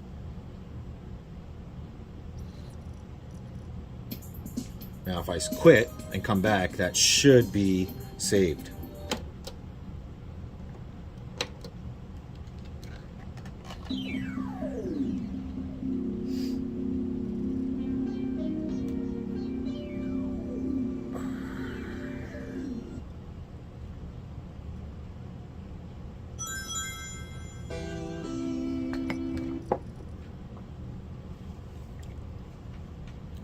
Still don't know what to do about this fucking chipping thing. Somebody needs to be... There we go. So it did save. Okay, good stuff. It should bring me right back to where we were.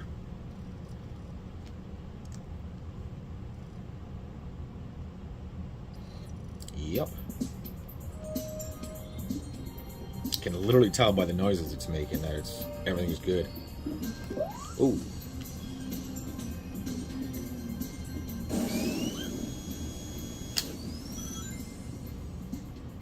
Okay, well, you guys know what to do. Like, comment, subscribe, all that stuff.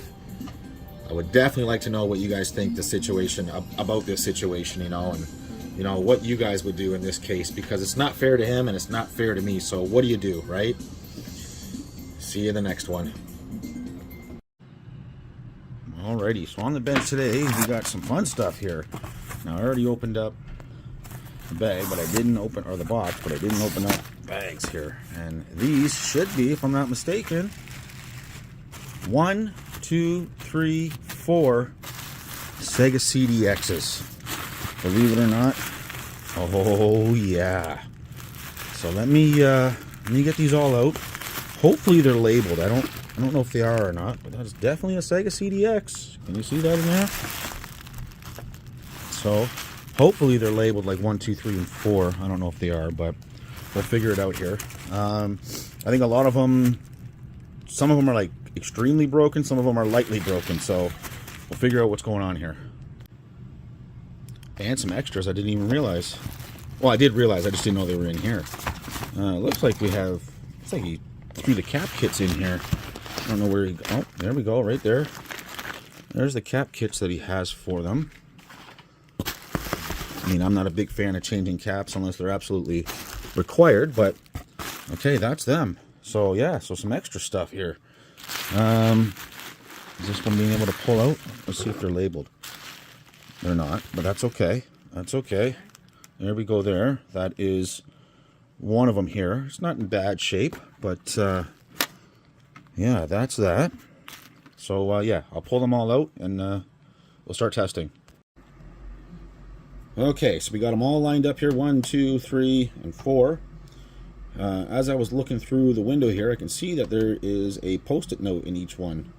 So, if I open it up, sure enough, powers, plays carts perfectly, disc doesn't spin. So we've got video only, because we don't need audio. So let's just see if it powers up at all. Do we get the Sega CD BIOS? We do. Doesn't spin discs. So I thought to myself, well, get ready for this, because let's just check the laser right off the bat. And let me see if I can hit the closed door switch. Whoops. Oh, it does say checking disc. Whoa, whoa, whoa, whoa, whoa, whoa, whoa. Does that get stuck? Okay, I do see the laser moving, but I don't see it. I don't see the actual laser like the actual laser. All I see is it's searching. Let's grab a disc. Let me find a Sega CD disc. Give me 2 seconds here.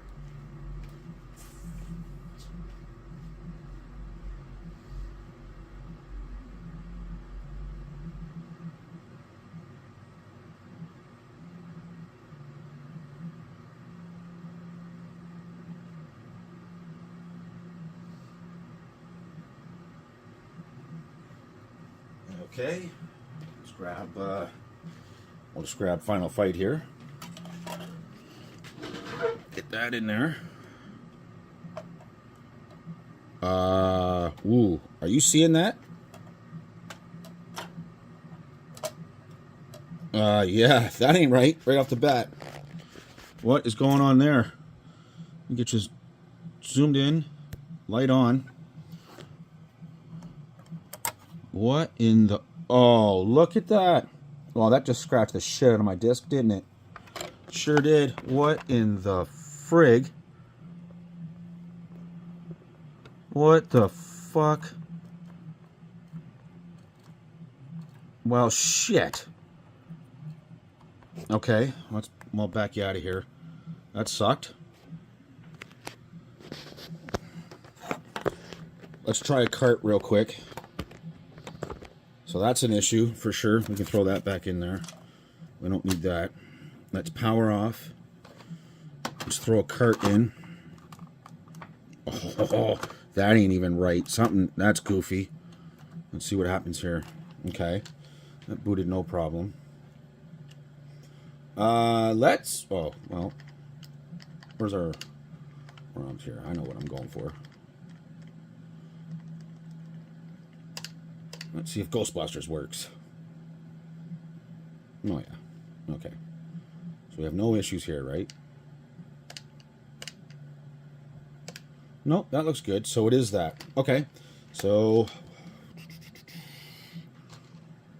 we'll power that off. Yeah, that's definitely a problem. So now I'll stop it here. I'll move on to this one. And then we'll go down the line, see what happens. Okay, on to the next one. And this one says, door lid hinge issue, open button soft. And soft isn't the word, as in, oh, is it ever soft? Okay, so if you push it down, it does pop up a little bit when you press it. I can see that it wants to lift it, but it doesn't, so it should open. Oh, it probably shouldn't open that much, I don't think. Oh, yep, okay, that's an issue. Yeah, and it doesn't want to close it back down, I see. Okay. Plays everything, but seem to take long on disk. Across may stop. I wonder what that means. So first of all, let's just throw in the Criz. Let's turn it on. Make sure we got power. Game. Yep. Well, that's not a good sign right off the bat, is it?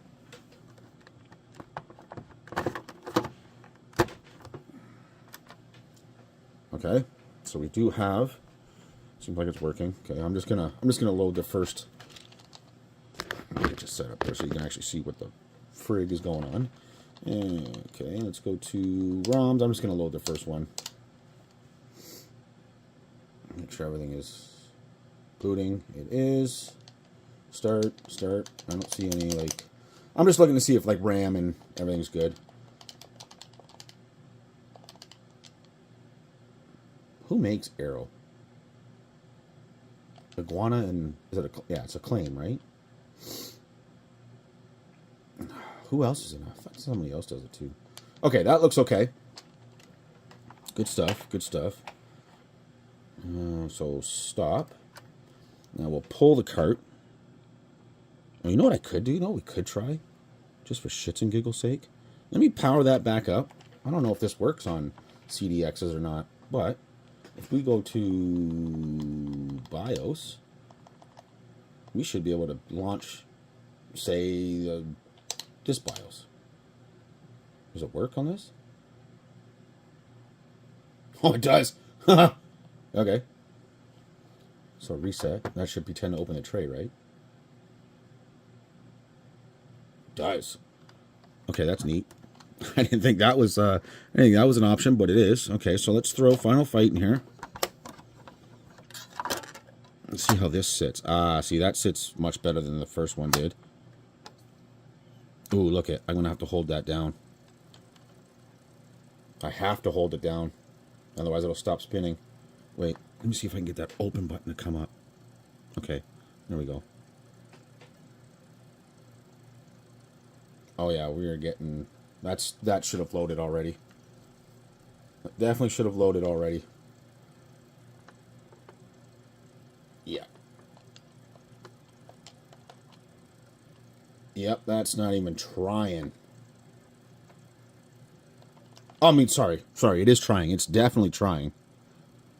It sounds like straight shit. Let's reset. Hang on. Let's just make sure that we're... Here we go. So we'll push start. Oh, something's weird there. The way it started, it didn't seem like it was a nice smooth spin up. It was like... That was weird. Well, I'm going to say that it does not want to play everything. Where'd the note go?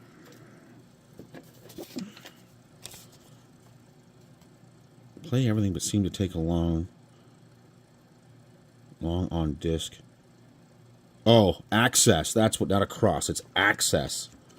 Access. Yeah. Oh, I can see. Okay, so we'll stop that because yeah, that's an issue.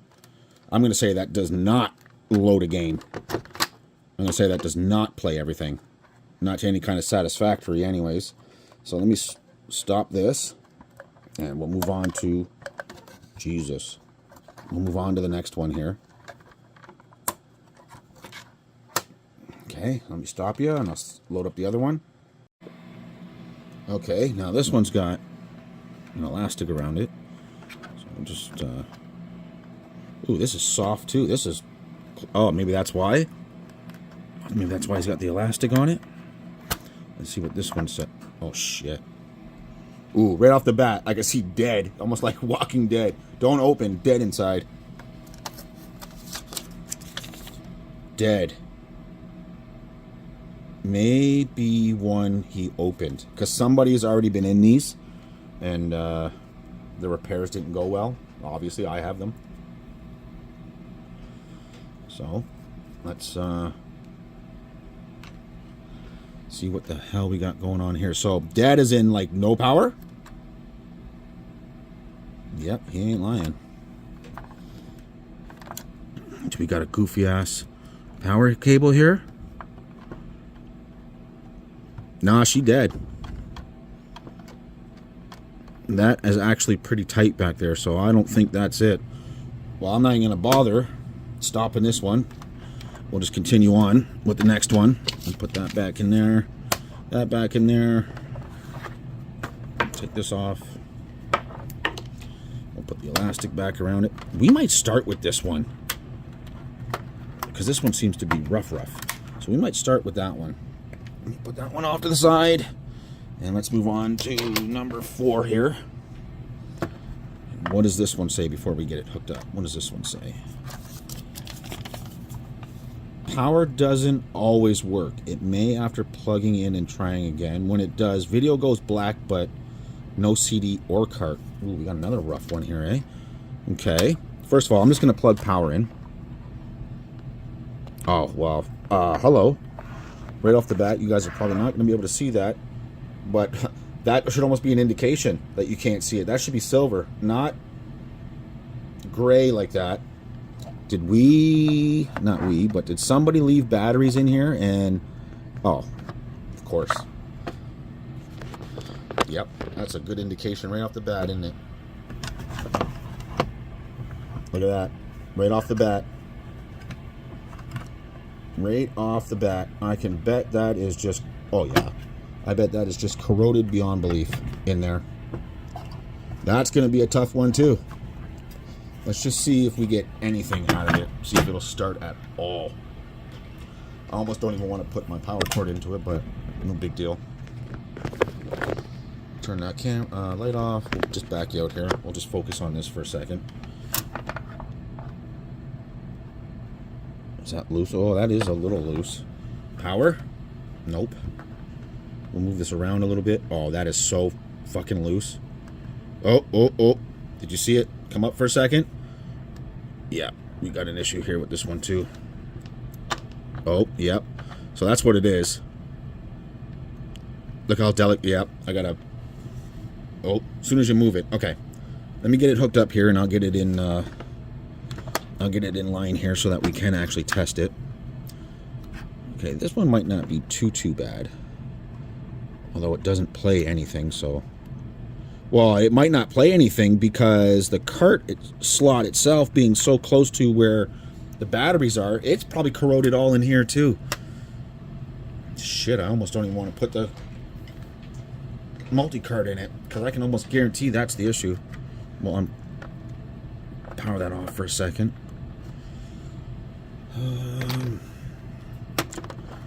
I can always clean that. I can always take that apart and clean that. So let me power it on, and let me see if I can get it to sit where... There we go. Yeah. It does... Whoops. Sorry. It does recognize... Whoops. Jeez. It does recognize that it's being turned on, and it does give a video output. Otherwise, it would just say, you know, no signal. Let's open it up here. That's what it is. I can almost guarantee that's what it is. Fucking reset doesn't even work. What if I hold reset? Nope. Let me see if I can just...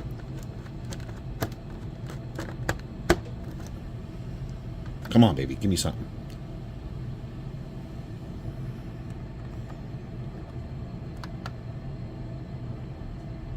Yeah, that's a no-go. Yep.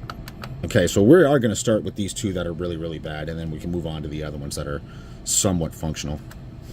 Yep. So I'm going to call this one right off the bat. This is going to be... This one's going to be corrosion damage for sure. Okay. Let me just check that card. I just want to make sure I don't got shit in it. Yeah, okay, that looks good. Let's take a look together. Let me get in close here. Let me turn the flashlight on. Let me see if we can check. See if any of that shit is corroded in there. No, it don't look like it. Oh, well, I mean, I do see corrosion down here on this screw. The cart slot... It doesn't look bad. I don't see a ton of corrosion on the cart slot. But I mean, if we've got corrosion and we've got any broken traces under here, I can almost guarantee that's what's happening. Holy shit. Even the metal started to corrode. That's what that is under there. That's why that's rusted like that. Woo. Yeah, that's probably what's wrong with this one. This one might be a little tough to work on. This one might be worse than the other one. Okay, let me get organized here, and we'll start. This is the kind of stuff I don't like to see. I think he was in this one too. Missing a screw. This one's not in all the way. You've seen with not that one, but the other one I put away. You've seen that the screw on the spindle, that one was raised. That sucks. See if we can get a good look inside here together. Just through here to see. I can see some bullshit right now.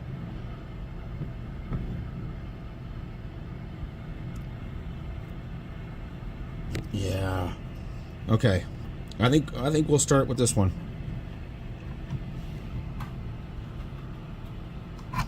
I think the other one that was had a soft opening and closing. I think it was missing something here.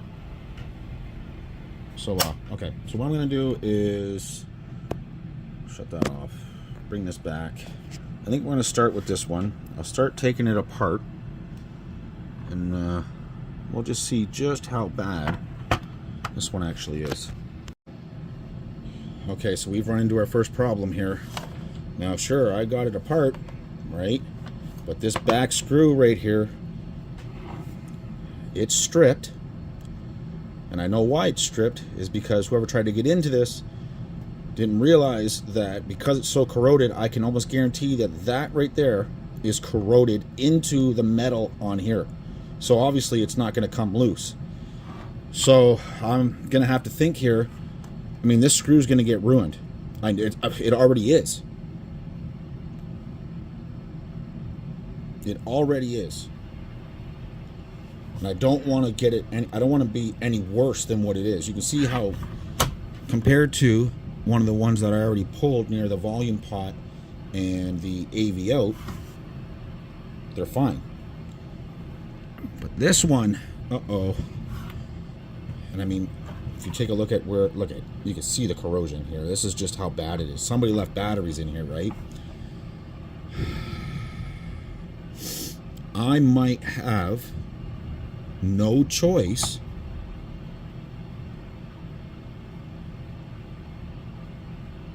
I don't know what I'm going to do here. I don't know if I should... Like, I don't want to ruin the plastic around here, and I don't want to ruin this, because if I can get this out, I don't care about this screw. I can always find a replacement for this. That's no big deal. It's getting it out. Yeah, let me think here. So, yep. Pardon my language here, but I literally had to drill that fucker out, and I am not joking. I actually did a really good job, and I didn't scuff up the plastic damn near at all, but as you can see, oh, there's the head of it. Let me see if I can get that in view. I don't even know if I'm going to be able to. It's just so tiny, but there's the head, and there is the leftover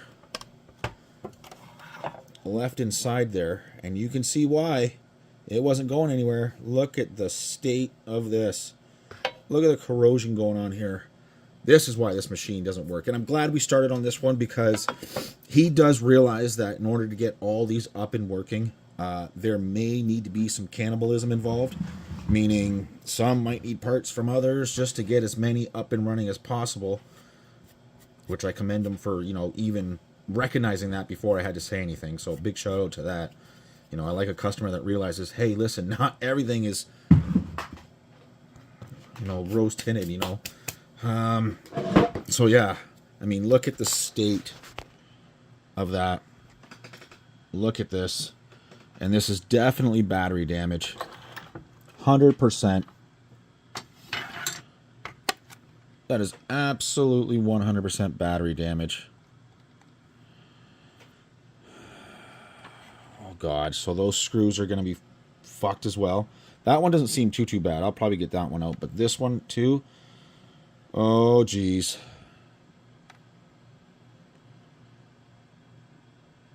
I mean, that doesn't seem too bad on this side.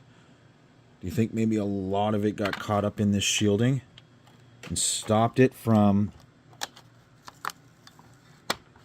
getting on the board, do you think? Do you hope? I do see some corroded vias here. Like that one there, down in there. I wonder how far this traveled. Okay, let me do some investigation here. Let me clean up everything so we don't have shrapnel hanging out all over the place, and then I'll be right back. Okay, so remove the two solder points here. I just want a good look at see just how far down this went. I actually believe that shielding may have actually saved this, because I do not see any corrosion, well, at least on the bottom of this here. Yep, let me see if I can get you in here.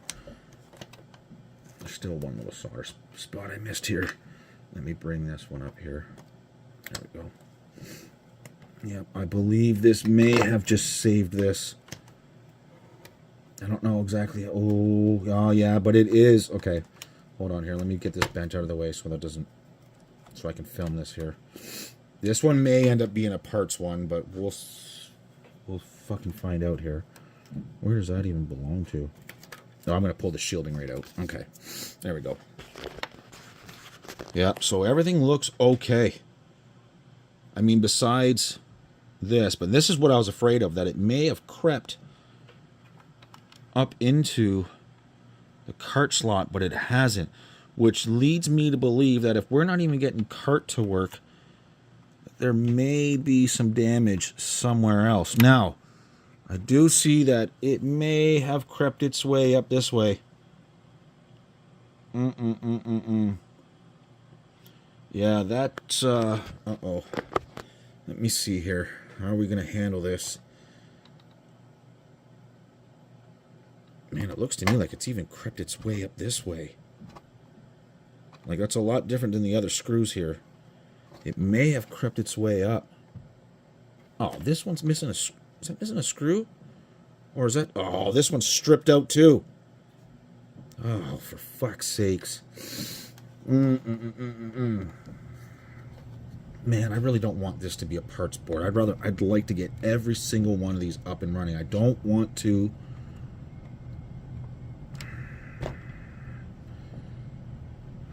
I mean, you know me, guys. I like to at least try my heart out on everything. So let me get this fully apart, and then we're going to look some more here. I may... I'm going to need some vinegar here, and I'm going to start getting into here. And just... Man, there's going to be a lot of continuity to check and shit like that. Sheesh. That's going to need to be removed. These are going to need to be removed. I think these are grounds here. They probably all are grounds. I know you can't see what I'm pointing at here, but I think we got ground. I bet you that's ground. I bet you these are ground up here. And let's just double check, make sure I'm not crazy. Yeah, that's all they are. They're all common grounds, which makes sense. This looks like it's taking the worst of it. I wonder what this is. Well, it's not power. Oh, I see some caps. Well, these are caps here. Wonder what this is. Is this a battery connector right here? Well, it is. It's that part of it, but I wonder what the fuck that is. Like, just for example, do we still have continuity across this pin? We do.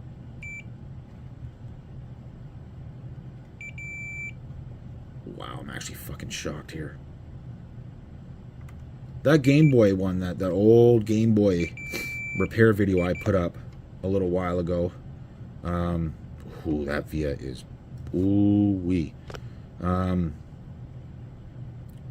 just put it up because it was a video, but I mean, it was worse than this, and I got that up and running, so chances are I can this one too. I mean, again, it might end up being a parts unit, but I don't want it to be. Okay, let me dig into this some more, guys. Okay, so as far as I can figure out, what's holding this together is these two screws in the back.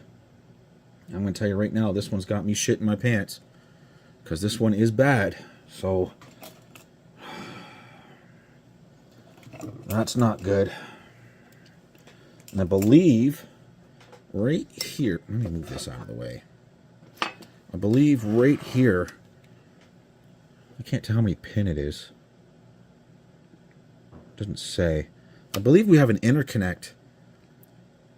Now, besides these screws and these grounds here, I think these big screws are just holding, they're just security for the controller slots, the controller ports. I believe it's just for rigidity's sakes, because, you know, those are connectors that are always getting pushed in and out. I believe the only thing that's holding it on is these two screws, these grounds, and this interconnect. So,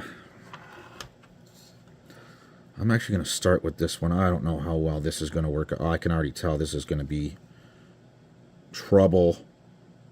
Come on, baby. Nice and slow. Nice and slow. Oh, yeah. Come on, baby. Come on, baby. Work with me. Nice.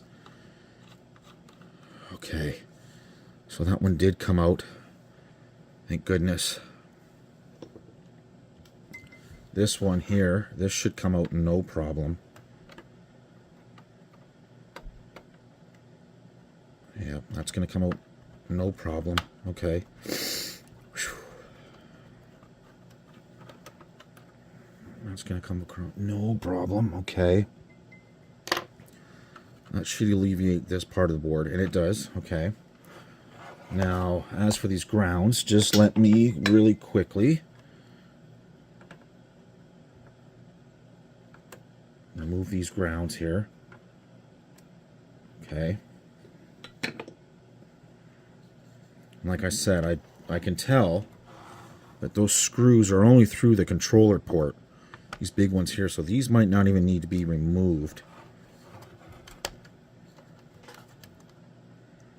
Yeah, so I believe the only thing holding it together, yep, is probably this interconnect, which it may need to be pried apart. I hate that, because I don't want to put any undue stress onto this. These two screws down here in the bottom, I believe those have nothing to do with what is going on here. And if I'm not mistaken, if this is the way it's built, this should come out this way. So let me put you on pause here, and let me see if I can't lightly pry up on this. Okay, so I was right. Those big screws are literally just to hold the controller ports together. So once you get up here and just pry, the whole thing comes off. Now there is another interconnect that holds the power board on, and I am scared to touch this right here because you can see where the corrosion has crept through the entire board all the way into the interconnect, all the way into the power connector here.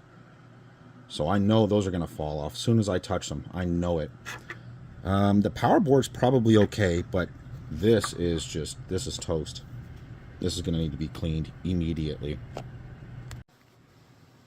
Okay, I think I found the issue. So yeah, I was having a hard time finding where it worked its way into, but no, I found it. There it is right there. There's the damage. So what I'm going to have to do is first I'll get this area all cleaned up. I'll get this all cleaned up. I'll see just how bad it is. And we'll go from there. I'll clean this board up as well. And I should be able to test this out of here because I don't care about the CD part of it right now. All I care about is getting the console up and running. As long as the cart works, then I know that the machine is operational. Okay, so I just did all that rework to the top of that Sega chip and still nothing. Then the power supply in it went. So I had to pull another power supply from another machine. And it is for sure, it's the power. It's definitely the power supply because it does light up. So yes, the power supply also died, which is lovely. Okay, but we still don't get anything on screen here. Let me just show you. Let me get that ground in there. And you'll see that it does want to, sorry, give me 2 seconds here. So I can get that stuffed in there. I don't know if that's enough or not. But you'll see that, yeah, it does want to boot, but it doesn't. So what I'm going to do now is I'm just going to make sure that I can run this board, right, out of, like, without using the interconnect to go into the rest of it, i.e. the one that I took apart to pull this power supply from because this one's toast, right? I just want to see if that'll run without it. So give me 2 seconds here. Okay, so this is a known working board. This is the one I pulled the power supply out of. I just want to see if, when I power it up, like, do I get anything? So that I know that if I continue to work on this board, right, that I will be able to get anything. So let's just see here. Yes. Okay, so it does recognize that there's no card in. Now, you're not going to get anything else because the rest of the Sega CD isn't hooked up. But that's what I was looking for. With this board here, that's what I'm looking for. Now, let me show you what I'm talking about here. Oh, yeah, I think this one is going to end up being a parts machine, this one here. So that is working. So that's a working board, and that's a working power supply. So we do know that, and we do know from the original tests. So let me keep this power supply away, or out. This one is bad, so we'll put that one off to the side. This is a known working board. That's what we just seen. That's what I pulled out of at least one that's booting up. Here's the board that I've been working on that has the bad power supply. And let me show you what I've done so far. And still got nothing out of it. Believe it or not, I don't know if that's going to be too much light or not enough light, but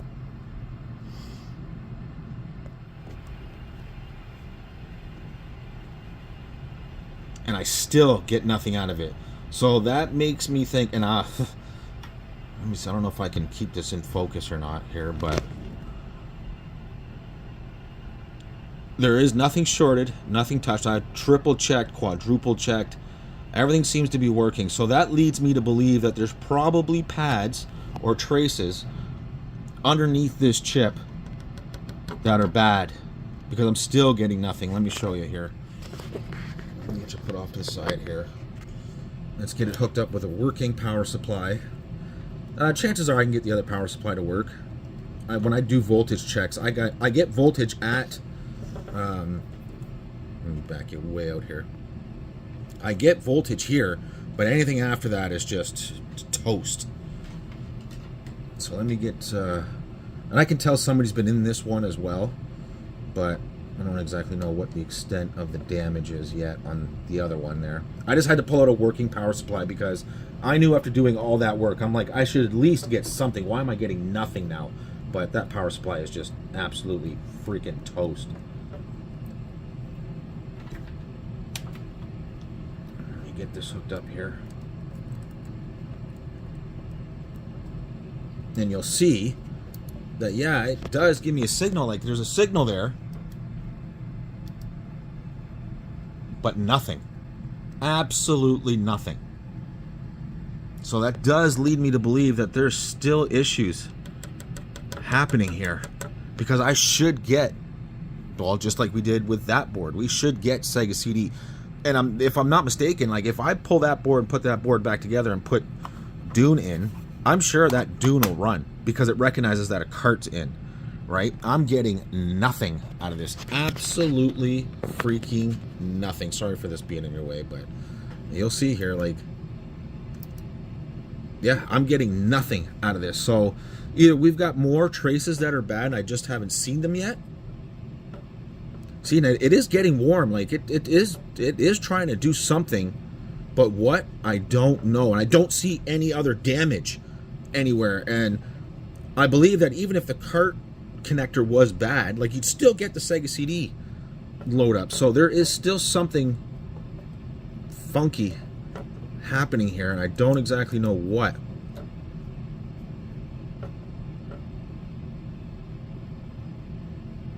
Again, maybe this will just have to be a parts machine. I kind of don't want that to be. Me and the customer did kind of know, like, hey, listen, there could be some chance that, you know, one or two of these may be parts bound ridden, but I don't want that. I really, really, really do not want that. I want to get this one at least somewhat up and running. Although this one could save, you know, the other three, which is okay, but these are Sega CDXs. I don't want that to happen. I can tell that's getting warm. I can absolutely tell that is getting warm. The other chips, maybe not so much. Yeah, not so much. But let me go through this one more time, and let me just see if I find anything. Okay, I think we still might have a slight issue here with this fourth via here. Let me see if I can get you in here. I know it looks like shit, but trust me, it's not as bad as it actually looks zoomed out. Where the hell am I here? Sorry. So this fourth via right, let me see if I can hold that in place. Can we focus on that and lock that in, please? See that via right there? I think that's our issue. Let me get something I can point with here. Right here. I know it's difficult to get in here. You have no idea how tight this is. I'm sure there's a joke in there somewhere. Let me get over top of this thing. Right there. That via right there. Might be two of those vias. Might be bad. Can we lock that? Sorry, guys. I know this is difficult when it's like this. Can I get in any further here? Yeah, that via and that via might be an issue. Those two vias. I think we've lost the pads on them. I think those two vias right there are what's bad. And I mean, really, that's not as bad as it looks. That is so thin. It is literally, it's one of those. I don't know if I can find that or not in this. Where's my tweezers here? It's literally that small, those traces. Where are they? Where is that thing at? That's how small those traces are. So I know it doesn't look great, right? But actually it is, and there's nothing shorted. It might look like something shorted, but it's not. Trust me, it's not. I've gone through it plenty of times, but that right there, I think those two are what's causing a trip up here. It almost like you can see the break in it right there. The break there, and there might be a break there. I'm not sure. It could be both those could be bad. I don't know how I'm going to tackle that yet. Well, you're not going to believe this, folks. I got it. I freaking got it. I can't believe it. I really can't. I thought this thing was getting just to the point of just going to be toast. So let me point you up here. Turn that off. Back you way out here. I can't believe it. I really just can't believe it. Power. Got it. Got it. Unbelievable. So, in that sense, that means that Dune will run, I'm guessing.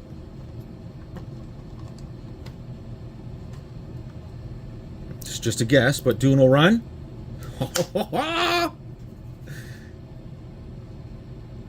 Good enough for me. That doesn't matter. That coming up like that, that'll work for me. Hold on. I don't know if it's just a bum car, because there's still corrosion all over the place, but I would just love to see it just start. I don't know if it will without the top part or not. Oh, yes. Yes, yes, yes. Yes. Yes. Yes. Okay. Now, I do know that I do know that this is obviously salvageable. I don't know how it is, but it is. Unbelievable. Do we see any issues here? I don't really see any issues. Oh, I'm blown away right now. Okay, give me a second here, folks. Okay, so now that we know that we have a working board, right, now we can work on this part and the power supply. So we already know we have one working power supply out of the other unit, which is fine. That's great. Now, what I'm going to deal with here is this crap right in here. I don't know exactly how I'm going to deal with this yet. But you can see the corrosion on that screw, but that's not what scares me. That's what scares me. Is that. Now, I can repair that, obviously, but I'm going to have to take this shielding out here. And I don't exactly know if that screw is going to play nice and come out. We have to get to that. I would rather go through that and make sure that that's okay before doing anything else. I mean, it looks like it's only held in by 1, 2, 3, 4, 5, 6, 7 screws, it looks like to me. And then we got to figure out about this power switch here. That might just come right out, actually. And make sure we don't have any corrosion back here. If we got it here, I mean, chances are we've got it somewhere else on the board. I thought about putting it back together and doing a test to see if it actually works, but I'd rather wait a second. Okay, I'm actually shocked that that screw did come out. It didn't fight me too much, but this is what I'm talking about here. I don't know why this camera is so against me today, but that's what I'm talking about. Yeah, that's scary. Now, it looks to me like it is literally just isolated in this area, which is okay. I mean, if we got to make a trace from here to here repair, which it looks like we'll have to.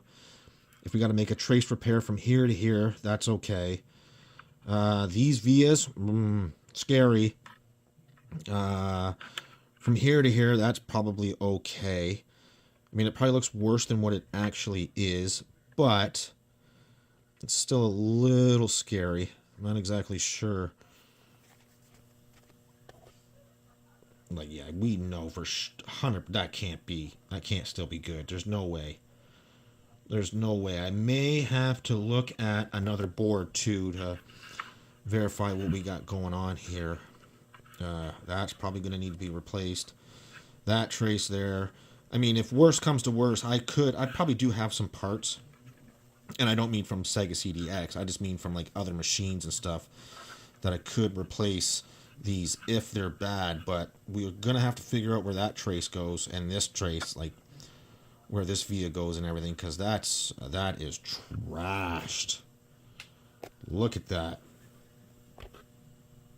Yeah, that's not nice at all. So the first thing I'll do is I will clean all this up and see just how bad it actually is. I don't see anything else anywhere else. And that's just a date stamp or a stamp itself. I don't see any corrosion anywhere else. The batteries, that's toast. That's toast, but we can figure that out later. I really don't even care. I mean, nobody's going to be using this as a CD player anyways. A standalone CD player. But yeah, that looks okay. Probably may need a trace repair here. That's no big deal. That's no big deal. I'm not sure what that is. Could be a cap. But like I said, I mean, if we have to, we got to pull other parts from other things. No big deal. But yeah, let's get this cleaned up and see what happens. Huh. Well, this is wild. Yeah, it's running. I haven't cleaned anything up yet. I just wanted to test to see what we were getting at here. And mind you, it's upside down because I'd rather the disc be floating this way than it sitting on the. I don't know if it's going to load or what, but that is definitely a start. Sorry for the furnace. Give me 2 seconds here. Let me start that over again so you can see what's going on. So it looks to me like the laser's okay so far. But let me turn that off. Right. Let me turn that back on.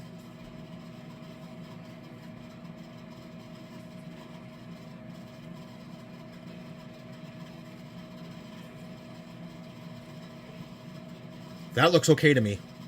That absolutely looks okay to me. So let me get this cleaned up. And I don't know if it's going to load or not. I really don't know. I mean, I should try a different disc. I mean, I did scratch the shit of this disc on one of the other ones that I didn't realize had a screw sticking up. So I might have ruined the boot sector of the CD, which I hope I didn't. But, I mean, it wouldn't fucking surprise me if it did happen. Let me try a different disc. Okay, hang on here 1 second. Okay, I put a burned copy of, I believe it's not Enter the Dragon, Rise of the Dragon. Let's see what happens here. I can tell that the case is just not sitting right either, so.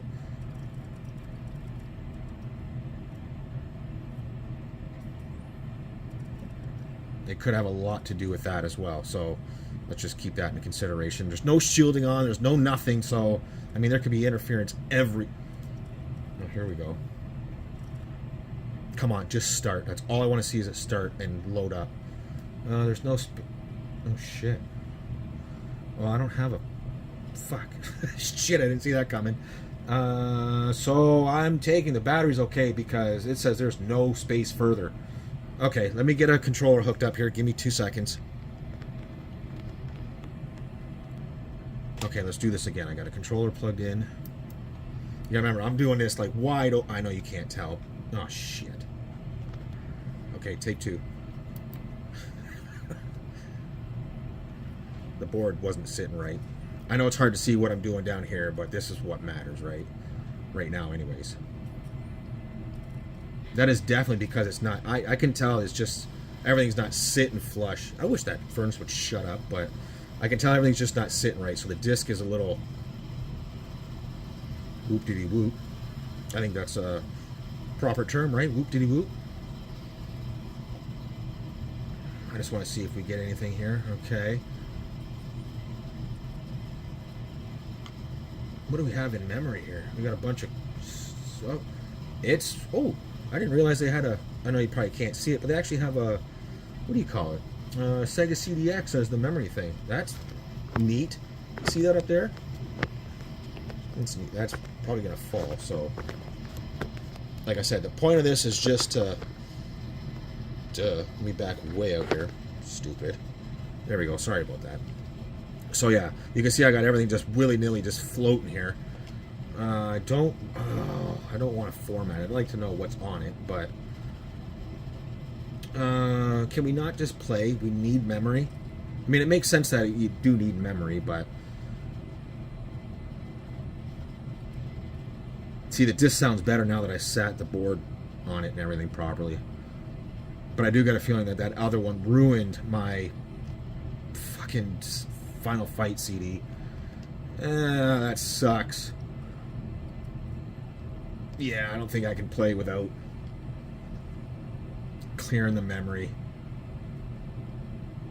It says it's got 29... I don't understand that. Does this really take up the whole thing? Ah, screw it.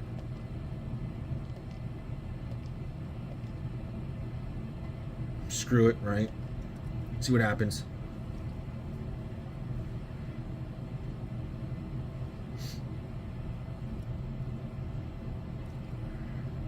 This is actually a good game, and I want to get back into it. I played it for a bit and like really enjoyed myself. Oh, yes. This is what we're talking about. Yeah, that actually doesn't sound too bad, the disc. I don't know if you can hear it or not, but it doesn't sound too bad. That's when it's, you know, we'll have to do the checking of the audio and make sure we don't have like skipping and stuff like that, which I could have just add. I could just add a resistor and another lead to one of these here, but everything seems okay there. As a matter of fact, let's do that. So let me turn this off and put you on pause. Let me grab another resistor and another jumper here, and we'll go from there. Okay, so I just jammed left or right. I can't remember what it was, but who cares? Yep, we got audio. Love that. That boot's pretty quick too. Like, I can tell. That doesn't even make it all the way through that.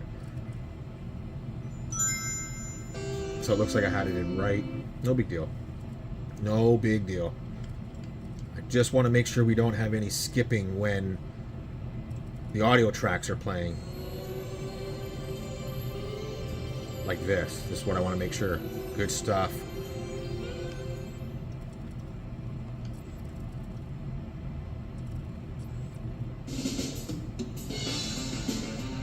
Yep, that's what I want to make sure. Okay. Hey, baby. There you go, baby. There you go, baby. Have a nice trip. Okay, that works for me. So let me just see if we get a little further in a disc here. You should talk, right? 20 billion feet. We have really screwed up this planet. Half of them could use a blaster shoved down their throat. Drugged out punks.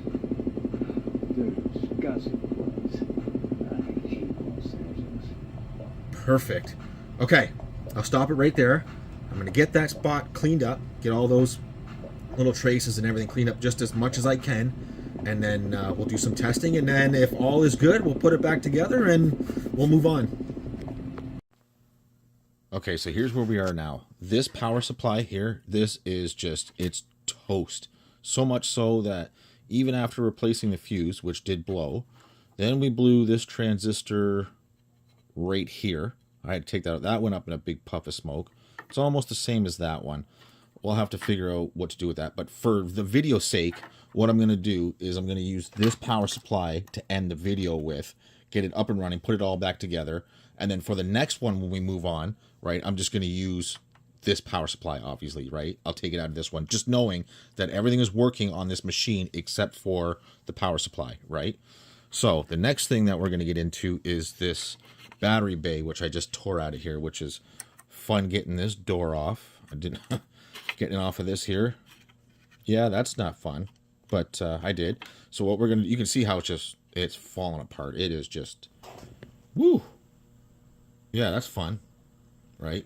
So I'm going to get this all cleaned up, right? I'm going to get these wires all soldered back together. I'm going to get this connector all cleaned up. I have to remember what orientation. Okay, so red is on the right and negative is on the left. Okay, all right, get that all straightened up, get these wires all put back together, clean all this out here, sorry, clean all this out, and then put it back together, and then end the video for this, because this is getting quite long, and then we'll move on to the next one. Okay, well, this just gets wilder and wilder. So I noticed on, this is the area that I was cleaning up on the underside there. There were really bad traces. You can still see one right there. This button was dead. This is the play button. Yes, this is the play button. And this is the original button that belongs to it. Right here. Well, you notice it's in my hand because it was completely rotted out. obviously, that's from all the damage that we had here. Let me flip this around here. So we had all kinds of damage on the underside here. Let me see if I can get you zoomed in there. Just, whoop, whoop, whoop, whoop, whoop, whoop, whoop, whoop, whoop. Where are we here? So I had to make a new button for it. I had to patch that trace, patch that trace. All of those traces, they look bad, but they are still there. So that trace right there leads to the top side. Leads to the top side. To that spot. Right there. That trace. I had to make a new button. I literally had to make a new button. So what I did was I found, obviously it's a bigger button. Excuse me. Obviously it's a bigger button. But it had the same spacing, footprint, as in where the through holes go, and it was the same height. The only problem was this actuator was huge. It was massive, so I had to cut it off and sand it all the way down until it reached the height that I needed here. So this part should be done, and I'm just going to do a quick little test fit and show you here. I can't believe I nailed it. It was scaring me because there is no replacing that button unless you either find one they have or whatever. So how this goes in is I'm just going to do this off camera just real quick here. I'm going to slide it all in here. Just give me 2 seconds.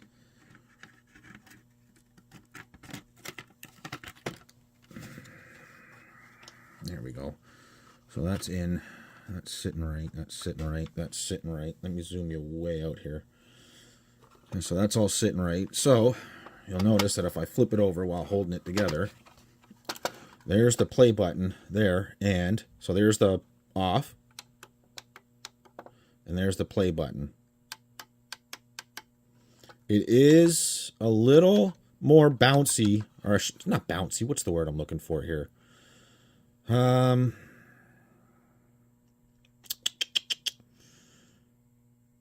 Clicky, I guess.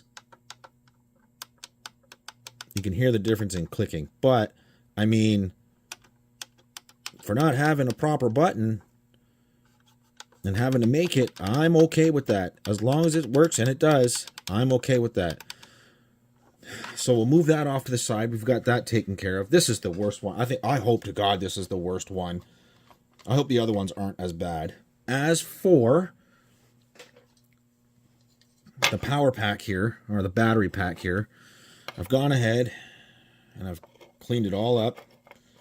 I got that all nice and clean. Got this all nice and clean. There's no more crap all over it. So now all I got to do is get this all back together. Now this doesn't look too bad. Yeah, that doesn't look bad at all. That came out really good. That came out really, really good. That ate up a lot of that crap. There's no real damage left in there. So now I've already trimmed them. Now I can tin these and put these back to here and here. Get this throat and battery connector back into the bottom shell and get it all back together. And again, we're going to use this power supply just to show it working. And then I'm going to take this power supply back out and use it on the next one. So when I put this one all back together, I'll just make a note that we need to get the other power supply, this one here, fixed, right? Which is no big deal. We can move on from there. And you can see just how bad it was. The damage on this was just unbelievable. The alkaline damage, right? So that's what I'm going to do now. I'm going to get it all back together. We're going to do a test and then we'll move on. Okay, so pretty much all back together. Now this is one that we had to drill the screw out, right? And the other one was actually missing the back screw because whoever was into these just didn't do a great job. And you gotta remember, this one was also missing one of the screws that hold it down. So the only thing left on this is the shielding, the back shielding. And I've gotten rid of a lot of the corrosion on it. Some I can't get rid of, but we got to make sure everything's nice and clean on this. And then the bottom part of this will get cleaned as well, because we can't have any of that, right? But that's all that's left on this one. So let's just do another quick test here. Make sure we got everything A-okay. Let me zoom out here. I just want to make sure before I go ahead and put this together and finish the video that, you know, we're all good here. What am I missing? I am missing controller, which I should have somewhere right here. So let's get a controller in here. I'm going to be a little careful because I don't have that completely locked down, because the screws that go through the bottom are what hold this board together, and there's two tiny ones that hold this together, which they will need to be tidied up a bit because they were so corroded from the bad power supply. But let's just give it a go, make sure that we do have good power and everything's... That's what we want to see. That's exactly what we want to see. We do want to see no disc, because we want to make sure that, you know, it does recognize the door lid's closed and everything. So let me get a disc. Give me 2 seconds. Okay, we're just going to use a backup copy of Rise of the Dragon again. So let me get this flipped over a little bit. Let me get a disc in it. Don't worry about that. That's just ground. Let's get a disc in it here. Make sure it's clean.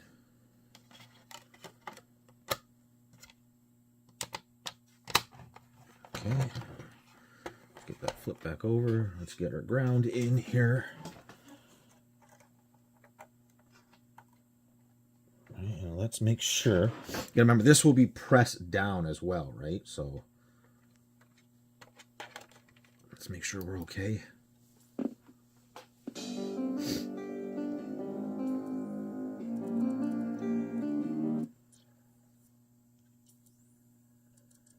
Again, it shouldn't even be playing upside down, so that tells me that it's really okay to go here.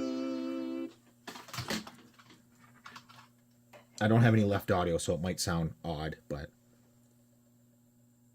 oh yeah, it sounds good though. I can hear it. Yep, I just want to make sure that we do have what do you call it? No skipping and stuff in the audio. Hey, baby. There you go, baby. Okay, that sounds good. Okay, good stuff. Okay, good stuff. Let me stop this right here.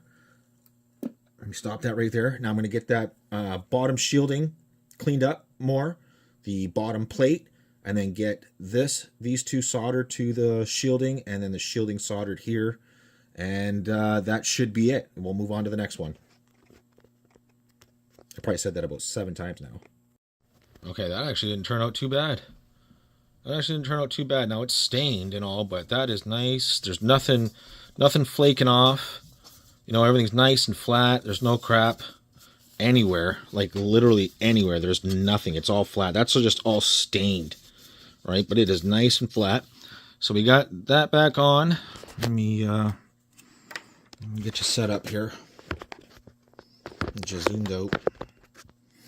And I'm not going to screw this in because we still need to pull this power supply for the next one we do.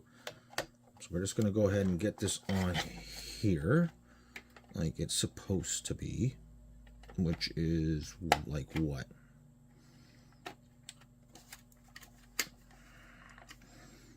Yeah, it's a little cockeyed there, isn't it?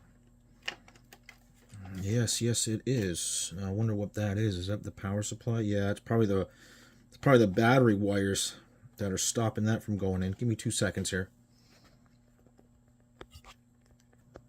Or I'm just stupid and the back goes first. It goes in like this and then it's nice and flush.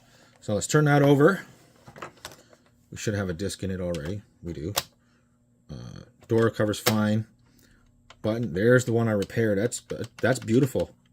Like I said, it's a little more clicky, but hey, That's beautiful. So let's go ahead. Let's get a controller in. Is that 1 or 2? This is 1, sorry. I'm so used to having it upside down testing. So let's go ahead and add, where are we here? Where's audio?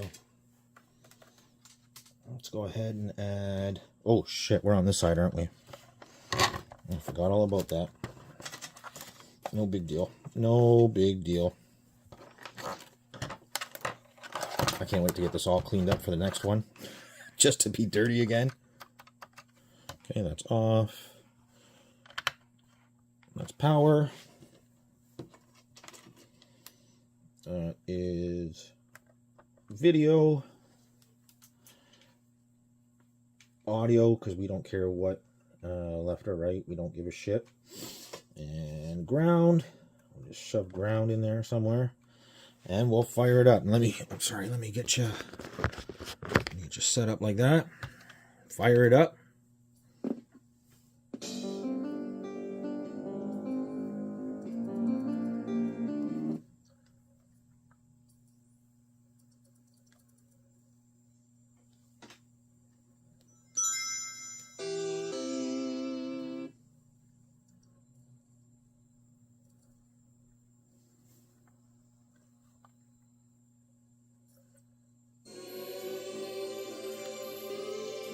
I like that. That works for me. Okay, so again, I know you can hear audio, but it's better just to go in and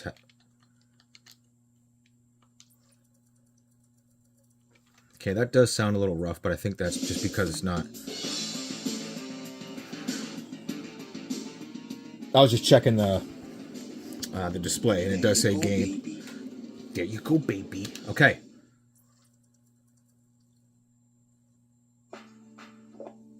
Yep, and it's quiet.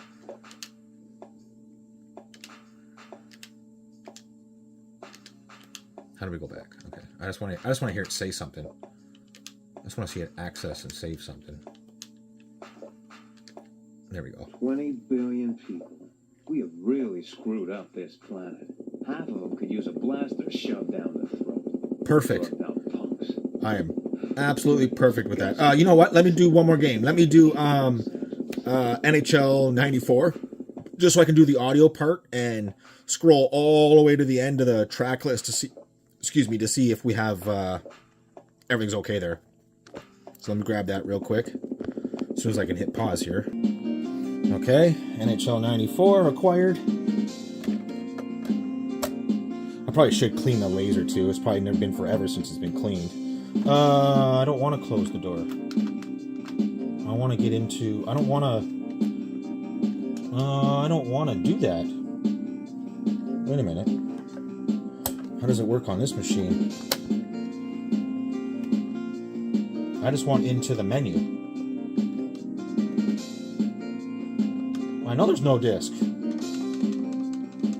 Why can't we get into menu? I'm doing something wrong here, obviously.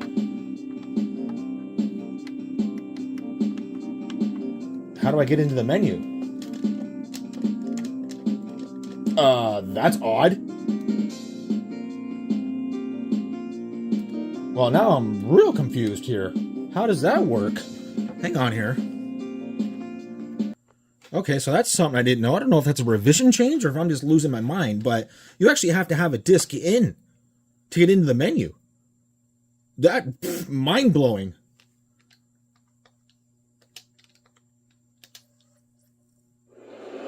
All right, so we're going to do a quick scroll through here just real quick before we end this video. This might be a 2x drive. 79 tracks. That might not be a track. Well, it is, but... Perfect. Yeah, I don't think 79 is anything. I think it's just... Yeah.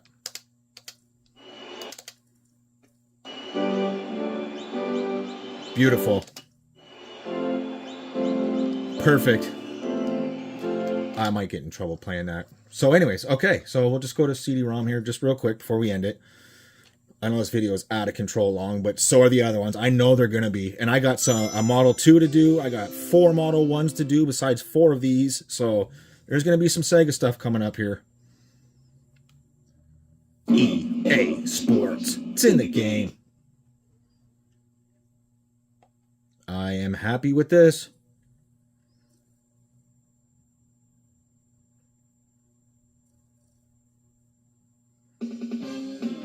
Lovely. Okay. I might get in trouble for playing that too. I'm not sure. Okay. You guys know what to do. Like, comment, subscribe, all that fun stuff. And yeah, I'll see you in the next one. Okay, so moving right along from the CDXs, we got 2 out of 4. And he's probably going to order a laser or 2 for the other one. We're going to discuss that after he watches the last 2 videos that were put up. So we're going to open up this box from GameTrog, and these should be the Model 1s. We'll get into them and see what's going on with them. Okay, so I just got the box open, and that is kind of awesome. I really, really, really, really like that. So there he is there. There's his shop and everything. That is quite amazing. I love that. Absolutely love that. So we'll move this aside here. And oh, he's even got his own stamp on here. That is beautiful. Okay, I'll save you the 1, 2. Okay, so we got 3. We weren't sure if it was 3 or 4. We couldn't remember. But we got 3 here. So, yeah, we're just gonna eeny, meeny, miny, mo, and we'll start. Okay, so it happened to be the one that was closest to me. Ended up being the first one on the bench. And, oh yeah, I can see right off the bat, woo, it's kind of dirty. So it says disk tray won't open. So I'm assuming that it at least boots, right? Starts with your ready, then hit your access light, green, then red, right? I can tell you that that gets a little scary when I start to see stuff like that. Because I don't know if that's mouse poop or what. I can't quite tell, but I've seen my share of mouse poop, and that is exactly what that looks like. So if that's any indication of the outside, I wonder what the inside's like. Now, I will say this, it doesn't look, I mean the outside, yeah, she's a little beat up. I don't think that's anything I really can't handle coming to getting it clean, but that's the outside. It doesn't look like anybody put the wrong screws in. That usually happens here. Somebody put the wrong screws in and it'll bulge the plastic out here. Let's just take a look to see what these screws look like. Let's see if anybody's actually gotten in here at any time, if we can tell. I can't really tell, but it doesn't look like it. The pins look good. They don't look extremely bad. Maybe some iffiness going on right here. Maybe. I don't have my pick. No big deal. Yeah, maybe some corrosion going on there. No big deal. No big deal. I can get rid of that. So let's dig into this. Like I said, yeah, I can definitely tell. I think that is mouse poop for sure. Because if I'm not mistaken, I think that's hair. That's mouse hair and stuff for sure. So we're gonna do this very carefully. Very carefully. I don't know what's going on there. Sorry, I'm just trying to see with my eyes for a second. Yeah, I'm almost positive that's mouse poop, and there's probably pee in there too. That's usually what happens. So, okay, let's just take a look at the bottom real quick here. Let's see if we see any leaking or anything. Let's look inside here in the screw holes. Let's see if we can't focus in on one of those. Maybe. No, it doesn't look like anybody's been in it. Sorry, I know sometimes it's hard to see. Yeah, it doesn't look like anybody's been in it, but who knows? If it's never been opened, that means we're going to have leaky caps all over the subboard. Probably have leaky caps in the back. The disc tray. Oh, that sucks. This is why a good visual inspection is always required when you first... Ooh, I don't want to touch my face. I can probably fix that, repair that. It won't be too bad, but I don't really want to fuck that up. I don't know if you can see that. It's also going to miss a chunk right at the top there. That's going to go too if I'm not careful. So yeah, let's just get right into it. Let me get this apart. I'll undo all the screws. That's what I'll do. I'll undo all the screws, and then we'll lift it up together, and we'll see what happens.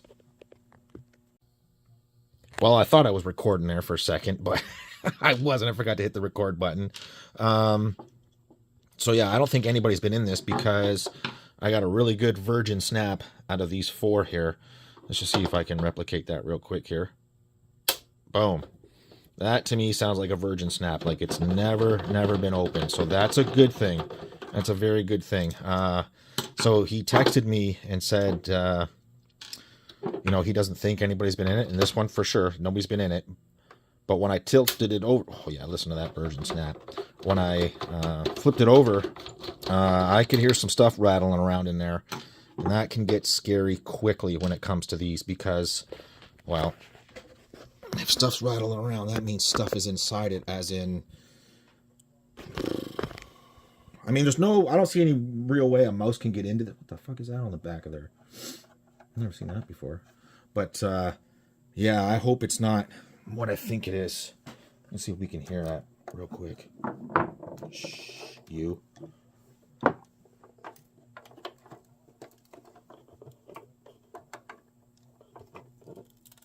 Can you hear? Yeah, I don't know if you can hear that, but I can hear something rattling around in there.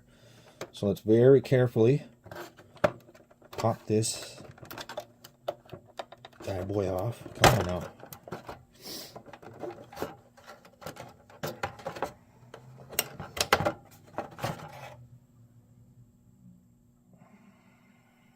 Well, I definitely see some rustiness. I don't want to flip that over. That's got to be cleaned before I even get into that.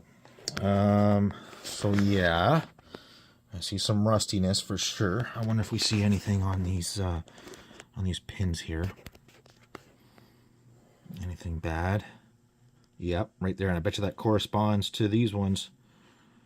That pin right there, those 2 green ones, I bet you they correspond to the ones on here as well. I can almost guarantee it. As for the rattling, I don't see anything inside. Let me back you out here. I don't see anything right off the hop. Oh, I can hear it. It's down here somewhere. Let's remove the lock. And let me get this off. Let me get this off, and we'll go through it. Okay, we just removed the top, and I'm going to tell you right now, that looks very, very good. Very, very good. And so does what I see so far on the power supply.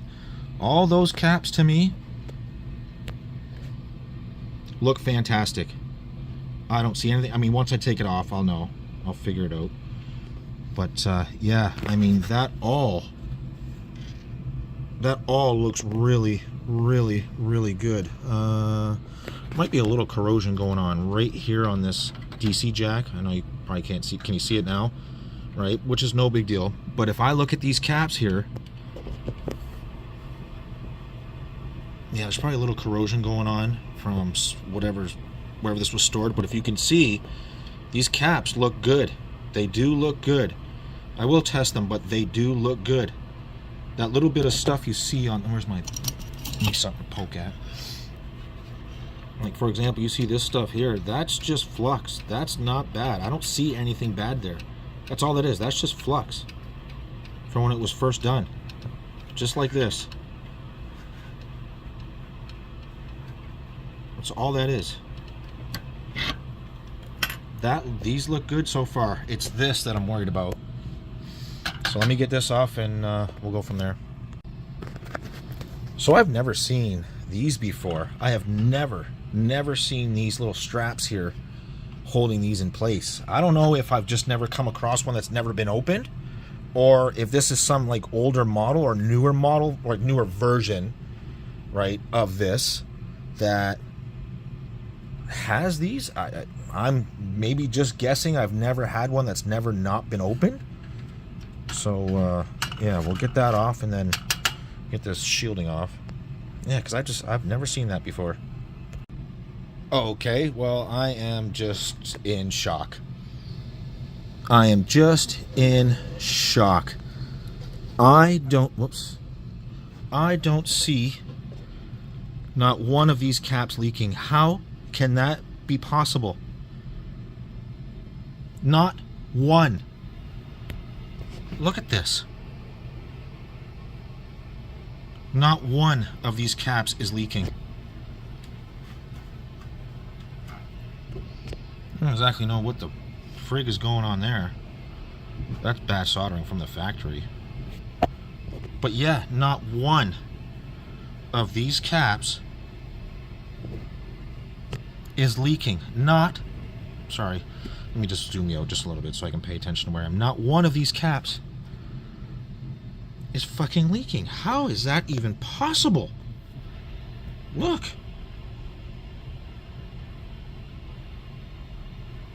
I am in shock right now. Not one of these caps is leaking. I mean, that is... These two are usually just destroyed. And look at that. They're fine.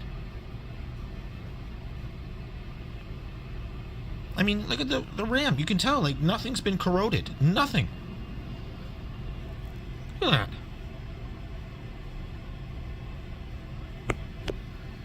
This is unbelievable. Like, you can tell it hasn't leaked anywhere. Wow. Okie dokie. And I'm just looking at, like, stuff like this, just in case you're noticing, like, stuff like this on the board. Again, that is just flux. That's just old flux. That's all it is. There's nothing wrong with that.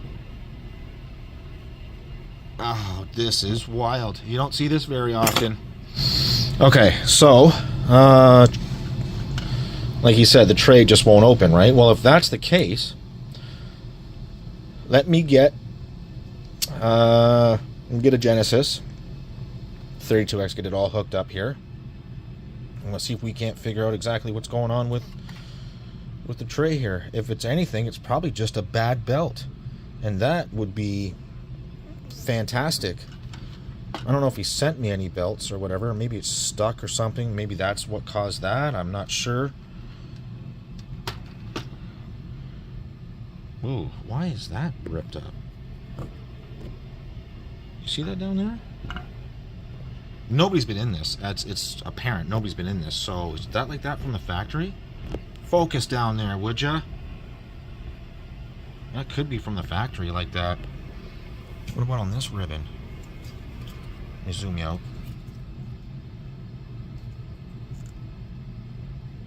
Well, maybe a little bit. Not much, though. Yeah, I did my best to keep that stuff on there so I can put that back on. But, yeah, I think that's from the factory like that. Oof. Well, no matter. As long as we have continuity through it, who gives a shit, right? So, yeah, okay. I mean, yeah. Let me get a Genesis, let me get this all hooked up, and we'll do some testing. Okay, we're all set up with the 9,000 million trillion wires. That happens with these Model 1s. I'm pretty sure I got everything set up right. I just want to just double check my power supplies, make sure everything's all right there. We're all good? Okay, let's fire it up, see what happens. Signal's good. Oh, I heard the audio kick on, but we don't... Oh. What do we got here?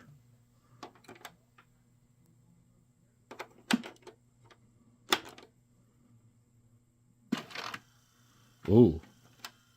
Okay, but we don't have any boot. That scares me.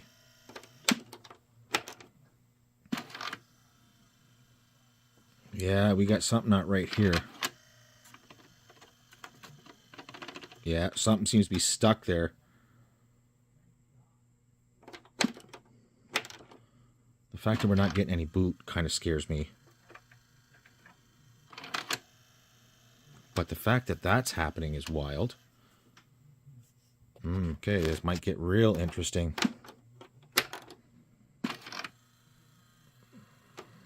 I don't like the fact that I'm not even getting that. That's what bugs me.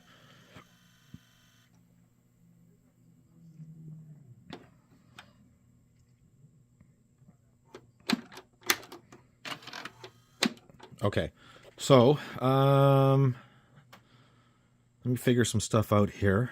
Again, you know, we have a little bit of corrosion here on the edge connector, right? But I don't think that's it, because, well, I mean, it could be. That stuff does happen. But normally, if it was like a ribbon cable issue, right, going from the subboard to the CD board, you would just get the background with the planets, right? No scrolling Sega logos or anything.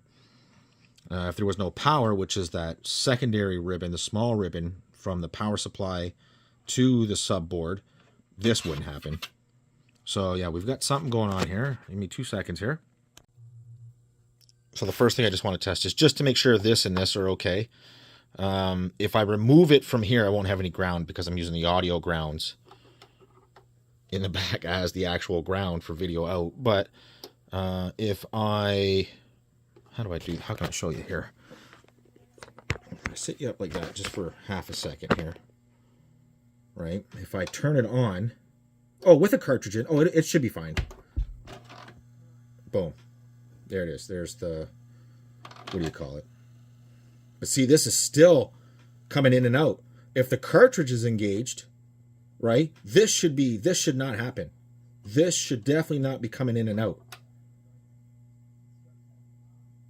So yeah, we do have a serious issue here, and it's a little more than what I thought it was going to be. Because again, this should not happen.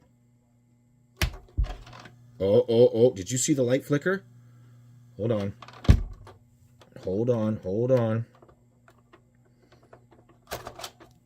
Don't tell me these fucking caps are reforming all of a sudden.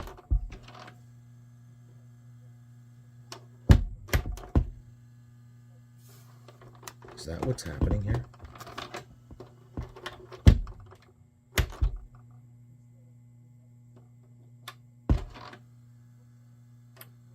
I can hear it wanting to initialize. Like in the audio cues is what I'm listening to right now.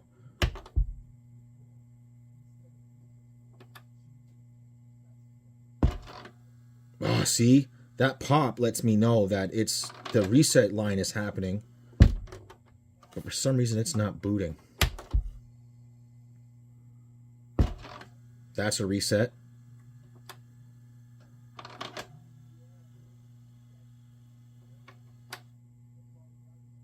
That should have been a reset.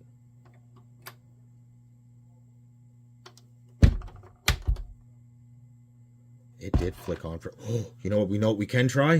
Just real quick. Let's see if we can force boot the CD. Oh, did you see look at the red light on? Go ahead, ask me. How are we going to do that? Well, I'll tell you how we're going to do that. We're going to go into BIOS, and we're going to jump start it with... It doesn't really matter, but we'll just, for example, we'll use bin 2.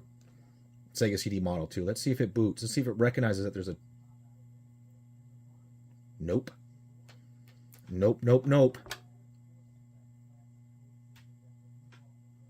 just wanted to see if we could force boot that, and that's a new.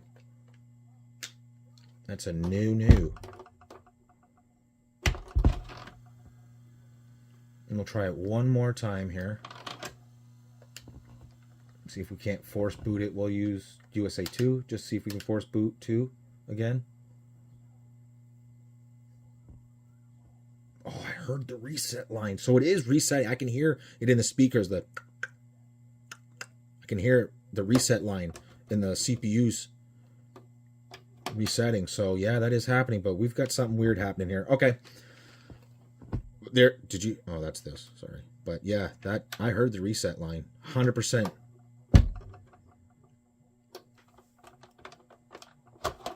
Just real quick here. Okay, tear down time. Okay, so I can tell you right off the bat, it's jammed. That's what it is. It's jammed. Now, why that's stopping this from booting, I don't know, but it's definitely jammed. Why it's not grinding, I don't know. But I can tell you that, see how that does that? That's fine. And if I manually move these gears, oh, it dropped. There it goes. There it goes. It dropped. Okay. Okay, hold on. Because it was jammed up there. And normally that is, I don't have one out, but use that right there. That right there can cause that. I'll get down in here with something you can see. Usually it's that doesn't want to let go. That little worm gear here, this right here. I know it's tough to see, but this piece right here, which is controlled by this. So now that I got that free, let's just see what happens. Now it probably does, the belt's probably really, really screwed up from that. But let me get this back together and let me do a test real quick. Okay, and this is just for curiosity's sake. Yeah, so it's not even hitting, it's not even initializing that. It's not hitting the switches, but I'm surprised it's grinding, or it's not grinding. That was definitely locked up. Does that look crooked? That belt seems okay. I'm not going to lie. That belt does seem okay now all of a sudden. That's not hitting the back trigger. Or the front.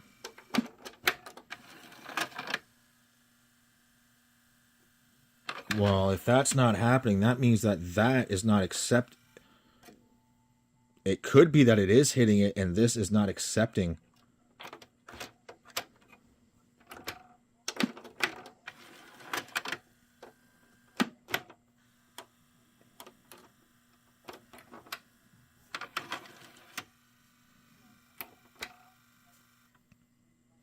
I'm going to say we got a subboard issue here.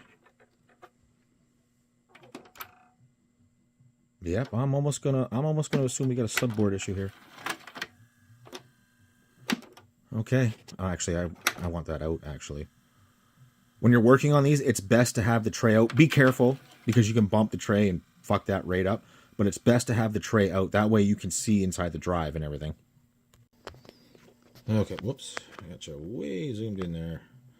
Okay, so what I did was, first I took this off here, and I just, because we had that corrosion here on the top set of pins, edge connector here,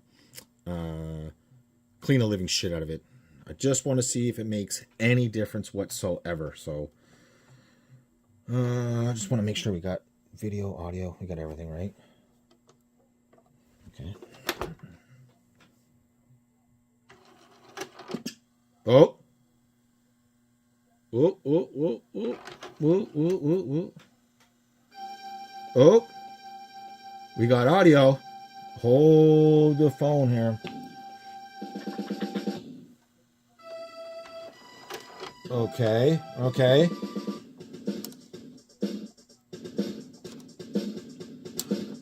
Oh, duh. Hang on. I didn't have the 32X plugged in. Fuck's sakes. Whoa, hang on. Hey.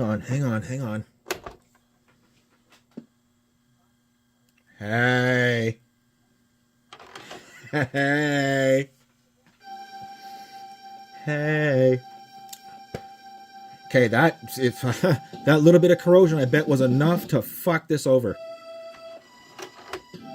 And I did. I mean, I cleaned the living shit out of it. So what I use, guys, is, besides isopropyl alcohol, is if I need to get somewhere deep and dirty like that, and I do regularly clean this and wash this so it stays clean, is this right here. It is a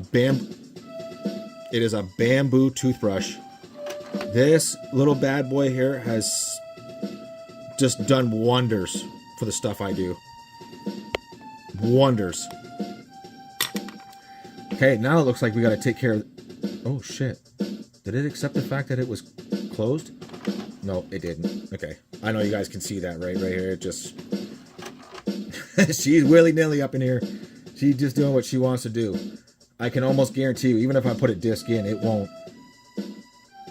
Oh, that's beautiful. You know what I should do is let me get some mixing. Let me get a mixing cable.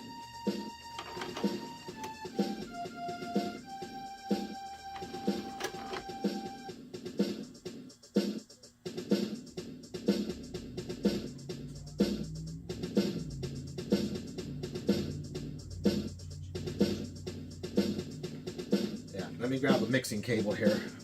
Let me just shut that down real quick. I guess I can put in right audio.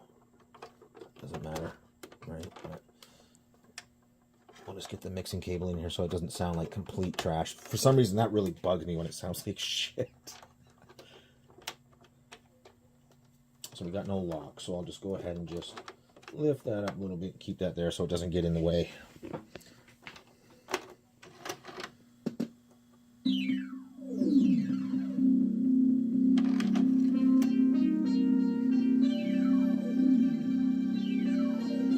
Okay, I believe that cured that. That little bit of shit in there was enough to fuck that right over. Okay, so now let's deal with this problem.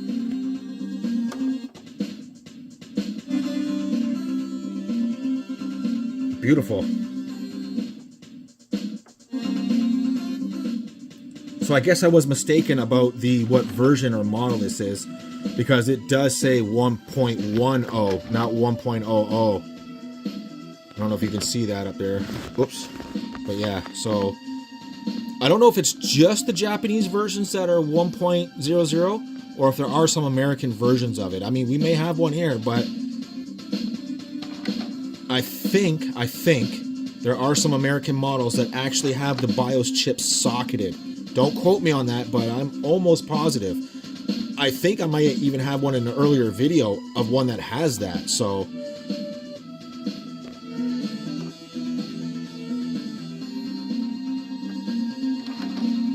Okay, so yeah, let's dig into this drive. And again, you want it out when you're dealing with the drive, so cut it off when she's out. It's a lot easier to work on, trust me. Come on.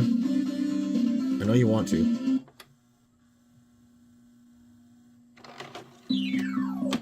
Okay, I will be back. Okay, so we're going to see if this made any difference whatsoever. We want some of that. Get on there. What is the matter with you? We're going to want some of that. And we're going to want some of that. Let's see.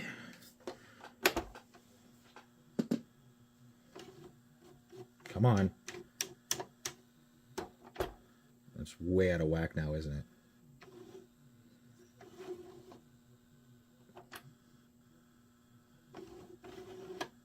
Yep, it is. Okay, so I'm going to have to adjust that, and I don't like the way that sounds. Ooh, that is rough. Rough. Yeah, so I knew something wasn't quite right. How in the fuck does that happen? That is below... That is... Look. That is below. Way below. No wonder it's not hitting anything. No wonder it's not telling it where it should be and stuff. Holy shit. None of these are snapped off or broken. Sorry, I'm looking here. No, those are snapped or broken. That should literally come up. But look it. See what I mean? Like, that should come up like that, right? Well, this right here should literally be above. I mean, yeah, that's snapped. That happens, though. Oh, maybe that's why the front is snapped. Oh, look at that. Oh, can you see down in there? Look at how fucked up that is. Look how high. Yeah, I'm running out of battery here, so I can't turn my flash on. But look how tall that is off the bottom compared to that. Look at that. It's on a complete slope like this. That's why. Okay, so I'm gonna charge my camera up here, and this has got to come out. This has got to come out. This needs to be fixed. Okay, so I just wanted to film this real quick before I charge my cam here. Let's lift the board out here, or the... Whoa. Oh, that is completely... Oh yeah, that's completely off center here. Hang on. Let's get this ribbon cable out nice and gently here. And let's just see if we can figure out how in the hell that happened. Whoa. I mean, up here it looks normal, right? But as you can see, these are flush. Look at how warped that board is. So yeah, okay, oh, this is fucking snapped off right here. Right fucking here is what's snapped. This, and you know what? Isn't that coincidental that it's right where that the Sega CD cover panel is? Right there. Okay, let me get that sat back down there very gently so I don't rock the boat too much more on that, and then I'll get that repaired. See what's going on. I'm gonna have to charge my cam first. Okay, now I know this is gonna sound wild, but it's snapped here. Luckily that piece is in here, so I can get that back together. That's not a big deal. Right, boom. We'll get that back together. No big deal. Now hear me out on this. The fact that this is in such good shape on the inside with the main caps and everything, and the fact it still had those little stickers on it and stuff like that, what I'm talking about, you know, the fact that those caps and everything are so good, looks like it's never been touched or anything. Focus. Right? The fact that those caps and everything look so good. Wow, you're just going to be that way, eh? You just don't want to play nice, eh? And the fact that it's got these stickers and stuff all over it. This is what's weird to me. The way that this has happened, I was able to push this over just a little bit, this switch here, right? Just so that it wasn't resting on the metal plate here. Maybe I should just turn that on. Maybe that's be a little easier. And we can see that if I had it where it was, which was up here, it was rested like this. That switch was rested on here. Does it not seem weird that when I push this over... Sorry, I'm just grabbing something here. If I push this over...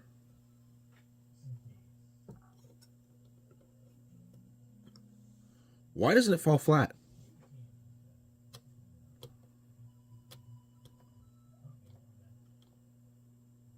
Do you get what I'm saying here? If you look at this solder point right here,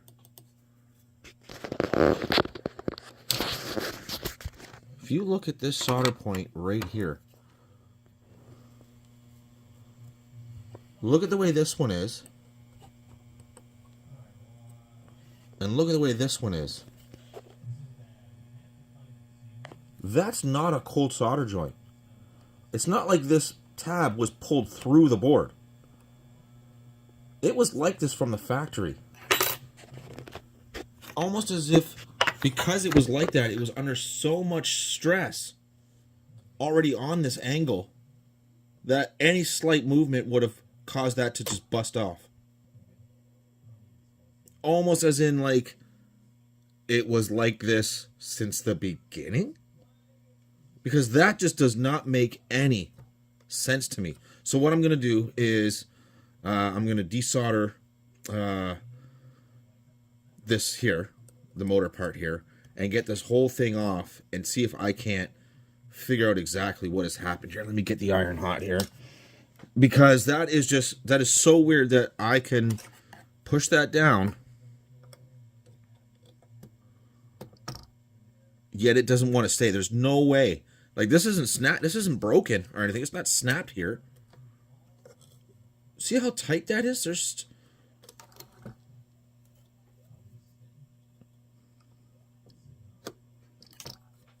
I'm just theorizing here, because that is wild to me. I do not understand how that happened. So let me get this off here. Let me get these two things off here, and then I'll be back. Okay, so I just soldered that. Yeah, that's not broken. This is not broken at all. And that looks like it's on permanent warp. Well, let me back you up here. Let me turn that off. Let me back you up here. That's kind of on a permanent warp now. But I'm just going to go ahead and look through here. Yeah, that's not supposed to be like that. So let me get this off. Okay, so that's nice and free. I mean, this has never been touched so much that that wire is still, like, perfectly crimped to where it's supposed to be. Okay, so this right here belongs like that. So it snapped off of... It snapped off... Let me see if I can get this turned around here. It snapped off of all three of these holes here and these two. Now, let's hope that this part here is okay as well, because all this plastic here is all a part of this holder here. And I'm hoping that once I get that back to normal, that when that goes to sit back on there, that that's not still bent to shit. So, give me a second. And, first of all, let me, I'll just take this little motor board and stuff off here. Oh yeah, that's never been taken off at all. Let's get that pressed back there for a second here. Let me get that out of here.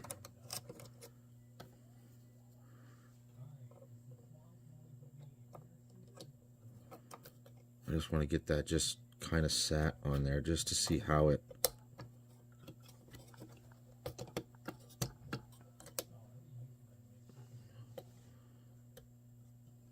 I don't know if that oh, there's still something that, I mean, it's good now. Like, it goes through. It's definitely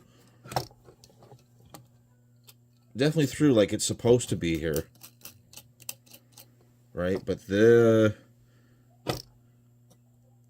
warp is fucking wild. I don't really know if I'll be able to do anything about that warp unless I make sure that this is super pressed down so that these the little holders here, the little tabs, really hold that in place. Because, I mean, this has just got some serious fucking warp to it. I think it's been like that for a very, very, very long time. Well, to the point where it literally warped that board. Like, you can see. You know, I could. There's nothing really on this board. Right? I could desolder these here, the little tabs, the little switches, sorry. And I could get this flat on a board and run a couple 100 degrees over it and flatten it. And you see how fucking warped that shit is? Woo! I mean, look at that. It should be flat. A lot flatter than what it is.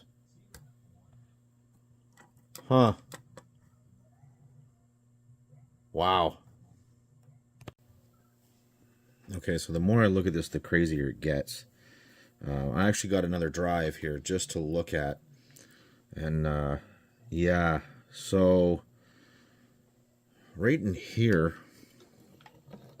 And that's going to cause some issues if I can't take care of that. Because I don't exactly know how this happened like this. Obviously, it's snapped right here. I mean, that's no big deal. These little pieces of plastic like this snap, but everything's pretty much screwed and held in place like it's supposed to be. You can see where it's snapped right here. No big deal. This, on the other hand, lifted this high is this whole carriage that holds that worm gear in here.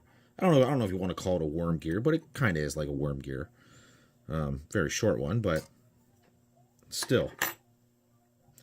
Now, if I look at a known working drive, this one here, right? I know you can't see, but if I look in, I can tell that, yeah, okay, even on this one, this right here,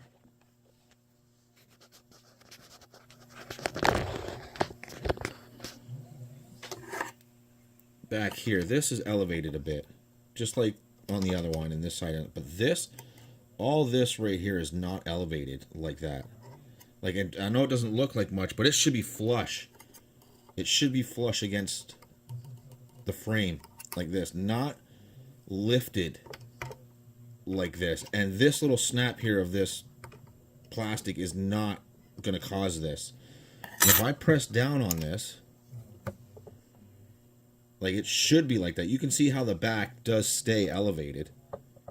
Right? You can see how way back here it stays elevated, and that's okay. But the fact that this won't go all the way down and stay flush against this,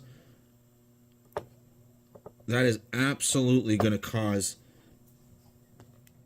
all of this back, this board, to sit crooked, and it'll never open and close properly, ever, if I can't figure out how to get this right here back down to normal. You think to yourself, oh, well, just pull it off and put it back. Well, it's all part of this plastic up underneath here. It's all part of this plastic and stuff. It's all part of this plastic here. And you start snapping this off, it'll never be right. It'll never be right. I mean, you're gonna have to I'm gonna tear all these gears up and everything. Well, tear them up, but take them out. No. Something is just not right here. This is why I'm thinking, like, is this a reject from the factory? Oh, fuck, tell me that gear's not broken. Okay. It's not. But for being as old as this is,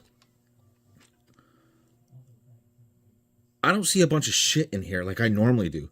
Like, normally you see all kinds of craziness up in here.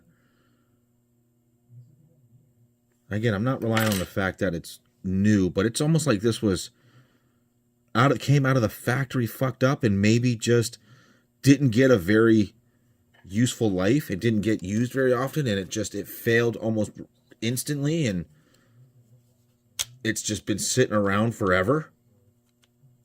I just want to get that locked in place here. Because, yeah, if I don't figure out what in the hell has happened here. Because even this part right here that's broken, that's flush, this piece here. That's flush to the frame. But this is not. And that's all part of this here, all part of this plastic, all part of, this here. Like, even if I make that flat,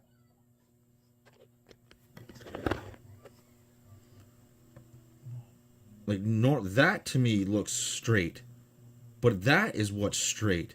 And that is super, super crooked. That is not right. Or is it just because it's been like that for so long that the plastic is warped? Who the fuck knows? But that will never sit right.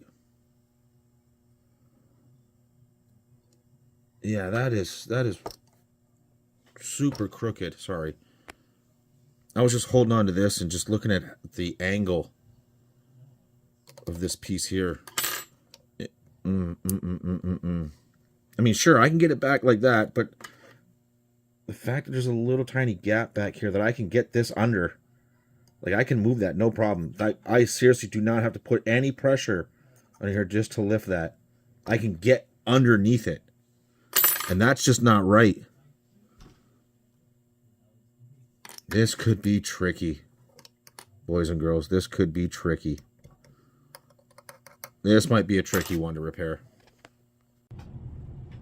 I'm a bit of an idiot as well. So I was just moving that drive out of here, the second drive, because I noticed that, yeah, this is missing too. There's pieces here missing as well. So I was like, oh shit, like, and I just flipped the drive over so I could look at the other side. Fuck, I look in here, fuck, even this is snapped off too. This piece has been snapped off of there. This piece is snapped off. That's right. I didn't even notice that this was snapped off the drive. Holy shit. Fuck, no wonder this thing didn't open and close properly. What else is in here that I didn't notice at first?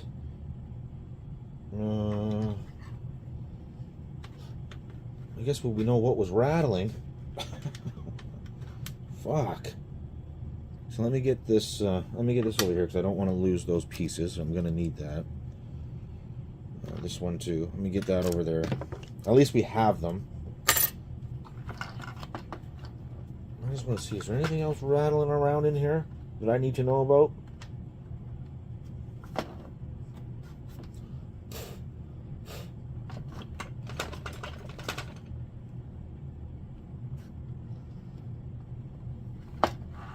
Okay, well, where the hell did that piece go then? This top piece.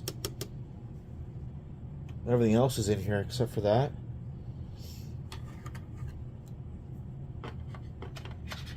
No, there's one of those little pieces of... There's one of those little circle pieces. One of these. I see it right there. I don't know where my tweezers are. Let's see if I can't get it out with this. There's one of those little circle pieces. I don't know where the fuck that belongs. See if we can't figure that out. Oh, that's probably part of this back here. I know you can't see what I'm talking about. Well, I don't think you can. Back here, that's one of those. That probably belongs right there, that little circle piece. Probably belongs right there. Because that's all, like, I think this is all injected molding into this frame, right? What else do I see in here? Lord knows there's probably more.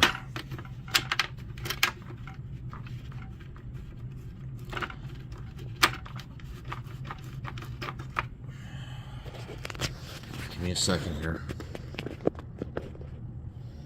Just want to give it a good little shake here.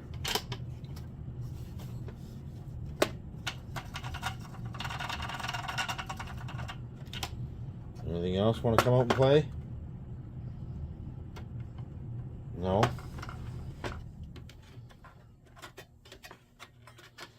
Nothing underneath here? No. Okay. Yeah, not that I see.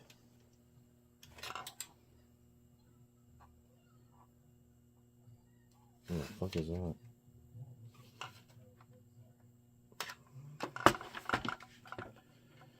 What in the fuck is that down there?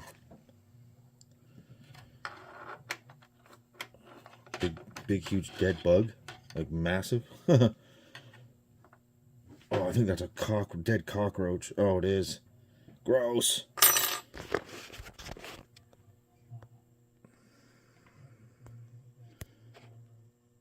Big old dead roacho. I don't know if it'll focus, but that's definitely a roach. So we'll get that fucking disposed of. Yeah, that's definitely a roach. Fuck. That's always the scary part about doing repairs like this. You don't know what the fuck is in these fucking things. Yeah, but that's definitely a El Rocho. So we'll get that out. Sorry, so we'll get that out of there. Gross.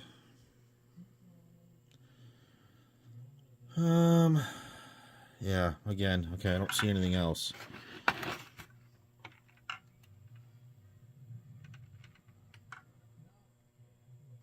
Okay, so I guess what I'm gonna have to do is maybe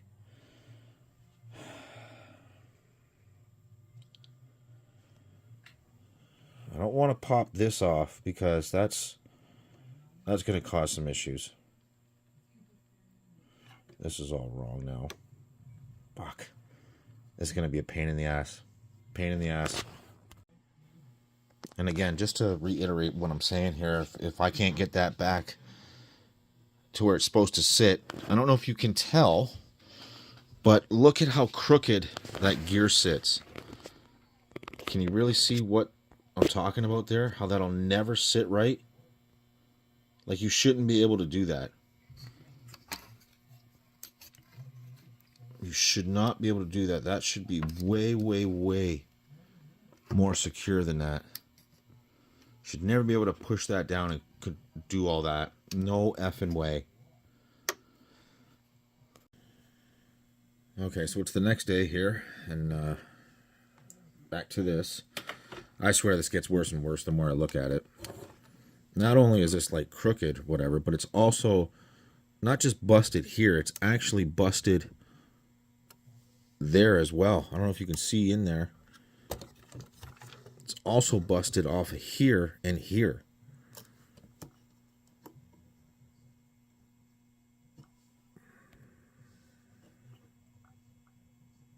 I'm like, uh-oh.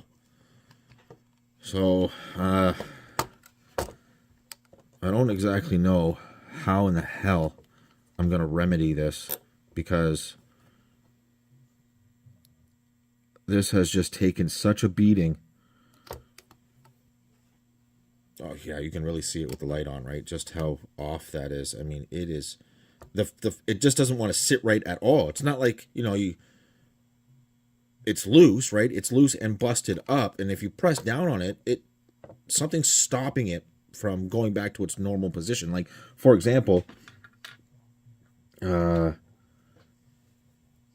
like it's like this too. It's like the plastic has just been like this for so long that it's leaning. This right here is definitely leaning.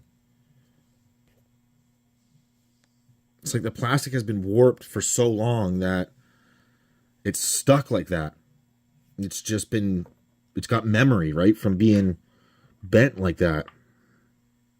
I wouldn't doubt that this is something that has just been like this for so long that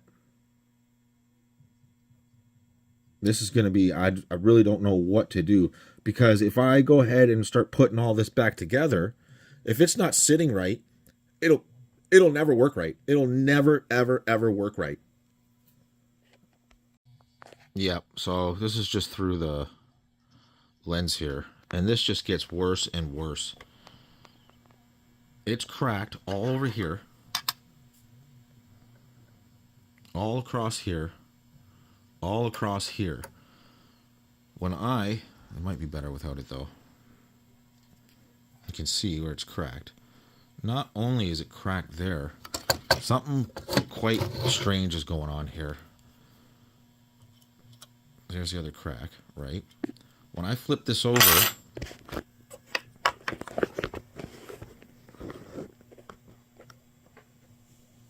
try to keep that in shot as much as I can. When I flip this over and I look inside here,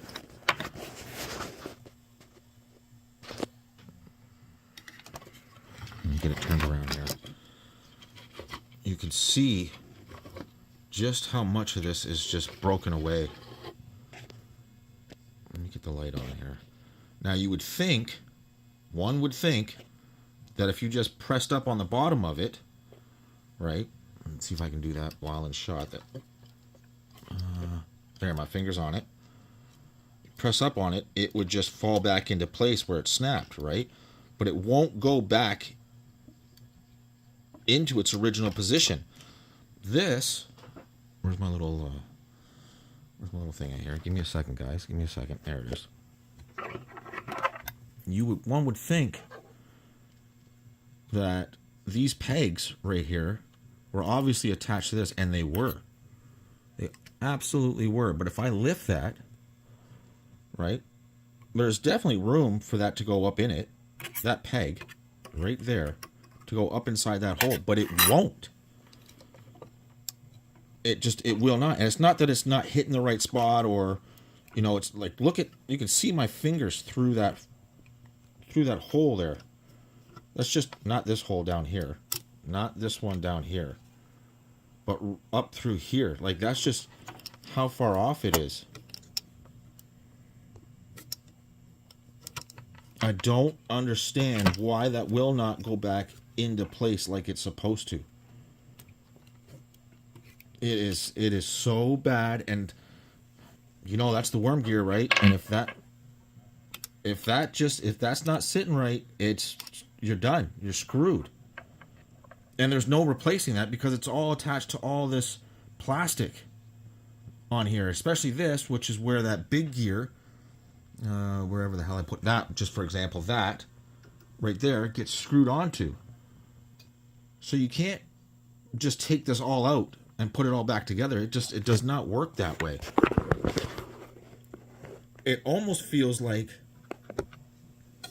but I've checked, it almost feels like something is jammed. Where am I here? Sorry.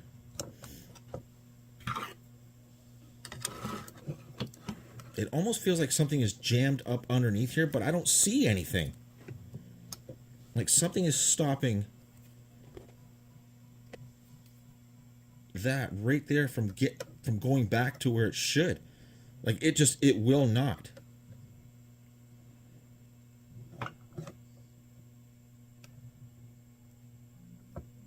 Oh man, is that bad? I don't know what I'm gonna do, guys. Okay, so I think I got it figured out. So this is gonna be hard to film, so you gotta bear with me here. I can get that one to get up inside. This is gonna be difficult to film, and I'm sorry. Like literally I have to put this up through my you know, look at the setup here I gotta do so I can get down over top of it to see exactly what's happening. And what I can tell is, yeah, I can get that peg right there. I can get that peg into that one if I press hard enough. The problem is there's one way in the back here. How am I going to show you guys this? Give me 2 seconds here. Let's see if I can bring that off and then do it this way. Yeah, that's easier. I may lose the focus here, so you got to bear with me. Can you see that one right there? Right there. That one right there is not just sheared, it's kind of like melted. So it's got a big blob on the end of it that won't go through its original hole like this one. I'm going to have to figure out a way to cut this off. Can you see that down in there? I know it's difficult. See how it's like rolled over? Sorry. And it won't go back in to its original hole because it's rolled over like that. That's what's stopping it from getting back up. Now let me just see if I can zoom out here. You gotta remember I'm doing this with one hand here, right? If I get it over enough, I can get... That's gonna be difficult. Give me a second here.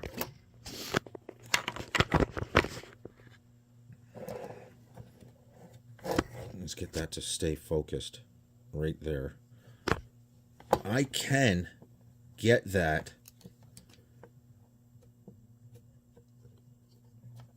yeah, it's definitely that rolled over piece. It's 100% it's that rolled over piece. If I mess with this enough, I can get it over and it will click into place and it will lay flat, but I got to get rid of that rolled over piece so that I can get all this part of the plastic up to the frame here. I don't exactly know how I'm going to accomplish that and get that piece off of there, that rolled over piece. Let me see. Give me 2 seconds here. I'm just going to take you off cam. Let me see if I can't just get that over and click into place. I think you heard that.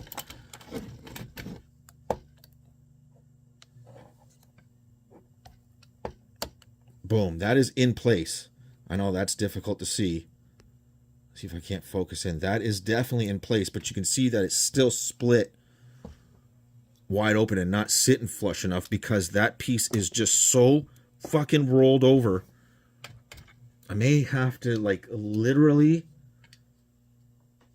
use a hot knife and cut that nub right off so that this will sit again flush. Let me see if I can get this. Yeah, it's definitely that rolled over piece. That is what is stopping it from getting back up in there. So that's what I'm going to try to do. I'm going to try to get rid of that rolled over piece and see if I can't get this sit flush and then start gluing this fucking thing back together. Okay, I think I might have done it here. What I had to do was I had to lift this lip up here. Lift it all the way up and cut that right out. Literally cut that peg out. I don't know where it went. I was thinking about like sanding it down, but then I thought, oh, that's just gonna round it over even more, right? The more I do it. So I got my flush cutters in the best I could and cut that off. Well, what that allowed for was, let me see if I can't shut that off. Back that way up here. And sort of get you in here. Let me see if I can't get around to the cam here. And then zoom you in. And this is literally the best it's going to get. Let me see if I can slowly drag you in here and keep focus on that. You can see now that when I get this over and in the right spot, it sits pretty flat. Now, I think we're missing just a couple of chunks of plastic that's just fallen over from time, right? Just over time. But that's flush now. So I am going to, once I get this really lined up and get that glued into place, boom, just like that, right? That will suffice, and that will stay in place. See how far off it was? That is wild. So I am going to glue this in place, and I mean really glue it in place so that just does not move. And then do some gluing on the top part here and make sure that none of this, I know you can't see, but none of this stuff here is moving or loose. So we can get this back together and then try it. And I don't even know if this is going to work, but this is the only thing to do because, well, it's just, it is what it is, right? I mean, without this piece, this drive is toast. And without all this plastic, it's done for. If you don't at least try this, this whole frame would be toast. You have no choice but to replace it. And, well, you know, these things aren't, you know, off-the-shelf parts anymore. So we got to do what we got to do here. And, I mean, we got a lot of gluing to do. There is, like, you know, the pegs missing. There is stuff all around here. There's, you know, these pieces here all need to be redone. So let me work my magic. Okay, I think I got it. All that's left to do is put it back together and test. And I'm gonna do the testing before I glue the other pieces back on, like the leg and stuff, for example. But yeah, I think that's as good as it's gonna get. It's a little cockeyed on this side, but I checked my other ones and stuff. Sorry, where am I? I'm way off here. A lot of them are like that. But what I went by was the fact that it is flush now, right? Don't let the shadow ruin that for you. But yeah, that is flush now too. And what you see in there is glue and a little bit of baking powder there to soak it up and give it some rigidity. But yeah, that is how it's going to be. I mean, if this doesn't work, like we said, I mean, without this, you're screwed. So, let me just put you in here for a second. Let me zoom you out. And I think that's gonna do it. A good how I tested to see if it was like really flush is, I took this here. And you remember that this one here wasn't soldered right to begin with. Like the pin wasn't all the way through here. And I don't really know how that happened because this was not a cold solder joint. I think it was like that from the factory. And that, you know, in conjunction with the fact that it took a hit, I think really, really screwed this up. And you'll see now that now sits nice and flat. Now, I still got that piece to glue in here, and once I do and get that snapped in, that is damn near bang on. And that is resting right on this here, and that is flat. So I think that's gonna do it. I really do. Whether it works or not and holds, we're gonna see. I mean, there's not a lot of pressure on these drawers anyways to begin with. I think it was more or less the hit that really fucked this up. You you'll see here that, I'll get you over top. You'll see just how flat that is sitting now. Well, not flat, but at least straight, right? Like that's pretty straight. That's as straight as I'm going to get it by eye. I mean, that's just how it's going to work. I guess if somebody was brave enough, you could take all this apart and 3D print it and make new ones and all that stuff, but that's not fucking happening anytime soon that I know of. So, yeah, let me get this all put back together. I am going to glue this side too as well. I just wanted to show you the progress here of what was going on. And then, yeah, we're going to give this a shot. Okay, so just before I solder the motor on, can you see how high that pin is now compared to what it was? Look how much straighter that is. So yeah, that pretty much worked out. And any little gaps and stuff there were, I filled it with baking soda, just so that, you know, we got a nice sturdy connection, so none of that moves. And I am just hoping that works, because this worked here. This absolutely did work. It is nice and straight now. So as soon as I get this all together, oh, I hope this works. Okay, we pretty much got it all back together. I'm going to get all this set up, get the Genesis on, and we'll give it a shot. Now, this might take a few times because, you know, these drawers are so goofy, and I know for a fact it's probably not going to be perfectly aligned the first couple of times, because it never is. I've never once put it back together where it's been perfectly aligned right off the bat. So let me get everything put back together here, set up, and then we'll see what happens. Okay, so I have no idea how this is going to react. If it grinds, I got to shut it down right away, because you don't want that. So if I cut the video off real quick, it's because it's gone a little haywire, and I'll have to check it out. But here we go. Yeah, I expect that. That shit happens. Okay, we're not getting anything out of this again. Something just not sitting right there. I know it. It doesn't want to hit that switch in the back, eh? Okay, give me a second. Let me get it booted here. There's something goofy going on. Okay, I just cleaned this again. I think the issue is that because the two big screws aren't in, the screws aren't holding this all together, it gets a little wonky and stuff, so we should have it here. It should boot. Okay, it does. It still does not want to close the drawer all the way, but I can hear that it's stuck. Of course that's going to make a noise now, right? But I can hear that now it recognizes that it's out. It will not go back in. So that's excellent. Right off the bat, that's good, and I don't hear any grinding.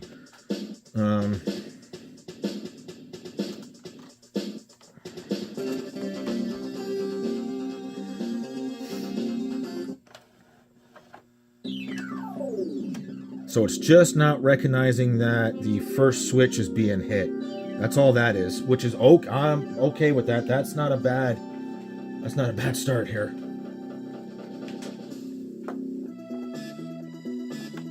Let me lock that up here. So just give me 2 seconds here. It does look like the tray's sitting a little wonky here, though. So give me a second here. Let me see if I can't figure this out real quick. Okay, so what I'm pretty sure is happening is the two switches, when it comes out, the one on the end here, right, gets triggered. And then the other one has to get triggered the other way. Well, let me turn this on, because I'm going to have to film this and watch this myself. That one right there is being triggered. That's all the way open, and that's closed. I don't think that one's being triggered properly. So let's watch this so I can watch it back and just see exactly what is happening here. See if I can't focus in on that a little better here and watch this thing. Yep, see? That one's being triggered, but the other one's not.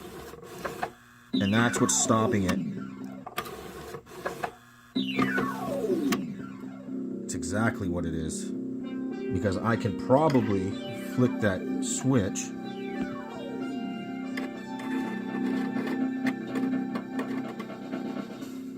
No problem. Yeah, see, I think it's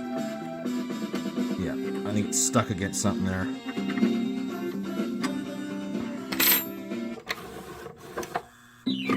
it's probably that big black gear at the top there. That's usually what stops it. So it's probably just off a little bit. So let me get in there and tweak that. Okay, so I think we got a dirty switch, because if I just tap it, and I mean when it's closing and gets to the close and I barely tap it, boom, starts right up. Now we got another issue, something I didn't see.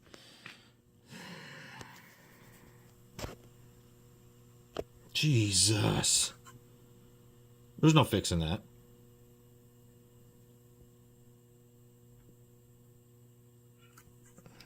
And sure enough, I'll back you out here.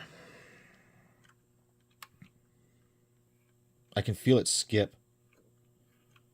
It was right about there. It was about that far away from hitting the switch on the CD board to let it know that it's traveled its furthest, right? And don't you know that that's right where it is? So what I can do, just for shits and giggles sake, these I do know they do sell, right? Like, they do sell these. I mean, I don't know if does it take its whole rotation to, oh yeah, to get to the end. Oh yeah. I mean, I can try it out with this, right? Because I know the teeth on this are good. But yeah, ruh-roh. That'll get stuck there and never move. I wish I would have noticed that to begin with before doing all that work to this drive. I mean, should I take the chance? Man, does that look... Oh, no, it looks the same. I was going to say, does that look bent up? But it doesn't. So I guess maybe I can...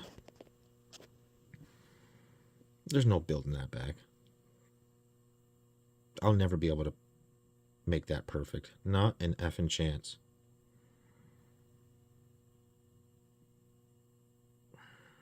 Well, damn. Why didn't I notice that? Okay, I'm going to remove this, put that one in just for shits and giggles sake, and then get it up and running, at least show that it's running. And then if the customer, while he orders a laser for the CDX, if he wants to order one of these for it, then he can as well. So give me a second here. Okay, you guys might think I'm nuts, but I'm going to do it. Since it's only that small of a piece, it's only 2 teeth, right? I'm going to completely fill this in with Bondo, right? And then literally file it down until I have 2 teeth, or what I think. And if I screw up, I'll just do it again. I'm going to attempt this. I'm going to attempt to rebuild that.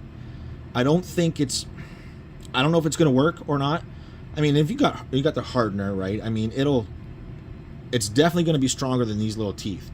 I don't think I'm worried about that. I'm just worried about getting the right gap between the teeth. But I might be able to do this. Okay, so this is what I've come up with so far. So I've got that filled in. Right, and that's pretty good. Now I just got to make some teeth. Now that's going to be the tough part. I don't exactly know what I'm going to do to make those happen, but I got to make that happen somehow. And I think, I think that's a good attempt. But I'm going to try to, cut some teeth into this somehow. That's going to be a little tough. So what I think makes a lot of sense is to take a working one, or a working one, but one that's going to be so hard to focus on, is to literally get it as lined up as possible with one that's got all its teeth, right? Because there's 2 sitting here, right? Is to literally get it as lined up as best as I can all the way around, and I mean triple check, quadruple check, as many times as possible, and then get my tool in there and literally remake, oh shit, those teeth. Where the hell is my spot now? Sorry. Because it's on the other side, right? So this is going to be hard to focus on because it's so... Come on now. Can you see that? Get it lined up as best as possible and then literally cut those out. I think I got the height pretty much figured out. Let me see if I can get that to focus right. Yeah, it's going to want to focus on the background, right? Maybe better with light on, maybe? And you see that? Just try to get it lined up as good as possible. And then maybe I start just cutting those teeth out of it. See, so it is off a little bit. You can tell it is, well, it seems like it's off a little bit. Maybe not. Maybe it just depends on the angle, right? But yeah, that's what I'm going to do. I think I got the height. I filed it down. It looks like I got the height all right, so I just need to take those chunks out. Okay, I don't exactly know how I feel about this, but let me zoom in here.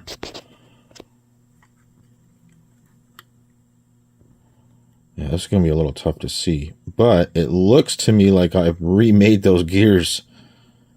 It looks all right. I mean, I'm going to clean it up a little bit more, right, and make it look a little prettier, but I mean, I kind of did it.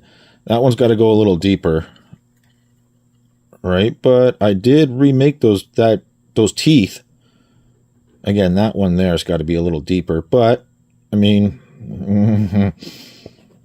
we won't know until I fix it, right? Until I get it done, and we still have to. I got to clean all these switches, which means I got to unsolder all these 1, 2, and then the actual laser, because that one's the one that's grinding, right? That's the bad one, the real bad one. And this one here is bad. The close and the laser to its limit. The limit switch on the laser and the limit switch on the close is bad. So I might as well do all three. Okay, so I've done all three switches. And I mean, if you're ballsy enough like I am, that switch there, you don't even have to take apart anything. You can unsolder it from the other side, pinch the 2 tabs outwards, and literally pull it out from this way, and then clean it and put it back in. And all I did was just pop the cap. So it's the little plastic thing. I should have filmed it, but I didn't. And you just hold it and pull straight up, and that will expose the 2 tabs and just clean in between both tabs and then put it back together. But yeah, you can do this without even unsoldering, or without having to take apart the drive. So the first thing I'm going to do is I just want to make sure my work is good. So I'm going to use the good transport gear, right? Let me get this all set up and we'll see what happens. Okay, you're not going to believe this. We'll remove this. We don't need this right now. But I think I got it.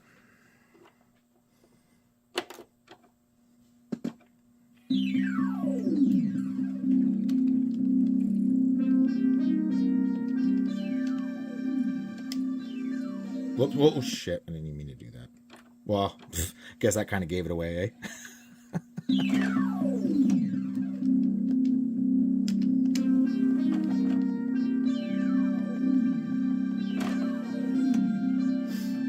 And that will do that. Hang on, because I got it all screwed up now. Give me a second here. Come on.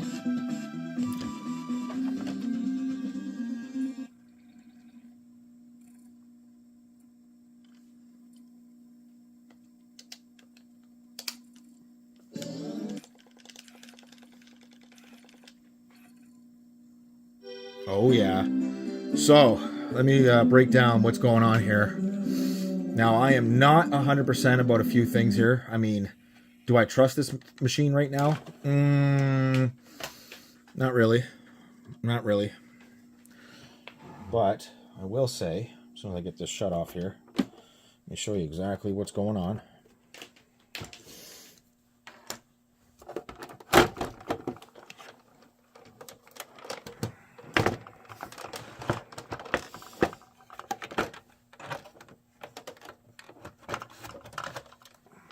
You gotta remember, we got no shielding or anything on. This isn't even locked down.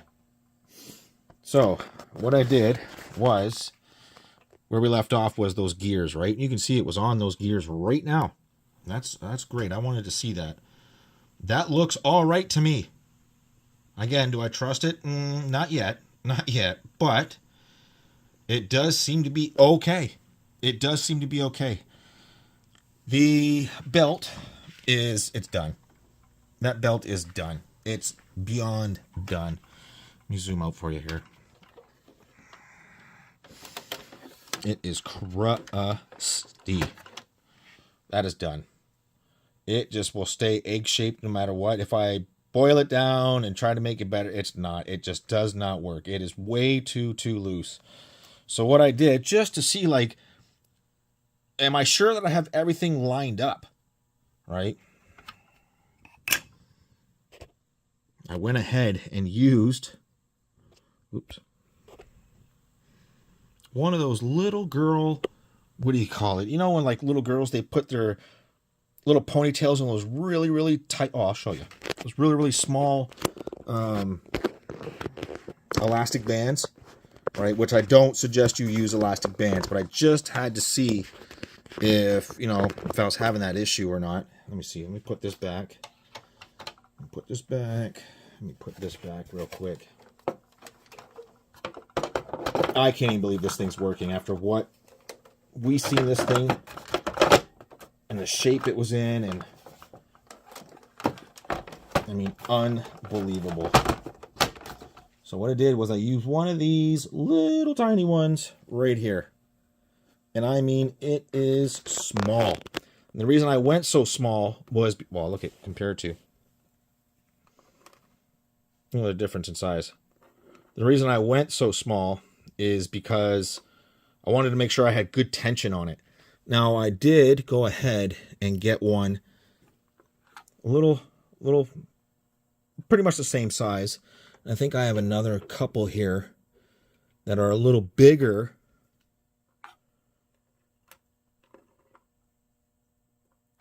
than the one that's in it, right? You can tell the red is bigger than the blue, and the blah, blah, blah. I think the green one here is actually smaller than that green one, if I'm not mistaken. Again, I do not recommend using elastic bands. That is not what they're for. No, those are pretty much the same. So, oh, no, it might be a little bigger. So, yeah, I mean, I do not recommend using that. But I had to know before continuing on, like, is the tray just toast? Is it just done from being so broken that it's just not going to work? Well, no, that's not the case. No, that is not the case. Everything does seem to be okay. And just to show you,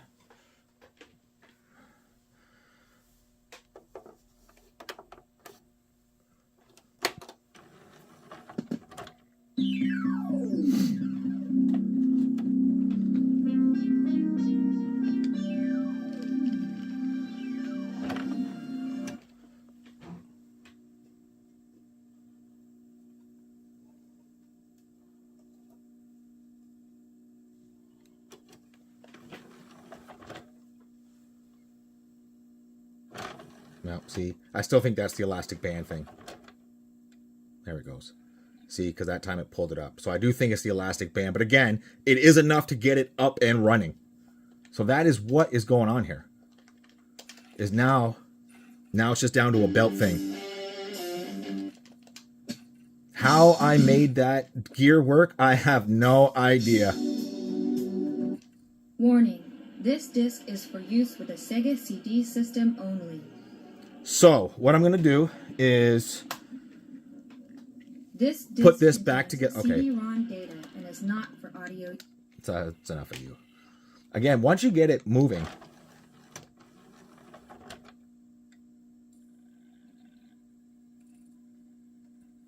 she'll run.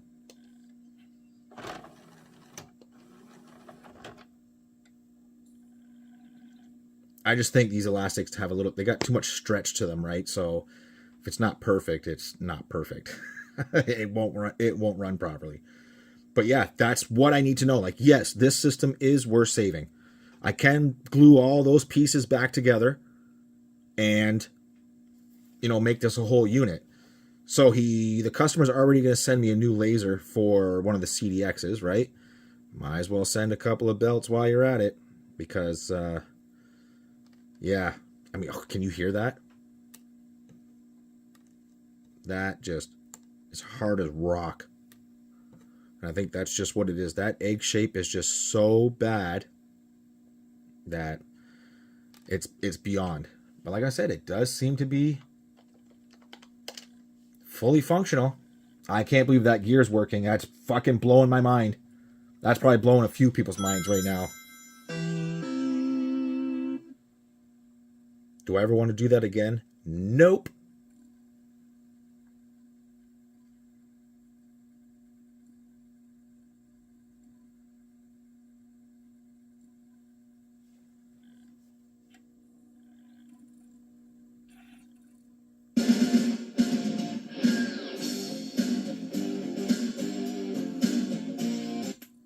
That's the disc, as far as I know.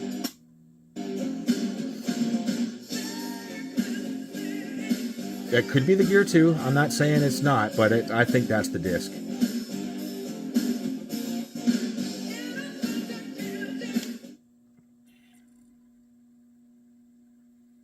I really would like somebody to make an adapter from here to here so I can have this whole entire thing 2 separate pieces.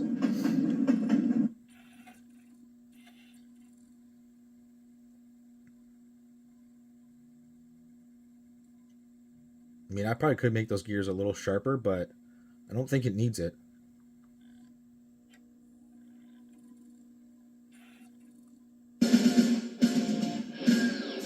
It seems all right to me. Oop. Oh, I don't want this.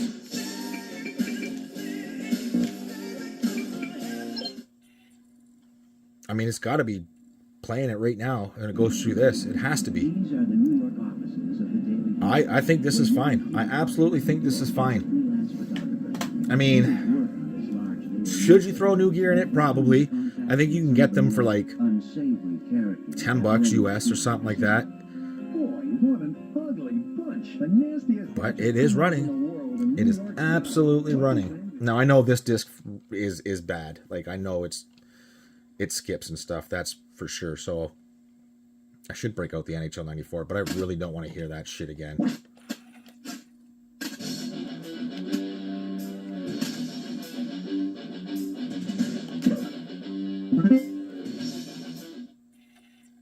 See, I mean, it seems to be running just like it should. So I think I'm going to end this here. I'm going to end this one here and call this one Sega CD Model 1 Video 1. And then we'll move on to the other 2 that are in the box there and see if we can't figure out what's going on with them as well. So you know what to do. Like, comment, subscribe, all that fun stuff. And I'll see you in the next one. Alrighty, on the bench today, we have my personal Sega CD. And it has been neglected and abused so bad. Little backstory, just quick backstory. I bought this probably, oh my god, probably over 10 years ago. And it never worked right from the get-go. I mean, it was a nightmare to get going and even a nightmare to keep running. I know a lot of them are bad and stuff, but this one was just, it was trashed, beyond trashed. So I figure with all these spare parts and stuff I have just lying around, why don't I finally make myself a working Sega CD? Like you see all the videos of me doing everybody else's Model 1s and how good they turn out and how well they work. Like, yes, I can absolutely use my Model 2 or I could use my X'Eye, right? And stop using this just as a showpiece, or actually be able to use my Model 1. So let's do that. Let's actually make myself a working Model 1. So what I'm going to do here is I'm going to pull away. I'm going to sort what parts are the best. I've already got some idea, like that one's probably the best one. That one's not. This is probably the best main board. This is probably the best power supply board, but we need to pull some stuff off of this power supply board to make that one better, or vice versa. I may take what's on that and make this one better. As for lids and cases and front pieces, blah, blah, blah, we'll go through that. But I think that's where we're going to start, is going to tear this down, and we're just going to sort of put things together. Okay, so let's take a look at what I had to do to limp this thing along through life. it's not pretty. It is not pretty. For one, we are stealing that battery. Like I said, we are going to use this board. We may recap that board using these newer caps. They're not that old, really, and there should be nothing wrong with these. I do know that if we take a good look at this board here, this RAM has been changed out. You can see that this RAM is different than this RAM. All of this has had to be resoldered, reflowed. There are parts on these RAMs. Look how bad the corrosion is in here. Like I said, I have literally had to limp this thing along its whole life. Now, I know it works, but when I got this, it was just, it was bad. It was bad. There were screws missing. There were diffusers missing. That one's pretty shitty too. That one looks like it's on its way out, which is why we should probably use this one.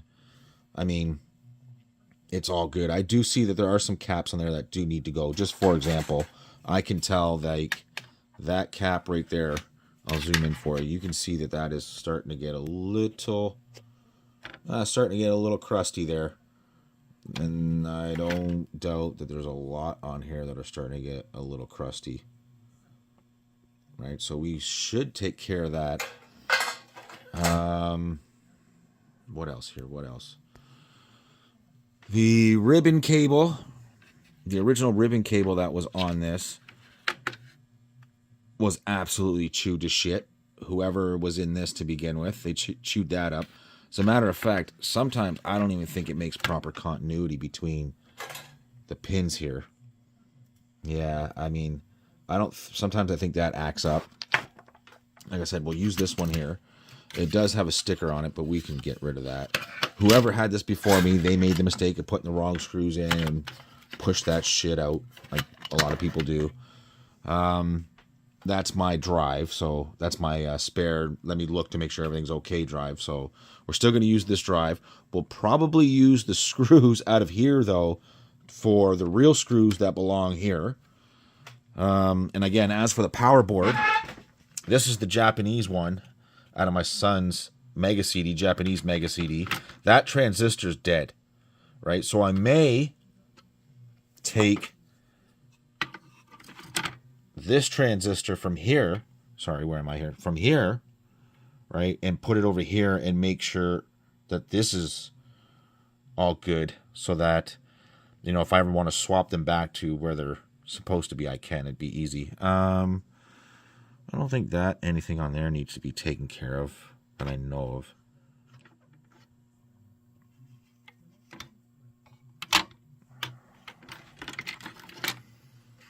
Yeah, I don't think these caps are bad. As a matter of fact, I think I already changed these out once.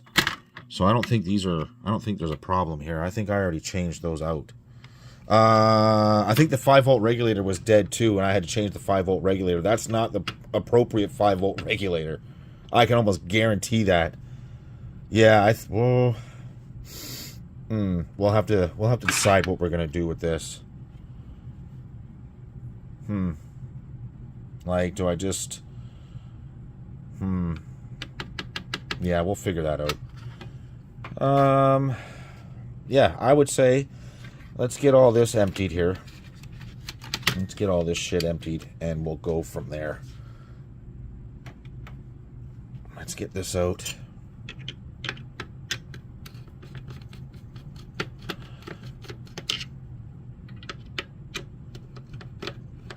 This thing has just been through the dumpster fire and back. I don't mind using my... Look, that doesn't even feel like it's sitting right.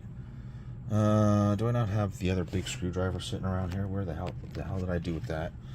Give me 2 seconds. Let me get this out, because that might not even be the right screw out of there. In there, it looks like it is, but it feels awfully funky. Either that or the thread is stripped out. Oh, it might have come out. Okay, let me get this taken care of, and I'll be right back.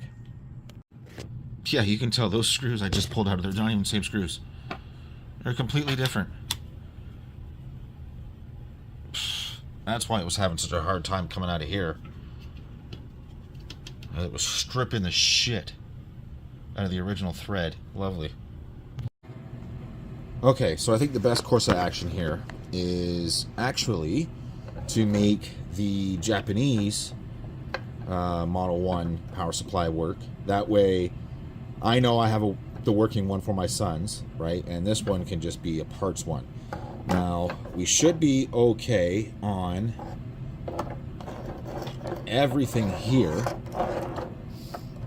Ferrite beads, pico fuse, and the diode. We should be okay there. I just want to double check, make sure we're okay. Let me get you in shot here. So we should be okay. Should be okay on the diode. Yep, we're okay there. Let's just go ahead and just check the other side. Yep, and yep. Okay, let's check the fuse real quick. Yep, we're okay. Ferrite bead should be okay. Yeah, no problem there. Now this transistor is the issue. So we should pull the transistor off of this one, right, and put it on this one. Now I know this works. Even though it doesn't have a fuse, don't do this. All I did was put a bridge across it, and that cures it. Don't do that. Don't do that.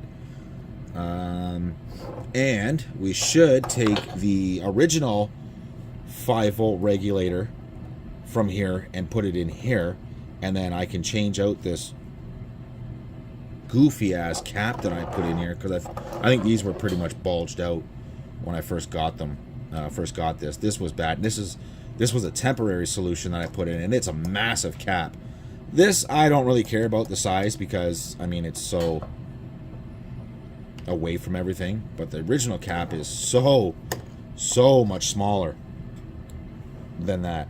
So I should probably change that cap out as well. Now there is a ferrite bead and a resistor on here as well, and I may want to check that resistor right there. Just make sure it's in spec. And it almost looks like it's just a single line. I don't know if you can see that. That's probably a 0 ohm resistor. It's probably just a jumper link, if anything. I don't know if you can see that. That's probably just a jumper link. We can check that real quick here. Let me get my probes down here. You might not be able to catch what I'm doing, but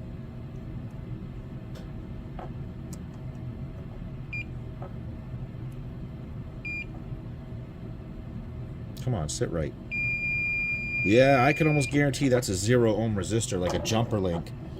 I can almost guarantee that's just a jumper link. I don't know why they have that there, but they do. And this is a completely different board set too, eh? If you look, 837 8046, whereas ours are 8953. They are different. I don't know why they changed the layout, but they did. They absolutely did. They absolutely changed the layout. There are differences. So I think that's where we're going to start. Okay, so we got the one transistor off of the American power supply. And then we got the one off of the Japanese one. So now we can go ahead and put our American one on the Japanese here. And we'll get that down in place. Get it all lined up here, and we'll get that on. Now I'm thinking, like, maybe this wasn't the only issue. Like, there are there's one transistor here, 3. This is 4, 3. This is 1. I think there's another one here as well, if I'm not mistaken. I'm not exactly sure, because again, there are 2 different layouts, right? Whereas this one has the one at the top that we pulled off. Then it's got 1 here, which is 3, so 4, 3. And then there's 1 here, which is 2, and then 1 is there. So there's actually 1, 2, 3, 4 on this one. On the Japanese one, where is 1? Huh. I don't see one. Oh, there it is. 1, 2, 3, 4. Sorry to rate my face. I was looking up here where the other one, meanwhile, they're right in front of me. On these ones here, on the American one, they're tucked here. And on the Japanese one, you can see there's EM beads here. Like, there's a big difference between these two. It's the more I look, the more I see it. I mean, I was already aware of it, but I mean, there's a lot more going on this circuit than this circuit. I wonder if they were just able to break the circuit down and make it more cost effective in the American version. But anyways, I'm rambling like I normally do. Sometimes I think you guys like that, though. So we'll go ahead and we'll get this on here. Doesn't got to be perfectly aligned, but it does got to be on there. You do want a lot of that top heat sink lined up, like, you know, you do want it lined up fairly well. So let me get a little bit of solder. Going on here, I'm just going to tack it in place at first.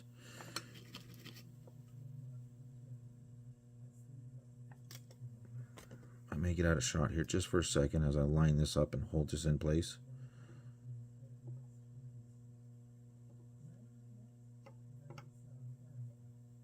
Tack that on. Good enough for now. Get a little bit of that, a little bit of that, a little bit of that.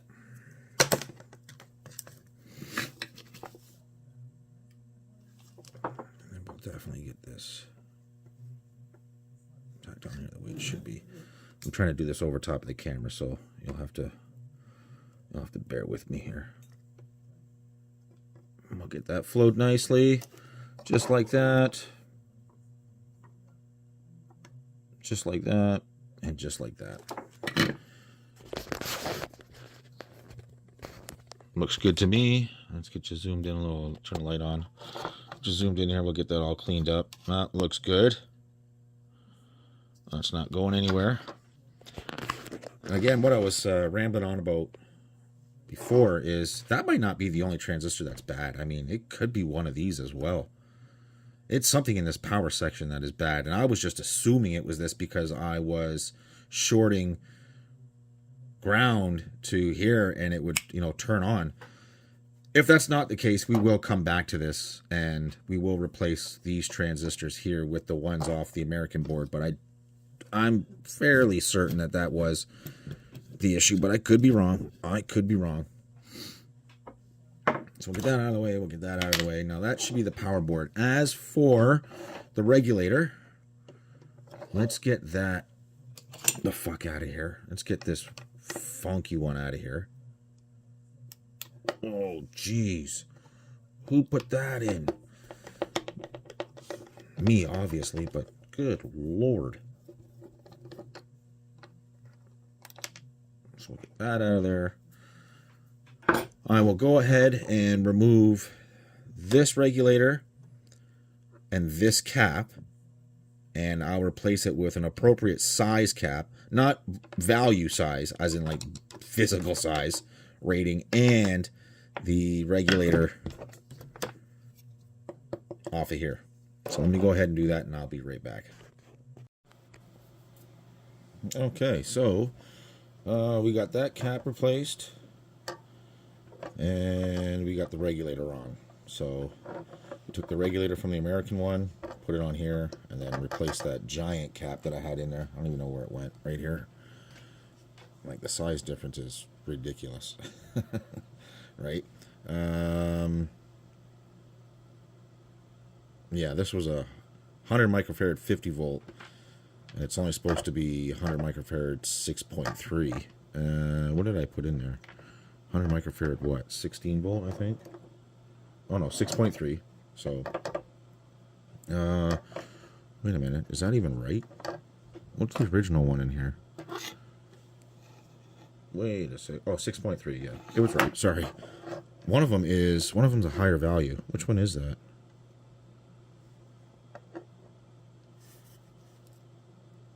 I forget. It's probably this. Yeah, sorry. This one's the 16 volt. Yeah, this one's the 16 volt. Sorry, yeah. Yeah, this one's the original 16 volt. That's what it is, sorry. I knew one of them was a higher value. These two are 6.3, and this is a 16. I should probably replace this one, too. I mean, I should probably put a 6.3 in there as well. I know that one is newer. Well, they're all newer, but... I'll leave it for now. That's okay. I just wanted to change this one out because it was so big. And it was... Is it an 85 or was it 105?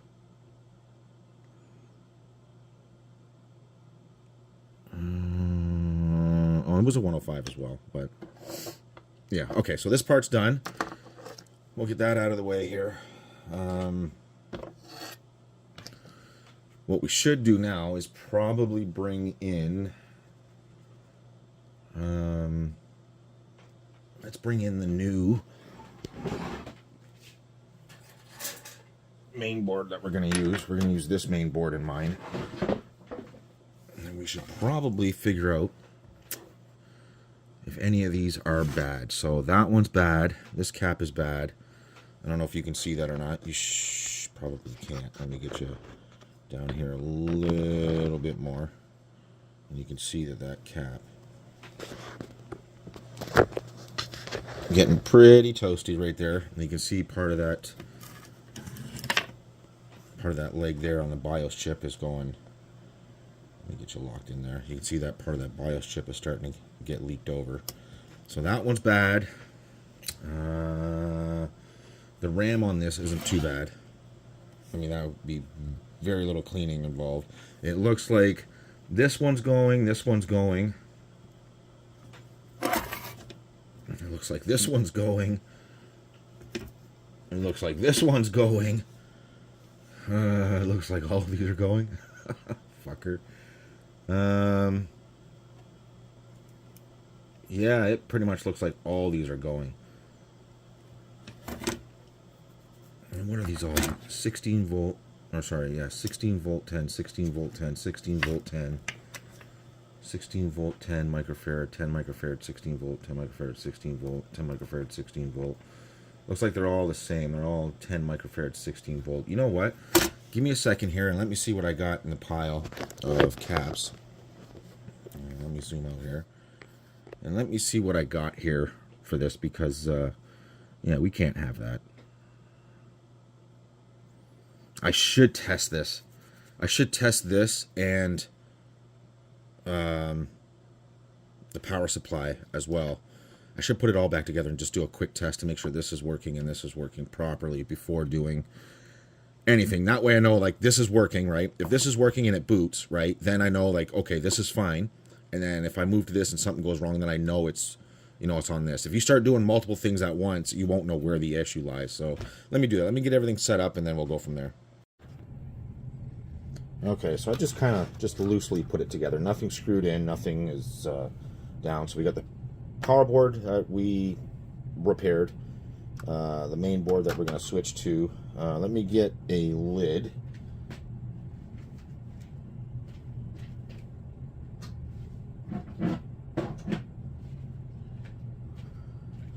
You just want to see if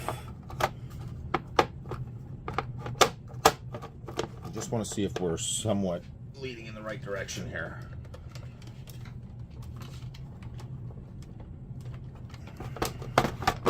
Ooh, I will need power, won't I? Give me 1 second. Okay, we got power. I got it all hooked up here. Let's see if we let the smoke out or what here. Oh, shit, I forgot that was plugged in.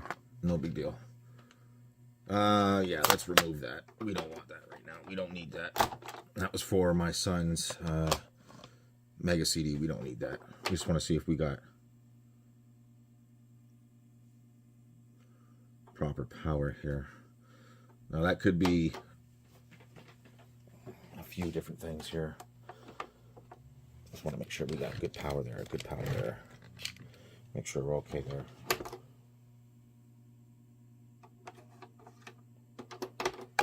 could be just this. Not sitting properly. So I'll make sure we're okay here. I don't feel anything heating up or anything. Okay. It could be just this here. Because these get filthy. And sometimes they just don't want to work right. So give me a second here. Let me clean this up. Well, I got that clean, and it was dirty. Like, it was really dirty, actually. But we still may have issues with this power supply, like I said. I do see the power wanted to come up, but it's not booting. And because we could still have an issue here with this power supply. There could be more than one transistor on there. That is bad.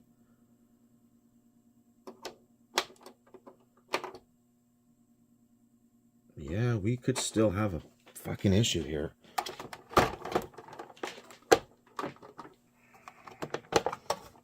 This is why I didn't want to go too far in the repair, because you'll never know where the issue is. Like I said, let me get the meter here just real quick. I just want to double check that fuse, make sure we're all right there. Well, we're definitely okay. Yeah, we're definitely okay. That provides power to that. Yeah, we're definitely okay there. Again, it could be this transistor 3, 2, 1. It could be any one of those. It also could be the fact that this is a Japanese power supply and it's just not. Because there is not just differences, like even in the, even on some of the chips where some of them, the contacts are bridged. Some aren't bridged on this one. Like for example, that right there. I don't know if you can see that, but that's bridged, and that's supposed to be bridged. Whereas on this, it's not. But let me go ahead and let me clean this as well. Make sure it's not this. Where is my toothbrush here? Let me get this cleaned up.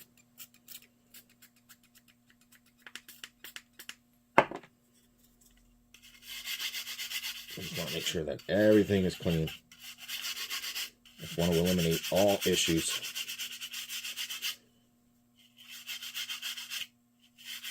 Especially when it comes to having all these interconnects, you know, 1, 2, 3.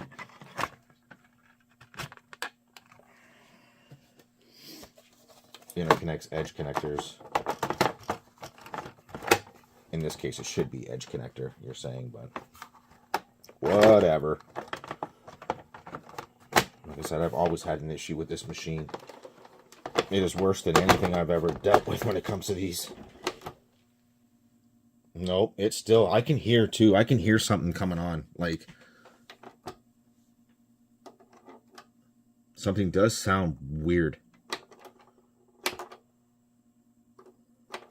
Let me see if I can force boot it.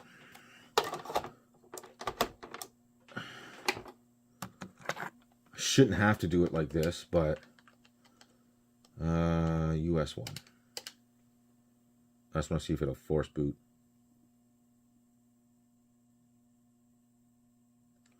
No, and I get a different noise, different sound.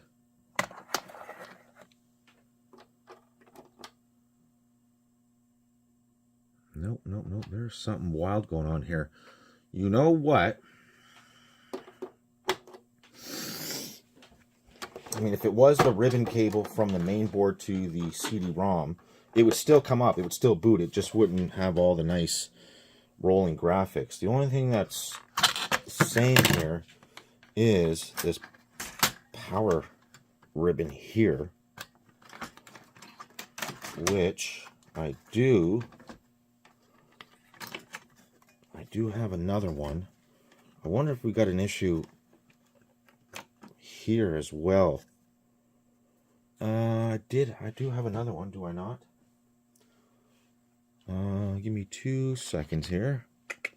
I know I did. Yes, right here. Now that one is much, much better. I don't need the ferrite bead right now.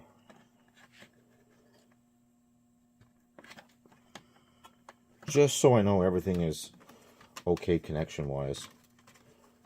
I don't even care about that right now.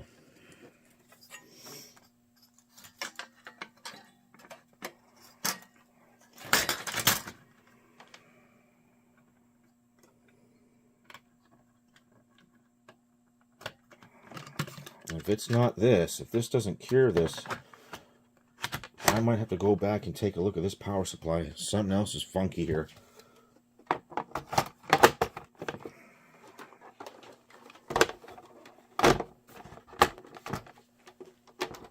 Oh, shit. Well, I guess it don't matter. I'm here now. Whoops.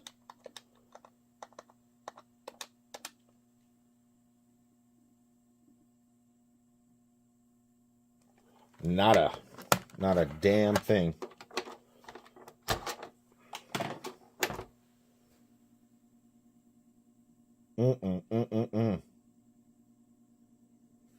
Isn't that strange? What else is wrong with this power supply?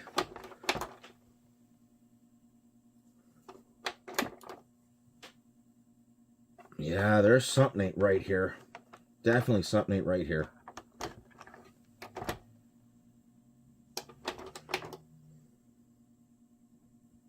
Yeah, not good. Okay, I'll be back.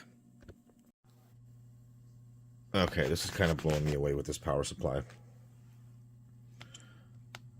I'm already getting voltage on it with it plugged in. And it, I mean, don't get me wrong. That's nothing. That is absolutely nothing. All right, but when I turn it on, I get nothing. Zero. Zilch. Nada. Like, there's nothing coming out of this machine. Zero. No matter what I do.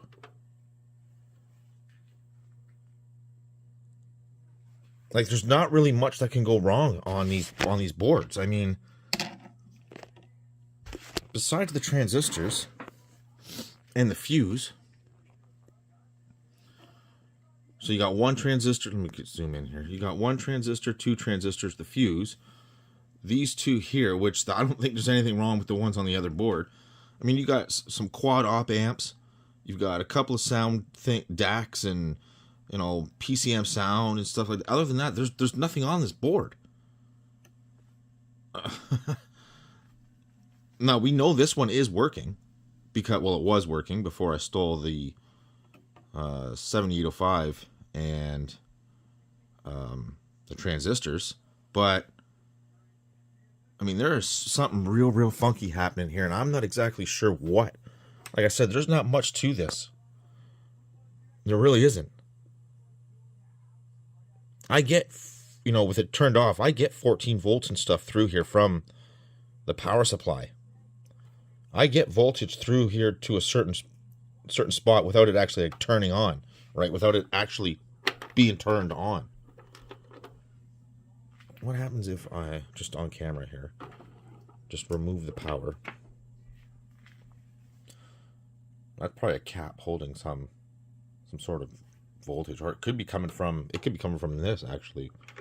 I'm not exactly sure where that's coming from. Yeah, I'm not exactly sure where that's even coming from. We're not getting shit through it. Nothing. So it's starting to drain out.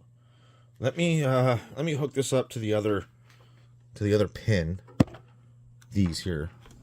Let me hook these up to the other pins here. One is in the center for ground, and then the other is on one pin. Yeah, it's starting to drain here. Let me see if I move them, what happens here. Okay, so now I've got it. I must have smudged my camera, sorry guys. Now I've got one in the center and then one on input instead of the output, right? And you'll see when I turn it on here, that's only 2 fucking volts. That's not enough to start even conducting, to putting out. I should be having like 9 volts on it and 5 volts on the output.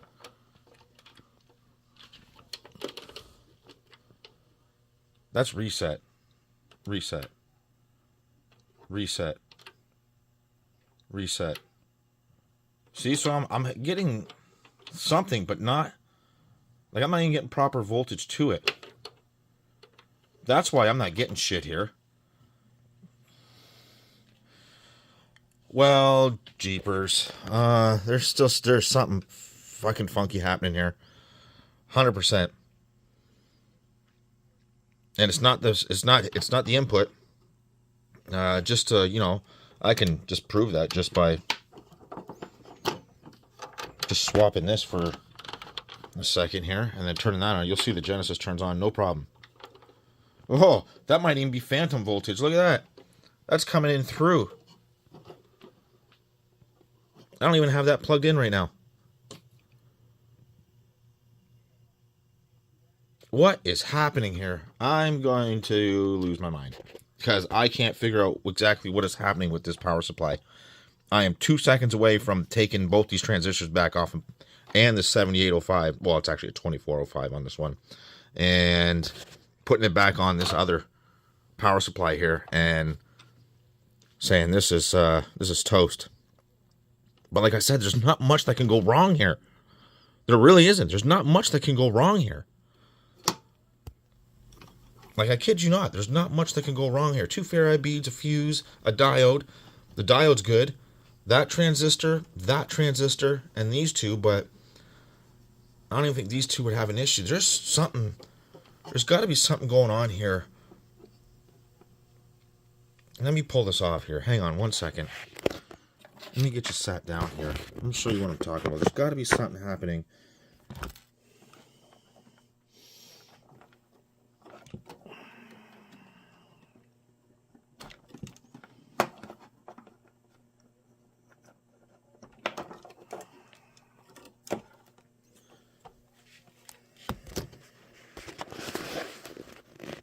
There's got to be something happening here. Somewhere where there's something is not getting to this. This inductor here, it's just an inductor. It's fine. I can check it with the multimeter. There's continuity through it, so it's a winding. It's there. And there's only one winding, obviously. These caps are new. You know they're new. These quad op amps, even when I did get it to boot, when I had it together before, by shorting I think it's the emitter to the base here.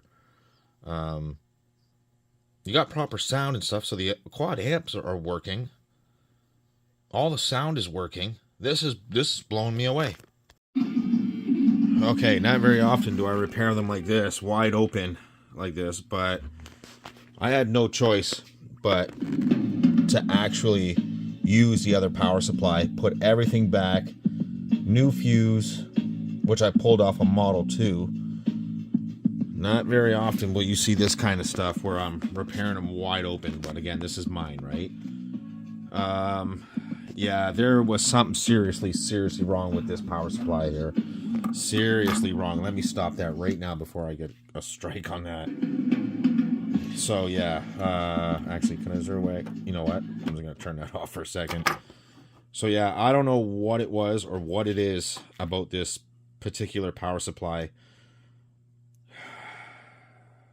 Even using the other transistors, checking everything, putting in the other 7805, well, 2405, checking everything, I was not getting voltage here. I went through the schematic and literally checked every single spot, and I was supposed to have voltage there. I think there must be a short somewhere on one of these chips, and it is just, it's dead. Dead. Which kind of sucks, but, it had an issue a long time ago when I bought it. So, you know what? Fuck it, right? Fuck it. Who cares? So, what we're going to do next is... Ooh, she is leaning. Again, you shouldn't be doing it like this, but I was just getting frustrated and moving stuff in and out. Let me get that off. Let me get that back. What I should be doing is actually moving this outwards and getting that straightened up here, because that is way off. But yeah, even in that position like that, it's still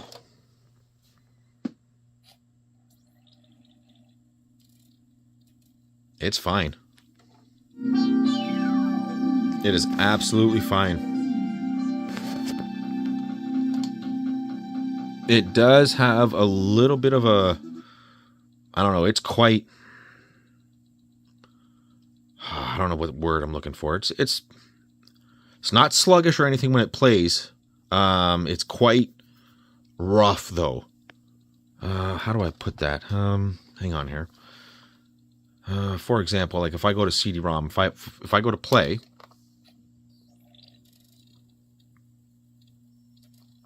wonder if it's going to do it or not. And again, that could just be because of the way I have it set up. But you can tell when the laser's going back and forth. It's a little rough.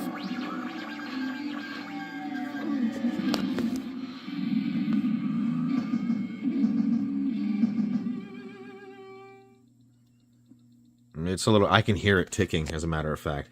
Tick, tick, tick, tick, tick, tick. So it's still a little rough, but that doesn't mean that I can't get that fixed. And it doesn't mean once it's all together that it won't be a lot quieter. I mean, it's wide open. So what we're going to do next is we're going to get this back into the case, the power supply back into the case, and then we will change this battery out and we'll recap the ones that need to be recapped on this board. Okay, so I just wanted to recap this part of the power supply, and good thing I did, because either this cap or this cap, I can't remember which one here. I'll show you. One of them, was it this one? Nope. Was it this one? I believe it was this one. Was leaking. Yeah, you can definitely see that. Hold on.